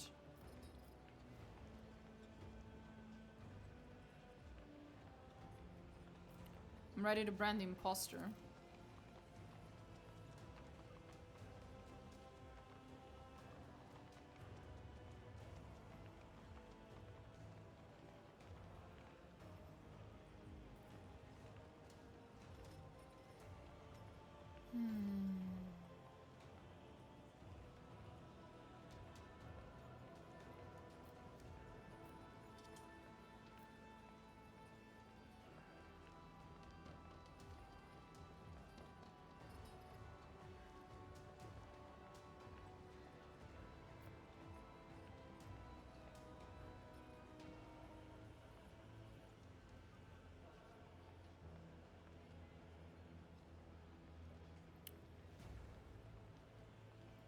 I don't think any of them are well, the girl, I guess, is technically.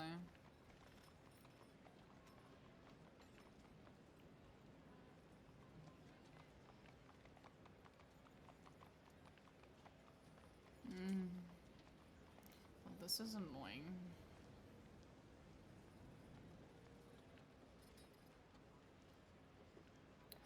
Well, it's gonna have to be her. Thank you. I knew that no intrigue could fool the celestial lady. Oh, sorry. That was a man that just spoke. Well, I just gave him a very, very feminine voice. There we go. Always keep your eye on the prize. Yo, Travis. You having a good time? Okay, guess you are.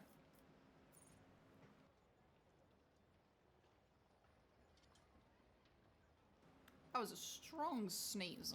Next.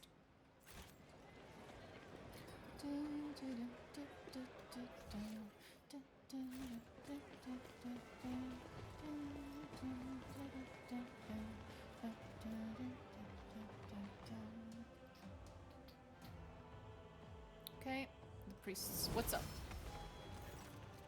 Your overindulgence is pure hypocrisy. A true servant of the faith would have abstained. A true servant of the faith must keep his strength up so that he may offer the God Emperor not just words but deeds as well. Celestial Lady, how fortunate is your arrival. Only you can solve this conundrum and decide which of us is the true clergyman of noble birth and which is the arrogant impostor. Look at the two priests. You notice a marked difference between the builds of the quarreling men. The older priest's body is gaunt, unlike that of the smooth-faced youth. Also, the younger priest has the melodious voice of a singer, while the old man's speech is clear and powerful. I need to ask you a few questions first in order to identify the impostor. What would you say is the role of knowledge in the Imperium? There are no barriers to learning the word of the Emperor and to conquering all that he has given unto us. Have you read the manuscripts of our scribe, Gregorius Falt? I hear that he has left his craft behind now, but his research shines on with the light of true worship. Knowledge depraves the soul, as does reading letters that are not meant to be read. What awaits the Emperor's servants after death? Should they serve faithfully, the Emperor will preserve their soul in his hall. It is customary on Thassera to believe in sacred reincarnation. Thus the worthy may serve the Emperor for all eternity. This fool says he yearns for everlasting service. He does not hear the undying one laughing quietly at his words. It is not this man's destiny to serve him for eternity. It is to leave meekly when he whispers, "It is time." You have encountered many variations of the God Emperor's cult in your time, but never have you heard of reincarnation after death. A religious teaching such as this seems strange and exotic, even for a nondescript, half-forgotten place like Thassera. By what name are the warriors born from the blood of the Emperor's sons known? The heralds of the Celestial Master, gods among men. The Emperor's angels, they descend upon the land to smite down his enemies. It's quite painfully obvious.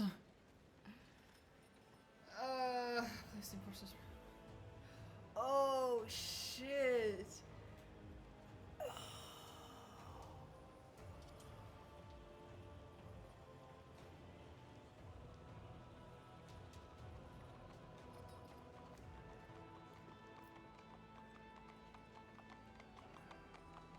The young priest shows up with his attitude as true priest, and the old one shows up as fake priest. That's interesting. Did they fuck up and swap them? Or is it because the old priest is actually absolutely correct, but he's got, his understanding of religion is from outside of Thassera, whereas the other one's from inside? That's odd.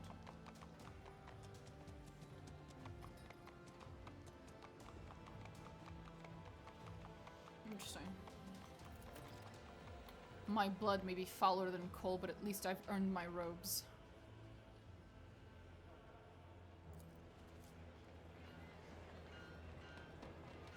So he's not a noble. That was the difference. Rise to the top, or get left in the Because dust. the question isn't who's not a priest, it's who's not a noble. Gotcha.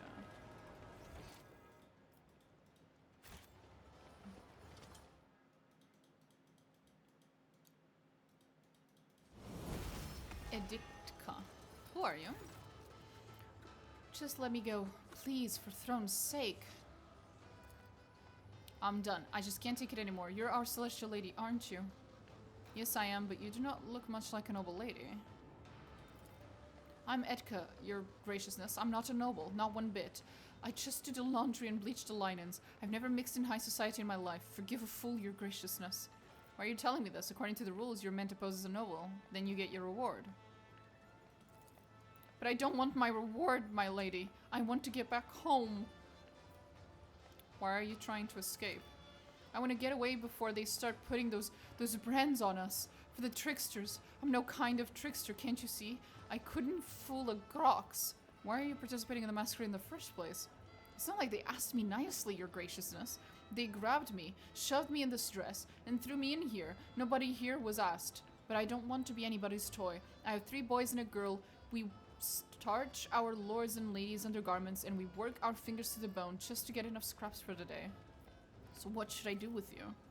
Please, your graciousness, by the God Emperor, just leave me. Let me leave. Nobody who gets put in one of these get-ups ever comes back.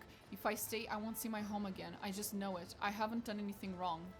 No one ever comes back? What is that supposed to mean? Just, your graciousness, it doesn't matter if you get branded or not. Once the hunt is over, you're gone. This place is like a crock spit. There's no way back, but I want to live. I want to be useful. Please, let me get home.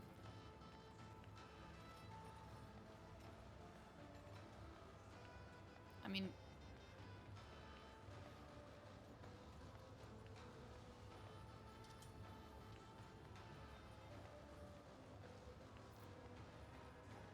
just let her go then?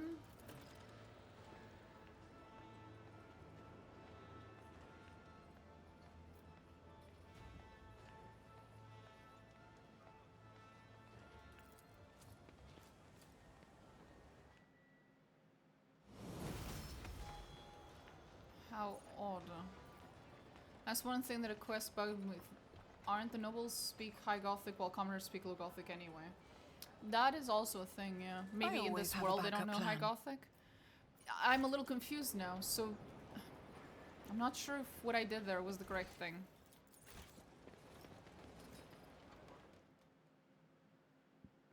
I can't tell what's wrong. Your Highness, save me! Do not interfere, outsider. This man deserves to be punished along with all of Thasserans' rotten elite. They see people as just things to be worn. Let him look me in the eye and find out what it feels like to be cut to pieces. Local folk and their strange amusements. They're not worth of our time. What's going on here? He's a tailor from the lower city. He's gone mad. He thinks I'm wearing the face of his brother, my valet. Admit it, you killed him and took his face so you could wear it instead of a costume. I haven't heard from my brother in a moon life. The noble lord's features are stretched and distorted. The edges of his neck, forehead, and cheeks are fastened, and sides with fine gold thread. Peering into the nobleman's face, you realize that the stretched skin is his own. You see no scars or stitches. It appears this is merely his way of improving his looks and imitating people of higher standing.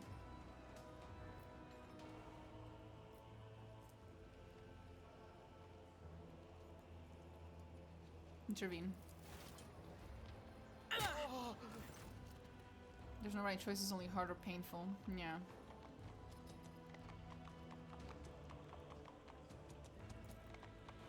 This madman bribed the guards so they would ignore my cries. I'm sure they'll be singing a different tune when they find out the Celestial Lady had to intervene personally. Tell me about Thassera's rotten elite.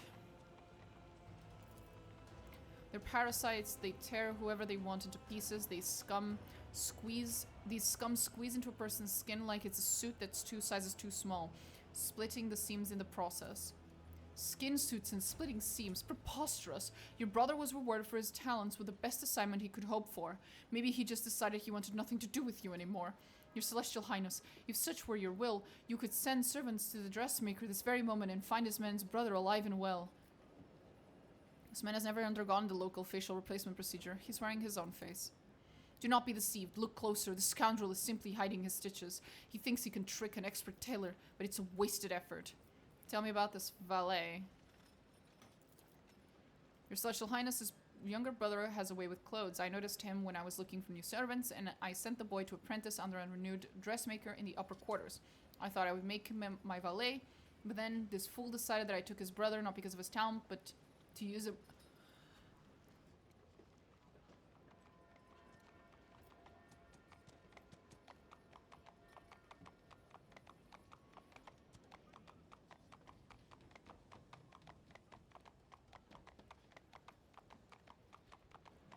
But to use his face.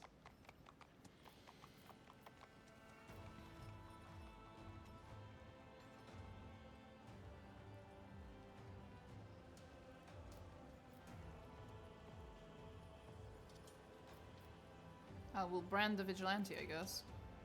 Play your games all you want, my mission will not change.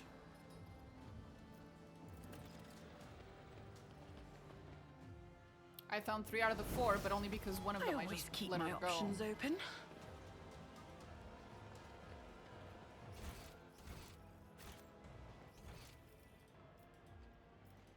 I have a feeling I'm gonna be having to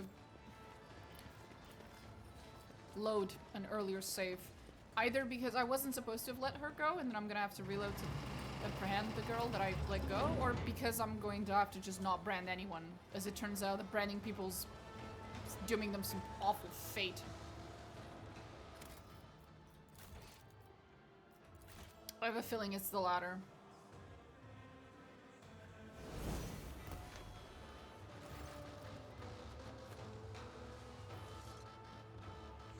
I've been told people go missing after imposter hunt. What do you say of this? I've been listening to a lot of gossip. Who cares about the rabble go afterwards? However, I can assure you that the victors are often sent into my personal service. We call the highest favor, and today it'll be up to you to choose whom it should be bestowed upon.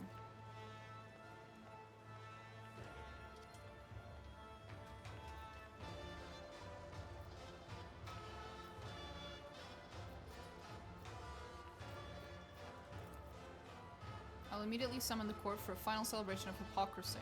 And who knows, perhaps today one of the imposters will be lucky enough to earn your favor. Most radiant ladies and noble lords, I hereby declare the imposter hunt officially over. The participants of our masquerade already stand before you. Did you guess correctly? Did you expose them all? Please don your oculars and have a good look. Not one noble was permitted to hunt the imposters this time. My lady, still, knowing their penchant for such games, I do suspect they tried to make their guesses anyway, quietly, among themselves. All these imposters have been found out by none other than our celestial guest. An unsurpassable show, your Celestial Highness. Bravo, bravo. Maeve, present our gift.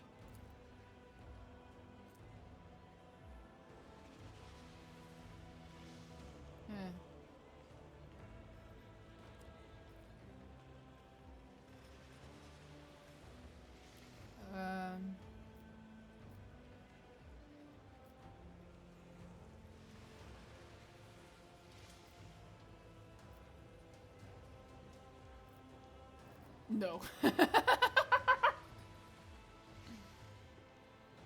Solomon, perhaps you have something to say? Oh, that's mean.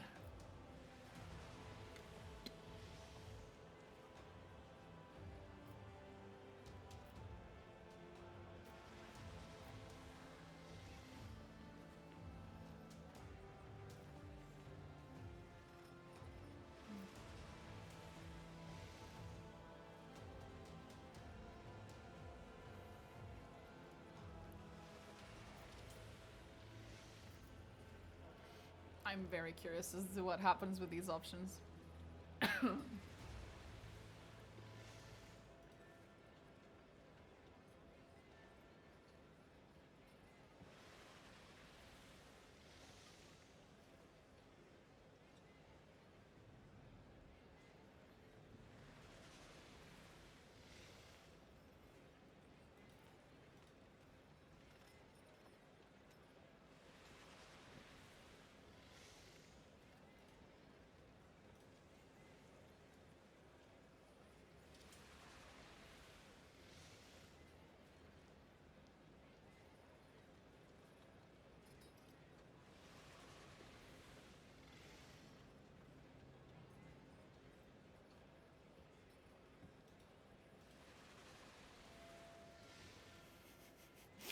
Okay, so all of I think I'll just pick the Abelard one.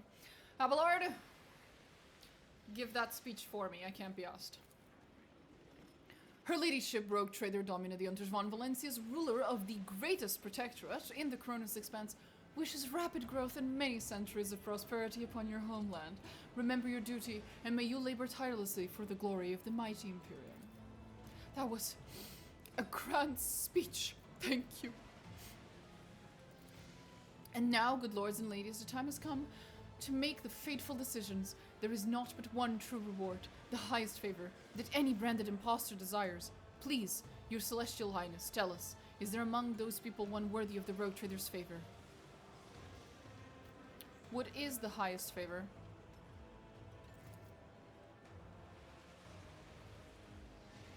Grant your favor will be showered with all manner of honors and go serve in the governor's palace.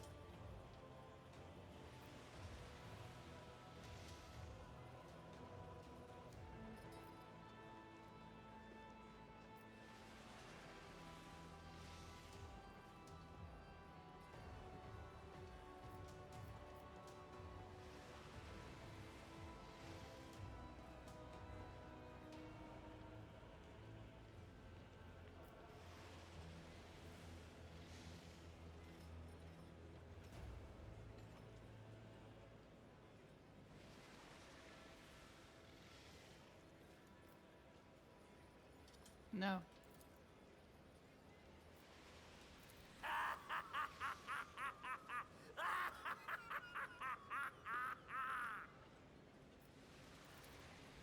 Such is Her Celestial Highness's brilliant decision, which for some may have been fateful indeed. And finally, the hour you have all been waiting for. Me waiting with impatience.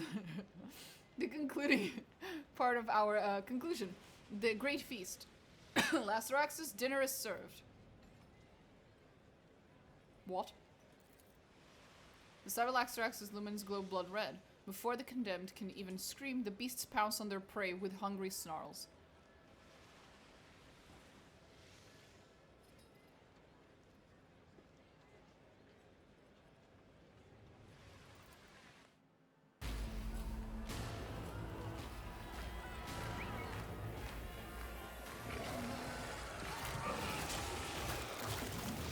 I've been branded.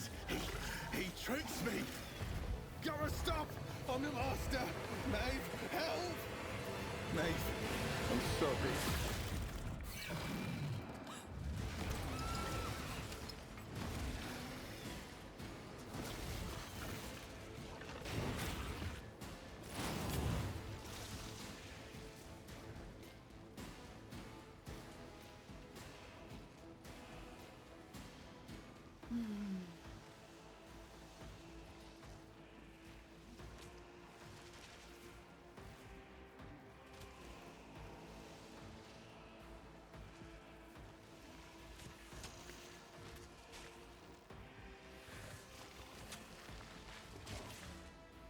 Was there ever an option for me to just brand no one? Was that ever an option?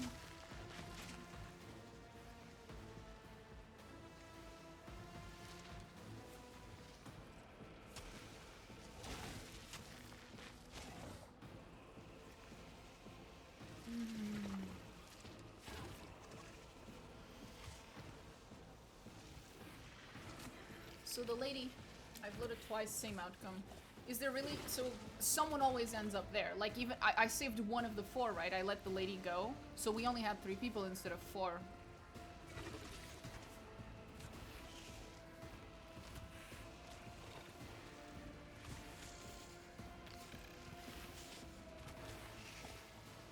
Okay.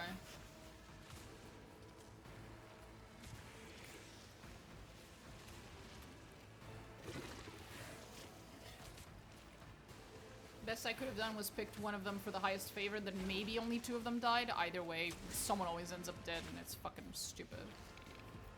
Okay, I guess I'll just continue with this, because I can't tell if there's a good ending to this. I don't know it. If it serves your cause.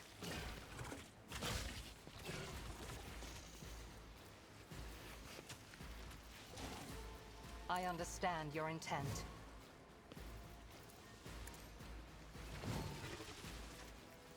If it serves your cause. I am not your Xenos pet monkey.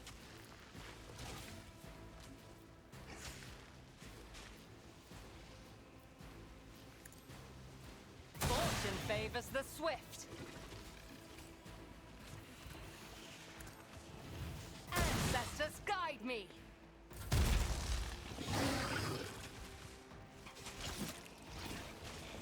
I'll brush this off.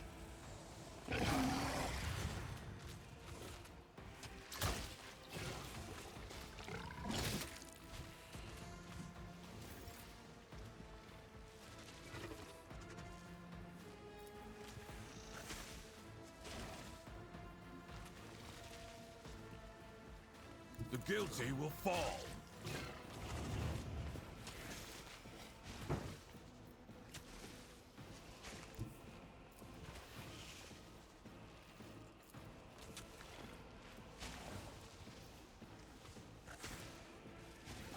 I'll take it as a priority.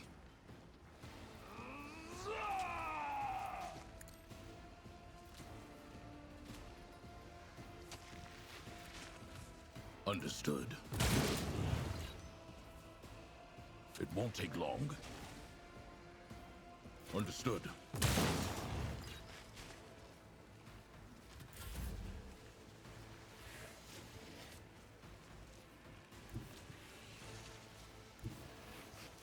Death comes in silence. I'm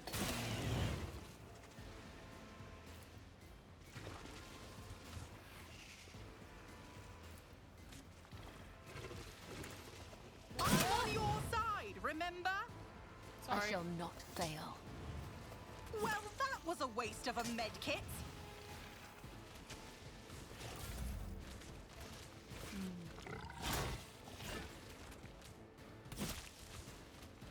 I'll finish this fight and then I'll save and then I'll go back and see if there was a way for me to avoid this outcome altogether. But I don't think there is. Just need to tough it out.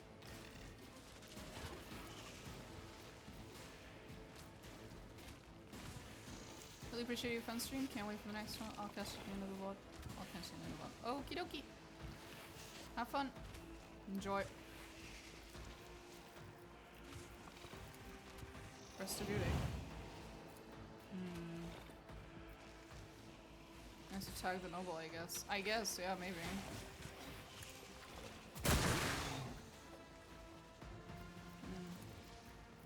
I'll see to it personally.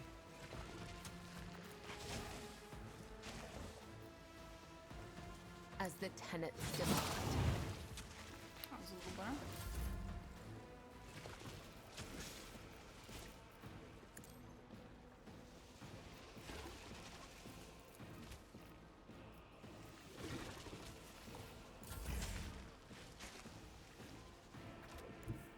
I need a foothold. For the throne's glory. But of course, Lord Captain.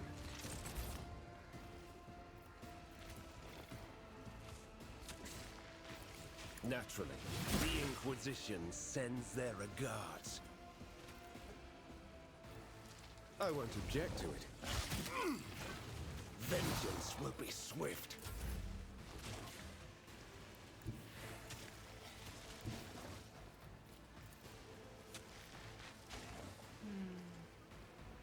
Come on. There's gotta be an angle from which I can shout at all of them.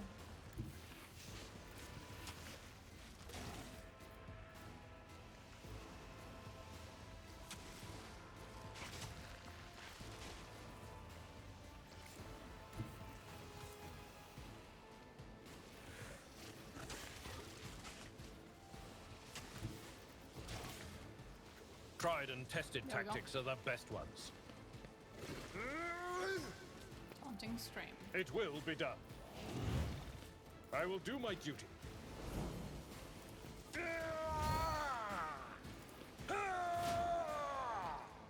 It will be done.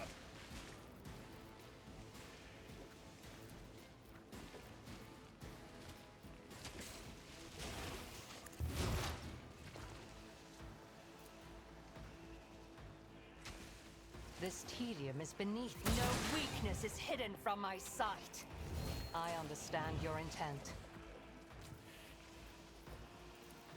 If it serves your cause. Handed out executions for less. Alright. Just standing. Just barely.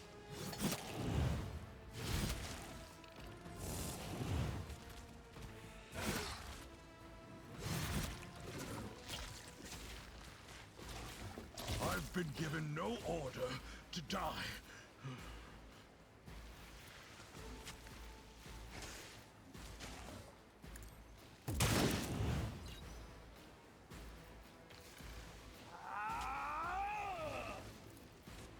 Leto, we're undertaking this task. Leto's a little broken at the moment. I'm not sure why.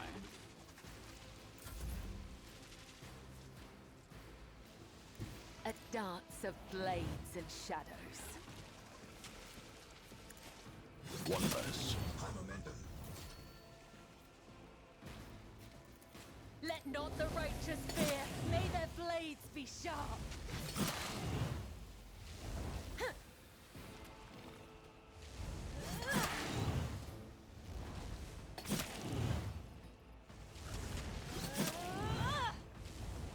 Let your soul be purged. Come, the other side awaits. Trust me. Caught by the web.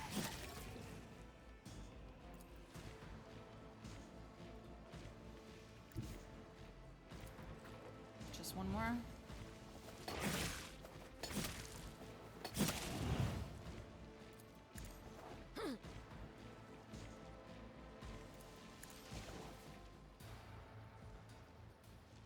The shadows will see it done.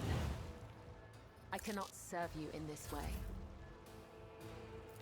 It's as good as done. I'll make it happen. Pain and duty go hand in hand. Oh, there we go. What happened was no accident, and if my suspicions are correct, Gleito, analyze.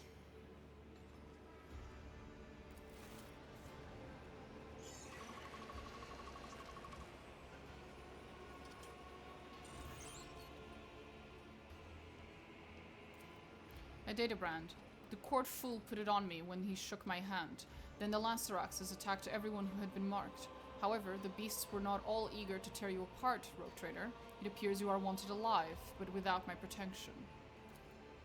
Oh God, Emperor, forgive and protect his soul. Forgive and protect.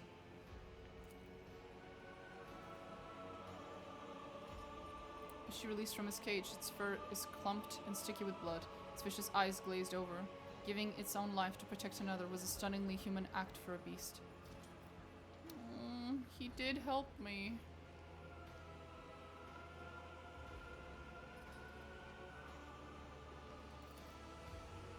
one with the damaged implants.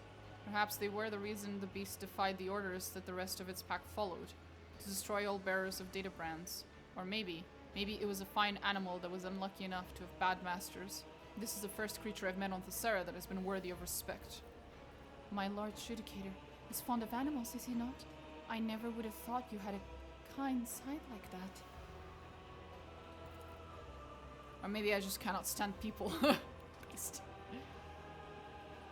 Whose soul are you praying for, Maive? My brother's, my lady. I had a feeling he wasn't acting himself lately.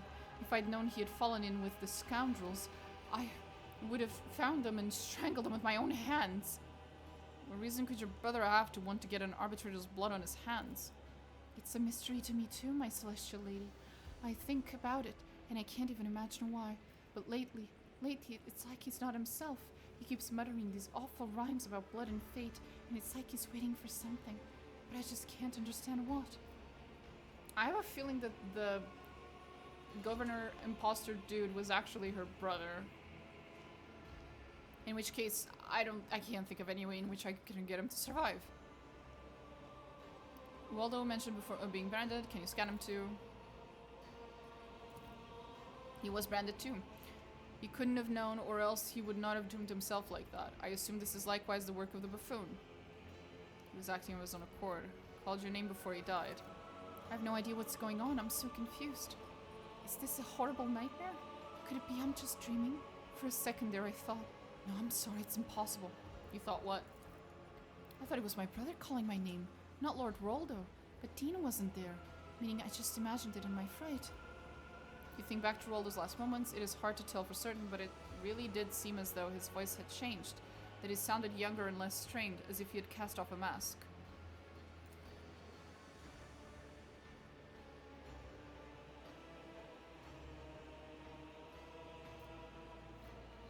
How can I trust you, Maive? I swear by the Emperor himself, I'm unblemished before you in spirit and thought. That is what any cornered heretics would swear to try to save their life. But I really had nothing to do with any of it. All I was... Okay.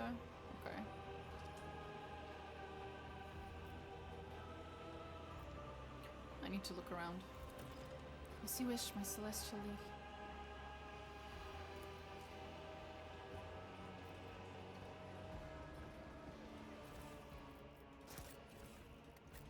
Keep your wits about you.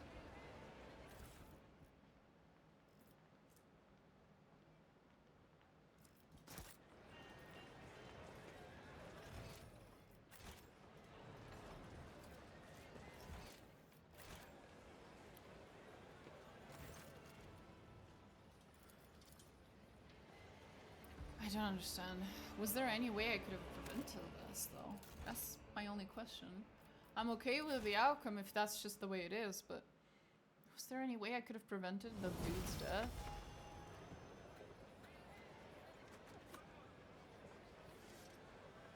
I don't think so. Can't think of any. Always keep your eye on the prize. Hey Maeve, I have bad news. Your brother's dead. Take us to the castle. But first...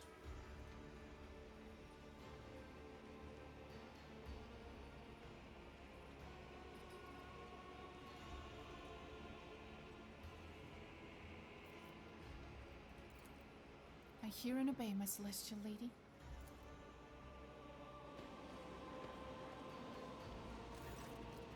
Please. Passed her with his shoulder before examining the land, not daring to speak again. Continue. As soon as you stepped into the oath, and a short metallic clang comes from somewhere above you. Uh-oh.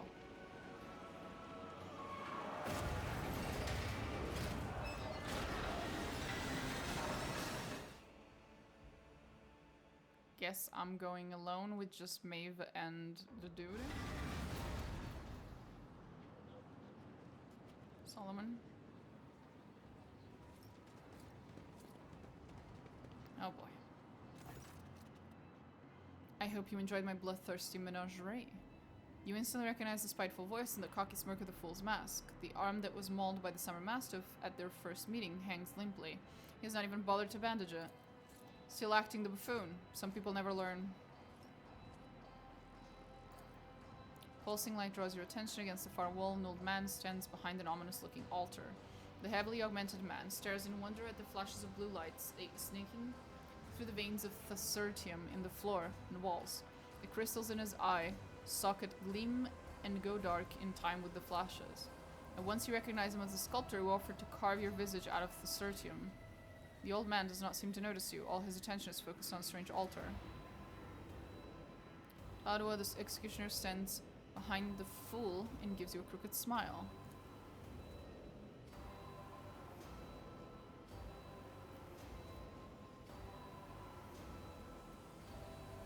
Bodyguards for private conversation, is it a bit much? Times are troubled, as you know. I want everything to go according to plan. Governor's dead, was it your doing? Don't be ridiculous. I couldn't swallow a man whole even if I wanted to. Bluff. Throws up his arms in an exaggerated fashion.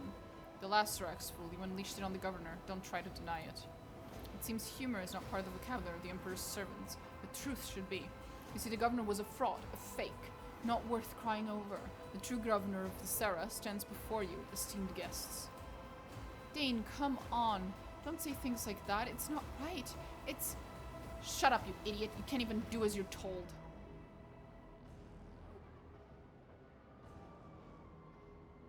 What was it that Maive should have done, Bluff? Take off the mask. I want to see who I'm speaking to.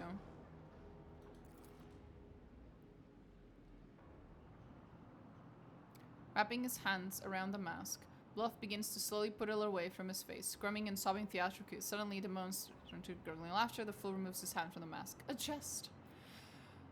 What was it that Maive should have done? Bring you here to the altar of change and not ask questions. So simple, but she couldn't even manage that. And I, according to your plan, was supposed to die. Exactly. I don't need you, but don't worry. I've planned for this as well. Tavrisk, are you ready?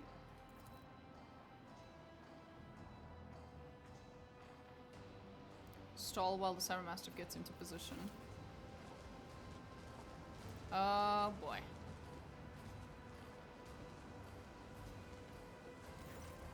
The preparations are complete, my lord.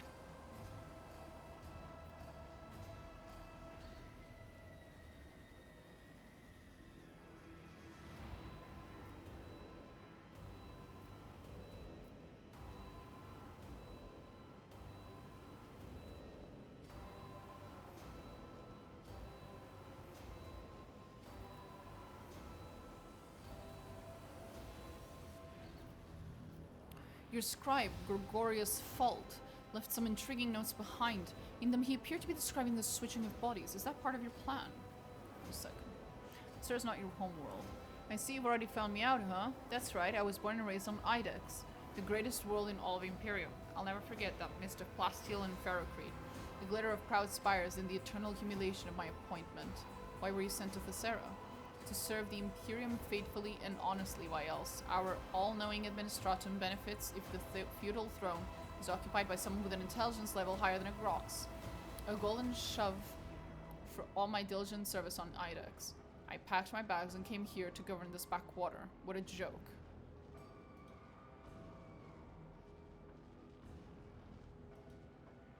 I have always preferred masks to those mugs. Besides, who would take the poor, wretched fool seriously? Who would suspect? I found a replacement. Rualdo wanted to play at power, and I graciously let him. Pity he didn't rule for long. I, on the other hand, had a costume change and took a seat among the spectators. I sharpened my wit. I even began to enjoy it. And all of it for this one day. This exact moment. Oh yes, one small part of the grand design, to be precise. The first bait you had to take, which you did, with commendable zeal. The concept was simple: disrupt the shipments and provoke a response. An ingenious trap that the Arbites walked right into. But fate granted me a special boon. You were caught in the net along with them. You didn't trap anyone. You shot yourself in the foot. Only an idiot would think they have outmatched a rogue trader and a Protor together. You are perceptive. My previous experiments were failures. You've met some of them, particularly Fault himself. Remember the crazy mutant by the Phasmophorius? Oh, you should have seen your face, and you will. This time it will work. A great artifact, which Tavrisk carved from this planet's unique gift. take a good look at it while he still can. Okay.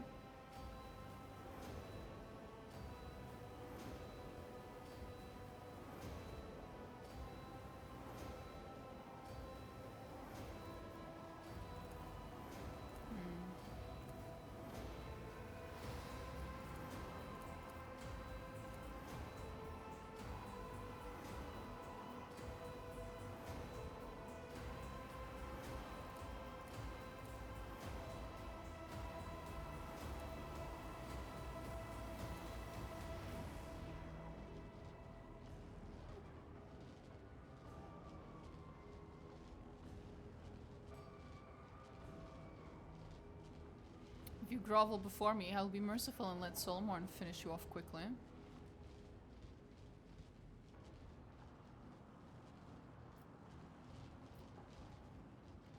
What does that do?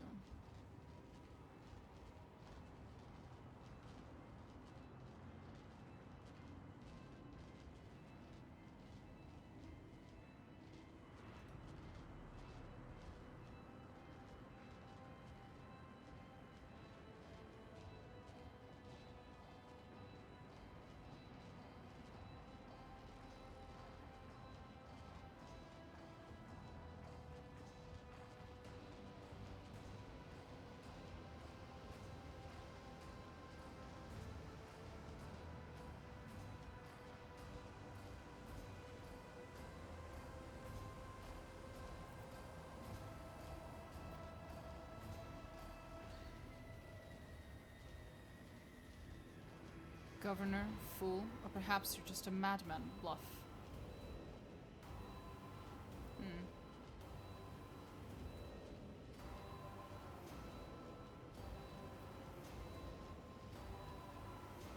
If you grovel before me.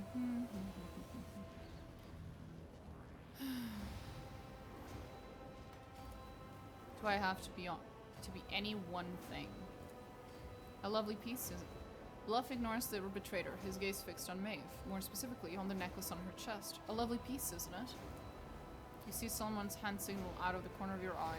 Glato leaps but does not reach the fool. The psyker moves at the same time. A flash of light and everything goes dark.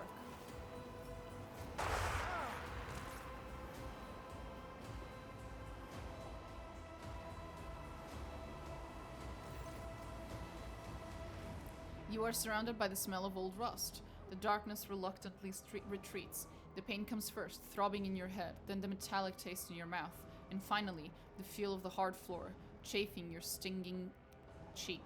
Look around. You see Bluff through the bars of the cage. The mocking smile on his sinister mask seems to grow even broader. Or is it a trick of the light? Maeve, as white as a sheet, with a dark abrasion on her face, weeps quietly as she stands stock still beside the fool. There are markings on the floor at your feet, a crooked circle bordered by unholy symbols. Bluff is standing in the center of an identical circle. You hear a quiet, measured scraping round sound and an old man's muttering coming from the depths of the hall. The few words you manage to catch sound nothing like Gothic. Can you hear me? Oh boy. Are you alright? I'm fine. He's motionless in the middle of the room. The dog is still alive. Maeve's necklace is more than just a bauble, I take it. Much more, you see. With the right knowledge, the right tools, and some complex rituals, people can transform a simple, dirty blue bauble from the depths of Thassera into something truly special. However, it's a bit late for you to do anything with that information.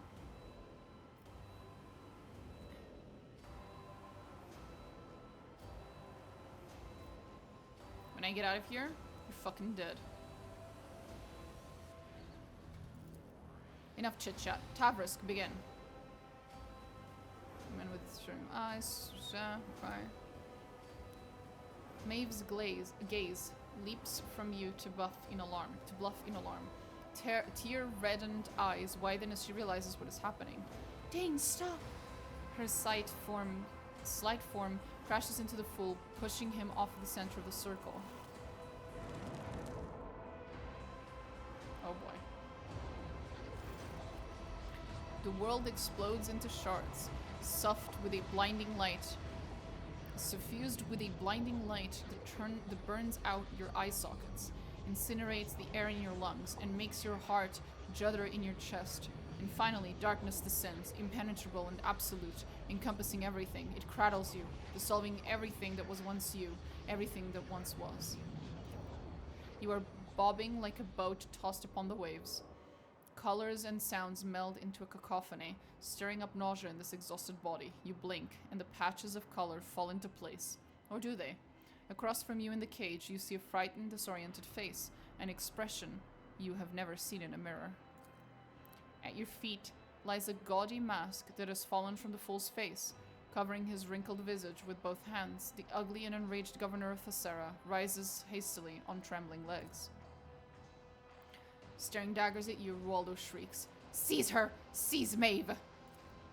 The guard takes a heavy step in your direction. The look on his face promises nothing pleasant. "Solomon, now!" A sweet, melodious voice rings out. Not yours. "Leto, attack!" Your head swims, and through the haze you recognize the figure of a guard coming closer and closer with no sign of stopping. Your gaze sweeps over the room, searching for a way out, for a solution, until somewhere at the periphery of your vision, you notice a streak of scarlet. It is the Cybermastiff's visor, lighting up, giving you a chance to run.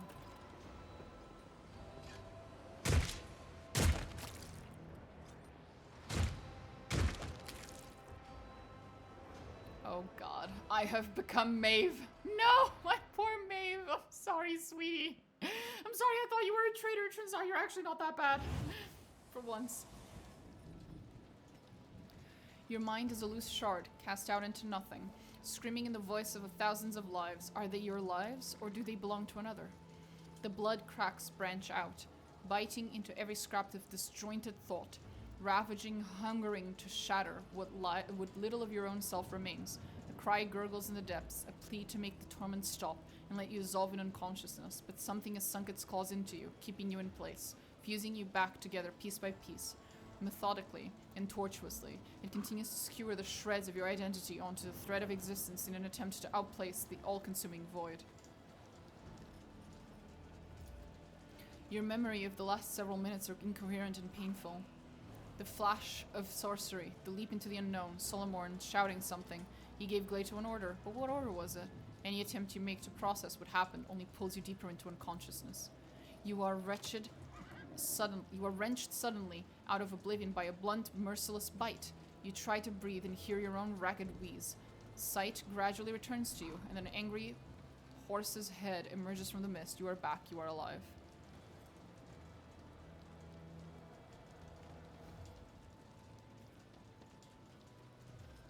Feel your body.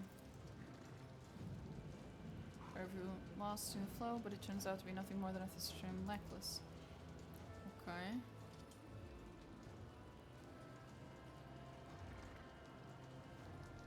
The fool's wrinkled face. This body remembers pain and electrified air. Something bad.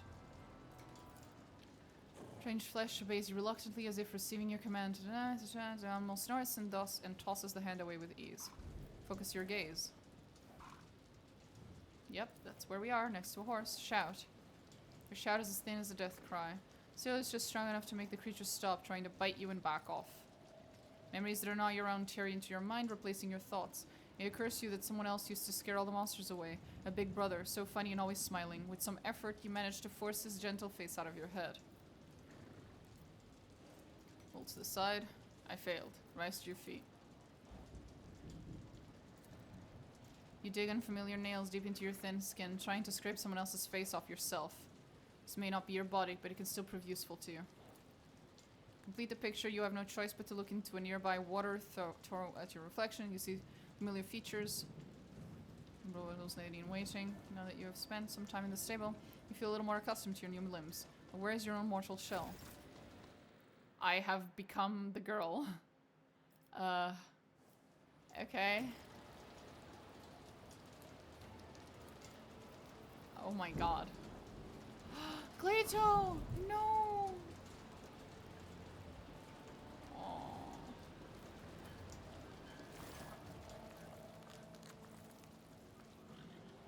Take the arm.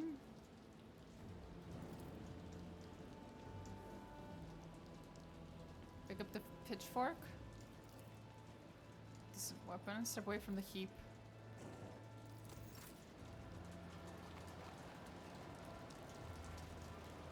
Hello, little horse. Look around the stable. Smash through the stall to reach you. You merely note the empty throw and the fetid pile of vegetable tops of sorted off for the moment. There's a good horse. You weren't trying to eat me, were you? He absolutely was. Examine the horse. Horse snorts and shows you its large teeth. Toss the corpse part over the stable door.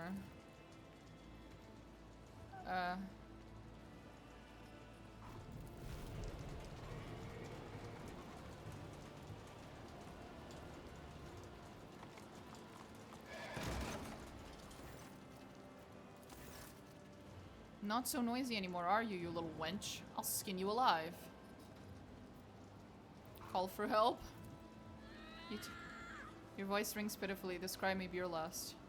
You see your new reflection in the blade of the cleaver. There is no way out. At least this foray into the life of the Thesserian peasantry has been a short one. Oh boy.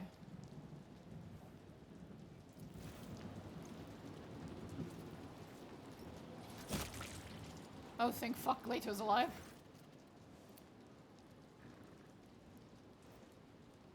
Good boy, Gleito. You notice a dent in one of the Cybermaster's implants. He has taken a beating. It is hard to say whether he received this injury at the time of your capture or during the escape from the castle. Stares at you for a while, then barks and turns to scan the area. He's clearly waiting for orders.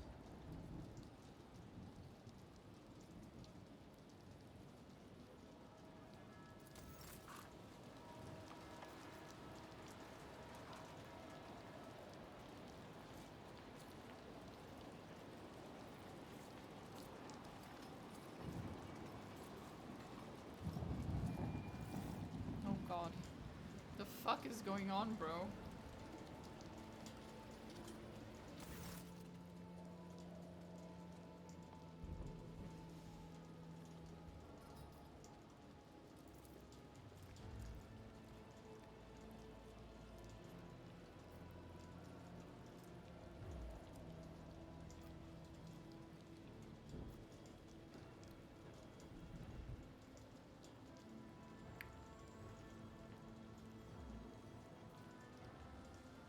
Oh, the one-eyed fellow.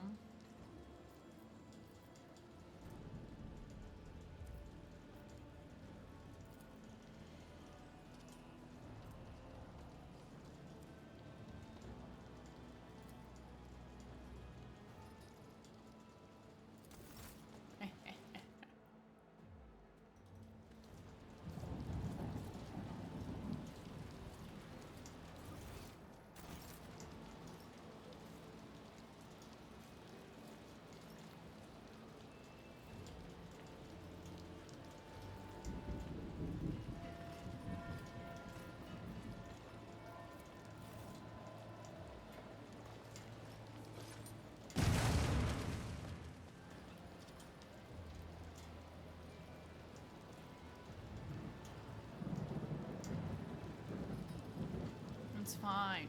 The whole day hooking up that thing. Oh, that sounds like you problems, buddy. Okay.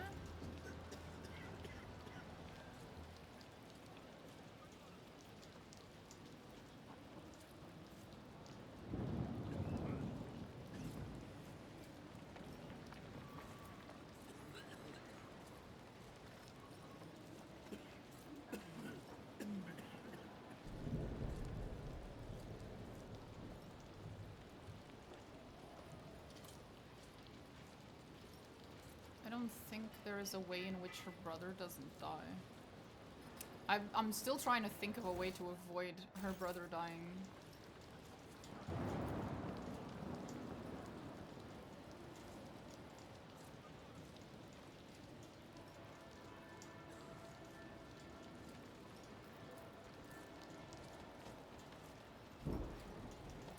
Etika, you.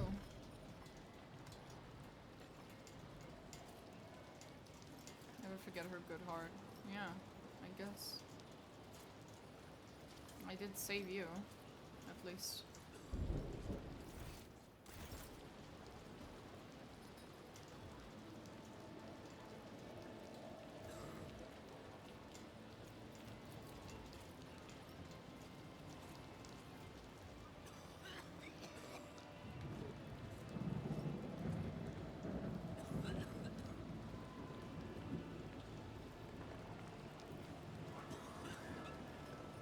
We there yet? We are.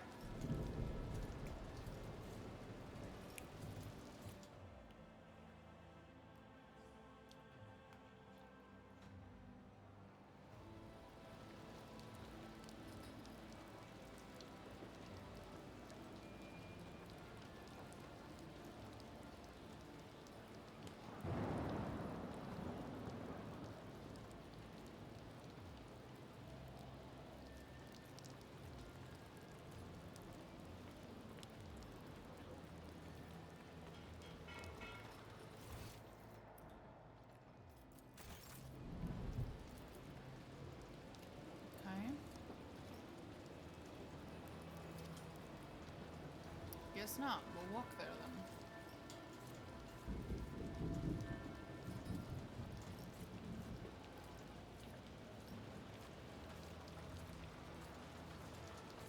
Fuck is going on?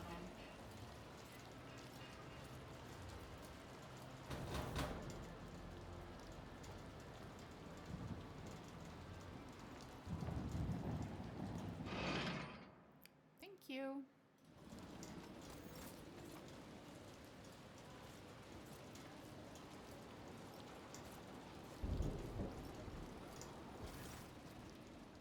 Never thought a thing like this could happen in my time. A new celestial lady has paid us a visit. This issue descended from the sky on a great bird of iron, and stepped out of its belly clad in golden armor. Any who saw her were blinded by the splendor. That's his anointed for you. Rubbish. I've heard that tale before, and only an idiot would believe it. She's a noble woman like any other, just a more important one. Treats everyone like dirt and pushes people around. Want me to tell you about the celestial lady? Well, I do know a thing or two.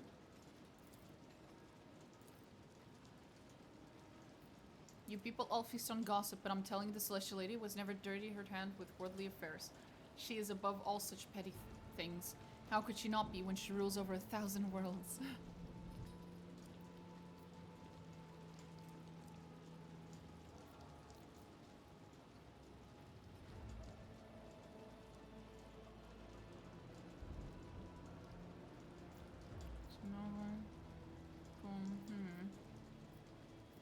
It's all true. I have nothing to add.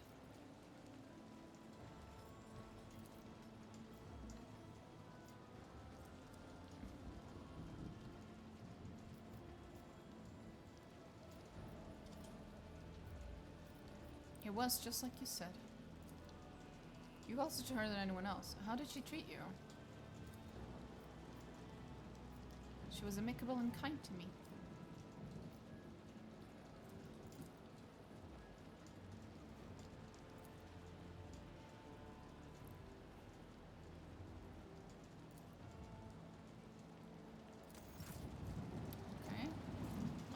They're thankful that I'm nice, I think.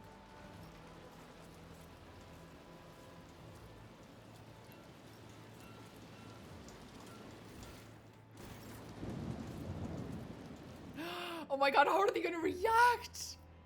Holy shit. There is no need for concern. The proctor and I are in the middle of examining the documents together with the governor. I will be back as soon as we are done here. In your own voice. Oh, I feel uneasy, even though the Lord Captain did report that everything's fine. Something about her voice wasn't quite right.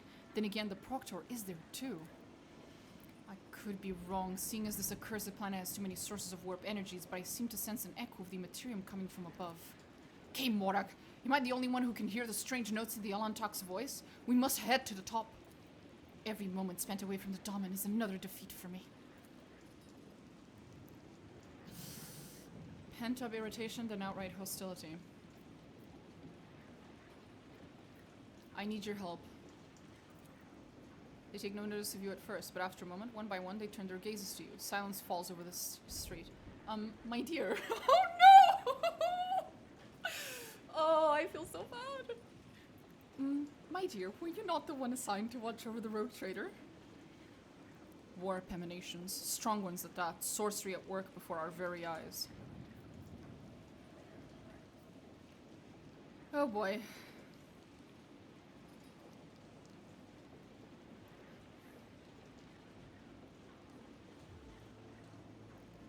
Lord, present me to my retinue. fallen victim to profane sorcery. I need my body back. She's not lying about the sorcery. There is a strange current of warp energy flowing from her, leading somewhere up there. Do not weep, child. I will cut your thread quickly and painlessly before your soul succumbs to corruption. Oh god. Abelard, present me to my retinue. That tone. It's literally me. Heir to Theodora. I perished in the course of the White Veer's treachery. You could have memorized a few facts. Oh, for fuck's sake! The dog's with me? Unless the arbitrator was forced somehow.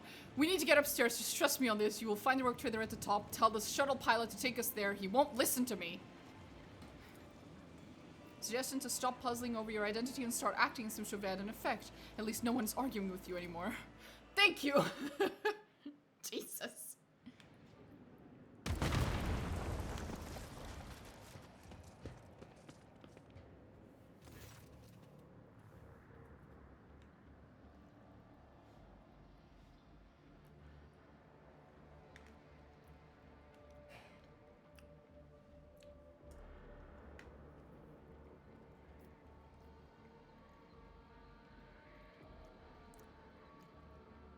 Oh.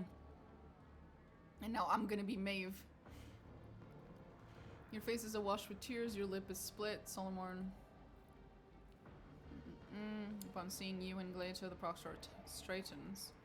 It seems he was waiting for your return. Without taking his intent gaze from you, he gives you a slow nod. He is ready for fight. But how did you... The elevator... Damn it! Why did you have to make all this commotion? Why couldn't you just sit in a cage out of the way and wait for the ritual to be complete? Tavrisk, move. The ritual is nearly complete, my lord. The altar of change is ready to revoke each switch the threads of fate. You have stolen something from me, Rualdo. I have come to reclaim it.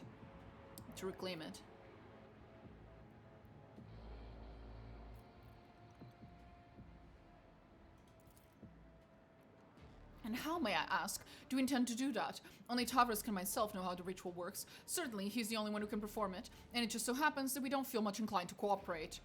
The term cooperation is hardly applicable in the circumstances, Roldo. At Henrik's speech, his gaze focused and grim sweeps over the hall, the altar, and Tavrix's decrepit frame. Your tongue is a quite superfluous part of your body, Vilroldo. Worry not, this flaw is easy to correct. Hey, Psyker, return me to my body at once and I'll grant you an easy death. But why? Why would I negotiate with the corpse to be? You are the past, and the governor and I are bound for the future. There is truth in his words. It is senseless to negotiate with the corpse to be. Lunge at Roldo. The court fool snaps his fingers, and the guards ready their weapons. In the tense silence that follows, every sound, every movement can be clearly heard. And then... the metal of the cage emits a piteous creak. Solomon slams his entire weight against the bars. Uh-oh. Oof! Ah, that was a good one. Good tag team.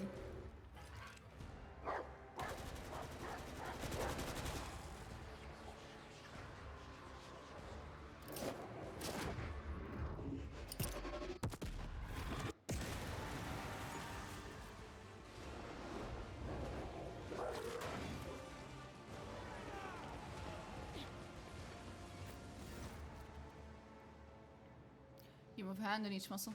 Yours is watching with a mixture of hope and dismay. Uh-oh. You're staring at your own palms from your own eye sockets. Oh, I'm back. It was so... myself again. It was so... Well done, Solomon. How did you know that would work? I didn't, but the heretics were so obsessed with this lump of stone. I figured their sorcery would be ruined without it. Why did you not get out of the cage earlier? You could have. I doubt it. Loosening the cage's fastenings without being noticed proved to be too difficult. Besides, without you and Glato here, the outcome would have been too unpredictable, and I had no room for error. There was one thing I knew for sure. Glato's implants and mine were exchanging data logs, which meant you were alive, so I waited. Any last words? Let's go with an old Thasserian proverb. Do not feed the horse you cannot outrun. I've heard plenty of nonsense spoken by convicts, but that drivel wins first place. All of you are going to pay for everything you've done to me. Dying was not among my plans tonight. Sculptor, get to work.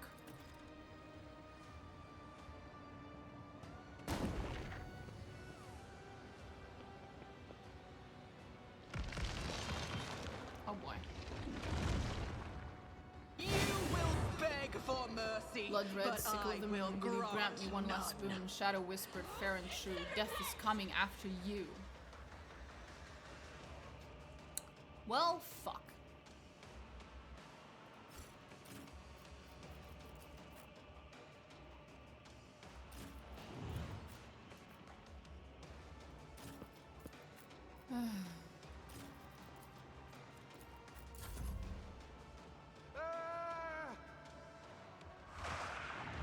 I'll do what it takes.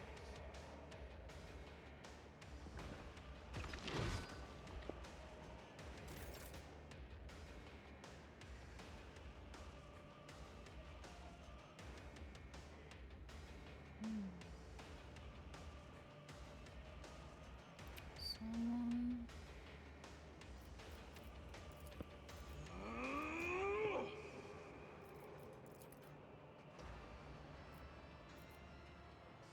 Let's test our skills, Glato. Accepted. Target eliminated.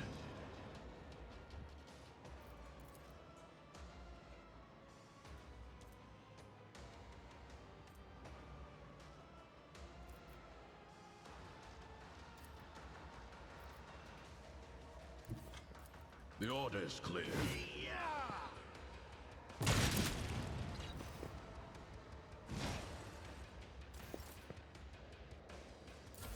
Follow my lead.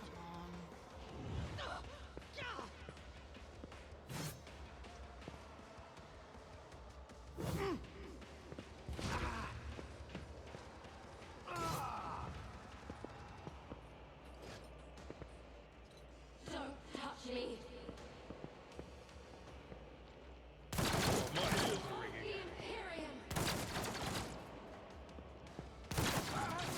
A colossal mistake.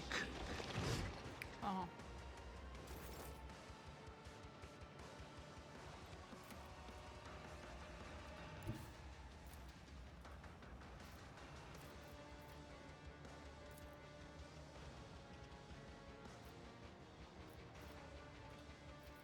I approach the designated position.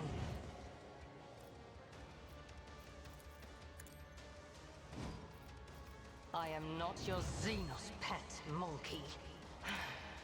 Fortune favors the swift. This tedium is beneath me. Nothing's impossible for this old officer. This is gonna be one hell of a fight, isn't it?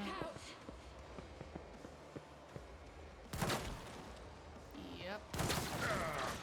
Brace This is gonna be yourself, an annoying one. Avalanche. Indeed. Okay.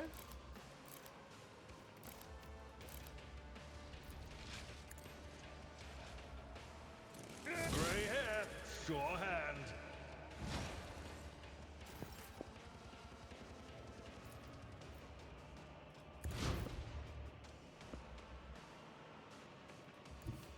I am your blade and shield. Let your soul be purged. Trust me.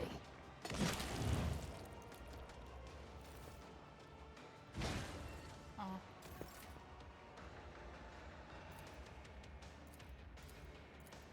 As honor ordains. This goes against the tenets. Trust me. As the tenets demand. The shadows will see it done. Trust me. I feel nothing, fear nothing. I shall not fail.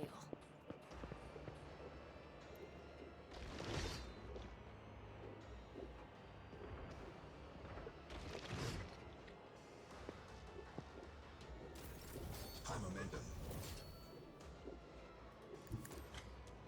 A temporary setback. Okay. Well then. Accept your lot.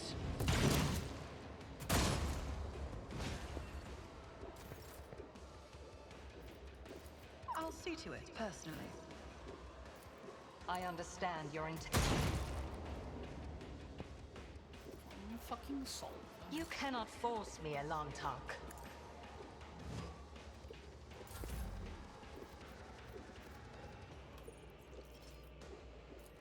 Who, if not me?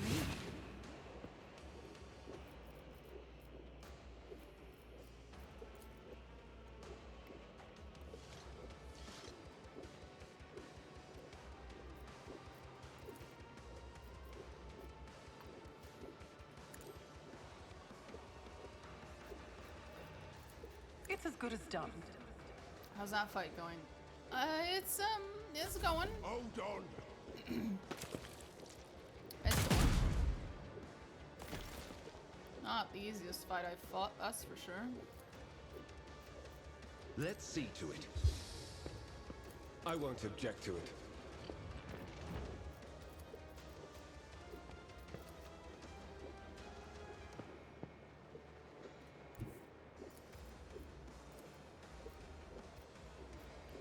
The Emperor is on our side. True. Totally just a minor setback.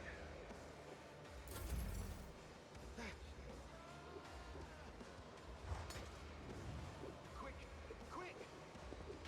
A mere pain won't stop me.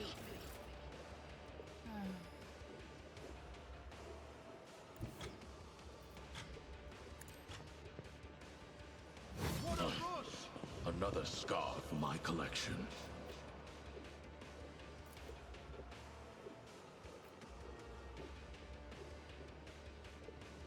I'll take it as a priority.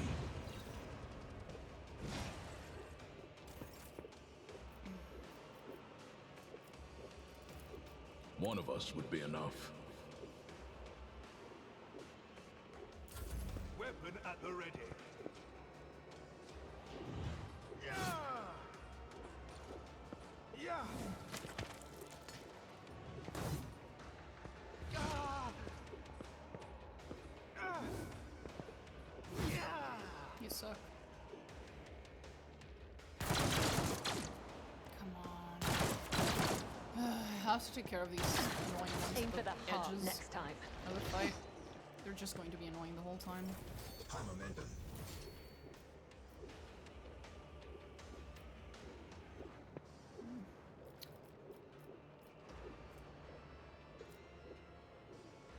Swift and silent. Yeah, you missed, bitch.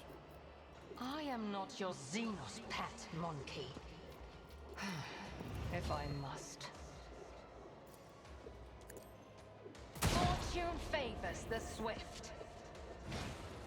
Uh-huh.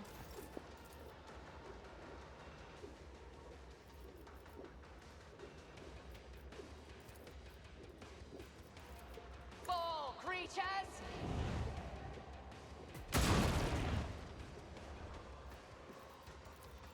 This tedium is beneath. No weakness is hidden from come my on. sight. How did it survive with that little HP? Fuck off.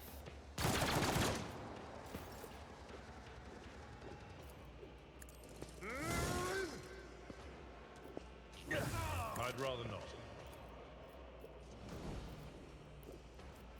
Victory is imminent.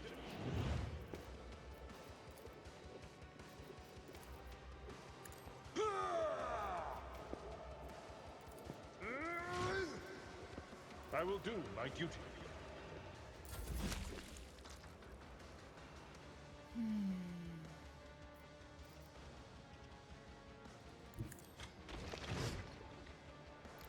Might need to have Cabela go and deal with those motherfuckers over there. As the tenants demand. Such is the will of chaos. You wish. Oof.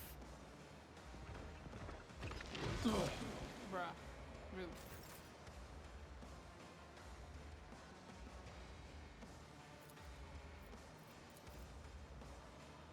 I'll see to it personally. You never stood a chance. Yeah. Whatever. Really it? I understand your intent. You're moving. Sorry. No more. If it serves your cause.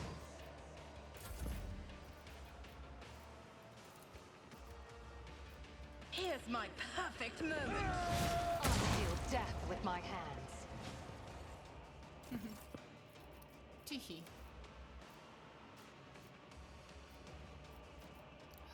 Fuck those guys. Ah. My gut tells me it's a bad idea. Here we go. It's this idiot's turn. Exile has not ended yet. Holy shit. Okay, well, that was unfortunate.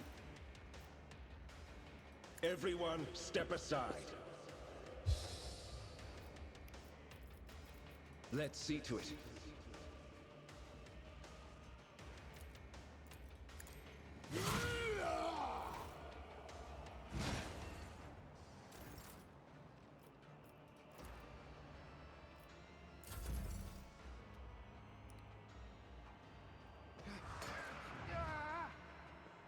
Rude. But mostly just mildly annoying. It won't take long. The order is clear. Kaboom. Accepted. For now.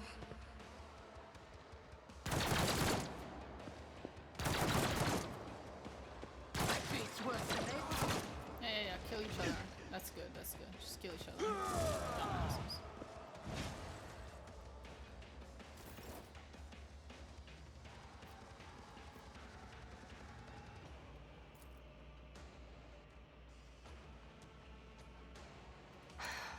If our ancestors guide me.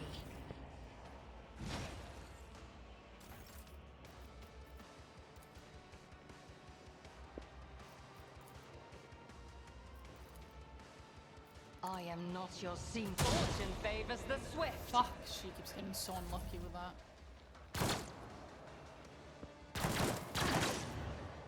An offering of blood. At your beck and call. On.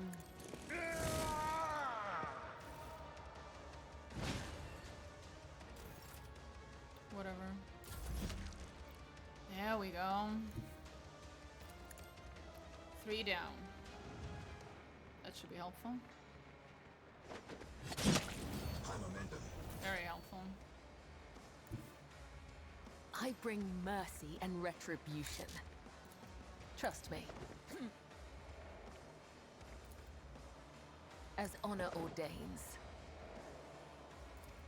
the shadows will see it done. There we go.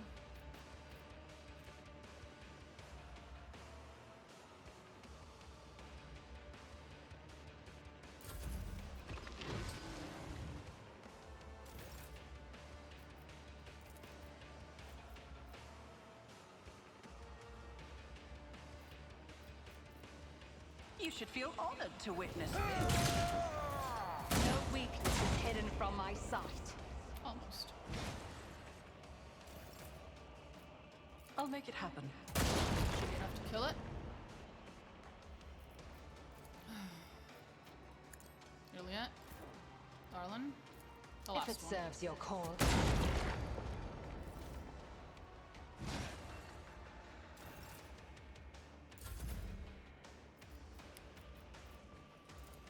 I'll see to it personally. It's as good as done. Out of my way. Fuck, she dodged that. I'll put my psychic abilities to use.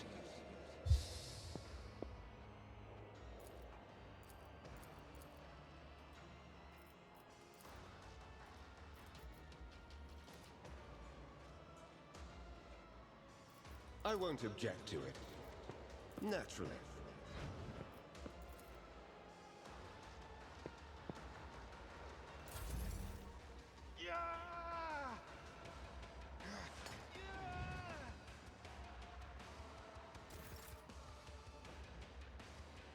Hold the formation. Emperor, protect me.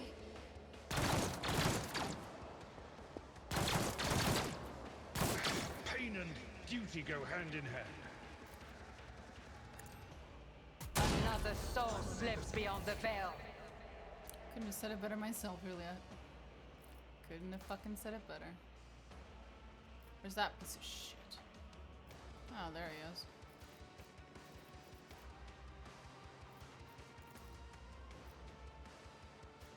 This tedium is beneath me. I hear you moving. No more.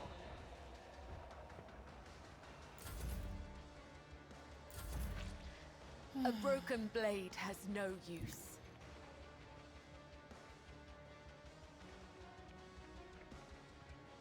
We'll get there. Eventually. I would that I could.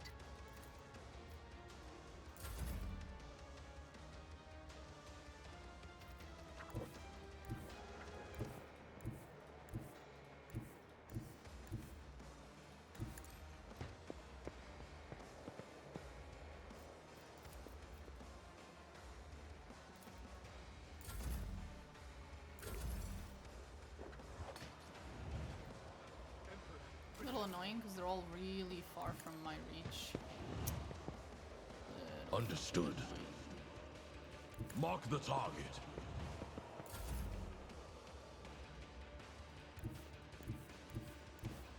Is there any particular angle from which I can see him? Seems the answer is no. So we just have to move.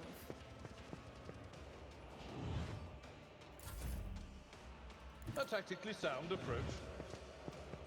I'm pretty sure she's the one who's gonna make it there If first. this is my death, may my blood be a worthy sacrifice. And now it's dead. My blade whispers your name. Killing brings me no pleasure. 1, 2, 3, 4, 5. I see our guest is too alive. 5, 4, 3, 2, 1.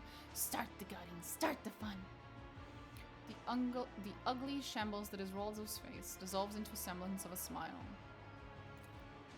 Cease your inane mutterings. You may open your mouth when you are asked a question, and your answer had better be honest and to the point, or I swear by the Lex, I will make you speak. Or rather, whatever remains of you after I finish preparing you for the interrogation.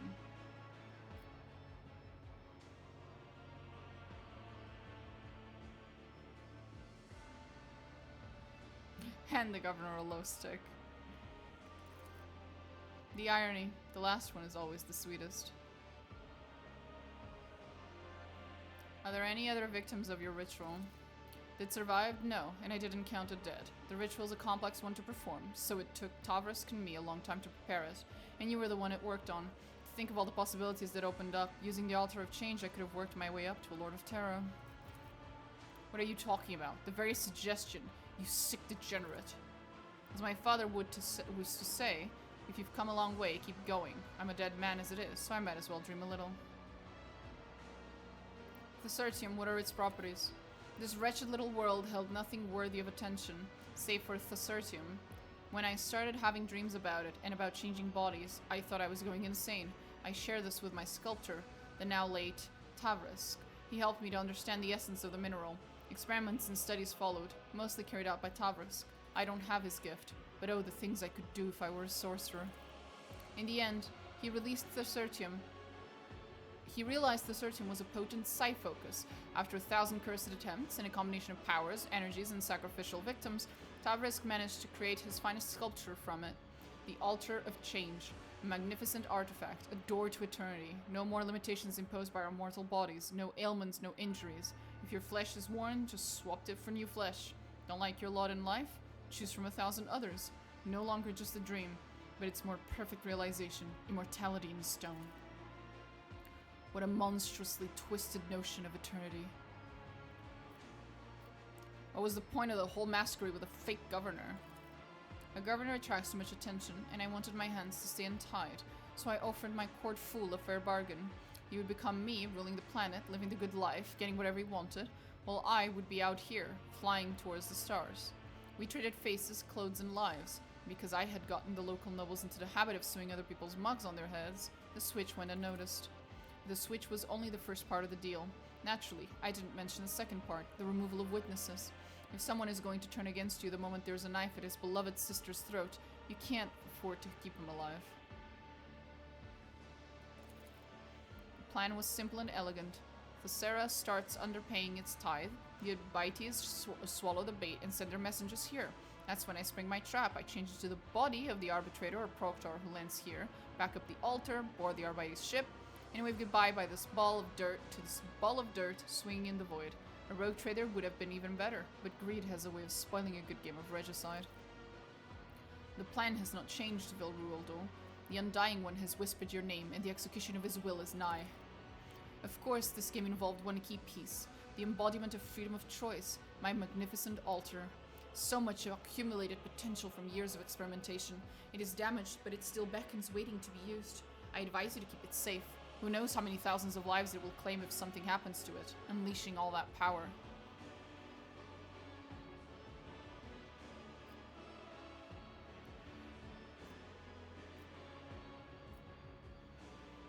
Oops.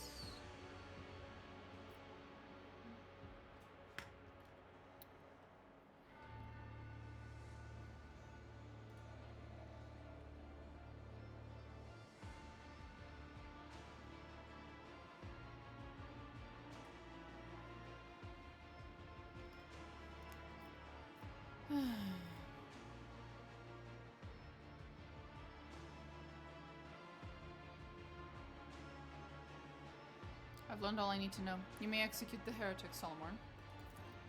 Since you're done, Roaldor, you have committed unthinkable heresy, and I refuse to acknowledge you as a human being or read your verdict as befitting a criminal. You are a stain on Thassera's history, and it is time to wipe you from it. And he executed.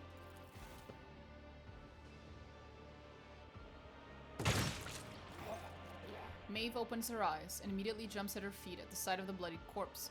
She clenches her hands on her chest and her eyes well up. He was not your brother, Maive. You're right. He was the one who doomed him. Found anything, Solomon? Yes, the data slate with the ship and chronicle that they spent so much time vainly searching for. According to the records, the tide period is 1 Terran decade, and the quota prescribed is 1,000 cargo units. The governor withheld 100 units from each of the 5 most recent shipments. That means this world has no actual difficulty regularly supplying its tribute. We can consider that matter settled. Deciding what to do with this Thacertium is far more important. It is a resource we cannot afford to ignore. I propose destroying all the Thacertium already mined, as well as its deposits. Allowing an abomination like that to exist is against the Lex. As for assessing the degree of Thassera's corruption and deciding its fate, the law prescribes leaving this to the judgment of the world's owners, that is, the Administratum. Agreed. Anything even remotely connected to the heresy that was committed here must be destroyed down to the last fragment, and to the last participant. Dare I remind you, Lord Captain, that no one besides you has any knowledge of this mineral's properties. If it is left here, no one will find out. What a crafty way to paint me as a mindless henchman. Let me also remind you that I report directly to the Marshal and my reports are thorough. You cunt.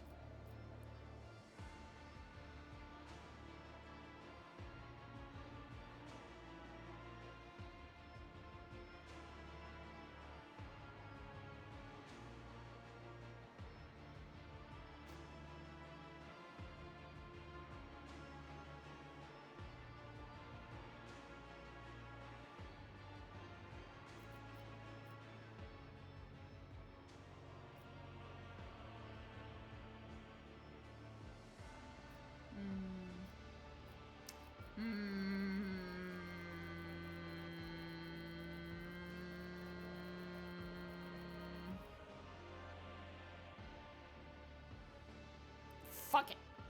Thacertium has been used for wicked ends, but that does not mean it cannot be useful. We must study the mineral thoroughly before deciding whether to destroy it or include it in the tide. Your orders are clear, rogue trader. Elantak, your desire to understand rather than destroy out of fear does you credit, but take heed.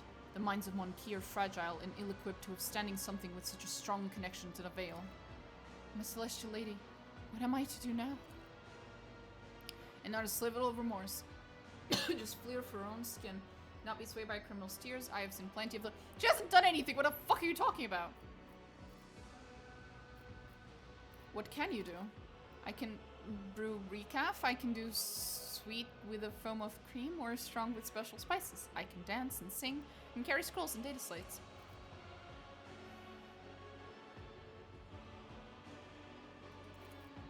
Please, not me. Anyone but me. Who would listen to a court upstart who used to be a chamber pot maid?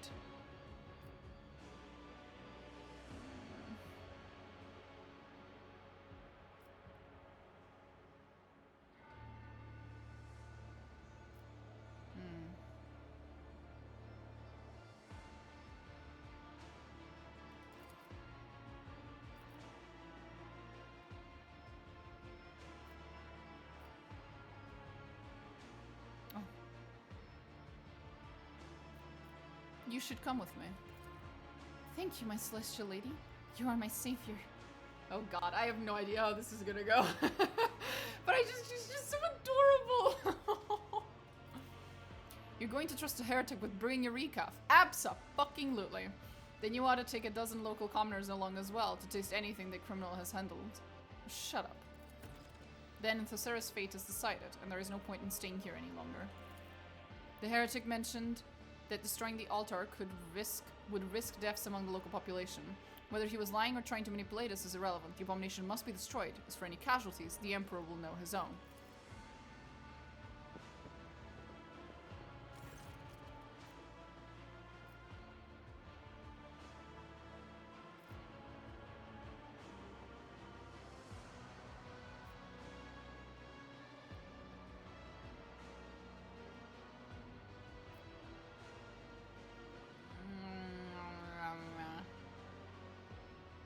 I know I'm going to regret this, but whatever.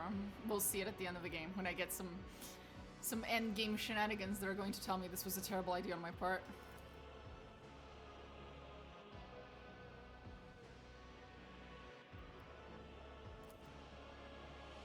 Lord Captain, do you read? The shuttle pilot reported the rescue operation and forces are on their way. What is your status? Are you alive? Come in. I am alive, Vigdis. Prepare to depart. Copy, Lord Captain. Are you leaving without even conversing with me, child? Uh-oh. A moment of ringing silence, and then 1,000 shards pierce your mind. Familiar voice coils around your thoughts, drowning them out. Are you leaving without even conversing with me, child? Without even asking yourself how such a vivid soul managed to remain intact after wandering in the darkness's embrace and donning another's guise? Such rare luck for a mortal. Yes. This luck is named the Edge of Daybreak. Had it not been for my sleepless gaze, your mind would have long since joined the mournful host of those who are no more. It was I who kept it whole and unharmed, for I could not allow such a radiant destiny to fall to some absurdity. But at times I do wonder, is it worthy of my protection? I need no protection, Damon. People are stronger than you think. Naivete is a bold luxury. Is it not time to face the truth, child? The threads of fate will not obey your desire alone, but I can help you to grasp them, once you are ready. Thankfully, I am generous. I give my chosen children time to understand. After all, human souls are so fragile. And their time is so fleeting. Jesus.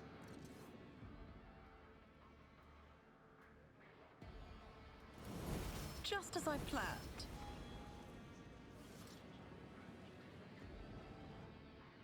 Oh! Fuck. No, please, no, please, no, please, no, please, no, please, no, please, no, please, no, please, no, please, no, please, no. I just clicked quick load instead of quick save. Oh my god, please tell me the game auto-saved somewhere after the fight. Please. Oh, thank fuck. Failure is just a temporary setback. That's fine. It's fine, that's perfectly fine. We can do that.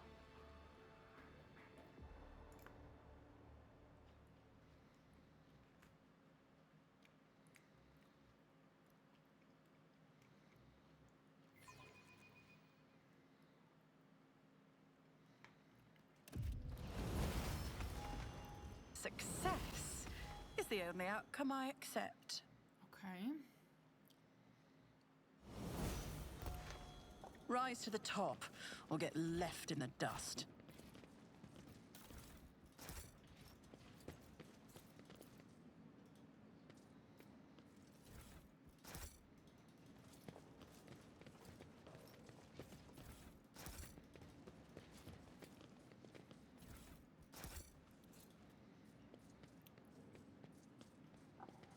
Well, could have been worse. I have a feeling this is going to be one of those places where I'm going to be forced to make yet another dogmatic Is there money to choice be made? in the future? In future playthroughs, I mean. Because otherwise it's always going to turn into some chaos bullshittery in the ending screens. Just a guess. But we'll see.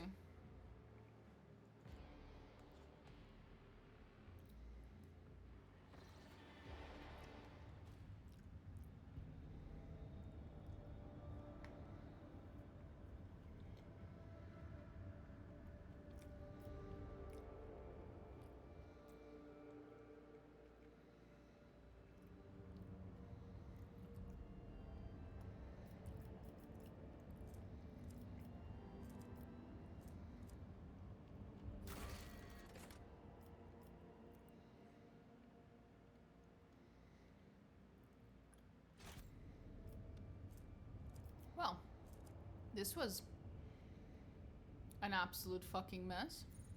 Let's see if we can find her. If we can find Maive. Anywhere on the bridge. I'm sure she's somewhere. Right? Because we brought her with us. So she must be somewhere.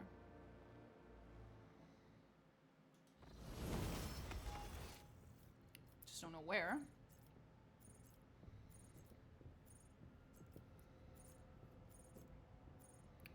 Okay, we'll just have to look.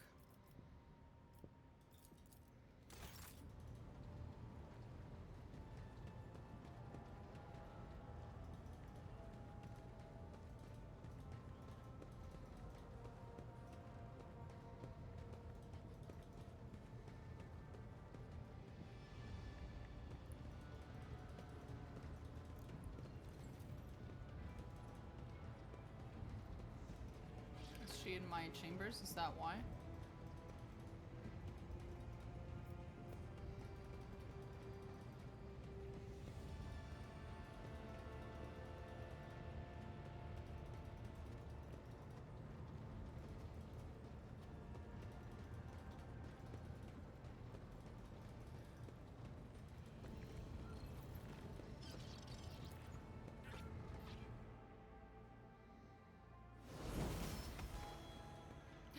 Maive!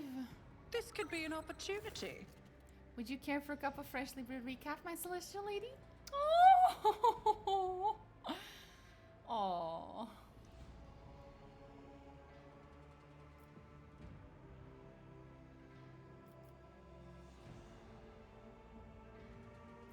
How do you find life on the flagship, Maive? Sometimes I stop and stand by a window, and it's like I'm flying through the starry sea myself. I still can't believe this is happening to me. You are so generous, my celestial lady. I couldn't dream of more. Oh, I love her. Oh. Oh.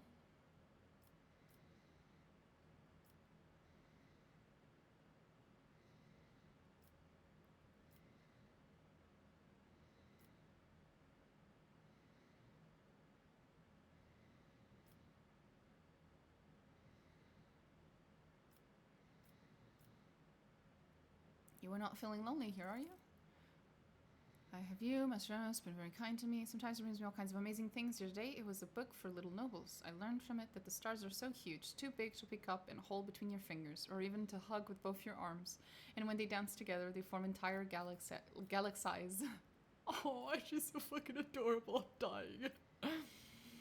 Oh. Oh, she can dance. If I'm died and gone to heavenly palace of the Gonzo, you are so kind to me. Oh.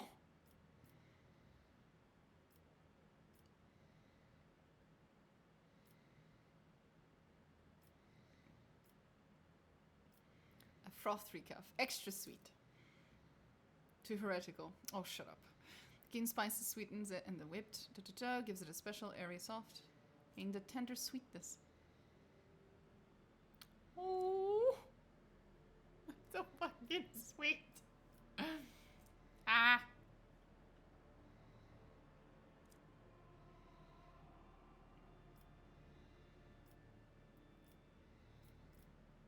I must take my leave. Thank you. For the great privilege of serving you. May the gods emperor of Israel and the Sarah see. She's so sweet. I love her so much.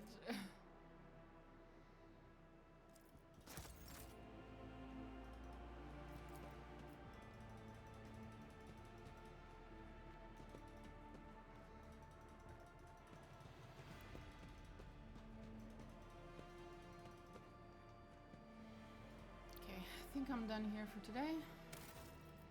Tomorrow is a new day and we have plenty to do. And we will get to that.